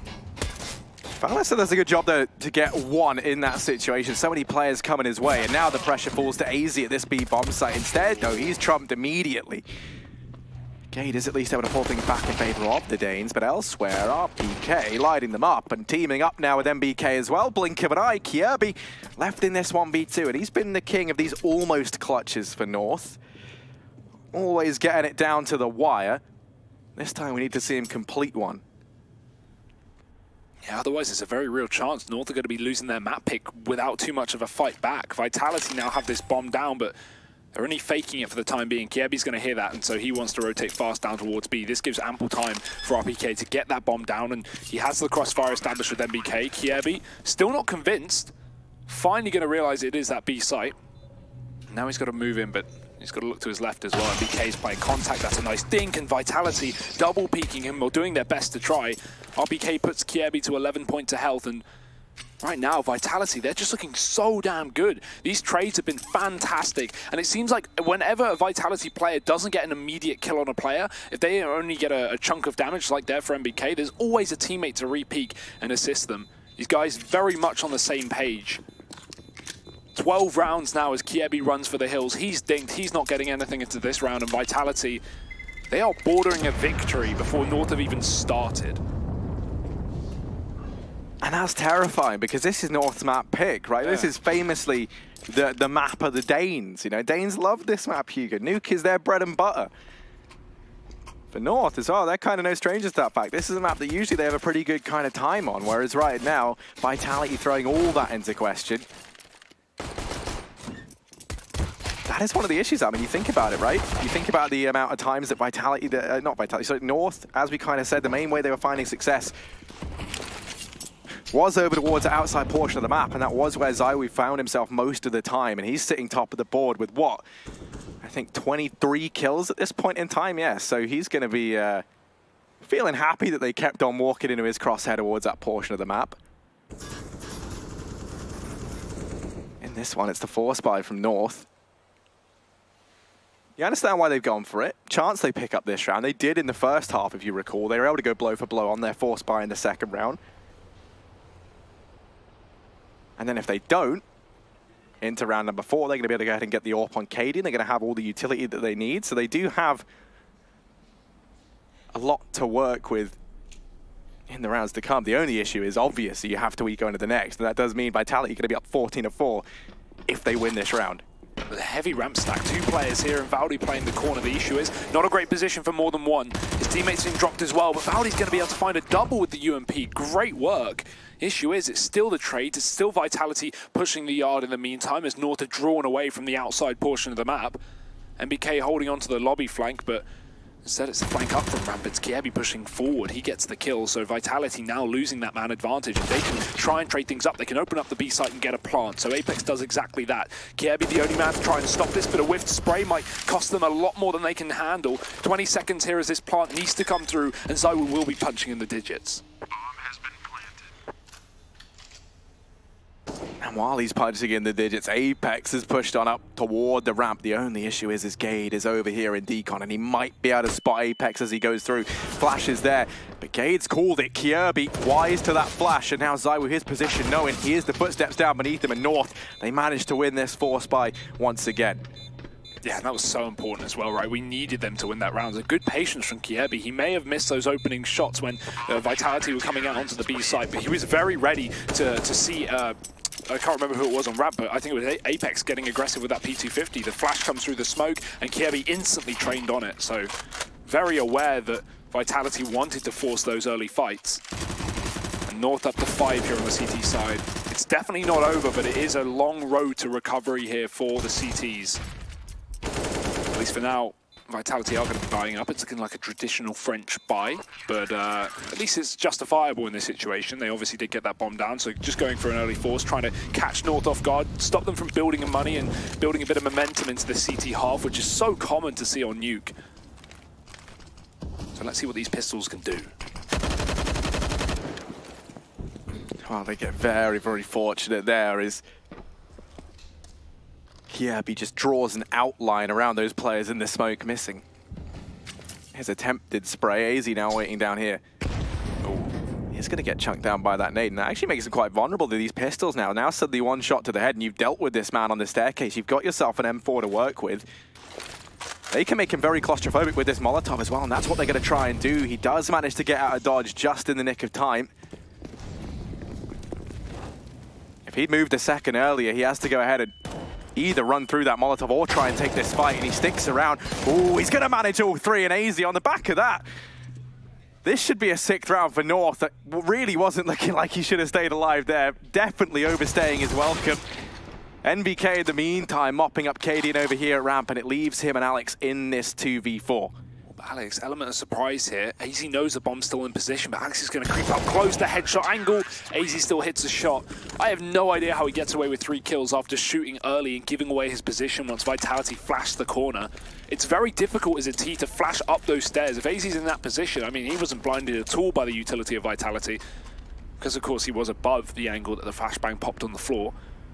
So North, again, dealing with the pistols of Vitality up to 6 rounds. And now going to have only pistols once more, but this time it's no real investments, no armor, no nades, only P250s and Glocks. So 7 rounds is very likely here for the CTs.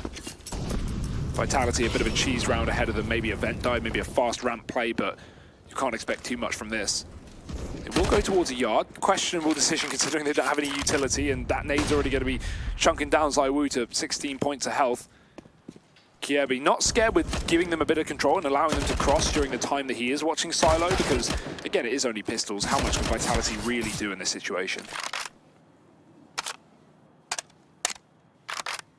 No, I mean, you're really not expecting all too much of them. The main bread and butter of it is going to be in the following round, but they do get that by. Maybe they can find something, though. I mean, they have tagged down Kiebi towards outside here, so trying to chip away a little bit, but Cadian's there with a crossfire set up with him. Shouldn't be too easy to pick up Kiebi, that being the case, especially not with AZ as well being down beneath MBK here. They do have that trifecta outside, keeping watch of Kiebi, and it is still going to be him to find the kill.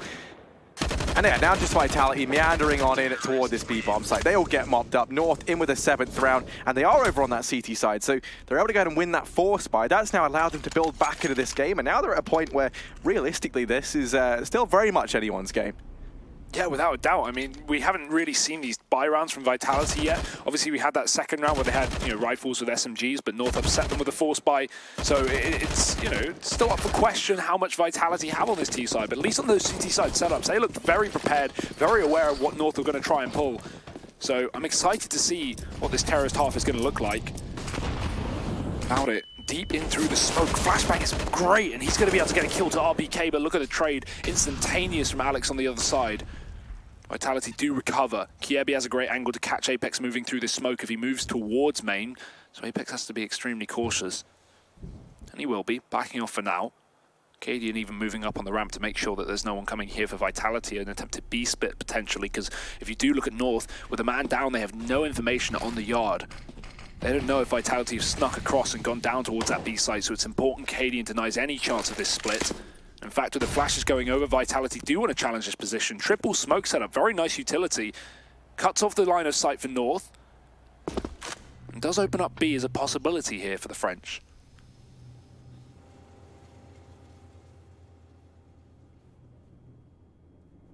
Kiebi hasn't heard anything at this point in time either. It's a Cadian. Just biding his time, and that's actually going to make things that much trickier now for North. They've just lost AZ up here on the A-bomb site. That's going to stretch their resources very, very thin. Cadian down here, you can see Kierby. I think he's pushing down through Secret right now. That could net them the information as to these players' whereabouts. Cadian falling and Kierby on this late flank in. Maybe can mop up Apex, but that doesn't matter. The bomb hasn't even rotated down yet. It's still up at this A-bomb site, and now they know only Gade is here, so they're going to go pushing on in. There can only be one man here at most. They have a lot of angles to check, and Alex is going to fall short. NBK a little too far away to get the trade, and that means Gade going to go ahead and farm up an 8th round for North. Yeah, big confidence boosting around for Gade. That's what we like to see. He was sitting on 5 kills prior to that, so definitely having a bit of a rough time. But there was at one point that he looked like he was going to push into the hut, and that could have ended in his demise. Luckily enough, sticking to his gun, staying on that A site, and Vitality do rotate up in the last few seconds to their own demise. So 12-8. And North are definitely making this look realistic now, so do not count them out. It's their map pick. It's the CT side of Nuke. Anything is possible, even with Vitality having a dominant first half. For now, just pistols. AZ already opening up into the squeaky door. That's the bomb dropped early on. And here's the split. Apex catches a kill. AZ is going to go down as well. These are guns being gifted over to Vitality. It's very risky, and Cadian hits a crucial shot, shutting down ZywOo on that flank. Oh, but Alex there, he just manages to elude the man up in heaven and sneak down in through the vents. RPK trying to do the same. He falls, but the bomb goes with it. And I'm not entirely sure they did catch Alex just over the corner of that smoke, so I think right now his position down here is an unknown factor. The only issue is, because they gave up outside, they're already expecting that maybe someone could have gone for a quick wrap in through Secret. Alex now emerging, and 2 players here to keep an eye on it. Even Apex in this 1-on-3. Only 13 HP to his name, no bomb in sight. It is down at the bottom of those vents, so maybe there's a chance he can grab it. The issue is he's got to open these doors. Second he does, they know where he is. Valdez here.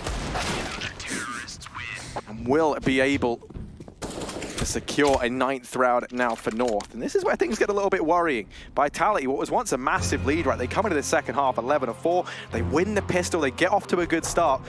North in with the return, if you recall, winning that second force buy, and since then, it has all been coming up in favor of the Danes. Yeah, this is starting to look a little bit dangerous for Vitality. We do have another buy round coming up with that AWP, and that's something that we've been waiting to see on this T side. ZywOo, obviously the hard carry of the CT side being real. He ended the half with 26 kills, so you know, having him on this AWP on the T side, trying to find these openers is going to be good. But in the same way that we saw Vitality CT side not give AWPers any picks in the yard, I can imagine North have a very similar setup. I can imagine they're not going to be challenging ZywOo down in the outside, playing passive towards the back of garage, or even just holding on to the back of CT spawn. See more and more teams relinquish the idea of actually fighting T's pushing outside. 12-9 here for Vitality. Still the AK on ZywOo, still hesitant to pull in that AWP for now, it seems, and he will be facing up against Cadian. RPK already getting decked from the top of the silo, and Vitality still want to commit to this A yard for now. The smokes are down, the cross is there, but Alex is tagged over in the, over towards Secret. Oh. Unlucky. Yeah, he's going to take that nade to the dome. Just tries to header it. That's his, like, little British bit of heritage shining on through. Loves the game of footy. But certainly you don't want to be playing that with a nade. ZywOo has managed to get across in this secret, though, and that could be his little secret. The only issue is MBK, the only other man he can share it with, is a long way away. And he's going to get picked up by Gade as he attempts to take a little peek in towards that A-bomb site. ZywOo in a 1v5. As fantastic as he's been, as amazing as he's been, you're asking so much of one man, especially when you're thinking, coming to this second half, you're right, he ended the first half 22-6. Now you see him 24-12, going 2-6 here in this second half. Now 3-6, so maybe there's a chance he can get something done. No. A nice attempt either way, but these rounds have been very clean from North, and this is so good for a comeback situation for North, right? If you're taking rounds for the skin of your teeth, and then eventually you lose one, especially on that CT side, your money's going to crumble. But North have been keeping 3 or 4 players alive almost every single time, so their cash is looking fantastic. This is going to be a hard nut to crack for Vitality. Seems like they've got a bit of an allergy right now. Another half buy coming through. We've got pistols, a solo rifle, and MBK. It will limit him when it comes to the next round buy, but everyone else can at least pick that up. They are armored. I feel like a fast A crunch as well. Yeah, we haven't really seen one of these just fast A dedications from Vitality. So this is a good way for them to try and test the waters. They have a buy coming in the next round anyway. MBK here with that one solitary rifle, but Gade, oh, indeed, going to go out and mop up 3, AZM with 2, and that's the round all said and done. North 11-12 there, close to tying this one back up. And I tell you what, you brought up Gade in that one, you know, when he was up in the A bomb site effectively in a 1v2. He had a player down on B, if you recall, just a couple of rounds ago. He did manage to pick that up, and we said maybe that would be a bit of a confidence boost for him. He was sitting down bottom of the board. Well, since then, he has been showing up in spades, has Gade.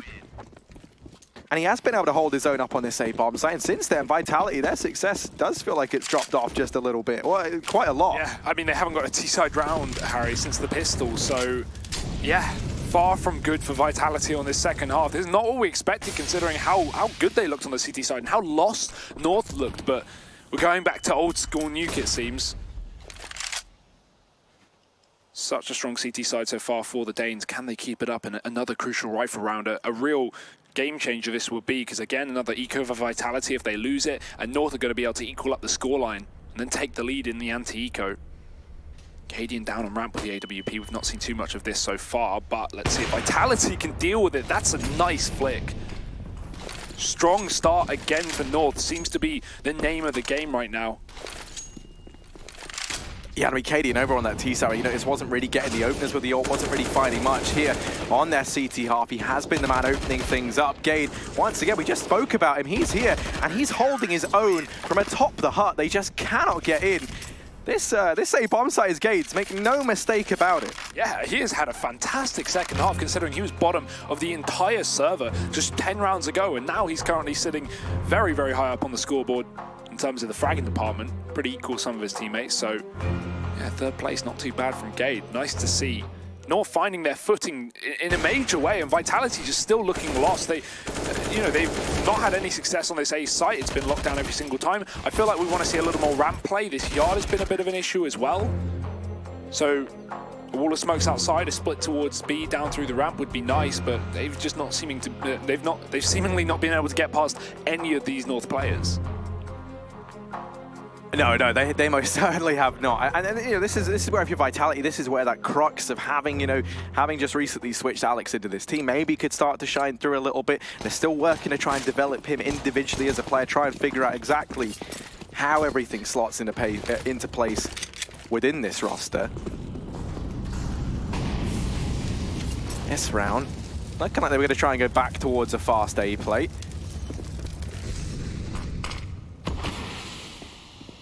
Smoke might attempt to hold them back. See RPK, this time it's him who's been handed that solitary AK, similar to what we saw just a couple of rounds ago when they attempted this exact same thing. Oh no. Yeah, Alex does not want to go back up there anytime soon. He's going to go ahead and just duck on down. 4 players ready to make this push happen. Alex lining up the flash in through the skylights to try and help his teammates out, but it doesn't blind AZ, doesn't blind Gade, and together they're able to go ahead and find all of the Vitality players trying to breach into that bomb site. Everybody dies on the side of Vitality, and for North, 4 players staying up means that this money continues to become a massive issue for the Frenchmen to try and overcome. North just have so much cash in those bank accounts, and you know, even though we haven't seen the most out of Cadian yet on the AWP, the fact that he's able to have it in every single one of these rounds, the fact they're able to have all the utility in the world, you think about that round there, you know, they had smokes, they had Molotovs. They're able to deny these fast plays on the back of it. Oh, another fast play from Vitality here in the yard, but North, they've got the perfect counter to it. 2 players playing by the red box. Alex is going to be able to get himself a frag, but Valdi's doubled down, make that 3, shutting down Vitality left, right, and center. They cannot pass. It's Apex and MBK left in a 2-on-3, but honestly, this is a good situation for Vitality. North are going to be split up, they're spread, they're not able to trade. Vitality, this is their best chance at a round in a while, but Gade, again, a different position up on this A site, and it has just been his site. MBK coming in through the hut, but he's got no teammate to try and refrag that one. Apex eventually gets into position, but Cadian is there, holding down from heaven like a turret. And North, 14 rounds. This has been an unbelievable streak. 10 in a row now for these CTs rather. it's not like Vitality have even been getting reset. They've had plenty of full buys now, Harry. They've had plenty of half buys with 1 or 2 AK-47s and pistols with plenty of utility. That these are rounds you can win, even on Nuke. But, well, apparently no rounds can be won on Nuke by Vitality, at least not on this T side since the pistol. You can see a tactical pause in Apex. Clearly got some words to say. This is definitely going to be where it starts getting in your head if you're Vitality. Or I imagine that was probably about 5 rounds ago, but they're in a very awkward spot when it comes to the money. 3,500 average per player. We've got a couple on 5k, so this should be a buy for Vitality without too much of a problem, but it will be limiting their utility if they want to go for rifles. So, you know, it's far from perfect, and it's not the buy you want to be bringing in up against a 14 round from North. No, we're certainly not, especially not with you're forcing even into the next round. Isn't going to look all too peachy either. If you lose this, then you're going to be going up against Map Point, which when you consider the 11-4 half from Vitality, Ziowu finishing the half 22-6, it looked like it was the game for Vitality. Now, switching onto the CT side, North really coming into their own, really showing why this was the ace up their sleeve. Ziowu this time around, he's dropped Bal, the clash of the Titans towards that side, and Ziowu comes out on top. That's the top performer for North dropped. And this is the best spot we've seen Vitality in this entire second half. I'm trying to think, when was the last time Vitality had a man advantage that wasn't traded immediately by North? I don't think they even have. So this is a massive polar opposite to what we've been seeing from Vitality. The smoke down to allow them to cross, but Kiebi's on the left side. He's going to get MBK out of position, caught in the air with a MAC-10, finds the frag. Apex catches Gade moving aggressively into the lobby. The first time he's done that, and the last time he'll do it, I'm sure. It's down to Cadian. He drops the bomb down on B, calling for the cavalry. Rotations may be coming in, but there's only one man left up, and that's in the form of AZ. Oh, but he's been able to catch Apex, trying to drop down the vents. Cadian playing around the double doors, and they might have just pulled this back. That bomb was dropped by Cadian earlier on. It has to be retrieved. The Cadian, do not enter B while Cadian lurks here. We're into the one-on-one, and it's Alex, the new boy in Vitality, to try and deny Map Point in the way of the Danes. He backs away from B, but Cadian lurking in the vents. He can rotate up or down. And the second he hears that bomb going down on A, you bet he's going to shoot up that ladder. Alex has a Molotov though, that can go down towards the vents. It's actually just going to land in front of it a little bit. Denying a push up from any CT, but now Cadian, he has to go for the risk reward. Do I rotate up through vents where I could just get shot by Alex holding, or do I go for the long wrap round that will cost me time? He does exactly that, but swaps out the AWP to the M4. Alex not wanting to open the door, not wanting to make a noise. Cadian, he's bringing the fast pace back into this site. Such an important round for Vitality to try and pick up, but Cadian, he's already on a 3-piece. That bomb is so ticked. He needs to stick the defuse right now, and Alex is aware of it. The smoke going down, the tap on it. Alex peeks, and Cadian's done it. Plenty of time for the defuse. North are going to find their 15th round, and the clutch taken by the in-game leader of Cadian here. He has had a great map as well on this AWP, no one being able to shut him down. I mean, we've not even seen Ziowu on this AWP here on the T side. And, you know, if you're Vitality, that's the swing round, that's the tipping point. You know, if you weren't out of it already, mentally, you're definitely checked out of this map now. You're sitting in that round. It was, what, a 4-on-2 as they start to push it? Actually, a 5-on-2 as they start to push in towards that B bomb. It's like, Cadian, I saw him land that first shot, and he drops the bomb, and I'm thinking, okay, bit of a mistake to send the bomb in first, but, you know, you're still sitting in a 4-on-2. You know, the second he runs towards the doors and he starts playing around, he tries to fake it out, makes the noise, tries to bait the peek in from ramp. You can see, you know, Cadian's brain, it's switched on, that little light bulb appears, and perfect positioning to isolate those fights. This time, once again, Vitality going to kickstart this half with a man advantage. Kiebi just shot his teammate there, and that not only did a little bit of damage, but actually offset the aim of AZ, it seemed. Getting surprised, and as a result, goes down to Apex. That's such an unfortunate way to lose a pick.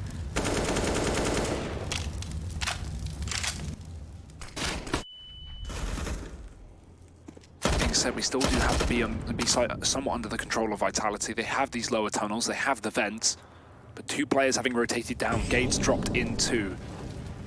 Vitality still with the bomb in lobby, and actually if you look at Apex, he's sitting in the yard as well, trying to cover any push back in from North. They still have the man advantage on Vitality, and it is covered by Kiebi, making sure that no one else takes this bomb down towards B, but that's exactly where it's going. Oh, and they've just missed the time. No, never mind. Cadian tries to peek out, but MBK, one shot's all that is required to deal with the beast up in heavens. Valde is still here. And Vitality, they know they can't afford to throw away another round in which they had that man advantage. So MBK surviving by the skin of his teeth, and now that does leave Gade up in this 1-on-4. And that A bomb site, that's been cleared just now, so they don't have to commit to this. They haven't spotted anyone up on A. And yeah, we do see them like to play things safe. Gade now finding that 1 kill. That's enough to send the bomb into the safe embrace of this A bomb site. And Gade in a 1v3. There's plenty of money here for North, so they couldn't justify going for it. Especially with Apex brought down to 2 HP and Gade sitting on this bounty of utility. Yeah, 100%. There's no reason to save here. They can buy it for the rest of the game till we hit OT or a win. So why not give it a go? At least try and hurt the money of Vitality if you can't win the round. So Gade sneaking up the ladder. Lots of utility here. I mean, he could go in after the time. He could wait till Vitality leave the bomb site and try and jump on that defuse. That is very much a possibility here with 2 players up in main. Smoke, though, giving away his position. He's pushing in. He gets the first kill to RBK, and he might actually be able to stick this bomb if he doesn't get shut down from the hut. It's a spray for Alex. It's a spray. And he finally connects the dots. Very, very close for comfort. That would not be a fun way to lose a map. No, it would not. Whew, my heart was racing there for Alex through that smoke, trying to land the spray. And I mean, it's like moments like that, you know, pressure really does get to you. But he is able to find it with that. You know, really seconds left to spare in that round, so there's still a hope for Vitality. 13-15. Let's not forget, though, for those of you who are just tuning in, this was 11-4 in favor of Vitality at the end of that first half. Of course, they were over on the CT side. Since moving to their T side, they've managed a measly 2 rounds, one of those being the pistol. Yeah, and no follow-up after that, right? The instant reset from North, the instant force by working out for them. Exactly, in fact, what Vitality did in their first half to North, who won the pistol on the CT side. Either way, 15-13, pressure really is mounting here for North. They can't afford to let this go to overtime because, again, we know how strong Vitality CT side was earlier on this map. They would love to close it out here, considering how much of a comeback this has been for the Danes. AWP in for Cadian, no AWP for ZywOo. He has definitely had a bit of a slower T-side here as well. I don't want to put the blame on him by any means, but, you know, it definitely makes you question how much of that first half was just down to ZywOo popping off. And, you know, while that's obviously great, you can't always rely on that. Seems like Vitality's strike put for this T-side has been a little more lackluster. Yeah, well, another man who's got a little bit more quiet, you might notice, you know, still fragging well and has been in these last few rounds is Alex, right? But I think, yeah, it's kind of coming off the back is over on this T side, you notice he does kind of keep to himself a little bit more, not necessarily with the team as much. Maybe, you know, I think what was working so well for Vitality on that CT side was the buddy system. Like, was Alex setting ZywOo up for some of these plays and vice versa. They were playing off of each other well. This time, they try and hit this inner bomb site, and they're going to get it almost entirely for free. One man here, Gade, already dealt with an AZ. Only good for one. Kierby dropped up in the heavens. Valda and Cadian both kind of slowing down, teetering on the edge of, is this worth it? ZywOo spotted, but they missed the shot. Valda, they've given him a lot of room. Alex misses that peek, and now Cadian left in the clutch once again. He's done it once, but asking for it a second time, that's too much. 14-15. We're going the distance, and we're 1 round away, potentially from an overtime or North clinching this out 16-14. That's got to hurt if you're North as well, right? If you go to OT now and lose the map after this kind of comeback, it's very, very hard to reset going into that second map. Vitality, on the other hand, they do remember this isn't their map pick, so they're already putting up a very strong fight, and I think overtime at this rate is looking very doable. They found the last 2 rounds in a row. Just need 1 more to fill in the blank. Bit of a slower approach to start things off. They don't chase the yard too heavily. North have decided to be pretty passive as well towards it. KRB just sitting outside of the garage. We've actually got a wrap around from B as well. We'll take a look at Valdi. He's coming in from lower, so with ZywOo alone on that AWP as well, he's got to be very, very cautious. Does have Apex close by, but you can see how hesitant Vitality are to wide peek anything.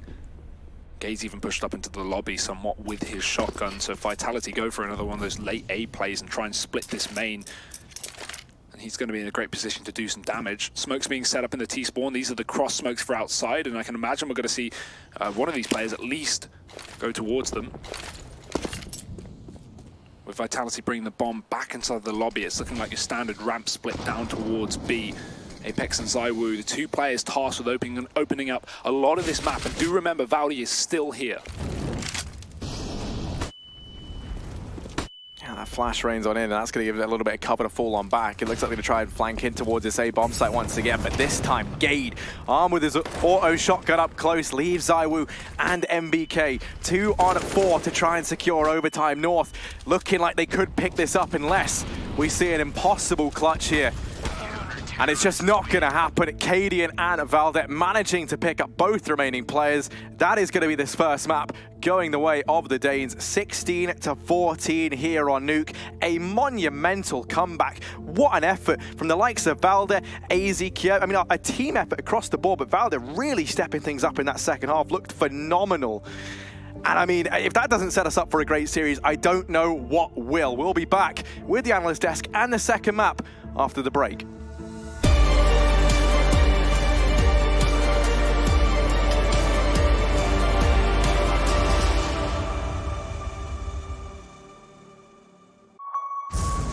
The champions of ESL 1 Cologne. Do you remember? Welcome to the Cathedral of Counter-Strike. Think you've seen it all?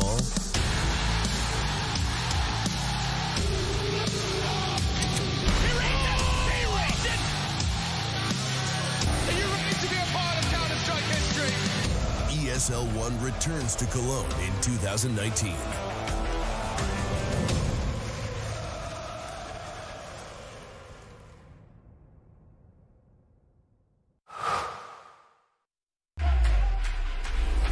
Think you can't capture a clutch in full resolution while streaming the play to the world? Watch this. Game, record, stream without compromise on Intel Core i7.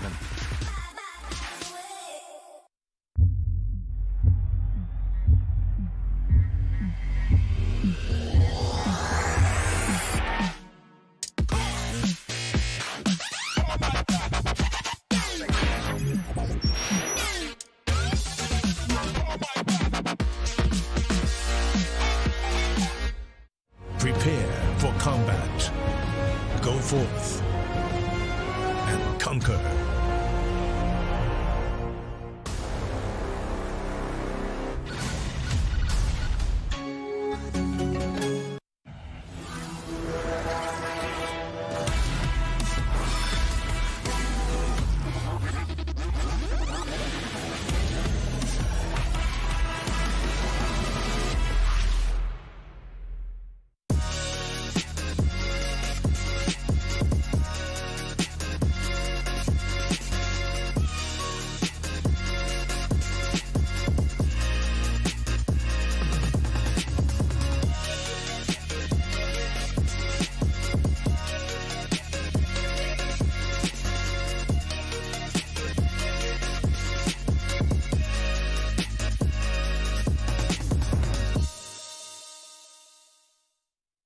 I've been there since the beginning. Every map, every frag, every moment. I run, but I never hide. With knowledge comes power, and power is to be wielded wisely. Which is why, as the expert, I bet with Betway. If you know CSGO, then you'll know the best way to bet on esports is with Betway, for the love of the game.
That's right, violence, speed, and momentum in the first half from Vitality, limiting North to only 4 rounds, but as the story unfolds, it all turns around. Everything turns around, and what goes around is all around, because all around me are analysts, and we're going to make some sense of why this one turned back in their favor. We've got Natu and Sponge. We're going to begin to walk you through what was Nuke and how this one did end up a very close affair, but on the backs of a very strong CT side from North.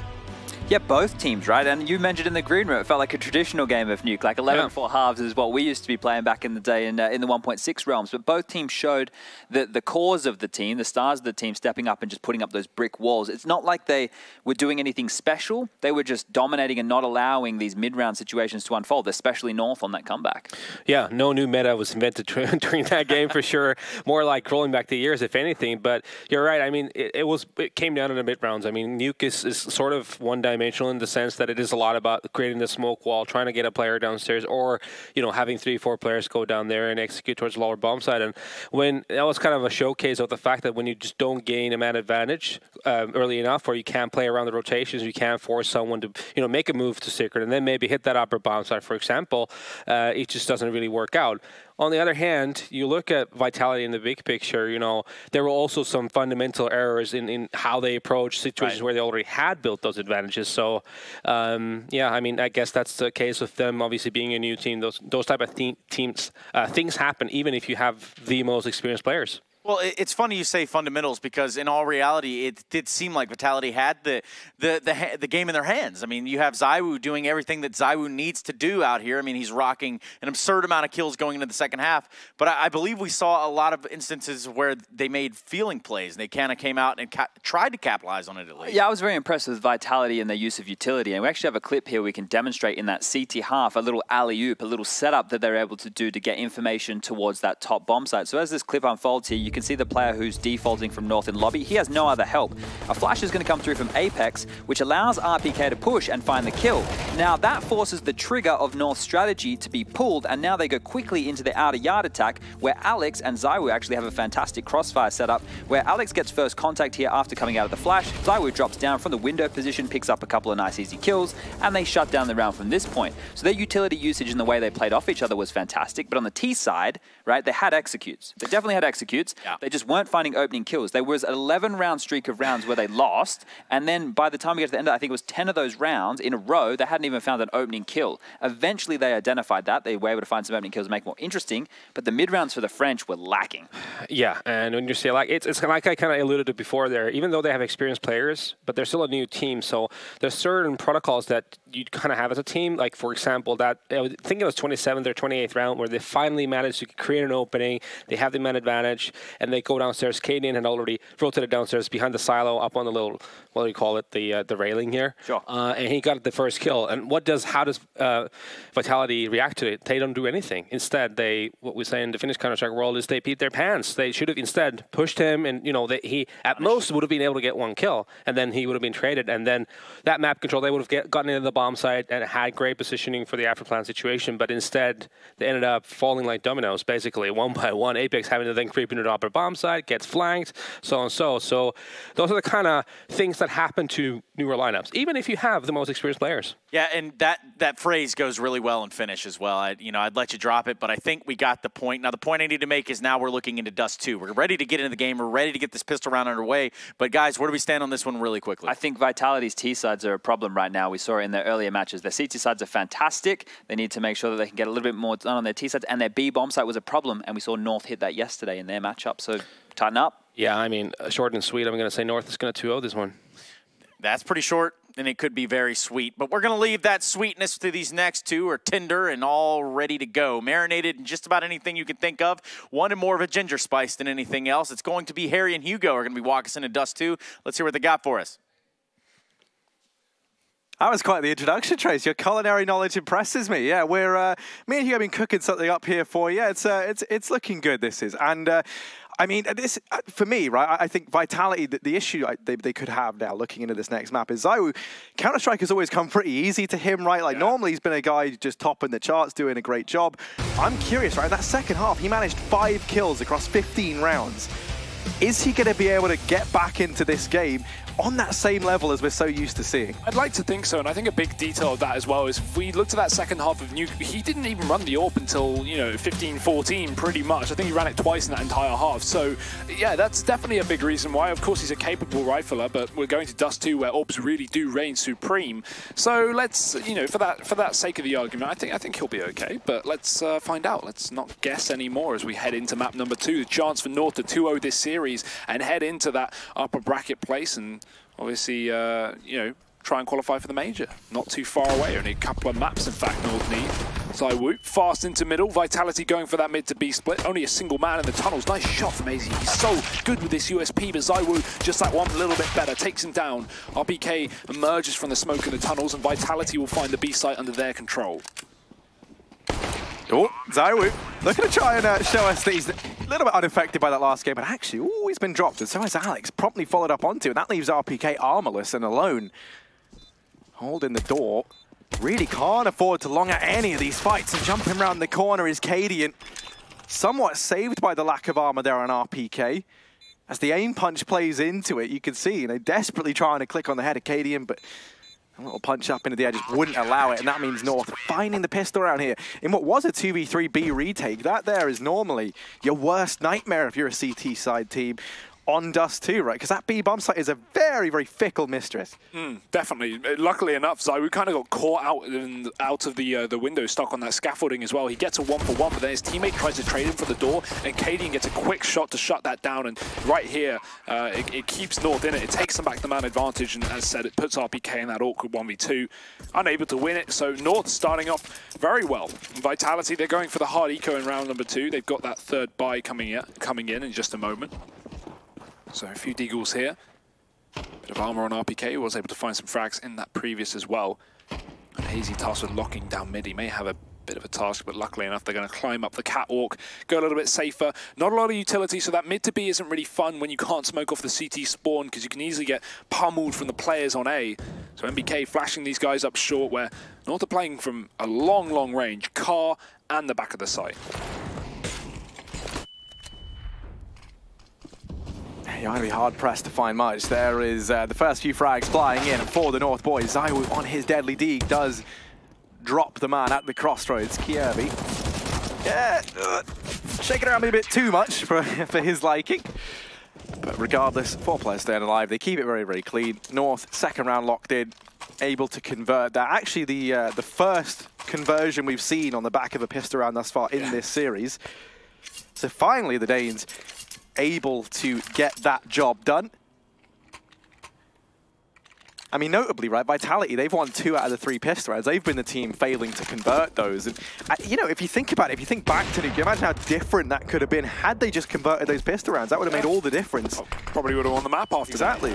That. North, they've locked that side of it in. They value the importance of chaining those rounds together, and now we see them 2-0 up.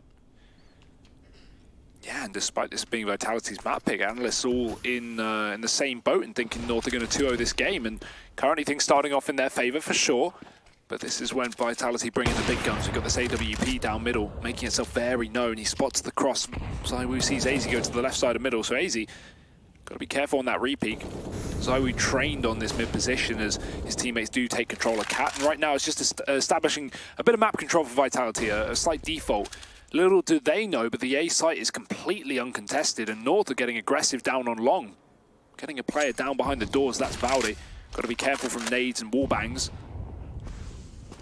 Kierby even peeking into middle for a bit of information. ZywOo won't just catch it. He was too busy watching the top left side where AZ still sits. Issue with this retake setup at long is A, they've got players coming their way, and if these guys die, that A bomb site is open for business. There's a smoke to go down on the cross, and at that point, Kierby, he can't do anything. Yeah, North, they know they have to pack this one up, pack it in, and let this save begin. North back into that B bomb site, trying to hold on to these weapons, carry it with them into the next round. I'm very curious as to that push up on long from North there, because it seemed like they were probing down in the middle portion of the map, right? They got the info that the AWP was up on Cat. There were a couple of players there for Vitality. North didn't have short control, and it's fairly understandable to expect a bit of a long split there. But despite that, North, they still push up, they try and take those gunfights, and they lose 2 players early on. So, as you said, save coming through. Vitality with a clean round so far. Yeah, I mean, you know, part of the issue is there for North is, as you say, right, they get the call as players down in catwalk up on short. The only man who could really keep an eye on it was Kierby, but he's down towards CT. Definitely not the ideal angle to be that anchor for the short position, right? So those guys at long, once they push down there, they do kind of become a bit trapped, right? Their only option was to either hang around or go for those fights. They try and take the fight, and then, you know, we saw how that played out for them. Definitely not the start you would have wanted in your first rifle round, considering North didn't need to push there, but it's still going to be 3 guns held on, and therefore a full buy in this 4th round. North have got the AWP on Cadian as well, so that's going to be the battle we've been waiting for. We didn't see too much of it on Nuke in terms of AWP v AWP, but this is going to be the exact place for exactly that. Cadian deep up on the catwalk. He might have this corner boost as well, but Kierby's just playing the bait corner. It's Cadian. He sits close, flash through mid. Apex does chase down Gade, but blinded, hidden in the corner. A man even drops down from short. Dangerous, but doesn't prove to be a problem just yet for North. And a 1-for-1 trade in the middle portion of the map as we see some aggression down catwalk. Zywoo even killing Valdi in the spawn. A big pick that opens up the B site, and we're going to see these T's walk right through the smoke into the face of AZ. Yeah, but AZ had a great performance back on Nuke, and he's been good in these kind of pinch situations. This time, RPK is able to delete him. Gade Molotoved out from the window, not able to peek into that. And on the back of it, I'm not too sure we see North go for this. There's not really any money looking at the future. The odds are they could even elect to force buy into this next round, because potentially you're staring at the barrel of that double eco. You're only getting $1,900 at the end of this round. Depends how much utility they're looking to take with them into that full buy when they do get it. Cadian obviously could drop a rifle over. Gade maybe could throw a little bit here and there. You would have a, you know, fairly decent buy, all things considered, with that AWP in play. But on the flip side of things, we know that Cadian so often does like to go for the more passive style of purchasing. A lot of it going to come down to how much damage North can do here. If they can take down all the Vitality, if they can keep racking up a body count, then maybe they buy. With that death, I don't see it happening now. Yeah, they're going to be a max of 2 rifles if they were to buy up here, so it makes more sense just to hold on for one more round, give him an eco, come in with a buy in the follow-up and actually have everything you need. And hey, if you put the AWP in a position to save again, if that's possible, if it doesn't just get rushed, North would have the AWP, so that's always nice. I mean, Cadian will be able to buy it up even if he loses in this follow-up round. So North, they clearly want to take a moment, take a breather, and a short tactical pause to try and work out how they will approach this upcoming, likely eco. Vitality on the other side of things, they bounced back well since the pistol, 2 rounds in a row.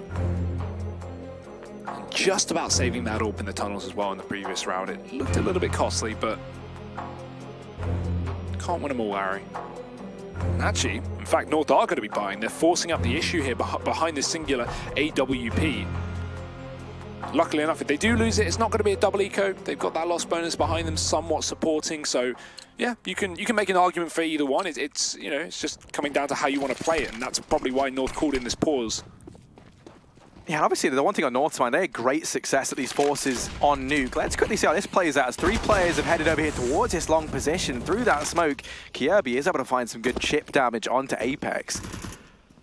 The presence of that one rifle, the smoke's going down, and the footsteps that were heard have made Vitality just peel away from this long position, worried perhaps that there was going to be a rush from North. Because Vitality know that they're not afraid to show presence here. They've tried it a couple of times now. I do like the setup from North. They put that solo AWP back on B. They set up for long in case Vitality try and rush her on the anti-eco. And with spotting really no one past Apex, they rotate a second man into B. They settle back into a far more default CT setup.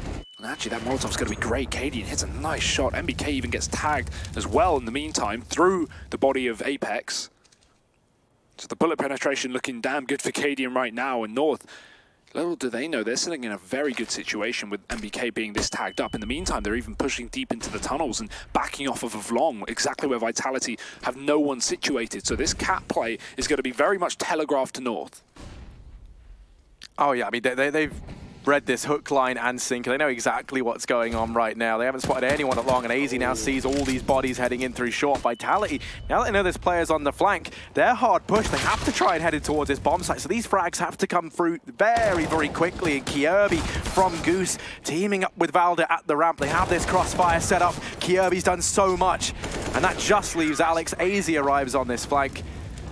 And North, they managed to win another 4-spy round. They have been so proficient at these throughout this series. Yeah, it's such a nice CT round. I mean, everything from the timed aggression in the tunnels, from the early setup on long, it seems like North completely read Vitality there, and obviously somewhat assisted by them getting that man advantage down in middle with the AWP, but you need that AWP to go crazy if you bring it into a round with SMGs and pistols. And look at the benefit of that. North have so much money now to play with. The full buy coming through nice and early. Vitality on the other side of things, they are far from sitting pretty.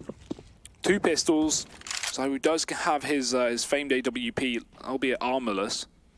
And Cadian posted on long as well, so luckily enough, Zywo's not getting aggressive towards that position. He just holds in the back of T-spawn towards the car. This is not a round where North are going to push. They know Vitality is somewhat on the back foot. So giving them a lot of space, a lot of room to meander up through the catwalk again. This has never really been a point of contention here. We've not seen North ever challenge us, aside from that one round where Kiebi and Cadian pushed up early, only to back off just seconds later and drop into the CT spawn. So Vitality definitely going to be interested in the idea of an A play, and it would have to be a retake setup from North, considering they've stacked very heavily towards that B bomb site. Expecting maybe a bit of a faster rush, but not going to be the case. Smoke setup from Vitality. They do try and fake out this long position as well with the one smoke, but it's only Alex on the other side. And now this cat push is going to come through. Cadian, he's got to step up. Oh, that Molotov to try and slow down this push and do a bit of damage. MBK, my goodness, P250 gonna go best Cadian at the range game. Valdez clueless as to where he's getting taken down from, and that's RPK. To cement this round, there's no chance for North. It's just back and forth 4-spies. I mean, this one, obviously for Vitality, a little bit more well-endowed than the one that North had, but not by much, right? They only had 1 extra rifle. I mean, for the most part, it's really the pistol that opened that round up over on MBK. Yeah, lack of head armor. If Cadian had head armor there, he's not getting one tap by MBK at all. He survives that and maybe gets a chance at a repeat. His teammate as well on long doesn't get caught out from that side push. And, you know, while the triple B setup wasn't correct for North, it's a fair gamble to assume when you're going up against, you know, a weakish buy from Vitality who had 2 pistols. And assuming the 2 players on A get a kill each, a 3-on-3 retake, not really too much of a problem. So unfortunately, no early kills come out from this CT side, and Vitality, and really nice execute getting it done with a low investment. Well, I mean, it was a max investment, but still didn't have a lot behind it. So 3-3, keeping this game close, back and forth at least, and that's what we like.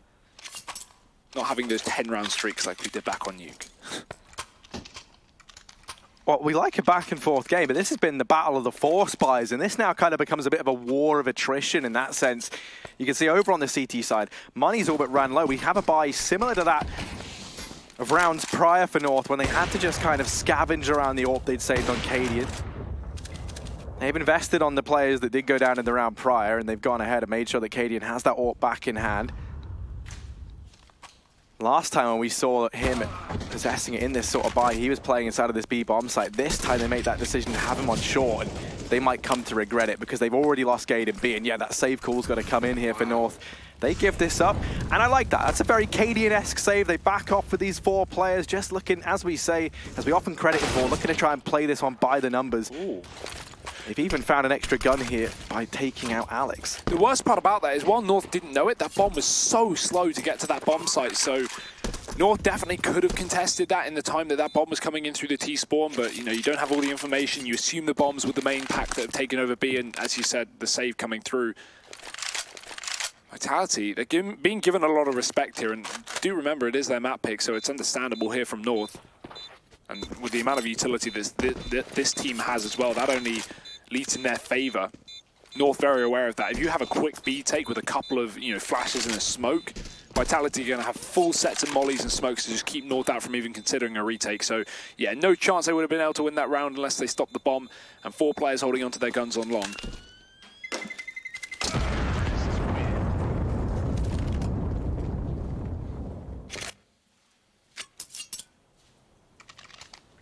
Yeah, I mean, as a result of that, they have pretty much everything they could possibly need in this round. Scout going to be over on Gade and the UMP on AZ. That's really all there is that's less than ideal here for North. The ult Picadian saved forward from a round prior. That AK dropped to them from Alex, thanks to finding him over here towards Long. Means that they're able to field a very proficient buy up into this round. Vitality looking to maybe try and change the pace. Sends Zaiwu over here towards his B bombs, like watching for that cross, but he hasn't been able to spot anyone. No one inside of B right now. Kate's been spotted up in the window, but they don't see anyone inside of this bomb site, so they're going to take that. They just push on in. North have given this up, and as a result, they might even be forced into another save again, and yeah, they're backing off. Yeah, that is not how you want to start things off. AZ does kill a man in the top of middle, but it's still not going to bait North into considering this one, and yeah, they're going to start to have to put a little more defense over on this B bomb site because Vitality are using the 1, or in this case, 0-man setup over on B. Again, the delayed bomb coming through, but the plant is there and the round is 1. North are holding on to 5. And this is a weird start to a game of CS that back on Nuke was very much frag heavy, lots of quick, lots of slower executes rather. But now we've just got these quick B plays from Vitality, and North seemingly don't have a response. Yeah, it's kind of wild. In the last 2 rounds, 3 players have died. It's not every day that you get to see Counter-Strike played like that. Both these rounds have been full buys as well, so. Unfortunate again for North, but Vitality are making the best of a bad situation. They've taken the lead by 2. It's very rare to see teams show that sort of restraint, and just opt to give up a site like that, especially in a 5-on-5, right? I mean, you understand why they've done it. Now they get to have plenty of money in the bank account here. Looking at the future, they can buy up into the next, so they're pretty well set, at least looking into these next couple of rounds.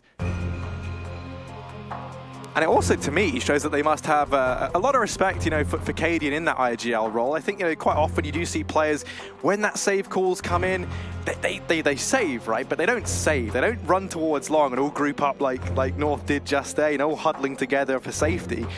What players do like to do is kind of hang around on the outskirts, see if you can pick anyone up, at least for the first few seconds, just teeter on the edge of the bomb site. No, that's not the North way. They managed to keep everything into this round. It's a weird spot though, and where this was a war of attrition, as I said, right, the forced buy wars back and forth, it's not that anymore, because over on the side of Vitality, they've accrued a lot of money. That is one thing that is now a problem for North, right? They've let them have 8 players survive over the last 2 rounds in total. It's 8 out of a possible 10. Money's not really a problem looking to the future now for Vitality. Yeah, instantly double B setup coming in from North. Cadian finds the pick onto Zaiwu, and that is going to be the turning point. Now, an opening kill for North. So even if they lost the B site here, they would still have the manpower to try and give it a go. Apex abusing his mid. It's pushed all the way in. No smoke towards the spawn, so we don't have any info for North here. In fact, no one's holding it. Cadian's up on the car, but I imagine he's watching the catwalk right now, and that is the case. So this mid position is very, very, takeable for Vitality. They just don't know it yet. North committed deep within the B site, 2 players. That close corner from Gade as well, just trying to bait them in. And you can see AZ is peering into middle from the window, making sure there are no Ts sneaking up towards this B bomb site.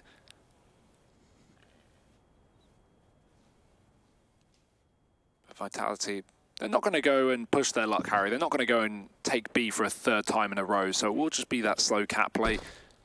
Trying to turn things around from the initial pick they lost, but this AWP down on the car, no warp picked up by this T side to try and fight it back. KD may have struggled up against the pistols, but maybe this is where he's come to shine. Yeah, this is where we get to see it return to that high flying, high fragging nature. It's not cuddle strike anymore like it has been. There's no more pacifism. We're making this play happen as Vitality push up through short. Kirby's flashed off the angle, and that'll be Apex finding the entry. For Vitality, bomb gets planted for short because they've still got full control of this portion of the map. And if you're North, you're going to struggle to flush these 3 players off. They have 1 Incendiary on AZ. And actually, Apex really not ready for Valde. He's already up and through that smoke. Continuing his warpath. Gade even going to go ahead and nade down RPK, but it's MBK with a second, and he's now going to go ahead and complete 4 frags. And oh my goodness, MBK from short comes up big. Vitality 6-3. as another round graces the French scoreboard.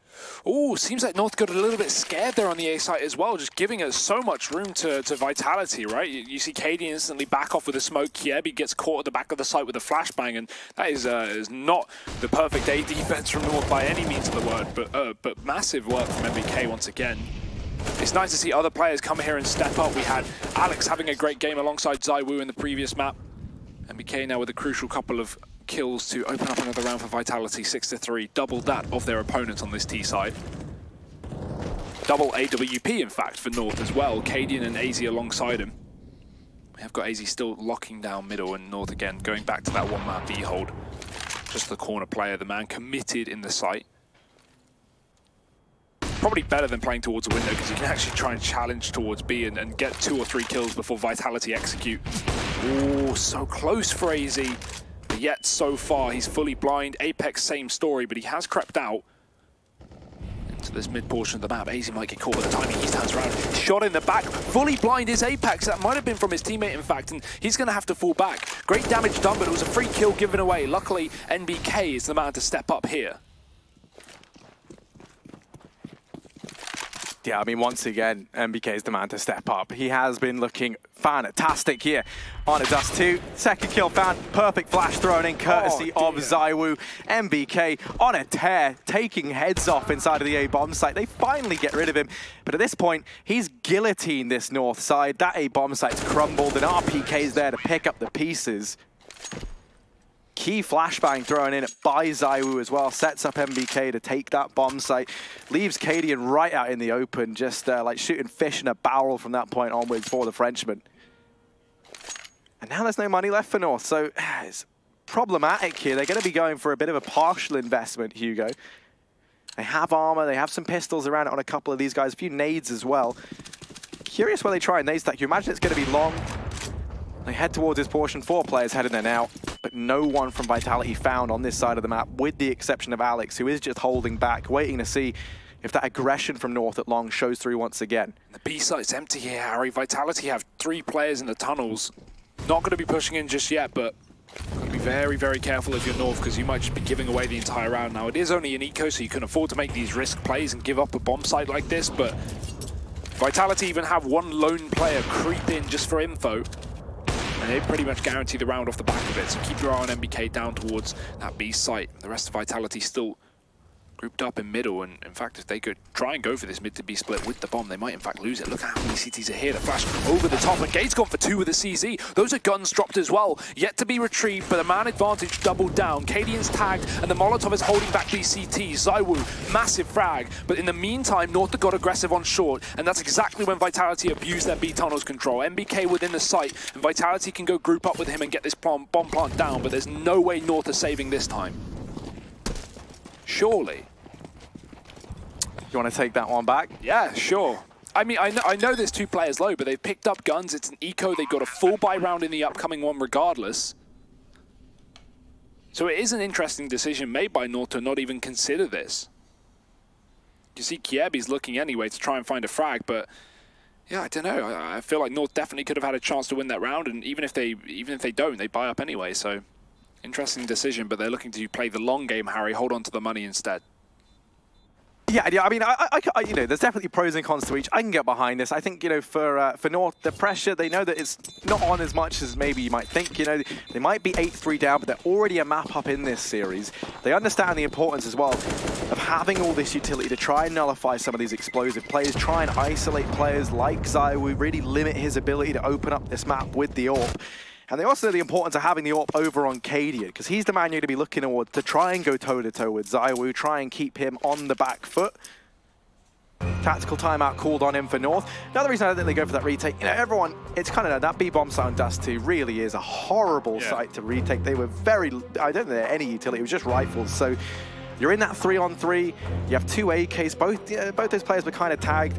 You go into that, the odds are you just throw it away. Even if you get all the kills, they didn't have a kit, so they were hard-pressed for time. If you kill everyone on Vitality, they still have cash anyway, so they didn't really have much to gain and a lot to lose from that retake. They go for the conservative decision of the save. But as you say, they're giving a lot of respect away at Vitality right now, and that's kind of worrying in the long run, right? If you let these guys build that confidence up once again, because let's not forget, you just wrecked them on your CT side of Nuke. You know, you've had them right where you wanted them in a sense. ZywOo only managing 5 frags in an entire half is almost unheard of. But now you are allowing them to build that confidence back up. Yeah, Vitality exploiting them as a result. Gade almost looked like he wanted to push B there. Could have been dangerous very early on. Vitality on the default, holding the outside of long. They've given up on going for this early long pick. Some of that being their spawn, some of that being the fact that they haven't ever really found too much success going off the back of a fast play down long. Just crossing mid, making sure that it is clear for the time being is Apex. He's sitting on 1 kill right now, so it just shows the team effort from Vitality. It's not all about the scoreboard. 8-3 still sitting. North with a far more passive setup this time. No AWP up on the car though, so they are somewhat committed to defending this A site if Vitality do go for an execute. The fact there are still 2 players in tunnels does mean that Vitality can throw in nades towards A and back off and go for that mid play. It's very common to see. And given the current North setup, that would be a really nice call to make right now because we don't have anyone covering mid. But the smoke's being set up. This could allow for a bit of a CT drop, and yeah, it is that fake coming through, it seems. ZywOo backing off with the bomb. The smokes are in on A. There's 2 players left on B, and these guys have got to hold down the fortress.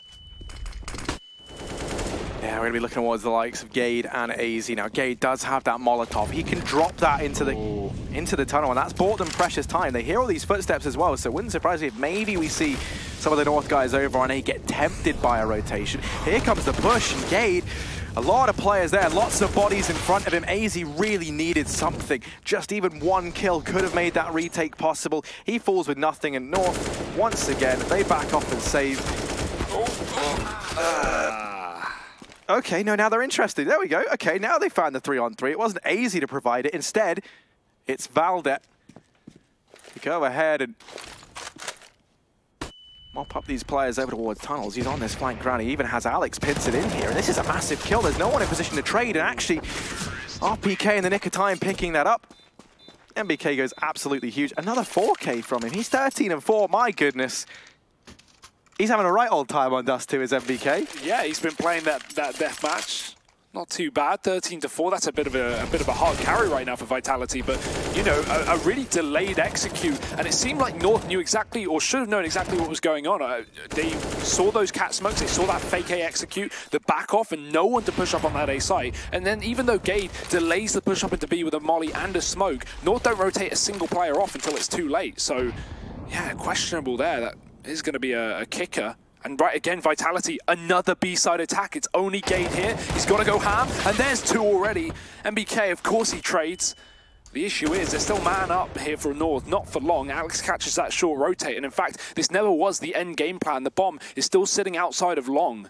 And so North have heavily pre-rotated 2 players over to a site that's not going to get attacked. So now it is Valde alone on the A site. But who else would you want?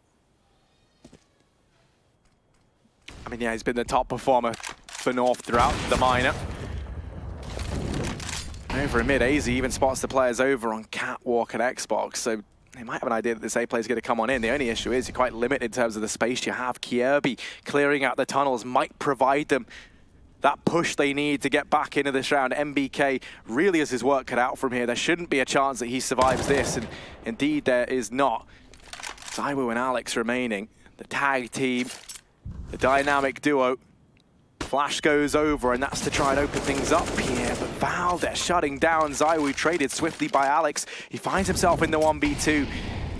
AZ's holding the cross, and he has to hit this shot. Alex just trying to bait that out. No smoke for the cross, and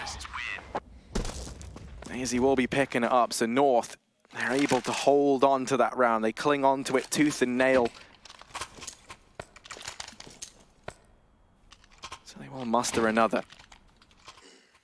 And we're starting to reach the end of the half as well. Vitality, I love how they just sort of playing with their food in that one. And unfortunately, it doesn't result in a round, but they bait out North by going for the triple B push. If Gade dies, they're after maybe 1 kill or 0 kills. I'm sure North fully rotate off A, and then they probably lose the round. So lucky that Gade goes absolutely monstrous on that B site. For now, though, Vitality finally going for another one of those fast long plays. It's been a while. Kaden does have the orb to hold off this A site back from the top of the site. He's going to move up Cat instead, and I like this reaction from North. Instead of trying to fight long, they are absolutely okay with giving it away, and instead just watch for a potential split. Common to see players move up Cat in the meantime, and yeah, North have so much info right now. They know the Cat's clear, they're about to take the tunnels for free. MBK may be holding on to the top of middle, but North don't need to go that far.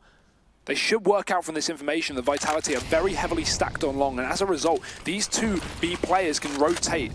Another push coming through for Vitality, the smoke on the cross, and Valdi has a good angle here, but he's got no real support to help him out. Finally, AZ moving back into position, and Valdi, he can't catch one through the smoke. Apex has found the first kill, and Cadian, while he trades one with the AWP, there's still plenty of time for Vitality to slow down.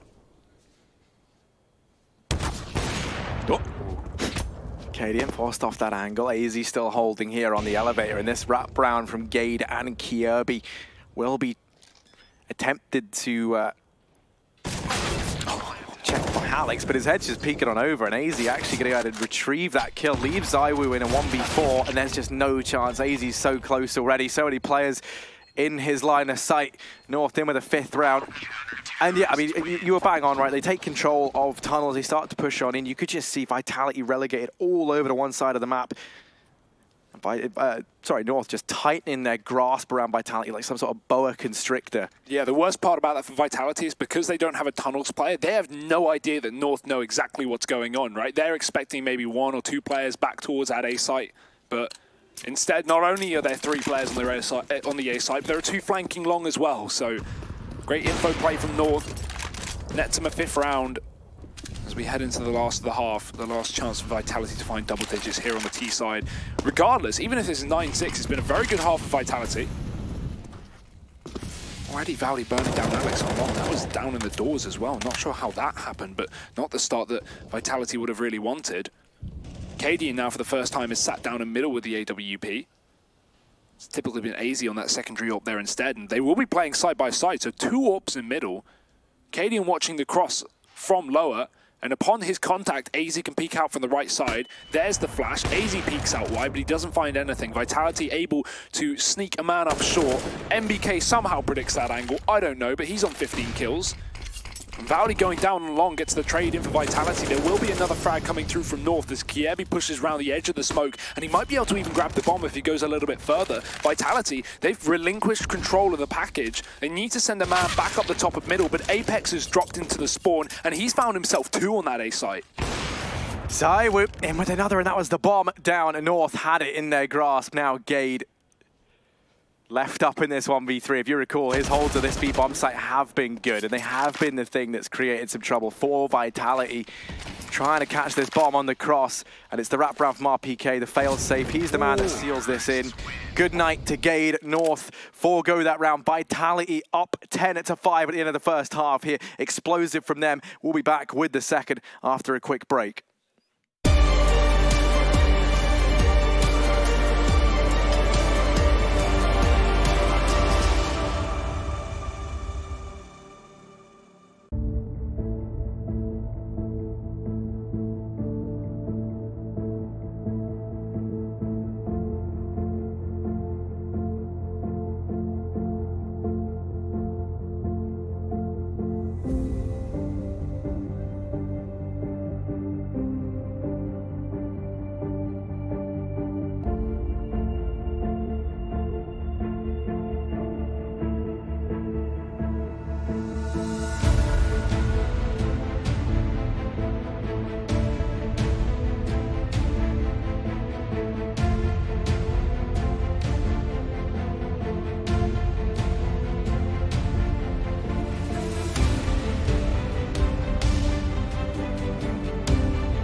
Vitality looking revitalized here on their T side of Dust 2. Heading into the second half, they're 10-5 up, now moving to their CT side on their map pick.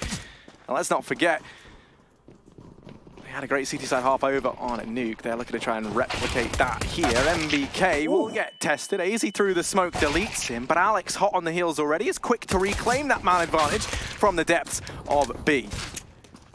Yeah, North do have control though, but there is certainly a man down, and already these CTs are deep in the tunnel. Alex going to be pushing through. The smoke fading and Valdi getting an opportunity to strike. There's a second man here though, and a third. And RPK side by side with ZywOo. They will push back in, but Valdi missing crucial shots. And Apex coming in from the door at the right time. Gade's now the last man up, and while they're one player low HP, might be able to find that frag. A single bullet's all that needed, but the reload has to come in, and he finds it.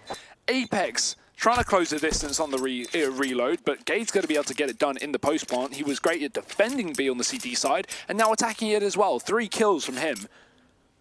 And that's the start for North. Harry, do remember, back over on Nuke, we saw an 11-4 half of Vitality on their CT side, end in a 16-14 loss.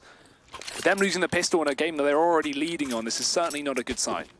No, definitely not. That also means over on this map, North are 2 for 2 in pistol rounds, so important to keep an eye on that. And they might be the only team thus far to successfully convert 2 pistol rounds in a row. MBK trying to hold this B bomb site down with a scout he's found, and just like that, you don't imagine Vitality go for this. It looks like they're already going to go ahead and back off. Issue there is Cadian waiting at long. Clearly very confident in his team's ability to hold their own at this B bomb site. Now lurks here, waiting to see if any players just wander cluelessly into his crosshair, and RPK will offer himself up. North going to be in with a 7th. That means Vitality and North both winning 2 pistol rounds in this series. Vitality winning both of theirs over on Nuke. North both here on Dust. Difference is, North are the only team to convert them thus far. And North just a big middle finger to Vitality with 2 B rushes in a row. Anything you can do, we can do better. I'd be very interested to see how long North keep this up for. Will they just continue to pressure that B bomb site, or will Vitality even stack it with some pistols? We do have a double scout in play, and they could be sat towards A long and mid. They'll be held for yet another round. Cadian finds 1 more on the exit, but that will be it. So 3 Vitality players surviving in that post plant. And North still have 1 more anti-eco to deal with before the full buy comes in. Obviously, we had that force buy on the CT side to allow Vitality to buy up on the 4th round with everything they would have hoped for. The AWP, maybe 2, all the utility. And obviously, they have the round lead to play with, so why not go for it?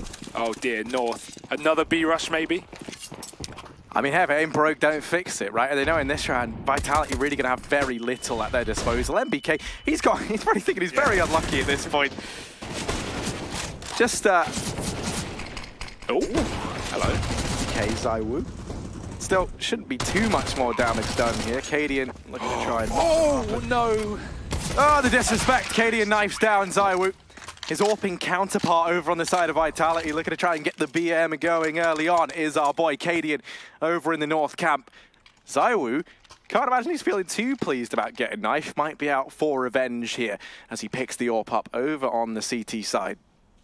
Yeah, straight away, and we actually might even have just a bonus round run from North and a fast B execute, but you've got to remember... Yeah, I would love it if they just go B again. Yeah, you just make that statement, it's only MBK there, they're doing it! But the thing is, here's the issue, right? We've got lots of utility for Vitality with Molotovs, but North can put that out, and Vitality have sent 4 players towards that A site early on. North not going immediately into B, but the Molotov is going to fade, and that's when these Ts can push right through the smoke, with only 1 defender on the other side. Apex is already starting to rotate in, but here comes the crunch. MBK only good for 1. Apex has got to double down, and that's the bomb dropped in enemy territory. He may have just saved this round for Vitality.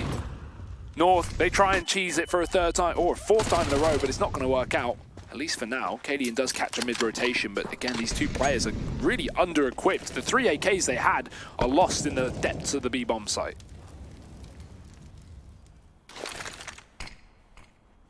They're just buried under the sea of Vitality players here. That bomb is certainly not something at the forefront of North's mind right now. Instead, it's his flank from Valde. Wrapping through, RPK very aware that as North haven't appeared, haven't reared their heads from the tunnels, nor down in mid, and that is a possibility that this flank can come through. So he decides, I'll just leave mid. Why play out on my own? I can hunker down on my teammates. I can still keep an eye, use the M4 at range, and he's going to go ahead and just pivot between window. Valdez able to retrieve that AWP, but just spotted. The timing couldn't be worse. Cadian not going to win that 1v3 with just a MAC-10s. The attempt did B play. The attempt did, you know, that would be the real middle finger. You just keep running that instant B hit time and time again. This time it finally falters because MBK holds his own. But surely they won't do it again, right? I mean, we've got this 4x now coming out from the side of North because that was a bonus round. They had SMGs. Imagine a world where they just rush B now. I've seen games on LAN where teams will just do that every single round, and it is kind of, yeah, it doesn't always work. This time I think North are actually going to go into their actual game plan because you do have to remember it's 11-8. You don't want to lose this rifle round because then things start to get very, very hairy. Vitality up to 12 and an anti-eco ahead of them, but almost a nice nade, just avoided by Kiebi. Brushes against his leg. But don't worry, he won't have to write an apology for that. North do get that cat control very early on into the round. Still holding on to the exterior of long as well. They actually have no one in the tunnels. A little bit dangerous considering Vitality could get aggressive here, but I imagine they're a little bit conditioned to not want to fight B. That bomb being retrieved as well.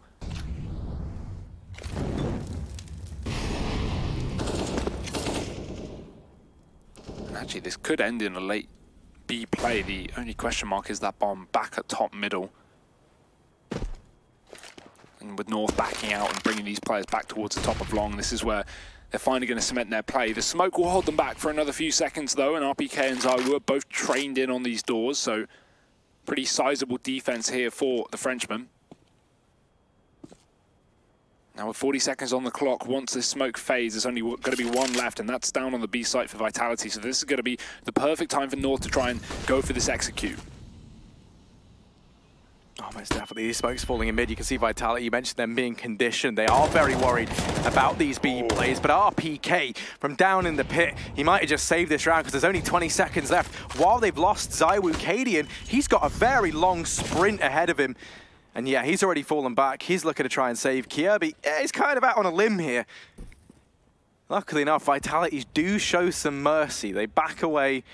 Kiebi's allowed to have a little bit of room to maneuver and hold on to this AK. And that's an important save. You know, you mentioned how for North, things could still slip away from them, right? The scoreline's very, very close, but Vitality are still do still have that lead under their belt. If everyone had died there, would have been the eco here for North. And that there means it should have been an easy 13th round for Vitality. At least now you have a bit to take with you. Alternatively, they could even buy here. AZ can go ahead and buy an AK. Kiebi can drop one over. They still have that AWP on Cadian, so they'll have 4 rifles if you include the AWP in that. Val, they're going to be a little bit limited, or whoever they decide to distribute that by. But it will still be a decent one, and they do still have a decent bit of firepower to go toe-to-toe versus Vitality in this round. Without a doubt, it's just Vitality only 4 rounds away from a victory on their map pick is definitely the fear in the back of the minds of North. The earlier B rushes at the start of the half may have worked out well, but now they really need to crunch the numbers. Attempted mid to be fake did not pan out too well for them, and RBK having a huge round individually, which is nice to see. He is sitting pretty high up on the scoreboard as well, sitting on 13 kills. Second top, in fact, for his team. But back into another rifle round, and North with 3 players immediately in the tunnels with the bomb as well. It won't be that early rush because Vitality have so many nades, and look how prepared they were. Double HE deep in the tunnels, flashbang to follow. We've got Apex playing that top box, and MBK waiting on the other side as well, so not the duo you want to run into if you're North, so they'll circumvent that for the time being, moving in towards those lower tunnels.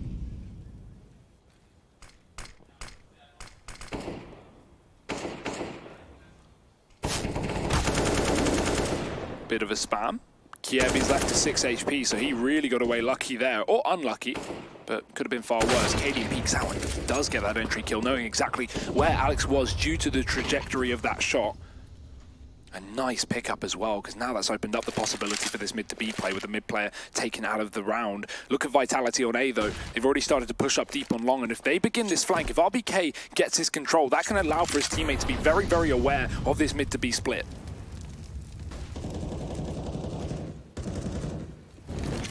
MBK now going back to check it. He will be that first point of contact, and as they come his way, He's dropped almost immediately. Apex now stuck between a rock and a hard place. Either he fights Cadian or he chooses to go back into the 3 players at the bomb site. He goes with the lesser of 2 evils, but Cadian still able to mop him up. North will be securing a 9th round here almost for sure. Vitality looking to try and hold off long. Both players back to back. It's RPK and ZywOo trying to hold the AUG and AK forward into the next round if they can. You can already see North aren't keen on this idea. They've narrowed down where Vitality are, and they're going to try and investigate this long doors just a little bit. Yeah, unfortunate round though for Vitality. I mean, they had the info there that there was going to be a mid-to-B split due to the push-up from RPK clearing out long, but Kiebi sold them a little bit with that fake up on short. He threw in a Molotov and all his nades actually up towards that A site to try and keep these 2 A players at bay. Plus that mid-smoke, of course, cutting off their line of sight down into the CT spawn allows for that mid-split with 3 players, and nice execute from North to actually get themselves another round. Keeps this in check. It's not quite the hard reset to Vitality, who will still have some money to invest. They can get a fairly decent buy into this one. Some limitations, of course. MBK's down on a pistol, and this is actually a great round for North to rush B, because Vitality, look at their utility, or lack of. It's Alex and Apex down towards his B bomb site with 1 Molotov and already a casualty. Apex has crept up, but Cadian's not spotted it. It's the lower tunnel play that gets their attention, but Cadian is so ready. Second kill coming through. North will charge that B bomb site, and there's only RPK left up in the wrong place at the wrong time. I mean, yeah, I guess he's looking to try and save, so silver lining is, in that sense, he's in the right place at the right time, which is nowhere near that damn B bomb site. The only issue he's going to have is North, with 5 players surviving once again, the temptation is definitely going to be there to take this gun away from him. Gade pushing in through lower tunnels, and look at them just swarming across the map. Like a pack of hyenas on the hunt. Pack of lions, maybe. RPK, well, he's certainly going to hear the roar of Gade's AK as he gets picked up over the wide shot. They don't let him get away with the save. So North reaching double digits and closing this gap. Let's not forget, North were able to pick up the pistol here. They convert the next couple. First rifle, things look good for Vitality. You know, they find their footing. They're able to get off to a decent start. Now we see North chaining together too, and just like that, the reset comes in for Vitality. Yeah, and already fast flashes out long. No one to play behind it, because it is common to see pistol stacks on long in these kind of eco rounds. Or even nade stacks for that, but Vitality, they're lacking utility. 1 flashbang to help ZywOo peer out, but he'll find nothing. A lone deagle in a sea of USPs. North are going to creep and crawl up towards the A site. That Molotov can go down to force anyone off of the default box, and it will indeed. 2 players playing the ramp and 2 players no longer playing the ramp. There's a third to move in as Valdi finds both kills. There's no way he'll expect it, but I'm sure he'll be able to hit it. Again, we only have USPs here for Vitality, so a bit of a clean sweep it seems for North. No real resistance put up from the likes of the French, and this will be an 11th round coming in for the Danes. So now we have a real game on our hands, Harry. What was a bit of a stomp in that first half of Vitality, a 10-5 half. North have certainly brought this back to a very good scoreline.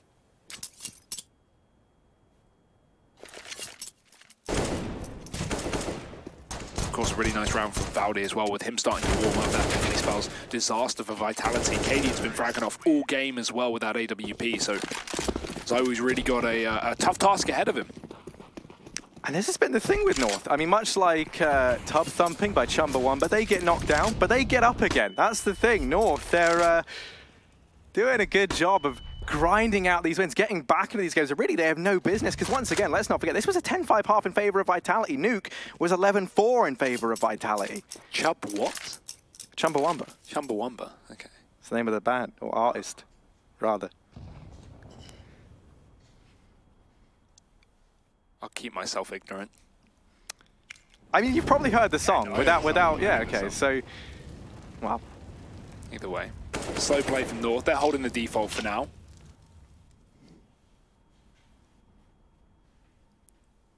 This AWP not eager to try and make a play on the side of ZywOo. Instead, he's just holding on to that B site and middle as well. From the site. Can always peek into window. because we don't have a lot of mid info for Vitality. I think Alex is boosted up. No, he's just playing behind that lower box, so he's giving North a lot of control if they wanted to, but he's also got that window covered.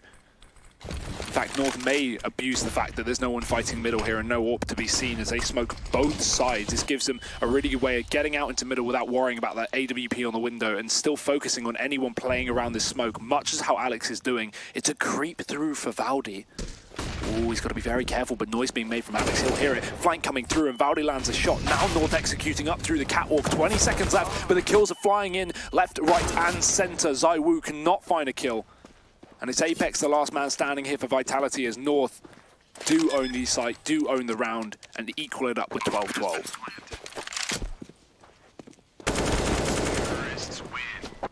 And I mean, once again, it's the same problem as what we saw on Nuke. History is repeating itself before our very eyes, Hugo. Yeah.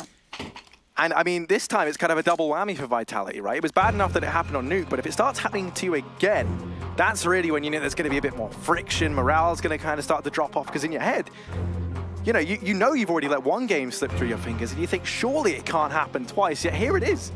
Especially not on their map pick as well. I mean, that's the worst place for it to happen. You can brush it off on Nuke and go, you know, whatever. We had a great start. We know what we need to work on. Let's save that for the future. We've still got our map. And then this happens on your map. Well, definitely an inexperienced team, but North are very much... When I say inexperienced team, I mean as a team. I obviously don't mean individually. Individually, there's so much experience on these guys, but this roster's only existed for a few months now, whereas North have had a little more time to synergize. Either way, I mean, that's not really an excuse at this point. It's your map pick, you're giving away a massive lead, you're down on an eco. North are ready to take away 13 rounds, and that could even be done with another B rush. We have 4 players immediately in the tunnels, no utility on Vitality to stop this after that nade goes in. And already a pick, that will open up the site. Okay, holding close, but you're asking a lot of one man and just a CZ, Alex. Similar situation, and they're asking even more of it. In that smoke, he's going to go to get tagged. Yeah, I mean, you just save, right, if you're Vitality, surely. There's no point in giving much. Not that it really matters either way. You can send in some of these players like Armor to try and find an AK, try and take a weapon out of this round. Alex going to look to try and hold on to his armor, you imagine. And there's RPK managing one. They won't be able to retrieve the AWP, though, as much as they would like. Val, they're quick to juggle that out from any prying eyes of Vitality players that might try and pick it up. Okay. Alex manages another. There's a couple of weapons now here. It's a bit of an arsenal in the tunnels. Sadly, nothing comes of it. North, 13-12, taking the lead for the first time in this matchup since the pistol round.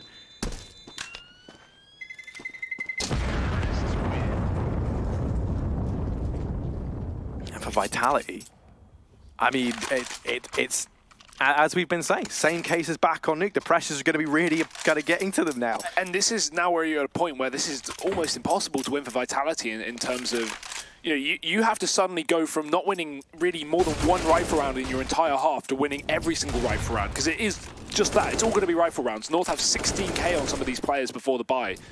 They can buy for the rest of the game, and Vitality know it.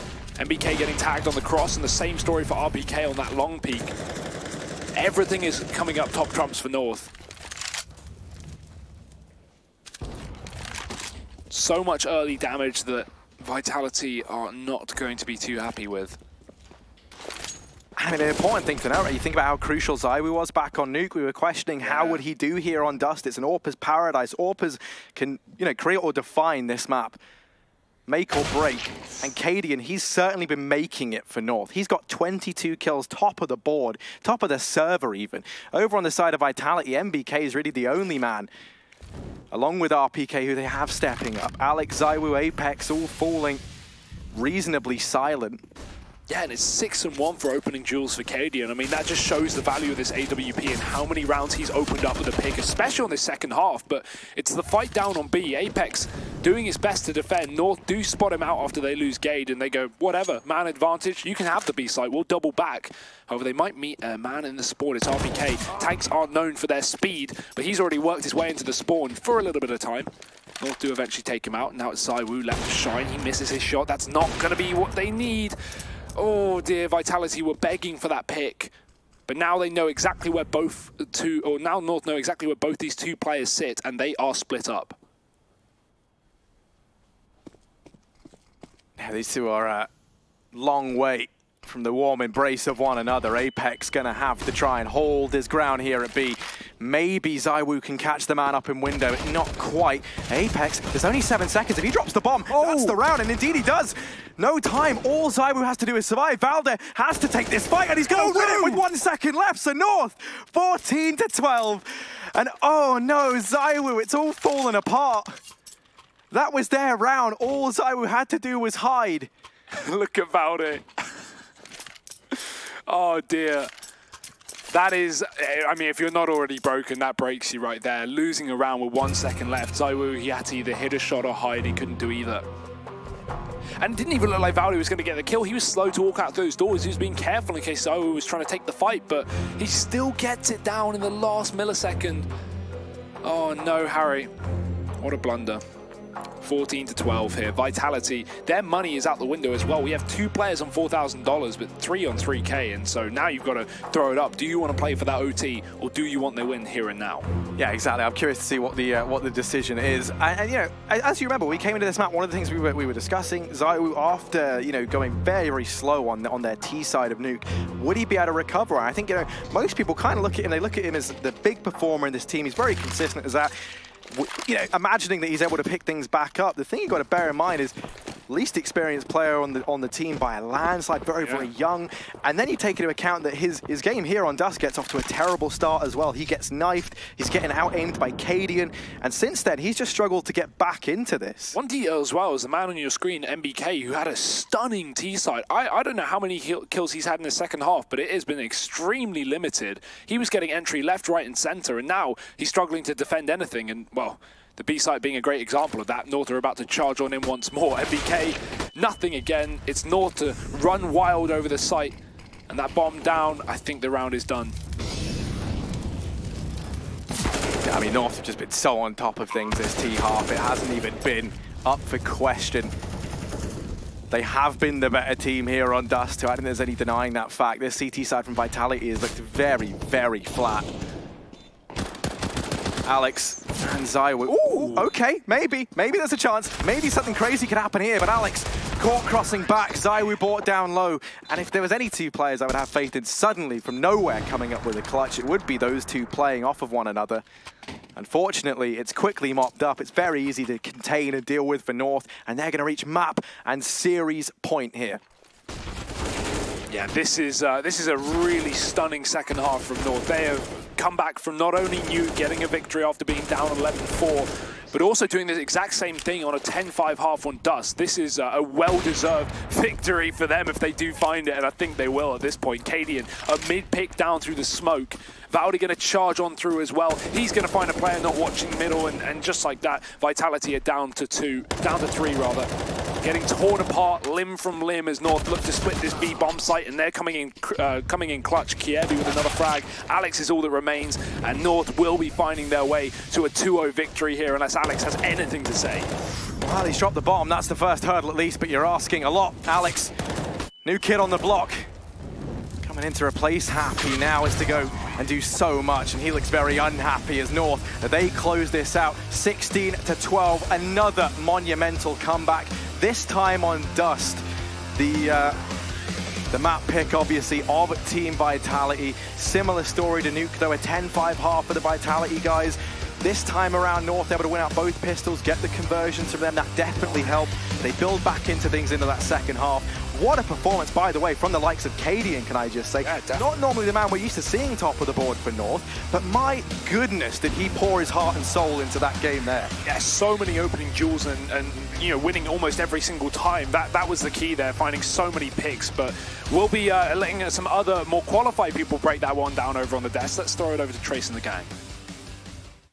Well, qualification is the name of the game, and well, for all of France right now, I do believe we have a mixture of pitchforks, torches, and baguettes all raised in the air, all very unhappy for what just happened right there, but for what it's worth, that's not the end of the road for this Vitality team. They do see defeat, but it's not the end. That's what I want to stress very much here, because there's still a second chance. There is redemption for them, but they did just catch an L. Fantastic stuff by North, though, to stay poised in 2 games where they were like looking like they were out of it. In back-to-back maps, Vitality were off to fantastic starts, fantastic first halves, looking really, really dominant. And then North, with the poise, the experience that they should have by, you know, having the likes of Valde, Katie and AZ and Kirby in your team, it actually showed, right? And they were able to mount those comebacks, stay poised, and then even towards the end, you saw Valde doing a little bit of trash talking over to Zai. Yeah, that's what you want. That's the experience factor coming in, right? That's the playing a lot of lands and really taking advantage of all the facets. Yeah, and that being a facet that isn't normally, I don't want to say exploited, but really used to its advantage that you see very much these days, unfortunately. Natu, you know all about this coming from, you know, ancient times that you came from. Psychological warfare is a thing, right? I mean, it's a big part of it. But I think it was more of the same from that first map. Again, fundamental mistakes were kind of the lapse of Vitality in the end there. You know, you could see a bunch of times where North didn't even have to use like a massively thought through set piece to enter to a bomb site. We see a lot of just ramming into B or just walking out of catwalk, getting that first pick and kind of opening things up.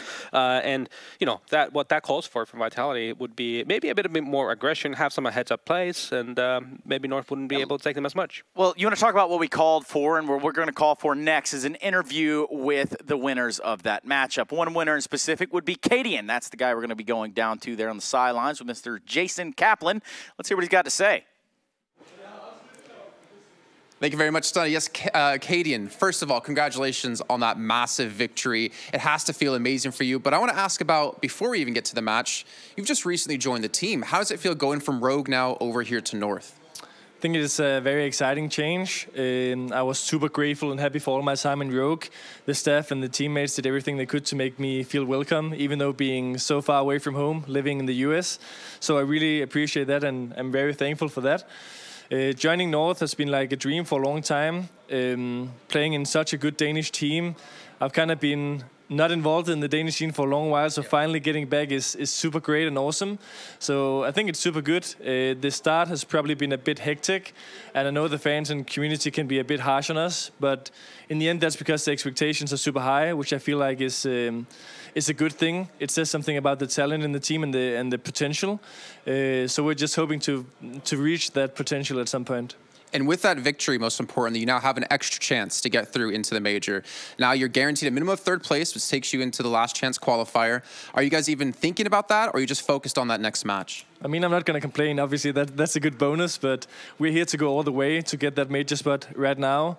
So basically, we're happy with it, but not satisfied yet. We hope to play either Valiance or ENCE in an exciting match at least. Well, speaking of those two teams, who are you looking to play? Who would you rather play between those two? I think it's difficult. I think ENCE is a super strong team. They have their fundamentals down, and they have some really good individuals. Valiance, I mean, no one really expected them to even make it out of the group, but to go 3-0 versus Mouseballs, that's a huge achievement. So I don't know who I really want to face. I'm just excited to play either one because I think both have been doing pretty good at this event. I'm going to ask you just one last question really quickly, thinking back to Nuke. You're playing against Zaiwu. I mean, this man's made a name for himself being such a young player, and you started on T side of Nuke. Going into that match, what was your guys' thought process to maybe eliminate him or kind of prevent him from being the legend that we know? Let's just say Zaiwu, he was owning us in warm-up. We felt like we had no chance. He was just tapping us all, so we knew what was coming. He's a super strong and talented player. I think already at this LAN, and like there's been a lot of doubts, but I think he's proven himself, and that he's definitely a player to watch out for in the future. And he will be a top 20 player, top 10 potentially, maybe even more. He's super good. We didn't really try to avoid him that much. Maybe that was a part of the issues why we didn't get that many rounds on T. But yeah. Definitely an interesting player, and yeah, not much more to say. Well, you know who else is a really good player that I'm proud of? Me? You, yeah, man. I'm proud of you. Yeah, give me a hug. Give me a hug. Hug it out. All right, so in the meantime, while I'm hugging Casper here, we're going to go back to the desk so they can break down the rest of that match. Yes, indeed. And if there's one thing I learned, yes, hugs are comfortable for everyone, but also owning in warm-up is the most important component to maybe catching an L in the long run. Yeah, I mean, usually actually that's the joke, right? With the players, a lot of the times, like someone's owning the warm-up, he's using all his powers into the warm-up. It's not gonna work out in the real game. He kept his powers for Nuke. Yeah, that's true. He called a bit on Dust too, but the fact of the matter was they really on their CT side were just being dictated to. Yeah, and I guess if we take a more in-depth look at what Dust 2 was, was. I mean, we had a 10-5 first half right there, going well in the way of Vitality.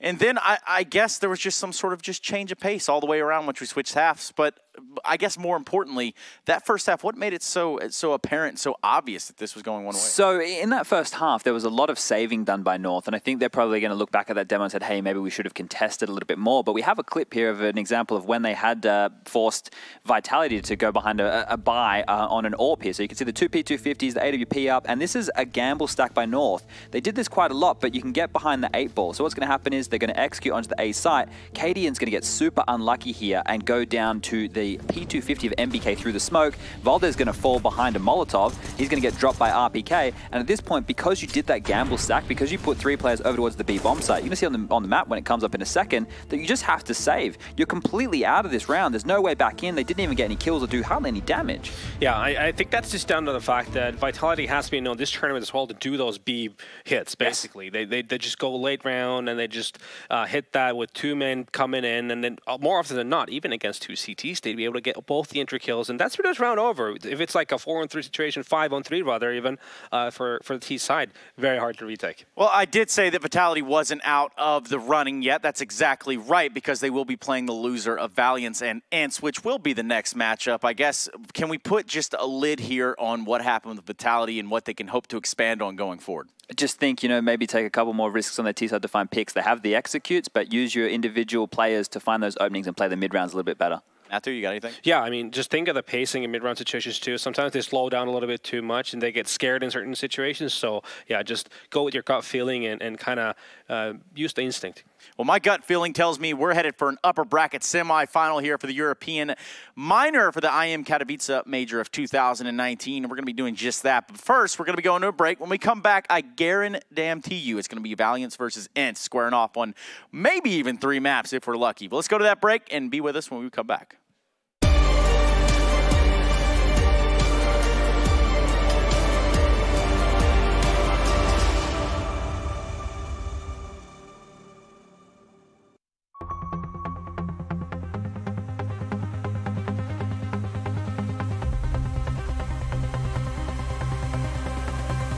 One more time. Are you ready?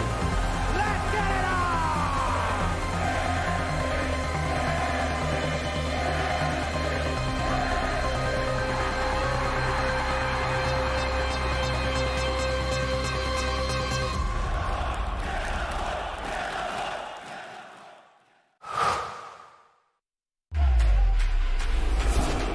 Think he can't clutch through a smoke while recording in full resolution and streaming the play to the world? Watch this. Counter-terrorists win. Think he can't get famous in a flash? Like become your own meme famous? Watch this. Think he's been there, done that? With Intel Core i7, he's just getting started. Game, record, stream without compromise on Intel Core i7.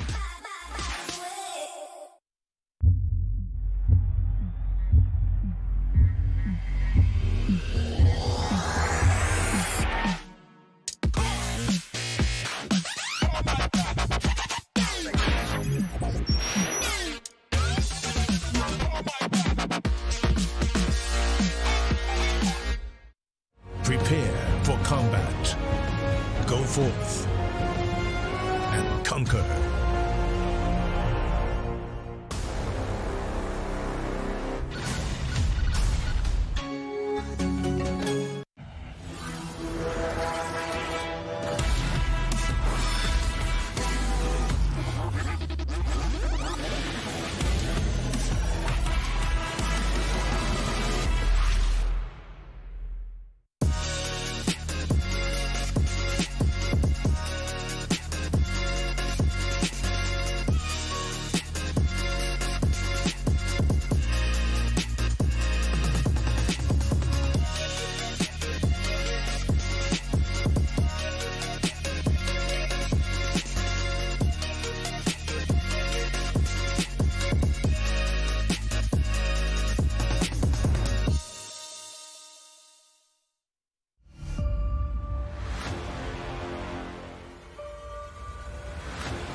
Vodafone presents the pre-match.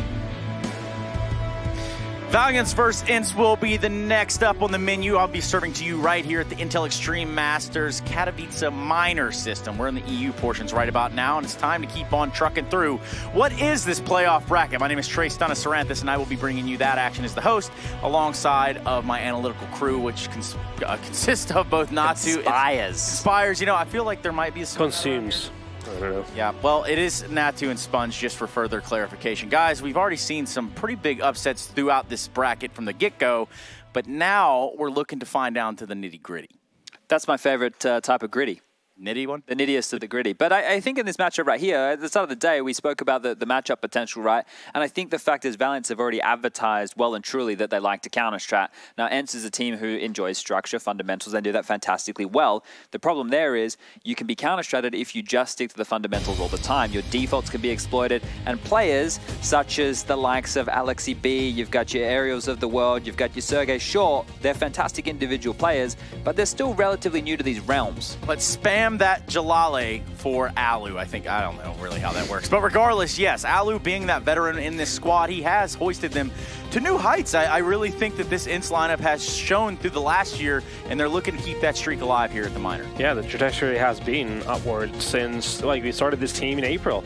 And I think progressively they've been getting better. I think the great part about them and the way they play is that they've been built to kind of play fundamentally correctly. And I think it's been like a combination of, yes, you can take a free-flowing kind of freedom sometimes, but then it's also relying a lot on that structure. Well, when you're American, freedom's not taken, it's given. Well, a good thing with that structure is that they have 4 players in the top 8 rated players in the whole tournament so far, right? So you've got number 1, Alu is number 1, who is apparently sick, so maybe he should play sick every single time. You've got Aerial as number 2, and then coming down in 4 is Sergey, and then you have Alexi B at 7. But we've heard what happens when we get him on the ibuprofen. When we get him on those fever reducers, this man is a madman. And actually, taking a look at both of these teams, I think we could have a pretty pound-for-pound good matchup considering the fire that is in the server on both sides. Yes, definitely. I mean, if you look back, Imperial that had Esperanto and had Nexa on them, I think, with the 2 players. Yeah. They used to be very, very tight games with ENCE. A couple of times, I remember there was one at DreamHack Open in Montreal where Imperial was supposed to win a game, but then somehow, magically, they managed to lose a 5-on-2 advantage against ENCE in the... well, around that would have netted them a final spot, basically. Sure. And so a lot of these close kind of games. So I feel like this is going to be a close one as well. I don't think ENCE is going to get anything for free whatsoever, but they got to be ready. I mean, ENCE needs to be ready for that kind of the individual skill, also the anti-stratting, but also just the way that sometimes there might be a bit of a randomness within some of the things that Valiance will be throwing at them. It's harder to read, right? Because sure, there's a lot of games for them online, but the fact of the matter is, in the way this team has come together and stuff on LAN, this is their debut as a team. Right. And yesterday we called out Otto. He had a slower start to the tournament. Yesterday he showed up in spades with the AWP. Esperanto has been with the top 10 players rated in the tournament thus far. So the firepower is there. There's no question about that. It's just where we're going with the maps. Yep, that's what it's all about, Chad. The veto process, because someone has to lose even this early on in the entire matchup. Best of 3, so we might be going to 3 maps, but I can guarantee you 2 at least. So the veto's flying out, cash coming out from the side of ENCE, and then we're going to see what's going to come out on the side of Valiance. But I guess, where should we be looking to land? If I was ENCE, I'd be picking Dust 2 because Vitality blew the guys from Valiance out of the water on that map, so that's a pretty safe pick. And then if you're Valiance, you seem very comfortable and individual prowess can shine on a map like Mirage. And then number 3, I feel like a comfort zone for both teams to be trained. Yeah, I mean, it ends up being Mirage. I think the other option for them was kind of Train in the sense, but ENCE is really, really been playing really well on that map. So I think Mirage is probably the more sensible option. So let's see if we do end up on that Train for the 3rd one. And it's smelling like it. That's what it's going to be like. Yeah, we could be going to the train yards, but, you know, I actually have a gut feeling, right? And I don't get this very often. It might be the Carbonara I just ate, or it could be the fact that these teams, pound for pound, could put up just enough contest between the 2 of them that we do go to all 3. I think the question mark for me is because we know the fundamentals are going to be there from ENCE. It's how good the counter-stratting, or at least the approach from Valiance is, because if they can rattle ENCE early, it's about them having to adapt in the game, and that's something which ENCE is still kind of coming to terms with, right? The fundamentals are fantastic, but the adaptation is something which needs to be tweaked, and experience is the matter there. Well, no more tweaking in this moment. I need to know where you guys are going to land on Dust 2. It's time to get into the game, but I need to know, and I don't... we know where you're going to go, not to. Maybe we just start with you, Chad. ENCE. Okay. I'm sure he agrees. EC4. Somebody had to say it. It might as well have been Natu, the man with the master plan over there behind the Ints guys. But the other guys are going to be talking. That's right. They have names, actually. It's going to be Hugo and Harry, bright as, well, there's no Larry around here. Either way, it's time for them to kick off this last BO3 of the day, and let's see what they got. Take it away, boys. Thank you very much, Trace. And yes, a bit of a barn burner matchup we have here to finish off the day for the EU Minor 2019 IEM Katowice. We're very excited to get into this one, as I'm sure Harry is. I mean, there's never been a time that he's not excited, but I can't wait to see how Valiant approach this game. They have already knocked out the best team in the event so far, that being Mousesports, not only beating them in their opening best of 1 in their group, but also taking a 2-0 victory in a best of 3 just yesterday. So now they're going to be tested with not 1 Fin, but 5 as we head into this on Dust 2. Harry, take it away. Yeah, we can see, and they're the ones to pick this map, so Valiant's choosing to start over on that CT side. Alexa B going to be man donning the utility here for the Finns. 1 smoke, 2 flashbang, and they opt to try and hold on to it. That's a decision they come to regret, and it's big that Alexa B is the man to go down there, because that's the 2 flashbangs gone. That smoke is picked up by Sergey. There's push coming in. They do have that to work with at the very least, and Otto forced off that angle now means that Ents might be in with a chance. Oh, no. A jump shot. What on earth is that? X7 catches Esperanto mid-air. What a ridiculous beginning to the round for Ents as they get the bomb down in a 4-on-4.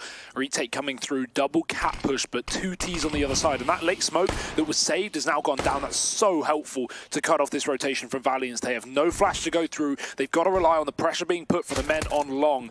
Nexa already beginning to close the distance, getting up to the site. Alu's the first man to fight, but Sergey's already dropped one of these 2 long players. Nexa winning his battle, but there's the push through the smoke, not going too well here for Valiant. And Letney's now the last man up. He's not going to be long for this world. Ents will pick up that pistol round, and there's a 1-0 start for the Finns. Yeah, I mean, we're seeing so many Finns here. You'd think it's Shark Week. Ents going to be finding themselves the pistol round. Over on their T side. Oh. I know, it's just unreal. I mean, what do you even do there? You die, Harry, you die. But, I mean, Valiant, it's been quite the story, right? Quite the storyline, and one that I've really enjoyed. They have been the dark horses of it. They've surprised absolutely everyone to get to this point now.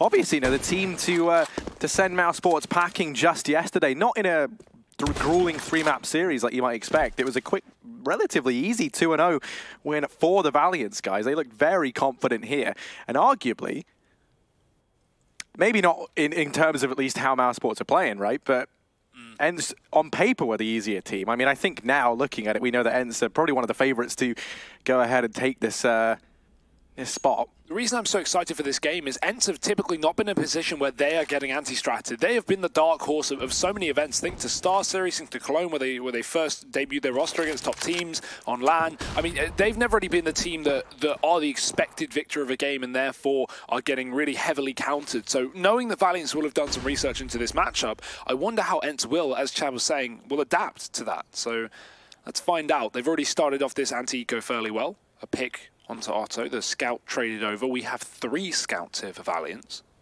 but with a man down and then setting up for this A-side execute, these scouts have got to go big. Oh yeah, they know they've got to go bigger than big, but there's Nexa already in with 1. Esperanto does take one of the dome just through the box there. It's going to cause the aim punch to make him miss that shot as well. He doesn't have the head armor. Second time around, he's there in with the first. Aerial manages to mop up both the players over at long, and that does leave Hunter in what felt like should have been an impossible 1v3, and it was. Aerial, 3 kills to his name in that round, and big kills at that as he deals with the 2 scout players over at long. If they're allowed to keep chipping damage down range, even if, you know, they eventually get him, if a few of those scout shots landed, maybe it's possible for Hunter to get something done there at the end. So very important that he finds both of those kills in such a timely fashion. Yeah, when you're playing against that many scouts, if you're running like a slow default round, it can be a real problem because the scouts, as you said, can just whittle away, you know, take a shot, back off, survive.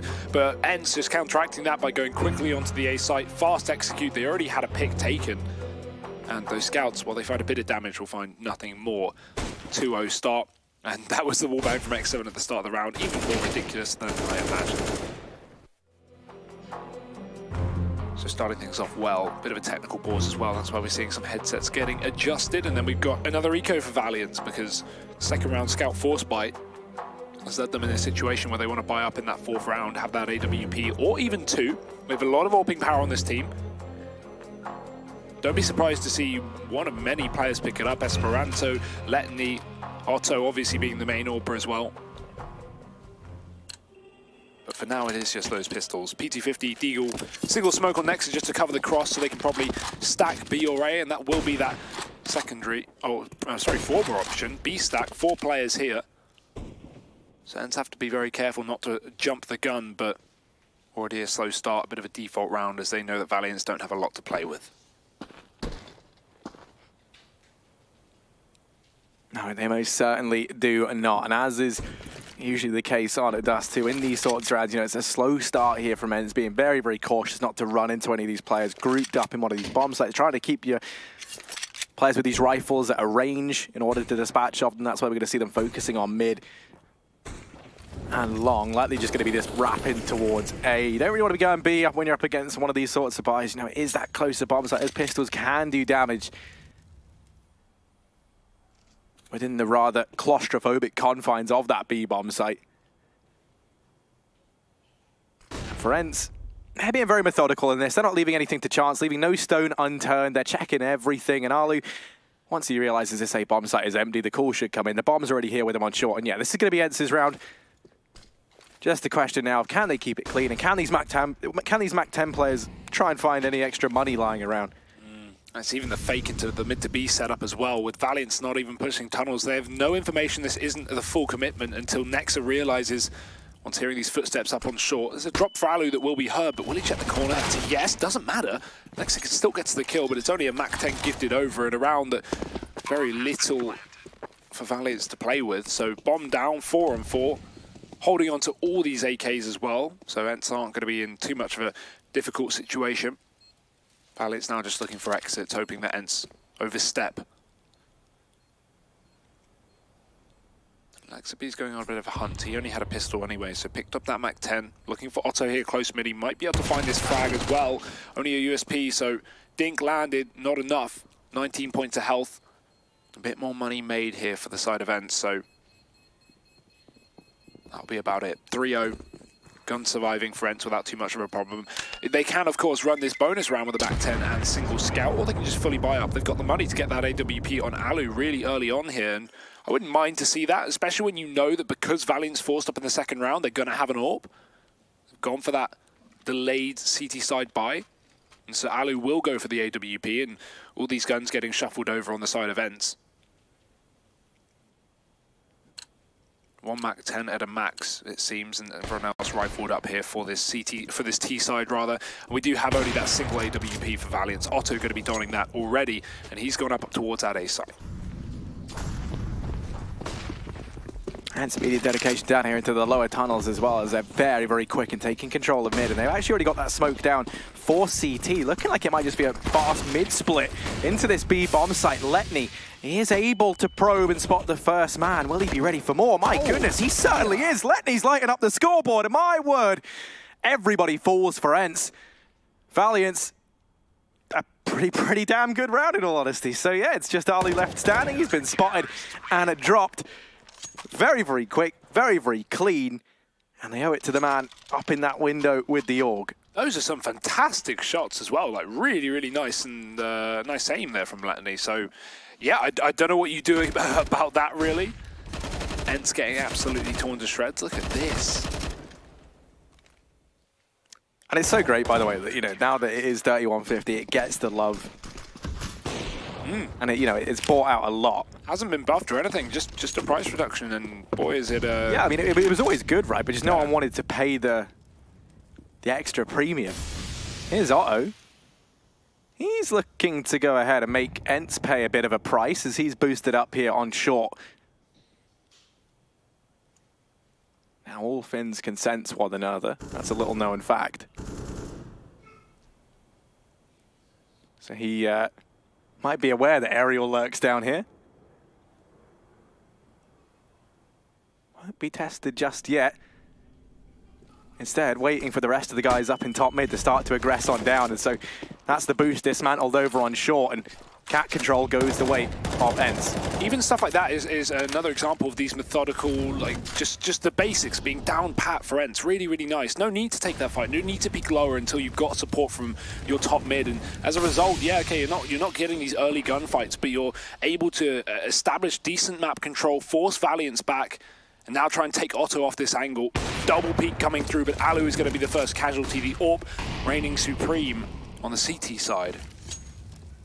So a pick for Valiance is going to be a good start to this round. And, well, I say a start, it's coming to an end already. 30 seconds left. Ents, they took in far too long, and they've not got the pick they desire, so it's back towards a mid-to-B setup. No smoke going down, despite having many. They're just trying to get a bit of noise to work out if Esperanto's here, and they've done that. 97 HP on him, so it's been a tick of damage.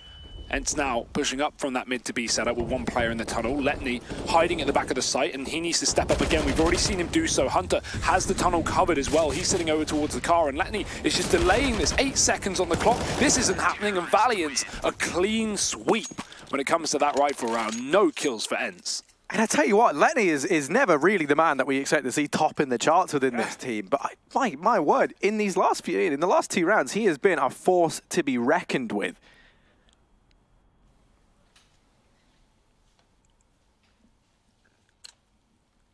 And is single-handedly locking in that B bomb side. Now for Ents, it's back to the drawing board. They just have to go ahead and take an eco here. I mean, if Letney can keep this up alongside the usual suspects over on Valiance, this is going to be a very good game for them. And already they're looking to take that 3-3 scoreline with just pistols here for Ents. Hunter waiting for his teammates Molotov to fade. In the meantime, Sergey has gone out long late in the round and taking a D onto Nexa, so... Well, the gun has yet to be retrieved. It will be easily accessible. Valiance won't want to challenge long again. They've just backed off. We've got Otto on the CT corner. That's actually Esperanto, rather. Otto down in mid. And Ents taking their time to see if Valiance do decide to re-aggress, because we already saw that lower tunnels push immediately into the start of the round, so Ents very aware of any aggression that Valiance will pull out, and of course with some of these players on this team, that's kind of what you would expect. Look at the likes of Hunter, Esperanto. So for now, 50 seconds, Ents group up, down on long. They do retrieve that one gun, but with no armor behind it, Alexi B is going to have a hard time of getting too much done with that AK. Either way, Valiance have decided to pre-rotate off the back of a bit of a gamble, and it's going to be the right one to make as well. Otto playing that solo B/mid lurk, and now we've got 3 players here for Valiance, if you do include Letney, who's shuffling back between CT and mid. So 30 seconds left as Ents start to make their way up cap. Esperanto is good for 1. Gotta do damage. Alexi picks it up, but Hunter relentless over here at the crossroads, and a 4K for him. Valiant's going to be tying things up now, 3-3.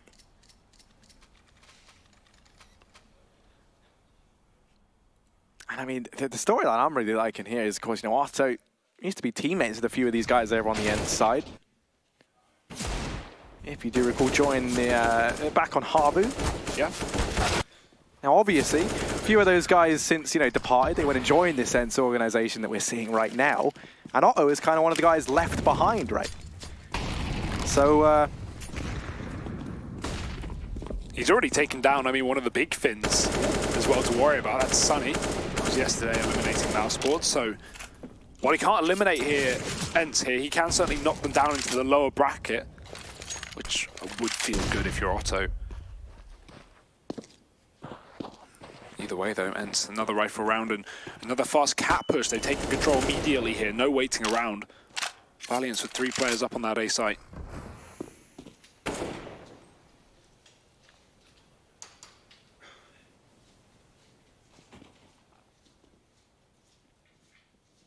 Valiance not setting up that AWP to necessarily find those early picks, instead just bunkering down at the back of A.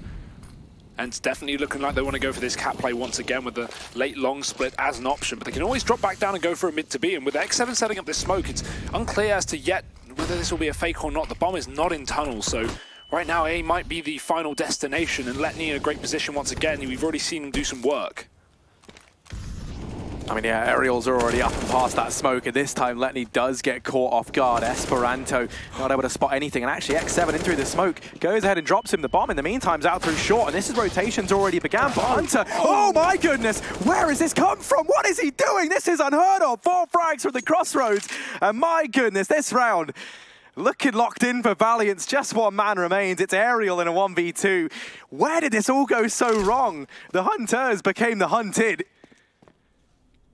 And Valiant's going to be picking up a 4th round. And ENCE had not only a 5-on-3, but the B site completely uncovered. They assumed that after they got those picks that, oh, why don't we just go A, right? I guess there were more players there, but surely they'll be in the midst of rotating. But at that point, Valiant's assumed it was a mid to B, and as a result, we're looking to probably save on that A site. And then, oh, suddenly, 4 players have come through a smoke, and Hunter's taken all of them. I don't think Valiants were even expecting ENCE to commit to A, but they take advantage of that little mistake. Sometimes you've got to stick with your guns, and I would have really liked to see a rotation there from ENCE, considering they actually had the time to go for it. Dear, oh dear, that is going to hurt. This is scary as well if you're ENCE, because you've got Letney off to a great start, who, as we said, isn't normally like the point man within this team. And Hunter, I don't even know what's going on with him. They've been putting something in his water, I don't know, but he's growing to be quite the man in this game.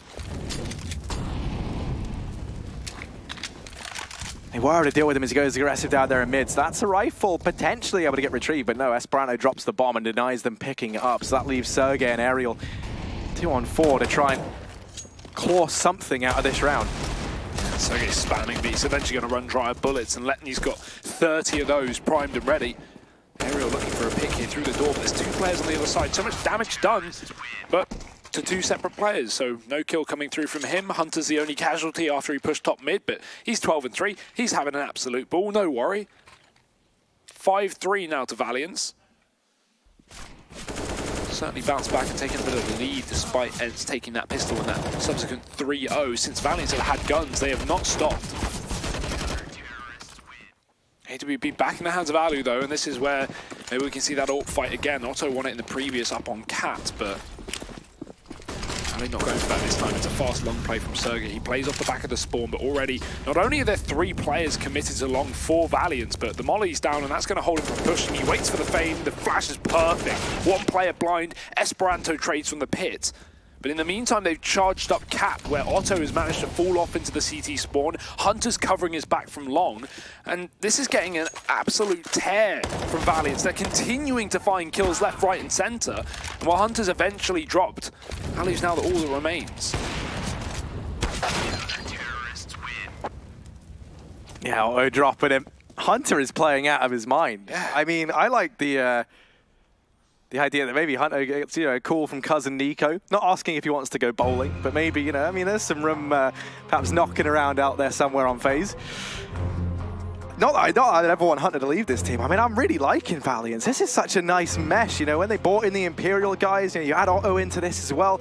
I wasn't really sure as to how this would work, right? Because if you recall Imperial, they always played a very, very loose style. They were very puggy in how they approached the game. It was largely just on the back of individuals, fragging out, not really too deep tactically. The change up here is, with this Valiance roster, when they merged the 2, it's been a bit of like a holy matrimony, right? They've been anti-stratting, the tactics have looked fantastic, and the talent is there. It's exactly what Nexus said after his Mouse Sports interview, right? He said, okay, we took the best parts of Imperial's mad, crazy fragging with no calls, and then combined it with the strats and the anti-strats of Valiance. And, well, we've already seen so far this event. Boy, has that been a good decision.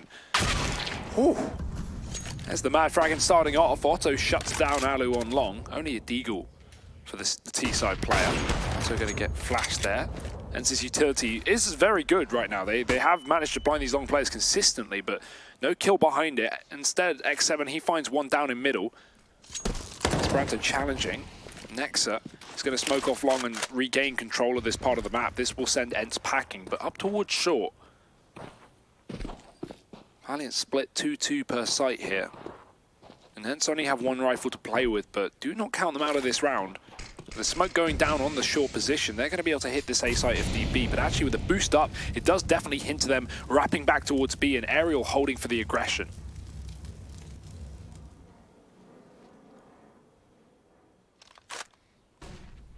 Entsy pretty blindsided by all this, though, from Valiance. They're going to try and take control of mid. Letney has this crossfire set up with Hunter. A bit of a bait and switch, looking to try and be employed if this B play comes in. But right now, that bomb is up on short, and they do not look too tempted by B to Ents. Instead, they think they might find solace. They might find their answers inside of this A bomb site. All they might find right now is Otto posted up, ready and waiting with this AWP. Oh, run boost potential, but 25 seconds, they got to go now. Missed shot, nice jump.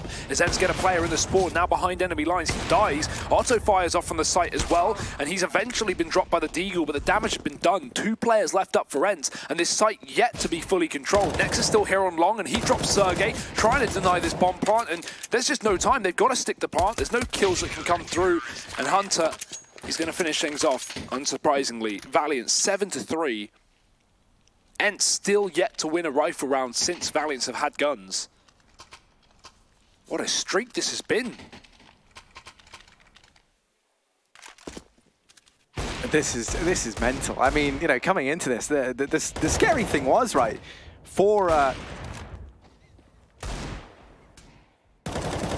Valiants was, you know, as you kind of said, was just the fact that, you know, Ents, they come into this, they are the favourites to win. They've been looking so good.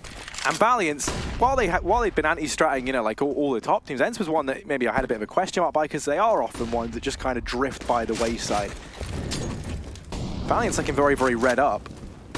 And I was sure, you know, that heading into this map, Ents would just be able to kind of boss it on firepower alone. Especially when you consider Valiance's performance on this map just the other day. That was the real worry. But they're not looking too keen to repeat that this time around. They've learned their lessons. They've done their homework. And Otto, he's going to go ahead and start to lay waste to his fellow Finns up here on short. Traded out after 2, but it's too little too late. Round advantage already taken for Valiance. Yeah, and you can see Ariel's pushed up. He didn't take the bomb in case he died on the site, but now I bet he's regretting that decision, because they would love a plant right now. They have good map control in terms of having a player down in lower tunnels and Sergey out on long, but Nex is still here. Valiant's remaining very, very slow in this round. We've got Hunter trailing behind in lower tunnels. He should be finding X7 off guard. Good check from Sergey, very important. And this bomb is yet to be retrieved, but Ariel's being pushed from the CT spawn. Esperanto's going to be able to catch him from the elevator, and he'll be set down 4 floors.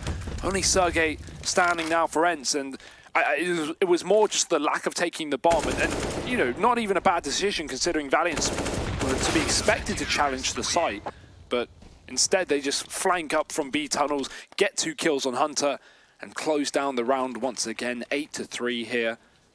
This European mix is proving to be too tough of a task right now for Ents.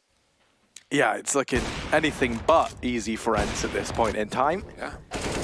You know, still yet to find a round since the pistol and the anti-ecos that followed.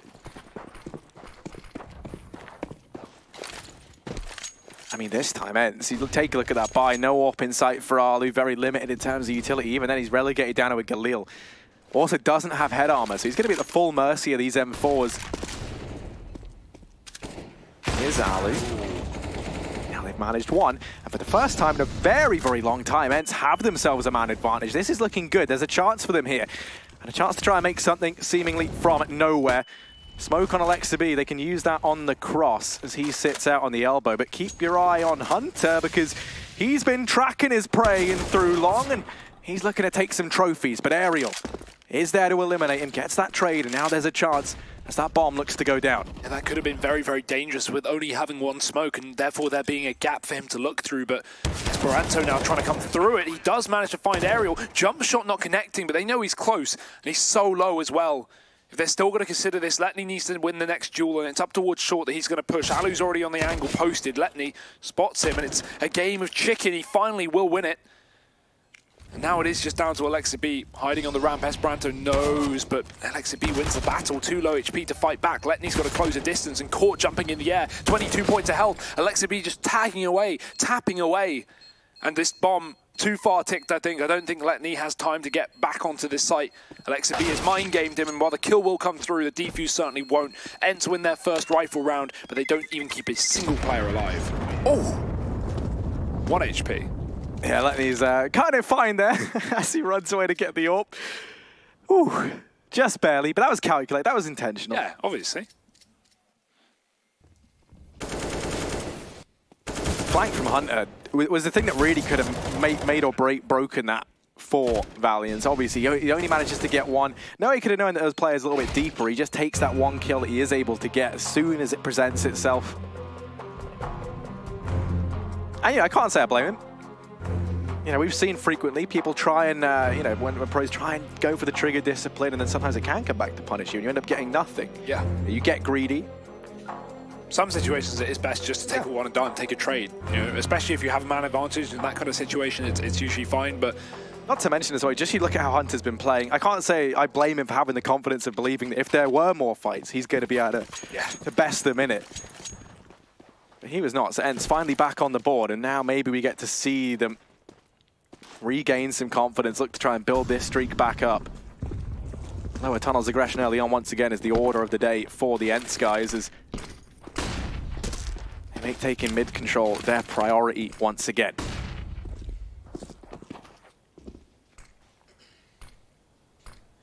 Cat easily given here, and I like this setup because Otto, he's going to make contact, get a shot, maybe drop off, and then his teammate is still going to be there. They will not expect a second player in position, so there's the flash, and there's the peak. Esperanto finds one. This nade should find a second as well, and it certainly does. Hunter dunking X7. That's such a shutdown setup from Valiant up on short, but look at the response that Ents are bringing to the table. A double kill from Aerial, and Sergey joins the fray as well. Letney's all that stands. They know he's the B player. Bomb dropped once again. Ents need to sneak on back and get it, but what a great response to a strong CT setup from Valiant. So much money here, though, over on the CT side. You imagine Letney's going to try and get a little bit curious. Just take a peek in, perhaps see if he can manage anything. Alu is tagged down to a measly 9 HP, so he's one shot away from certain death. And we know that Letney is a big fan and very, very talented with this org. Sadly, not a big fan, as Ali does just take a bullet to the Letney there.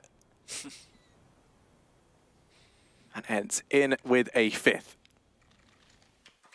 Yeah, starting to recover things. A reset there would have been a very, very bad situation, but luckily enough, they actually still have the money to go forward now and keep up this streak. Seemingly Valiant's reading into what Ents are doing. These fast cat control rounds coming back to back every single time. They double stack it up, and while they find initial picks, it doesn't work out in their favor for completely. Ents early setup in the B tunnels. Hunter, same situation. Look at this chase. He just rushes into tunnels and gets a kill. No flash needed. Even escapes through the Molotov with 11 HP as well. Calculated again. Otto, he's got the job of locking down middle here, as Ents have 3 players set up on mid, but the flash is in and the push is back. Sergey's going to be able to smoke this off in the spawn. Not getting that trade kill. Hunter will not be facing here from the balcony. He's going to wait because he's 11 points of health, so his teammate can always bait them in. We've already seen this setup before from Valiant with roles reversed.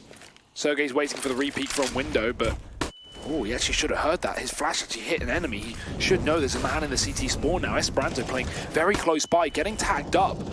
And there's the peak coming from him. 1 kill traded. Hunter's still up on this boost. They don't check it though, and that's the bomb drop. So much information as Sergey trades it back, and he doubles down.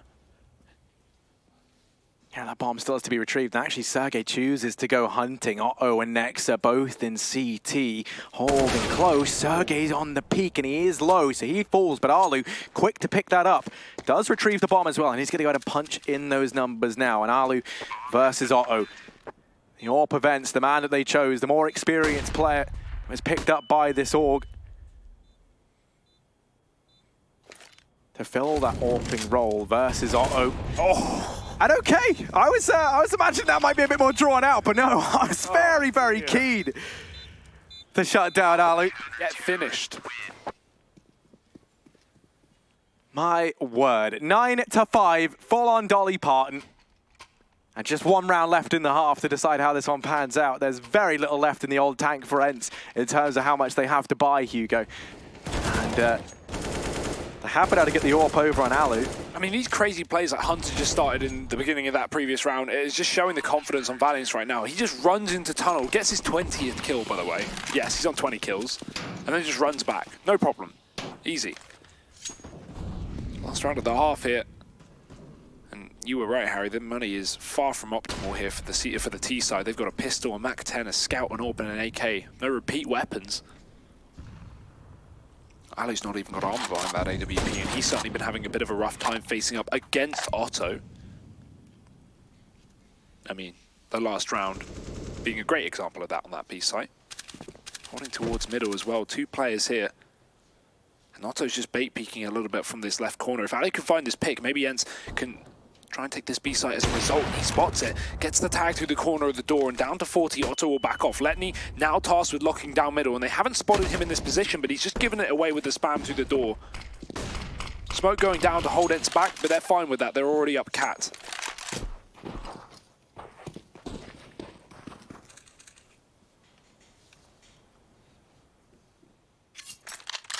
Letney slowly but surely pushing up towards the ramp here, past the crossroads, and now going to be homing in his sights at the short position. It's just a few seconds away from hearing that bomb get dropped over on short, so we won't get the information of that, but we'll get the info when he has a bunch of heads on his screen flying his way. One man does manage to get down into CT, and now looking to try and flank up through the ramp. Actually, 3 players here. All but one survives, and next up, quite able to get the job done. It's Esperanto instead to step up to the plate, and now Sergej left in a 1v3. He was a real driving force in the previous round, but now he's going to get in that driving seat once again and attempt to kick things up another gear, does Sergej. Hunter and Otto in for the retake. Flash rains on over from CT. Sergej now aware, lands that flick onto Hunter, but once the wallbang doesn't quite do as much damage as he would have liked, and that shot missed. That's the round. Valiance in with a 10th at the end of the half. Oh, that sounded a bit confusing there. He thought someone was on top of the boxes because he heard a drop, and to me it sounded like Wood as well, but unfortunate clutch for Sergej and a strong half for Valiance as they take 10 rounds. We're going to be back with that second half for you guys in just a moment. Do not go anywhere.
Well, as we head into the second half, it's obvious that great Counter-Strike seems to run in the Kovac bloodline.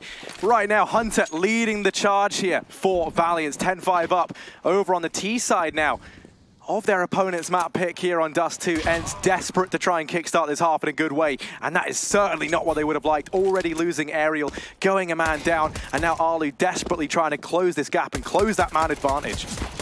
Sergey already tapping away on the site. He will get one, but he's being overrun. 4 players on the other side. He finds a second. No way Sergey's going to do this. Holding down the line for his team. Eventually dropped by the P250 of Nexa, and that opens up the room for a bomb plant. Alexa B coming from the spawn, and Nexa's already found himself a 3rd kill of the round. This man is unstoppable with a P250. Otto finds the final one, and Valiant, what a start to this half. Seemed like Sergey had that under control with a couple of kills on the catwalk, but Nexa, he's always coming in clutch with those P250 kills. I'm getting flashbacks to the Cash game versus Mousesports, where he got like 4 kills and a half, and then, yeah, again, another triple opener with a P250. Yeah, I mean, this is the thing, like, for Valiant right now, it does just feel like all the pieces of the puzzle falling into place. You know, some teams broken under the pressure of something like this, and it's such an important game here at the Miners, a chance to play on, you know, what is the biggest, the premium event of Cash, like, you know, a chance to get to the major. And some teams do crumble under the pressure, right? But Valiant, they're turning up, they're being molded by it. Bomb goes down. Valiant's going to be in with the 12th, and Ent's just looking to try and hide away, not risk handing any money the way of these SMGs, but Hunter and the rest of the gang living up to their name, trying to sniff out some of these fins and retrieve that money.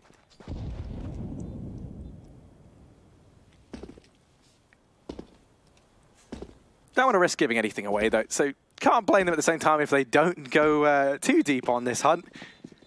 Anticipating that Ents have just grouped up.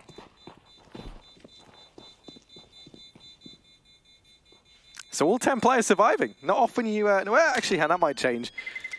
But right now... Oh, it is a bit of a conga line down long. No? There you go. Yeah, not every day that you see that. You got a name for that? I think you've asked me that before. Yeah, and then here's what happened. I asked you that before. You couldn't come up with a name for it. Then, about a month later, you go to me, I finally have a name for when 10 players stay alive. And I was like, oh, great. Well, that's probably not going to happen many more times while we're casting, but save it. And that's why I've just asked you, and you're looking at me like you forgot. Sorry, I had a month off. Oh, no. Yeah, Christmas, that's fair enough. Christmas has eroded my memory. That's all good, you know. I've thrown you under a bus for Christmas, and Valiant, they're looking to try and throw Ents under a bus of their own, under a train as they just steamroll their way in towards SB bomb site. The MAC-10 opens up with 2, and already for Ents, they're on the back foot. They're having to retake it a 3-on-4, but at least Ariel and Arlu are hot on the heels of Valiant in the tunnels. Yeah, close behind, and remember there are SMGs that are weak weapons for Valiants, but they put this rifle in a great position to hold a long angle towards the tunnels. Nexa already on a 2-piece, the smoke down delayed as well, so that will signal Ents as save. There's no way they can go through that. They're already a man down. They don't want to start rushing through a smoke to try and retake a B bomb site. That's hard enough as it is. So 13 rounds to Valiants, Harry, in this game is not only getting out of control, I think it is already off control. I think it's off the rails, and Ents are going to have to hold on to these guns. Either way, it will be pistols in the next round for the other 2 players. No saved money, really. They've got lost bonus, so I mean, you know, we can see guns dropped over, but we won't have more than 4 M4s. And this is getting very, very dangerous now. A couple more opportunities left for Ents to actually keep this game alive, but Valiant's sitting on 13 here. AWP already in the hands of Otto as well. And how do Ents decide to disperse this money? Just going for the flat eco on the other 2 players. A couple of pistols here and there, but waiting for that full buy in the next round with the AWP. Oh. Firing blind? They always tell you not to do that at paintball. Really? Yeah. I always close my eyes. I'm too scared to have them open. That's probably why I always lose, though, at the same time. Here's X7 holding close. Let's see. His eyes open wide, prying in, and Nexa going to be able to put a bullet right between them. So 4-on-5, B-bomb site's fallen once again. Save call probably going to come in from the Ents guys here. You can see Sergey's lingering around because he's only got that USP, but the 3 rifle players grouping up at long. Hunter is nearby. Hunter been left for dead. Actually, might make the best of a bad situation. Hunter's making money. Finally gets put down. But Still, he stripped them of one of those M4s that ENCE were so desperately trying to hold on to. 14-5. And on the back of it, that's going to have some pretty big implications looking at the future. Right? This is certainly, if you're ENCE, you want to be keeping as much money as humanly possible because you've got to grind this comeback out. You can't risk having to take these ecos in rounds to come. If they pick up this next, able to win it, it has to be clean. That's the issue they're going to have now. Because if not, reset's going to be looming over their heads, and then they're staring down the barrel of losing their map pick. Well, Ali does have the money here for the AWP, so I want to see that straight into his hands, but there is a bit of a worry, Harry. Alu currently sitting at 0-4 in opening duels, and when you really rely on your AWPer, and especially on like a map like Dust 2 to win those opening fights, to get those picks of the AWP, that's certainly not a good stat to be looking at. I mean, it is 14-5, so it's understandable, but this needs to change if ENCE actually want any chance to even be considered in this game, because Valiants right now are completely stomping them. We have the double AWP with Sergey taking it as well. So just, you know, a pick is really needed for ENCE if they want to relieve some of this pressure. Valiant's already 2 rounds away from a victory on their opponent's map pick. Do remember that. Fast mid-play from Esperanto. He already gets the information. There's no one here for ENCE, so no AWP spotted. One's down on that B site. Alu's playing long, but he's already up towards the car where Valiants are taking Cat, so this short push does come through. It really is all on Alu to lock it down. Smoke is there, but I wouldn't be surprised if Valiants double back. No one in tunnel, so may as well commit to the Cat play, and they're just going to sneak right through as well, making no noise. Valiants unsure as the mid to B smoke comes down. Sorry, it's ENCE unsure rather, as Valiants look to commit here. Alu's got to step up, and he's already being flashed off the angle. First kill does come through, and that's important. That's going to open up the possibility of a retake here with ENCE sitting in a 5-on-4 and the bomb going down. Not only that, but what a man to find. You dispatch of Hunter, the top performer right now for Valiants. That's now meant that he's just got to sit back and watch as the remaining members of his team attempt to try and hold back this looming retake. 5 Finns pushing on up slowly but surely. Look at them surrounding their prey, making them feel very claustrophobic here. ENCE, neither team with any utility, so that's going to lead in favor of Valiants as they do have this bomb planted for sure. Alexa B in with one, Nexus there, and a second. Quick double from him, and now Letney on the elbow. Time's ticking down here, but they are able to pick him up. Defuse comes on in, and ENCE will be picking up a 6th round with milliseconds to spare. They lock it in. Oh, that's really coming down to the wire there. And at least it's around for ENCE. At least it's somewhat of a recovery here. Those double orbs can be saved for yet another one. But a nice try from Nexa on the site. 2 kills from him. Not going to be enough.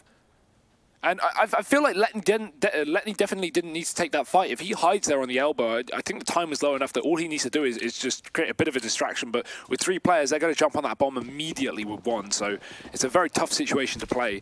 However, that opening kill from Alu has put some life into ENCE, giving them a bit of breathing room. As 1 round is taken on the CT side, they've got a hell of a lot more to do. Flash into middle from Otto. That's going to be the fast peek from Valiants, trying to work out who's here. Aerial's deep in Cat as well. He's got Alexa B behind him. No AWP, but Esperanto's already found that first. And Alexa B, he was mid-throwing a flashbang. He was not ready to take this fight, and he still won't be. As Otto shoots him down with the AWP, Valiants have found a double opener up on A.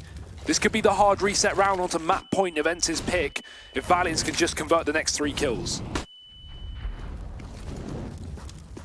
And the pressure, I mean, say the pressure's on now is really an understatement, and this flank from Hunter could seal it all, but they have been able to deal with the man in the back line, so now maybe spurred on by that. Bomb only just going down now, has left ENCE with a little bit of time to work with here, but they first have to win this fight onto Nexa. With that frag coming in, save call going to come through from ENCE. They want to try and hold on to the double AWPs, and that means map point here. 15-6 for Valiants on the map pick of ENCE. Yeah, and with Mirage coming up next, that's a map the Valiants have already been proven on so far this event. They are very, very strong at that one. We're able to take that 16-14 win over Mouse Sports in their opener for Group A. Do remember ENCE, I mean, these guys came out of their group in first. The crazy thing to me is, right, is you take a look at the last time that, you know, we saw Valiants play on this map versus Vitality just days ago now, and they got 16-4'd. And, you know, Ents coming into this, that was hands down their reason for picking it. Right? You take a look at that, it's a comfortable map for Ents. It's one that they feel pretty good on. You take a look as well at how they played on it and how flat, really, they looked in that game versus Vitality. Well, if you do, yeah, Vitality, at least, when we just saw them earlier on this map, they were so good at abusing that B site, right? On that T side, they were just constantly going for B. I think they had 7 or 8 B takes in the entire half. And that was a real problem for North, although it took them some time to come back. So it wouldn't surprise me that you know, weird style like that, a very surprising style to play against, would have caught out Valiance. Hard to prepare for that, but not hard to prepare for this apparently. 15-6. The last chance buy for Ents, the last hope in this first map. Now, of course, elimination isn't quite on the line, but you know, going through in that top slot does give you an extra lifeline and the guarantee that you will at least be playing in that third place decider playoff in just a couple of days, or well, a week rather. So Valiance very close to securing that, or at least the first map towards it. Alu's going to go for the mid-peak. Nice shot. Otto caught falling. Alu sends him packing and rotates back towards the A site, but that may be heard. Sergey, in the meantime, is doing damage with his own AWP up on the catwalk, and he's going to fall off after that. Still Hunter, Letney, and Esperanto left standing, and these three have been looking good on entries in this series thus far. 3 players for Ents still grouped up inside of A. Letney tries to sneak by just for a second. He peeks his head up, and it's whack-a-mole for Alu as he smites him down. Missed shot from both parties, uncharacteristically so, but now Esperanto's hung out to dry, left in the open, and Hunter in a 1v5, as good as he's been, not happening. Alexabi does manage to cement that 7th round for Ents. But they still have a long way to go if they want to make this comeback happen. Yeah, when you're playing against 15 rounds, that's always the fear, right? It never feels like you're in control. All it takes is one, and the game's straight up over. So Ents clawing for an overtime comeback here. 8 more rounds to do so. And when you've got these stars of Valiance absolutely fragging out, Hunter, 23 kills, it makes it so difficult. Hunter has 7 multi-kill rounds in just this map alone. A B attempt setup from Valiance, but the Molotov will slow them down, the smoke to follow as well. They can easily rush through that, but X7's playing close. I think Valiance are starting to reconsider it. It did look like they want to go for it earlier on, but with the utility being thrown in for Ents, maybe Valiance will wait a little bit longer.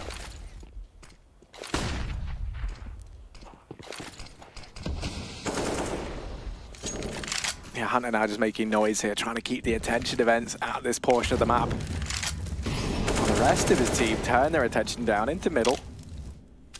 Trying to go blow for blow and contend this area. Sergey has rotated away to keep an eye on that B-bomb site. Instead, now just pivoting his attention between the doors, down into mid and tunnel. This early pressure has forced out the vast majority of the utility of Ents. So Valiance, if they go for this late mid to B play, the only thing that's stopping them is one single Molotov on Sergey. And they know it. That's why they set up early in the B tunnels, and now they've just got a pressure short to sell somewhat of a fake, but it certainly will be the mid to B attempt. Sergey is here with the AWP as well, so do remember that. Yeah, you're right now. And it's going to be facing a Jan Michael Vincent-esque problem. They've got 1 Molotov, 3 quadrants, and they can only be in 1 quadrant at once, so that gets dropped. Sergey missed shot. There's X7 in with 1. Sergey in with another, and actually next to Trade. Oh, he's managed to double. That's the B-bomb site open for business. Bomb goes down now, and Ents 3-on-3 for the retake. That is not how you want to be coming back into what could be a loss on your map pick. Ariel is caught in the tunnels, and Otto's going to run for the hills. He knows he might have just solidified this. The tipping point for Ents. It's abandoned ship as they try and get back into this bomb site. Alexabi and Alu, all that remain. Flash is still raining in for Valiance. They're still putting up the pressure. Alexabi's got to find this first kill on the car, and he does do so at least there. Nex is still here, hiding behind the box with a crossfire from the tunnel, and Alu, he's making it very clear, but Alexabi's found himself the second. Otto's traded, and Alexabi's done it. There should just be enough time as well. He's got a kit on his back, and he may have just saved the day for Ents here. They will go on 1 more round. Ooh, milliseconds. Alexabi, wipe the sweat off your brow, my friend. Take a look at Alu. He's watching lower tunnel, peering. Valiants have no one there. They're all set up still outside of this long position. That was their earlier game plan. The smoke may have slowed them down, but it hasn't deterred them from their decision to commit to it. Flash about to be set up, and Esperanto going with it. No one here to challenge, and now Alexa B, he's going to realize he is not exactly armed for this task with only an SMG playing the back of the A site. He's going to have to let them get close. And this is very likely going to be a retake situation for ENCE, which can be extremely difficult. If Valiants did have a lot of utility to hold on to, so 2 smokes for this cross, 1 Molotov to throw up on Cat to deny ENCE from stopping this bomb going down. And they're going to leave the AWP in pit to try and plant for long. Only Alexa B to get past. Alu up here on short has to try and bail his teammate out as he's forced under the elbow. If they have a smoke or a Molotov for this could be the round said and done. But no, Nexus has managed that a second as well. He has been unreal opening up these rounds for Valiants on this T side. Esperanto in with one more. Do be sure to keep your eye on Letney as well, as he is rearing his head on this flank round from behind. There he is, dropping Alexa B, and that leaves Sergey in a 1 versus 3.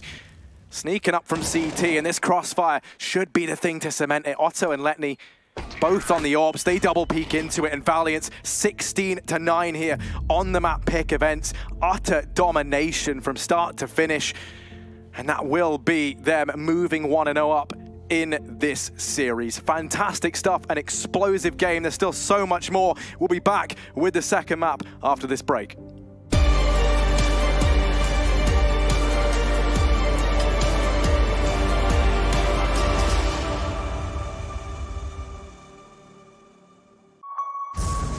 The champions of ESL 1 Cologne. Do you remember? Welcome to the Cathedral of Counter-Strike. Think you've seen it all?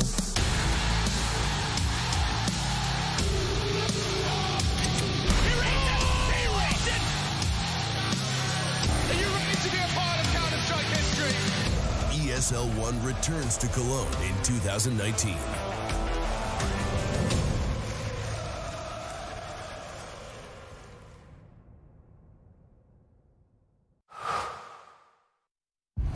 All eyes are on you. So give them greatness with Intel Extreme Masters certified PCs and notebooks and game like the pros. When you see the unique IEM certified stickers on the outside, you'll find high-grade components with Intel Core i5 and i7 processors inside. Every purchase includes in-game content and supports the prize pool of Intel Extreme Masters.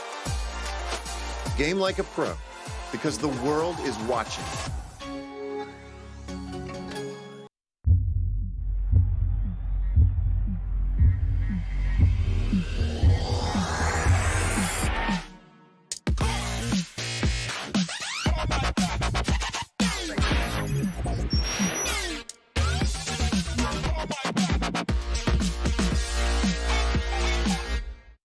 Prepare for combat.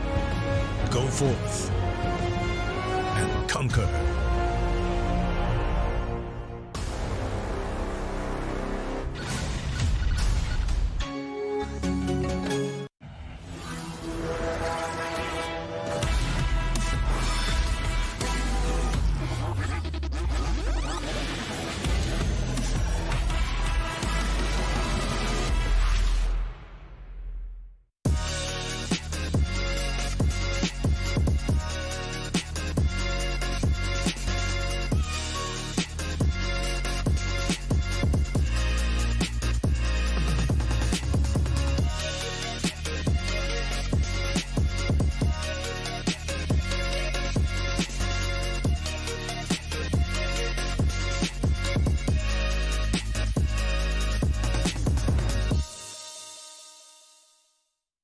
I've been there since the beginning.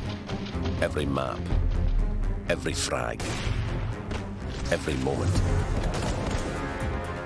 I run, but I never hide. With knowledge comes power, and power is to be wielded wisely. Which is why, as the expert, I bet with Betway.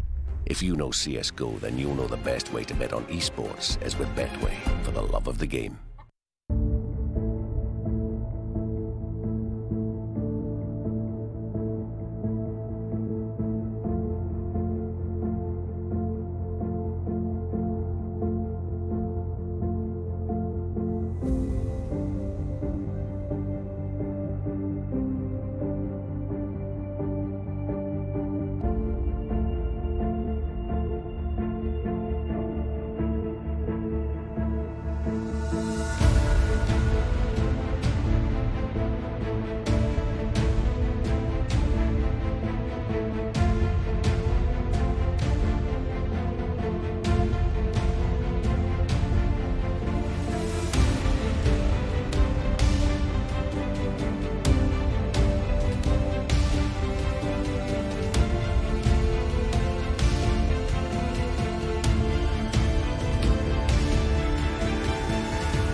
Takashi Kovac, Nikola Kovac, and now Nemanja Kovac joins the list of killers that will be bringing the pain right to you, not all from Serbia, of course, but nonetheless, definitely a great performance here from Hunter, showing everything that he's got from the side of Valiance and really laying it out there, putting it all on the table for this young squad, really putting some hurt down on your boys there in Ints. And when I say your boys, I'm talking about Natu, and of course we do have Sponge here in the middle. Guys, this Hunter guy really polarizing in this matchup. He did have some highlights. It wasn't just him. I think what was on display was that multi-frag potential that we were talking about. Now, you have to remember Vitality got the beat down on these guys yesterday. They smashed them on Dust 2. The fact that they can bounce back against Ents and do this is impressive.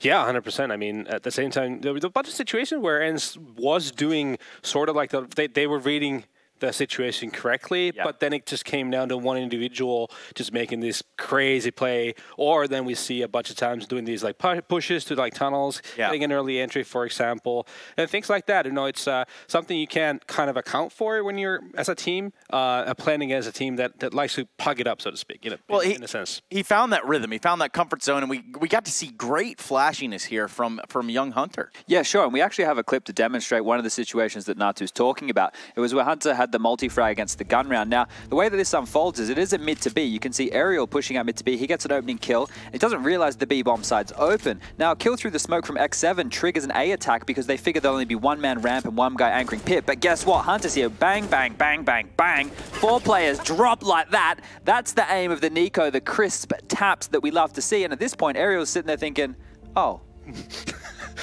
What happened? He's got that Kovac blood, man.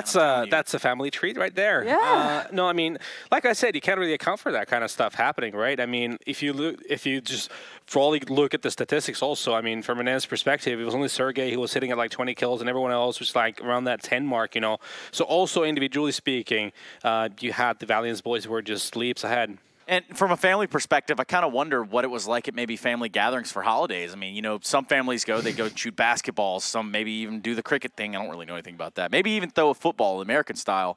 But perhaps they just said, you know what, you want to see the Eagles? Let's go to the AIM maps. They're probably just playing like aim bots on Christmas Eve or something. Probably. But I think here, one of the things which I noticed on the T side, at least when it was kicked off for Valiance, was the speed and the screaminess that they were approaching that with. B-bomb site, B-bomb site, B-bomb site. They put so much pressure, and Hugo made a very good point throughout the cast that it forced Ents to use their utility early. And what happened then was they slowed down the pace, they went more default style, and there was no utility to defend against regular late round executes. So fantastic mix up there by Valiance. Well, there's nothing to hide behind anymore. There's no comfort of having a best of 3 on your side. In fact, we're going into that second map. It's going to be Mirage. There is no longer anything deceiving at this Ents team. They're going to have to put up now, or they're just going to have to shut up now too.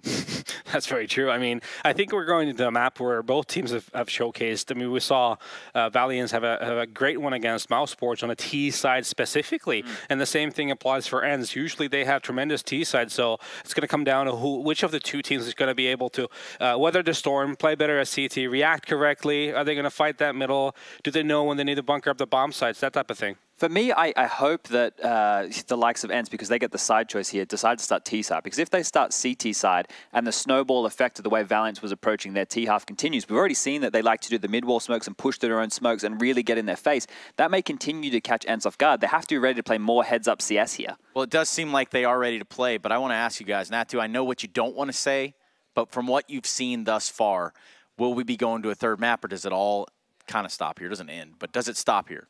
It doesn't stop here. We're going to. He's being defiant, isn't he? He's got that optimism in his eyes. I want the viewers to look out for the Hunter boost. If you are a favor of Valiance, see if he can swindle that play against Ents and find that gap to flank the CT spawn. If you're an Ents fan, you want to make sure that these guys are playing more heads-up CS, and we get more out of Alu because he was quiet in that first map. Well, it hasn't been easy for Ents thus far, not on the first map, but perhaps Alu and company can put it all together between them and putting it onward there towards Valiance, the other company, and the other side of this affair. So, to get into this map, without further ado, I'm going to go ahead and toss it over to the commentators. Ready to deliver this action will be Harry and Hugo. Take it away, boys. A good captain always goes down with his ship, so I do appreciate Natu sticking with the Ents pick, even though they did get a little bit owned on their map pick. But we're heading over to Mirage. Harry, are you feeling the Valiant's tear now? Because they have been so good on this map. They've already proven it here at this event before, and well, it's currently just looking unstoppable in this series. Yeah, I mean, so Valiants look fantastic. They're already on Dust too. They're coming into this feeling very, very confident, very warmed up, and I'm a big fan of what they're offering. I love how eager they are to show how hard they've worked, right? How much research they've put in, how much homework they've done, and that's showing off now. At the same time, I really want Ents to make this comeback happen because I want this to be a 3-map series because I feel like we're going to see some great Counter-Strike out of it. Oh, we've already seen some great Counter-Strike, and let's see a little bit more. We're going to be getting into this one.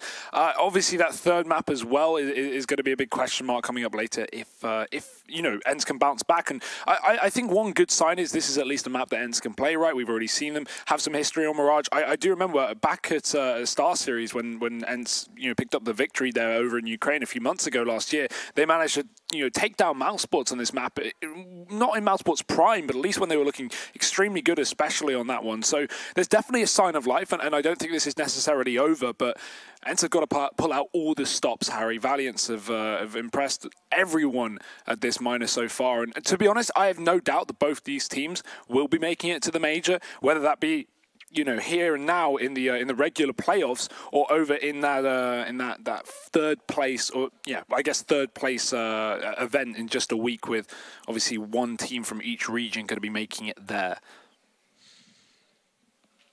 We are just getting ready to head into this one, but yeah. So for me, I mean, I think a few of the things you can look forward to, at least from this Ents side, is you think about Ali. This is a very, very comfortable map for him. You look at Dust; it's an AWPer's paradise. Well, he didn't really show up there, right? So I'm hoping he can come into this feeling a little bit refreshed. They can prioritize getting that AWP on him because he can be the man you look to pop off in this team. There's a lot of names that could do it, and there's a lot of firepower that we didn't really get to see bubble to the top on this Ents roster back on Dust.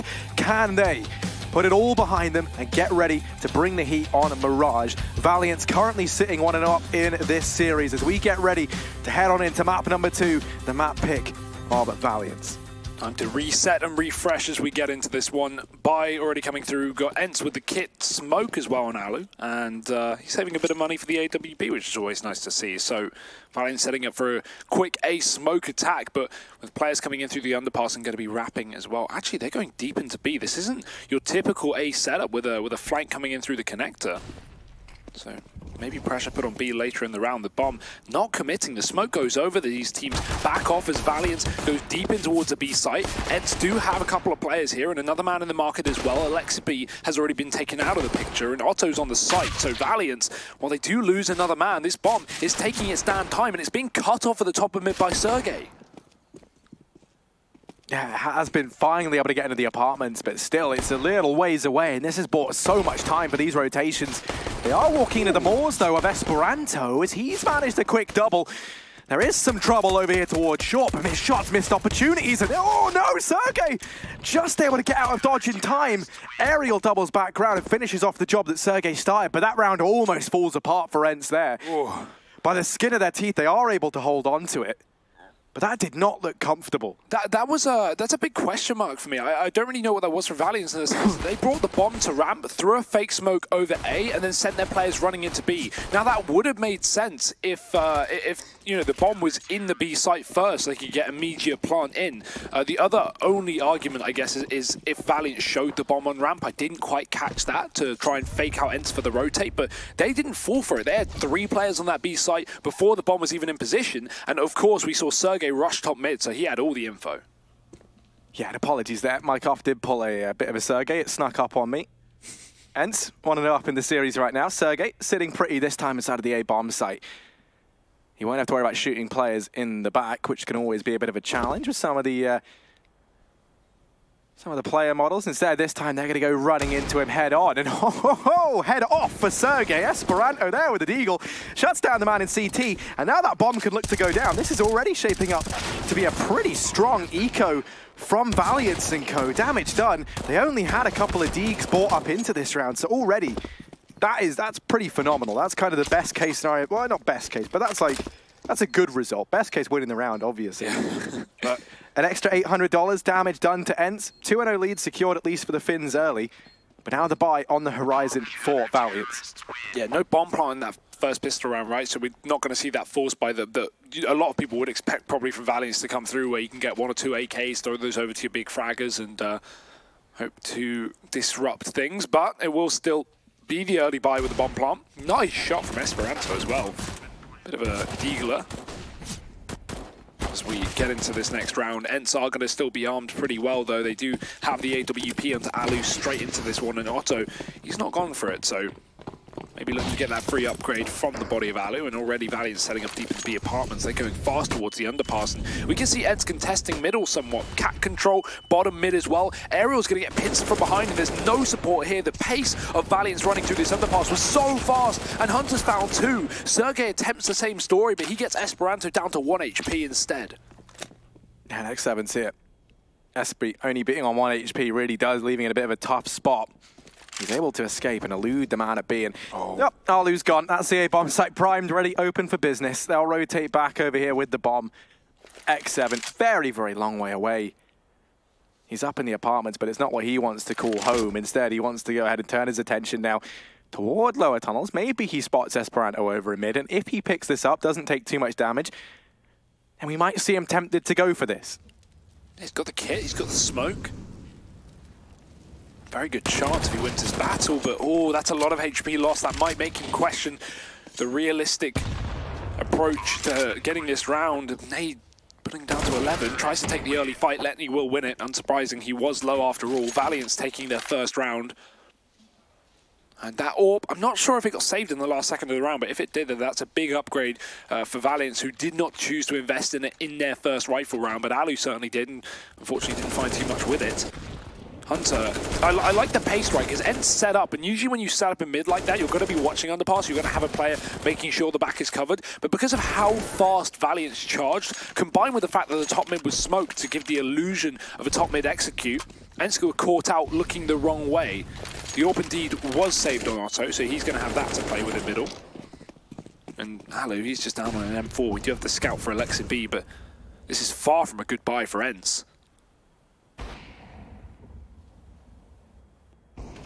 I mean, even that feels even like maybe a bit of an understatement here. And Hunter's going to make things that much more problematic because they just missed the timing onto him. Aerial does check window, believes that it's clear. Little do they know it, they are being hunted. And sneaky Viki-like, Hunter always finds his prey. Both players dealt with inside of B. The trap has been sprung. And now Aerial, Alu, and Sergey might just be thinking about saving. You can already see Alu and Sergey, like the royalty they are up in Palace, just waiting for Aerial to join them. That was such a nice read from Valiant as well, being able to get that timing play into the window. A bit of luck for sure, because Aerial was checking window and connector, but he just found that one couple of seconds that Aerial was focused on the connector, able to get that flank in. And that's a kind of round where if you're running that with an SMG, it's very minimal loss. If you die, you still have a lot of information. Ents are trying to save these guns in the Palace, but Nexa, king of the server, king of the previous map as well, alongside Hunter, trying to go back in and stop them. He checks the angle. Sergey's dead. Alu's now all that remains. Ooh, there we go. I guess he gets the kill. Oh, doubles it as well. Should be able to stay alive just after the time. So Valiants do not get rid of that one rifle, but they do win the round, and that's what matters. 2-2 here. They bounce back from the early start that Ents had. They keep the AWP most importantly. And big flank again from Hunter.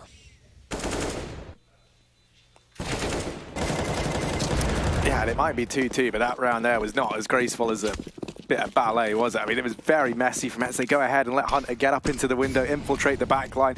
Smoke down in the window this time around. Sergey's there, but he's ward off the angle. Not long to hold mid.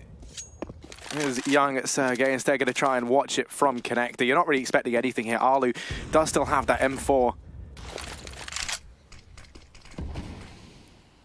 But he's going to need something magical if somehow he wants to create any chance for Ents in this round. Oh, he is getting spammed through that smoke. Poor him. Alexa B puts him down to 6 HP. He cowers behind the boxes again. Not even getting tagged. Now, do remember, these are just pistols, so this damage shouldn't go a long way, but it is a little bit scary that it's happening so early on, and Ents aren't losing any players in the meantime. That one rifle gets the first kill. Massive impact from Alu. Dropping in AK, and dropping a full HP player as well. Nexus Molotov should force a player into the open. That should be a free kill. Tries to hide at the back of the site. Does not work, but does get the dink. Sergey finishes off Letny in the meantime, and things are starting to get out of control. Luckily enough, Valiants have managed to contain the B site. They are losing players left and right. Guns being picked up, and now do Ents go for this? That's the question. They're certainly look tempted, and I can't say I blame them, but Hunter, as per usual, throwing everything into question for Ents. And that will be them just backing away, forced to try and save. Hunter really does like to live up to his name. Like, he's around, he's just tracking the enemy. He's always in these like horrific angles where you have no idea, you know, why he's there, what he's doing. He puts mud all over his face before every game so you can't see him in the dark. It masks his said. Yep. He's got one of those little tin cans that make a moo whenever you turn it upside down. Or it's like it's not actually a moo, it's more of like an animal noise. I don't know. What animal? Well, it just depends what you're hunting, I think, mate. It's not like... Fins. It's not just a universal sound for attracting animals, like... I mean, there is. It's called food. They love it. But food, yeah, food, my favourite sound. maybe the microwave going off, I don't know. Yeah, I mean, I'm a bit of an animal when the microwave goes off, mate, I'll be honest. I just slam through the glass, take whatever's in there. But let's take a look at this anyway. We'll stay away from the dangerous microwaves as Hunter looked to try and make some waves of his own down here in mid. Fast play on out, smoke's raining. There isn't one for the window, so he's got to be a little bit careful. And Aerial's gone pushing through connector. There's 3 players here, so Hunter is walking into that triangle of death down in mid, decides against it, rejoins up with the rest of Valiants in the apartments. It's going to be this fast B player. X7 spotted it. He now has to hold his ground more than ever. And ooh, they're on his head. Bit of a Goomba stop, but X7 still fighting, still doing damage, and X7 might lock down this B bomb site. He's out of ammo, but the USP smites down Otto, and that leaves Hunter in a near-on impossible 1v5. He's been doing so well this entire series, but I think this one's a little bit too much to ask for. 2 kills, but the instant repeat from Ents, they were hot on the flank through the apartments, and Aerial's going to be able to close that one out. Certainly having a strong performance from the likes of Alu and Aerial, 2 players that we definitely need to see, especially on the side of Alu. He did have his struggles over on Dust 2, and while Aerial was one of the top performers for Ents back on that map, it doesn't really make much difference when you're getting 16-9'd. But either way, good shutdown from X7 down on that B-bomb site, managing to hide in the car. And that was important as well, because we had a very heavy mid-setup for Ents. They were very focused on a part of the map where no one except for Hunter was. And so leaving that solo B player, you do hope that he can get himself 1 or 2 kills, but instead X7 literally locks down the entire round. Now it's going to be Valiants who are slightly struggling to buy. Letny creeping into B, and they're both up on Cat here for Ents, so no one's going to be focusing on this. That boost comes through, the timing allows them to sneak up, but X7, another great shot, another opening kill. Alexa B, the same story. The Molotov whiffed, but the 2-man advantage is still held, and X7 is making it even more difficult. He's at his site, and he's not letting Valiant step foot in it. Oh, they might finally get their way, but not if Aerial can get away with it. Otto left up in a 1v2, was a 1v3. Picks off the first man, and now Alu over in shop. Sergey on short.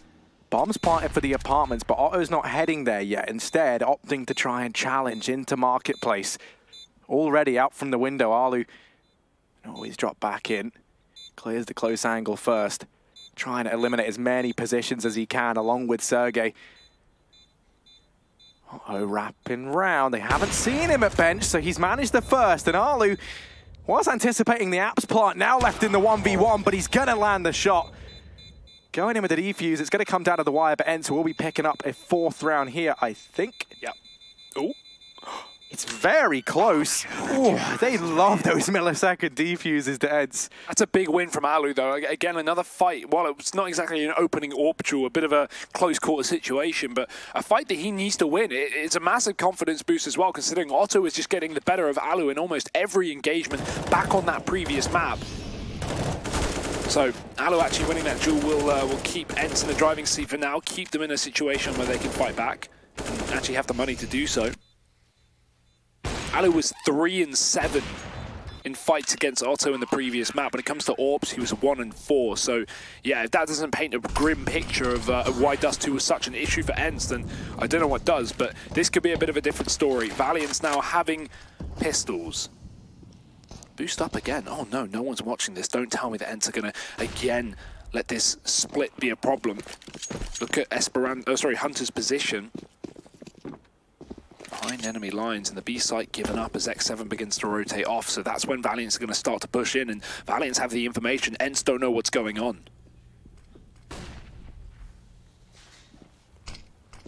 You can see X7 had to rotate away from B to keep an eye on Window in Alu's absence. Instead, he was playing the connector, trying to keep an eye between Palace and down into mid. The issue is, as he maintains this position here, Hunters becomes that much more valuable. X7 having to keep an eye on jungle leaves that B bomb site weaker as a result, and you can see that's where the bomb is right now. So if this does culminate in the B play, Alexa-B is going to be hard pushed to hold it down, but X7 finding that frag there, that's the reward for their patience, for their dedication. Nexa and Esperanto looking to try and throw all that into the window. Aerial manages one more. Nexa in with the trade on this AWP. There's still a chance of Valiance here, and a big one at that. The bomb flanking round on ramp, but that might not matter. Alexa-B left up in a 1v3 that never should have been. And there's the first kill, but still 2 more. They almost line up for him, but Letney's quick to shut him down, and we're all tied up 4-4 once again. Well, that's a big kill from Letney as well. Otto only had a Glock to play with. He had nothing in his hand, so very important that Letney wide strafed that instead of just going for the jump up on top of the stairs. And you can see that ENCE a little bit more aware this time of that flank in the window. These kind of rounds, these cheese rounds, especially when they heard the presence in the B apartments, we saw Alexa-B rotate back up from short, and that's when they realized, okay, they probably got this window control. That's why they're setting up in B again. Because it came back to haunt ENCE a couple of rounds ago. It won't this time. However, Otto, great start to this round. ENCE's money has been smacked back, and they're on pistols. But already Alexa-B has been removed by this AWP, so Valiant's sitting a man up.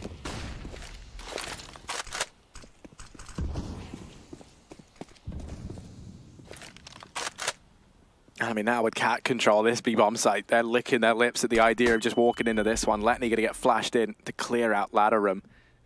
Slowly but surely, Alu begins his rotation round, but he's keeping an eye on this boost because they know at Valiance, they've got them very, very scared. Similar to how back on Dust 2, they conditioned them to waste all that utility on B. Now in the back of ENCE's mind is that tendency to boost up into window.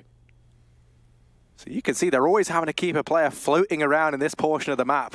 And that leaves X7 alone on that B bomb site. He makes the call to back away. And ENCE, they're going to group all 4 players up towards the A portion of the map.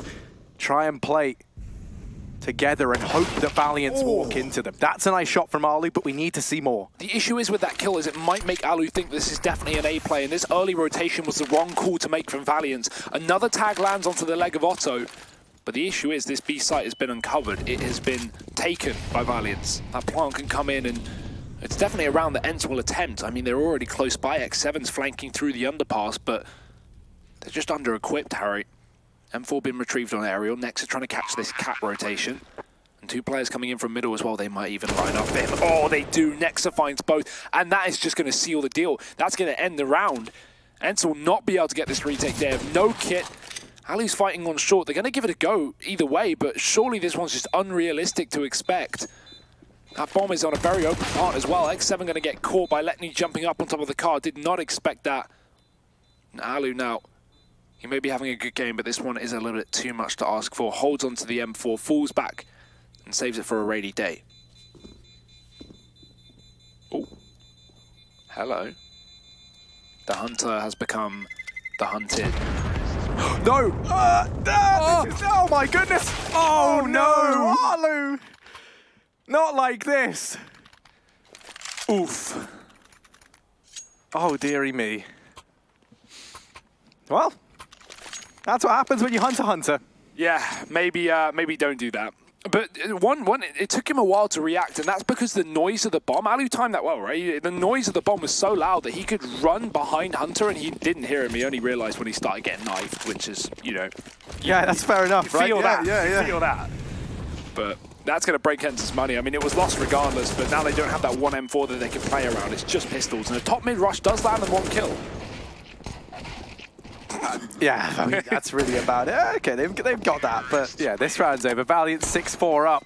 Confidence boosting round, bank building round, team building exercise, whatever you want to call it. They're now sitting back in this lead, and ENCE will at least have a bite on the horizon.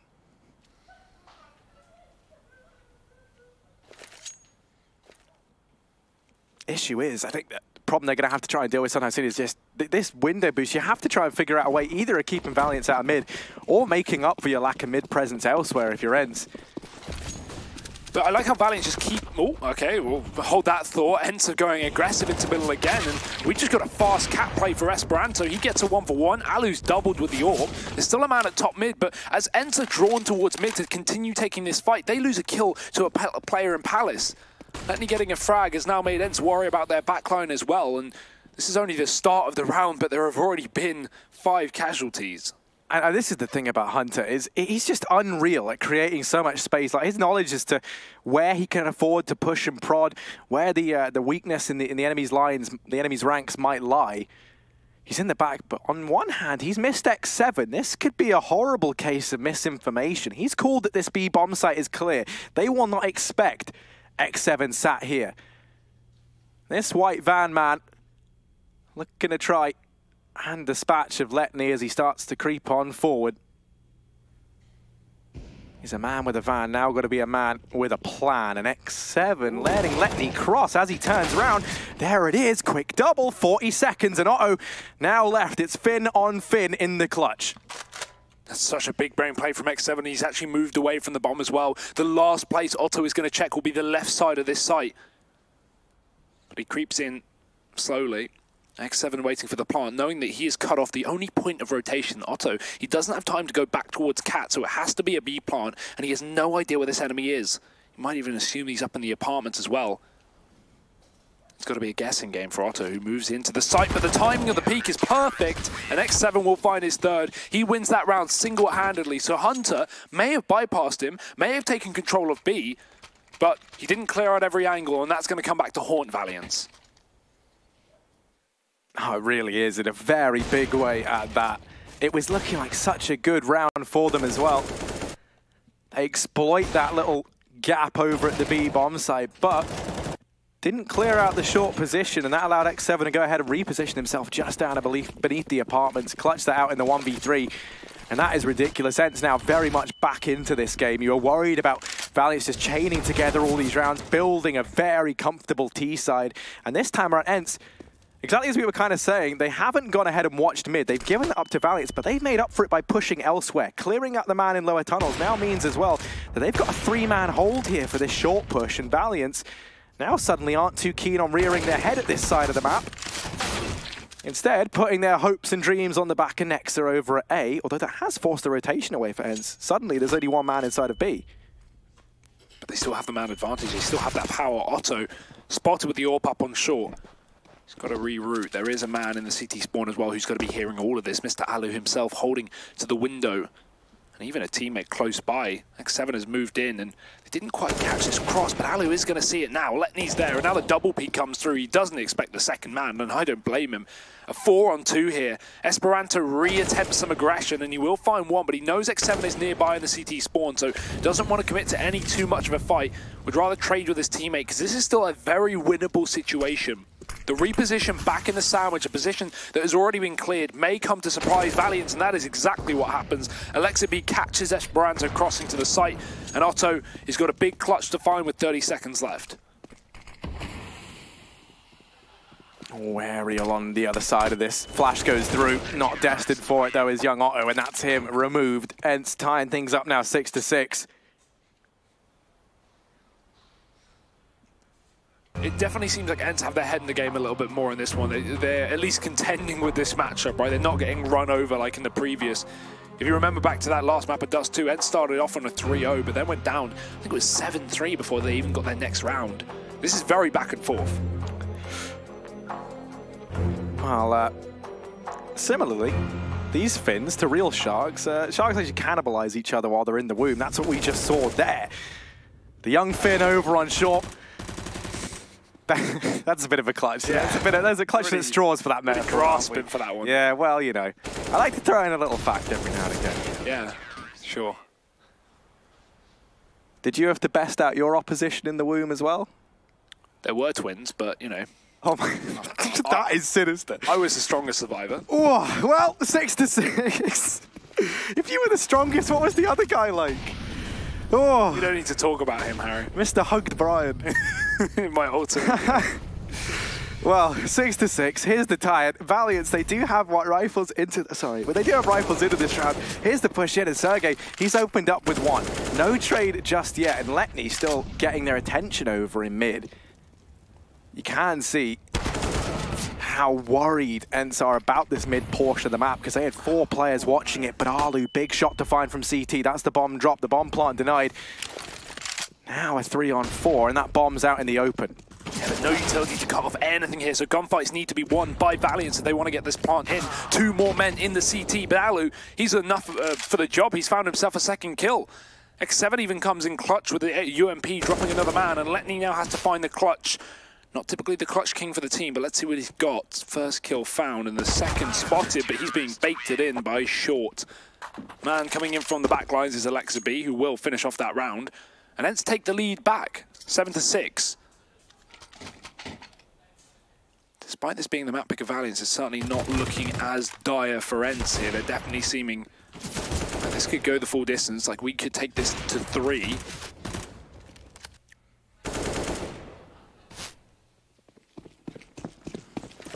We are early days, and however, Valiants, well, they have a strong T side. For now, it is just pistols. Yeah, although we've seen them do damage just with these pistols before, so Ents really cannot afford to get too comfortable. The money isn't great on this CT side. That's important. This round has to be clean from the Finns, or they do run the risk of having very little to work with into the last of the half if it comes down to a tight situation. So that's the aim of the game here for Valiants, is to try and find damage, try and get that bomb down. Oh, and he's looking pretty keen to do it, but Alu trades him. So he's already dropped, and Alu's just going to go ahead and drop a second man as well from atop the stairs. He's making this look all too easy as Alu, and that will be 8-6 secured. Ends winning out the half. That much is locked in and guaranteed. But there's one more round before we're able to wrap this half up. Alu has turned around from Dust 2 to being near the bottom of the board for his entire team to now being at the top, 16-8. Yeah, and as we came into this, you and I, we kind of spoke about it. That was one of the real win conditions that we wanted to throw out, was to see him step up, get that AWP in hand, and start to have the performances we know he can have with it. He's certainly bought the heat here on Mirage. Last round of the half now, and Otto's already down 3 short. He's already bypassed Alu, and he's looking to try and take this fight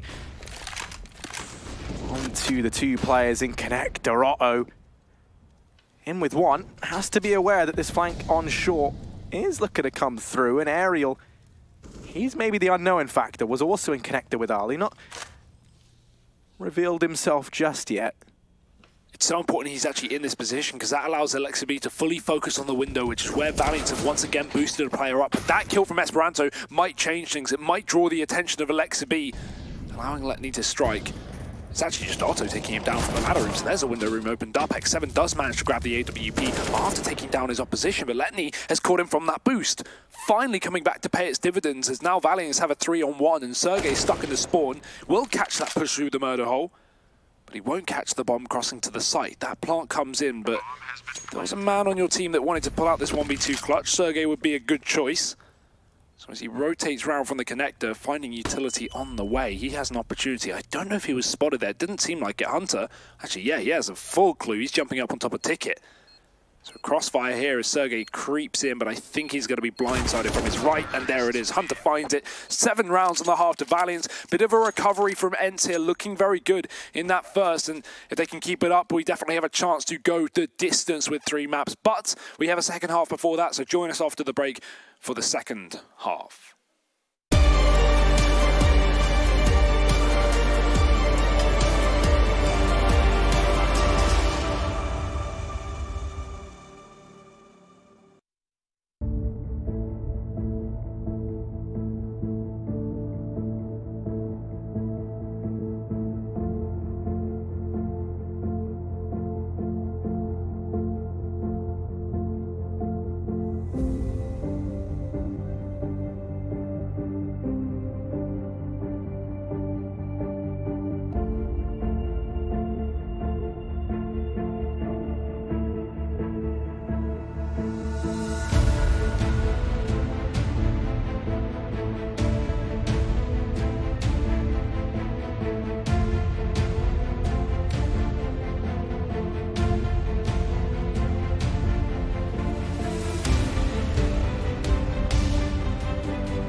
a very back and forth half here on Mirage. Valiant's currently sitting 1-up in the series, but ENCE in the lead here heading into the second. 8-7 right now, with the Finns moving over to the T side.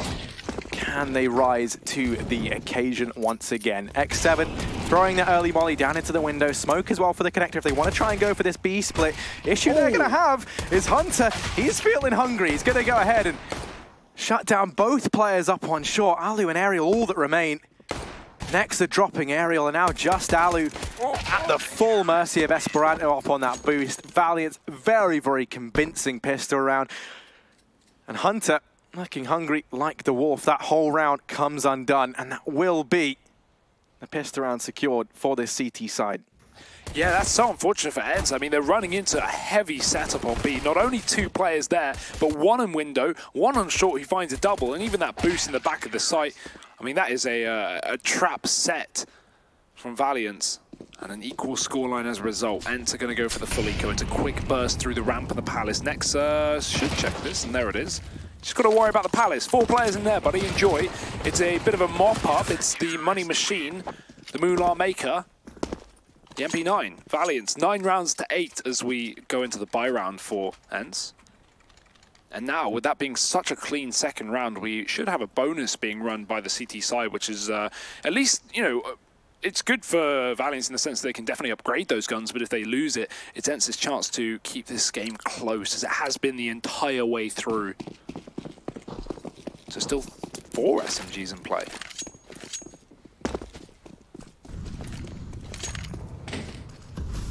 Yeah, they big fan of the bonus round over on the side of Valiant, so if they manage to pick this up, that is unreal, but it is a bit of a gamble. They do still have a buy in the next, that's the advantage of running it. Plus, if you manage to pick this up, you get the free upgrade onto the AKs. You also throw ENCE onto an eco. But ENCE in with their first buy, they're not looking to lose to a bunch of SMGs. They're taking this round very, very slowly. Interesting enough, not opting to challenge mid half as much as their counterparts on the other side did on their T side half. Maybe due to the lack of the AWPing presence over on Alu. Slow start. Aerial and XB finally grouping up over here in mid. They do have smokes to block off window and short, 2 smokes between them, but they're not throwing that in. They're just sneaking up through the connector, and they're completely unnoticed right now. Yeah, still a good position for Hunter though, but there's going to be a big ease to trade for ENCE with 2 players standing close. The push in for Hunter, he gets aggressive on it, and he finds 1. Esperanto helping him out. So no deaths here from Valiant. Finally, X7 gets an entry kill, but the attention is drawn towards the connector, and Esperanto may be able to get them from the back, and he does exactly that, dropping the bomb. Cannot follow up, but it might not matter. It's a 3-on-2. Sergey flips it on its head, and now it's Letny alone. Alu tagged up. They might line up, and they do. In through the wood. Lenny didn't even mean to get the second guy. He didn't even see him. He didn't even see him. That was just, oh my, the stars aligned. Ouch. Yeah, I mean, he killed Sergey and Alu, so the stars really did align. Oh, I hope we get the replay of that, because look at this, look. Boom. He's all the way over the corner. My goodness. 2 bullets. 2 bullets. Tap, tap. Yeah, luck is really not on the side of ENCE right now. That much is for certain. That was the bonus as well from Valiant. Oh my god. So they've upgraded here. It's the partial buy-in from ENCE. A sad way to lose a round if you are the Finnish team, and now they're looking to try and just go for a blitz in towards this A bomb site. Standard smokes down for the cross, and that's going to allow them to get this bomb actually into the bomb site. The bomb plant will go down. It's a 5-on-5 retake. And now these pistols become very deadly as they're able to just pick and choose their fights, hold these angles, force Valiants into the close-up engagements, and yeah, this round's done. Wow, that is not what Valiant's expected. Setting up for a full retake and losing 2 players in the CT spawn to these pistols. Letny is still trying to put the pressure on, but he's going to get chased the hell down. ENCE aggressive in the post plant there on A. And, well, talk about an upgrade. We had those SMGs going straight to rifles. Now we have pistols going to rifles, Harry. Minimal investment, maximum reward. ENCE are going to be very happy about that one as they make their 9th round known on this T side. But Valiant should still be able to muster a buy together, throw some guns here around here and there. 2 AWPs. We've actually got Hunter on one of them. I'm interested as to how much of that is Spawn. He's playing towards B, so definitely not. But hey, if you're feeling it, go for it. Hunter's had a phenomenal series so far. Fast play into middle. Ents have the smokes down, all 3 of them, cutting off any line of sight for Valiant. No fight's going to be taken for now, and Ents are given a lot of control. Potential boost. Esperanto should very much be aware of this, but they've actually gone to the underpass instead. The smoke dropped again. And with Valiant abusing this window boost so many times on their T side, they cannot afford to let that be a problem against them. So Esperanto seems very, very aware of that and just sits in the corner of the window and to move in towards the B side. That's X7 going down in the apartments. Esperanto caught out by the Molotov. They had an inkling he was on the right side and catch him crossing through the flames. Otto trying to hit the flick, and there's 3 in the connector, so it's a dangerous re-peek, much as how his teammate's gone down on the ramp. Otto needs to get a couple of kills here, otherwise this round is done. Aerial drops him, and now we have Ents in a very, very strong position. A 3-on-2, a bomb down, and not exactly the weapons you want for a retake on Valiant. No, it's definitely not. Hunter and Letney just going to back away. They give this round up to try and fight another day. That will be Ents tying things up now, 10-10. And with this many players surviving as well, a bit of a saving grace for the T-side as they will be making money on the end of this round. So starting to accrue some cash in those bank accounts, and that's crucial. One of the things that we've all been highlighting, and especially now that he's actually showing up, is Alu and the importance of having him on this AWP, having that available to you and having that in your kit. One of the stronger tools in the Ents arsenal. And they know it. So that AWP carried forward, going to get dropped over to him. Hunter saved the AWP of his own, so at least we'll have that to take into the next round. They have a means of going blow to blow with a couple of these guys on the Ents squad. But as we said, Hugo, this game was set to deliver after how action-packed Dust was. Mirage certainly hasn't been a disappointment thus far, as Ents are desperately trying to claw us through to that 3rd map. Of course, that will be Train if we manage to get there, which right now, it's 50-50. It's anyone's game. But Ents are 0-1 down in this series, so they need to find success here on their opponent's map pick of Mirage. Yeah, but I think coming into this series, both these maps were very equal ground for both teams, right? Like, it's not like either one is on an extremely uncomfortable map. You say that, right? But then you recall Valiant's opening, debut versus Team Vitality when they played on this map, and they get 16-5'd. It was, or 16-4 rather. It was very, very one-sided game. So it looked like it was a weak map for them. That's why it was so surprising seeing them rise up and keep the lights of Ents on it. Hunter, keen on the AWP, going to delete Alexa B over here in middle. Some advantage gained for Valiant in spite of this weak, not buy, these are the weapons carried forward. They're looking to try and use this AWP on Hunter to create something in this round. He's alone at B, and if he peeks into the apartments, he's like, okay, never mind. X7 was holding that. Didn't think there was a way in hell that Hunter lands that shot, but he does. So a 2-man advantage for Valiant and Ents versus only the AWP and MP9 vanilla pistols for everyone else. Find themselves in a 3v5 with just under a minute left. Pressure's on as they've only got 1 smoke. And the crazy thing is, because he's been rotating around the map, I think Ents have assumed that Hunter has peaked on B and then gone back to A or somewhere else to look for another pick. So they're going to group up and go straight into this site. He's in a position near the back of the site that if he continues to hold, which he's suddenly reconsidering, he can get another free kill for sure. 5-on-2? I mean, that's just a Valiant's round, surely. He lets one pass, but they won't expect the second peek. Sergey's dead, and Hunter is on a tear. Alu tagged. He can't follow up, but his teammates are dropping like flies as well. This is still not a guaranteed round for Valiant, despite these early picks. The bomb going down. Alu in the apartments. A shot hit to Esperanto.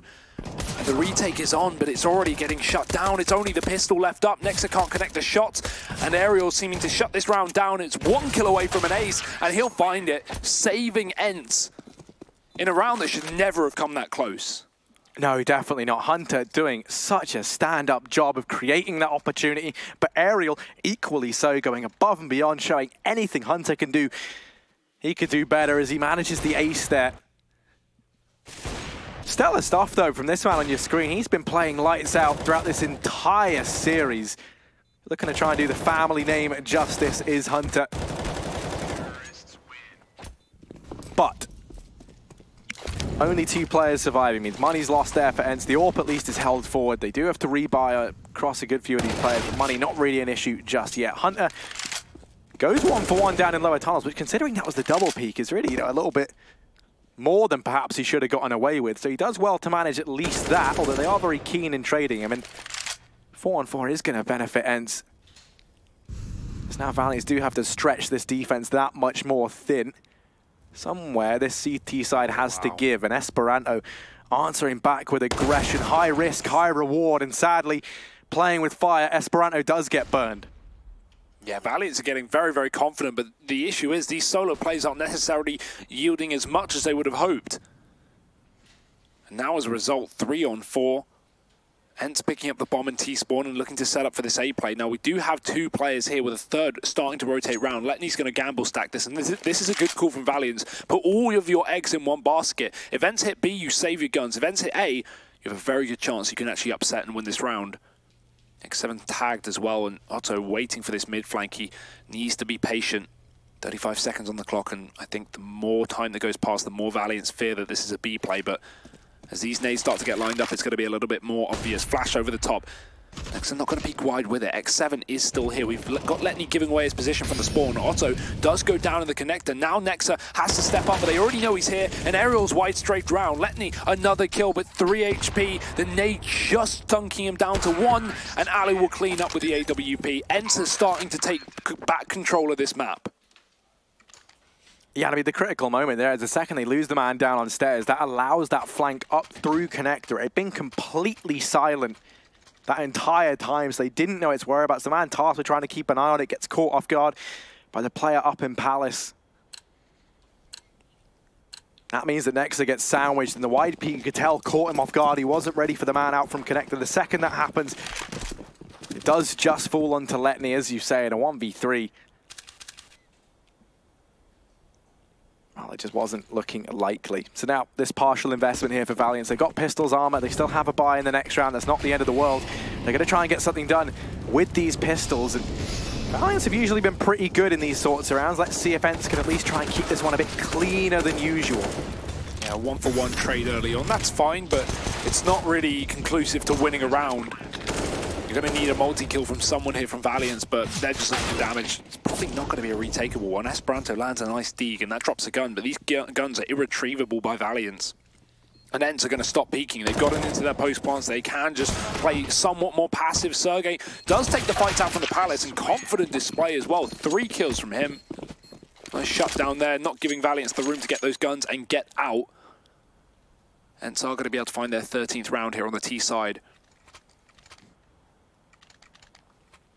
But Harry, now we really have reached crunch time. This is going to be the last full buy from Valiants until ENCE hit 15, so pressure really is on them to have something up their sleeve and find a win here. ENCE and this T side have looked pretty damn dominant. There was an early 3-round streak from Valiants, but it's been shut down with 5 in a row since that. LXB flashing into middle early on, going aggressive. We've got a bit of a push from ramp on Nexa, and ENCE are trying to charge this connector to go for an A-split.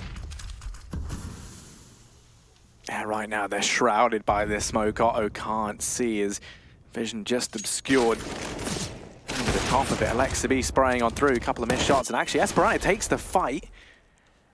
Aerial trades, and once again we're into a 4-on-4. I mean, it's a 1-for-1, but that, as we've seen, benefits ENCE, as now they have a lot more room to maneuver. That puts pressure on someone else to try and make a play, and Next is the man to try and do it.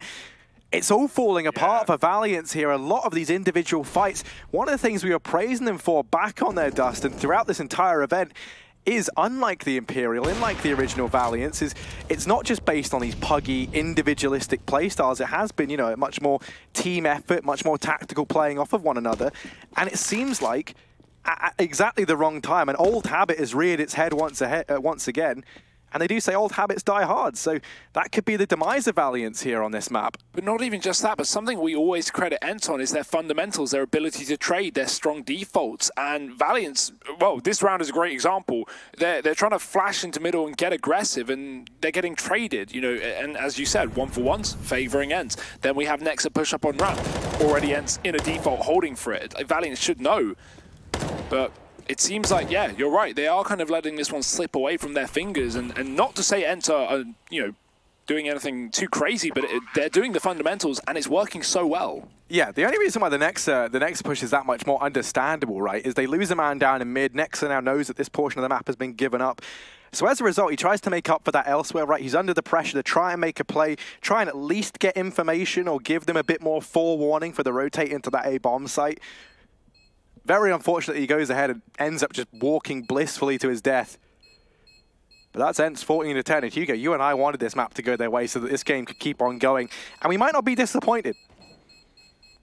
No, this has been a crazy game either way with a lot of highlight moments as well. But ENT seeming to take the biscuit.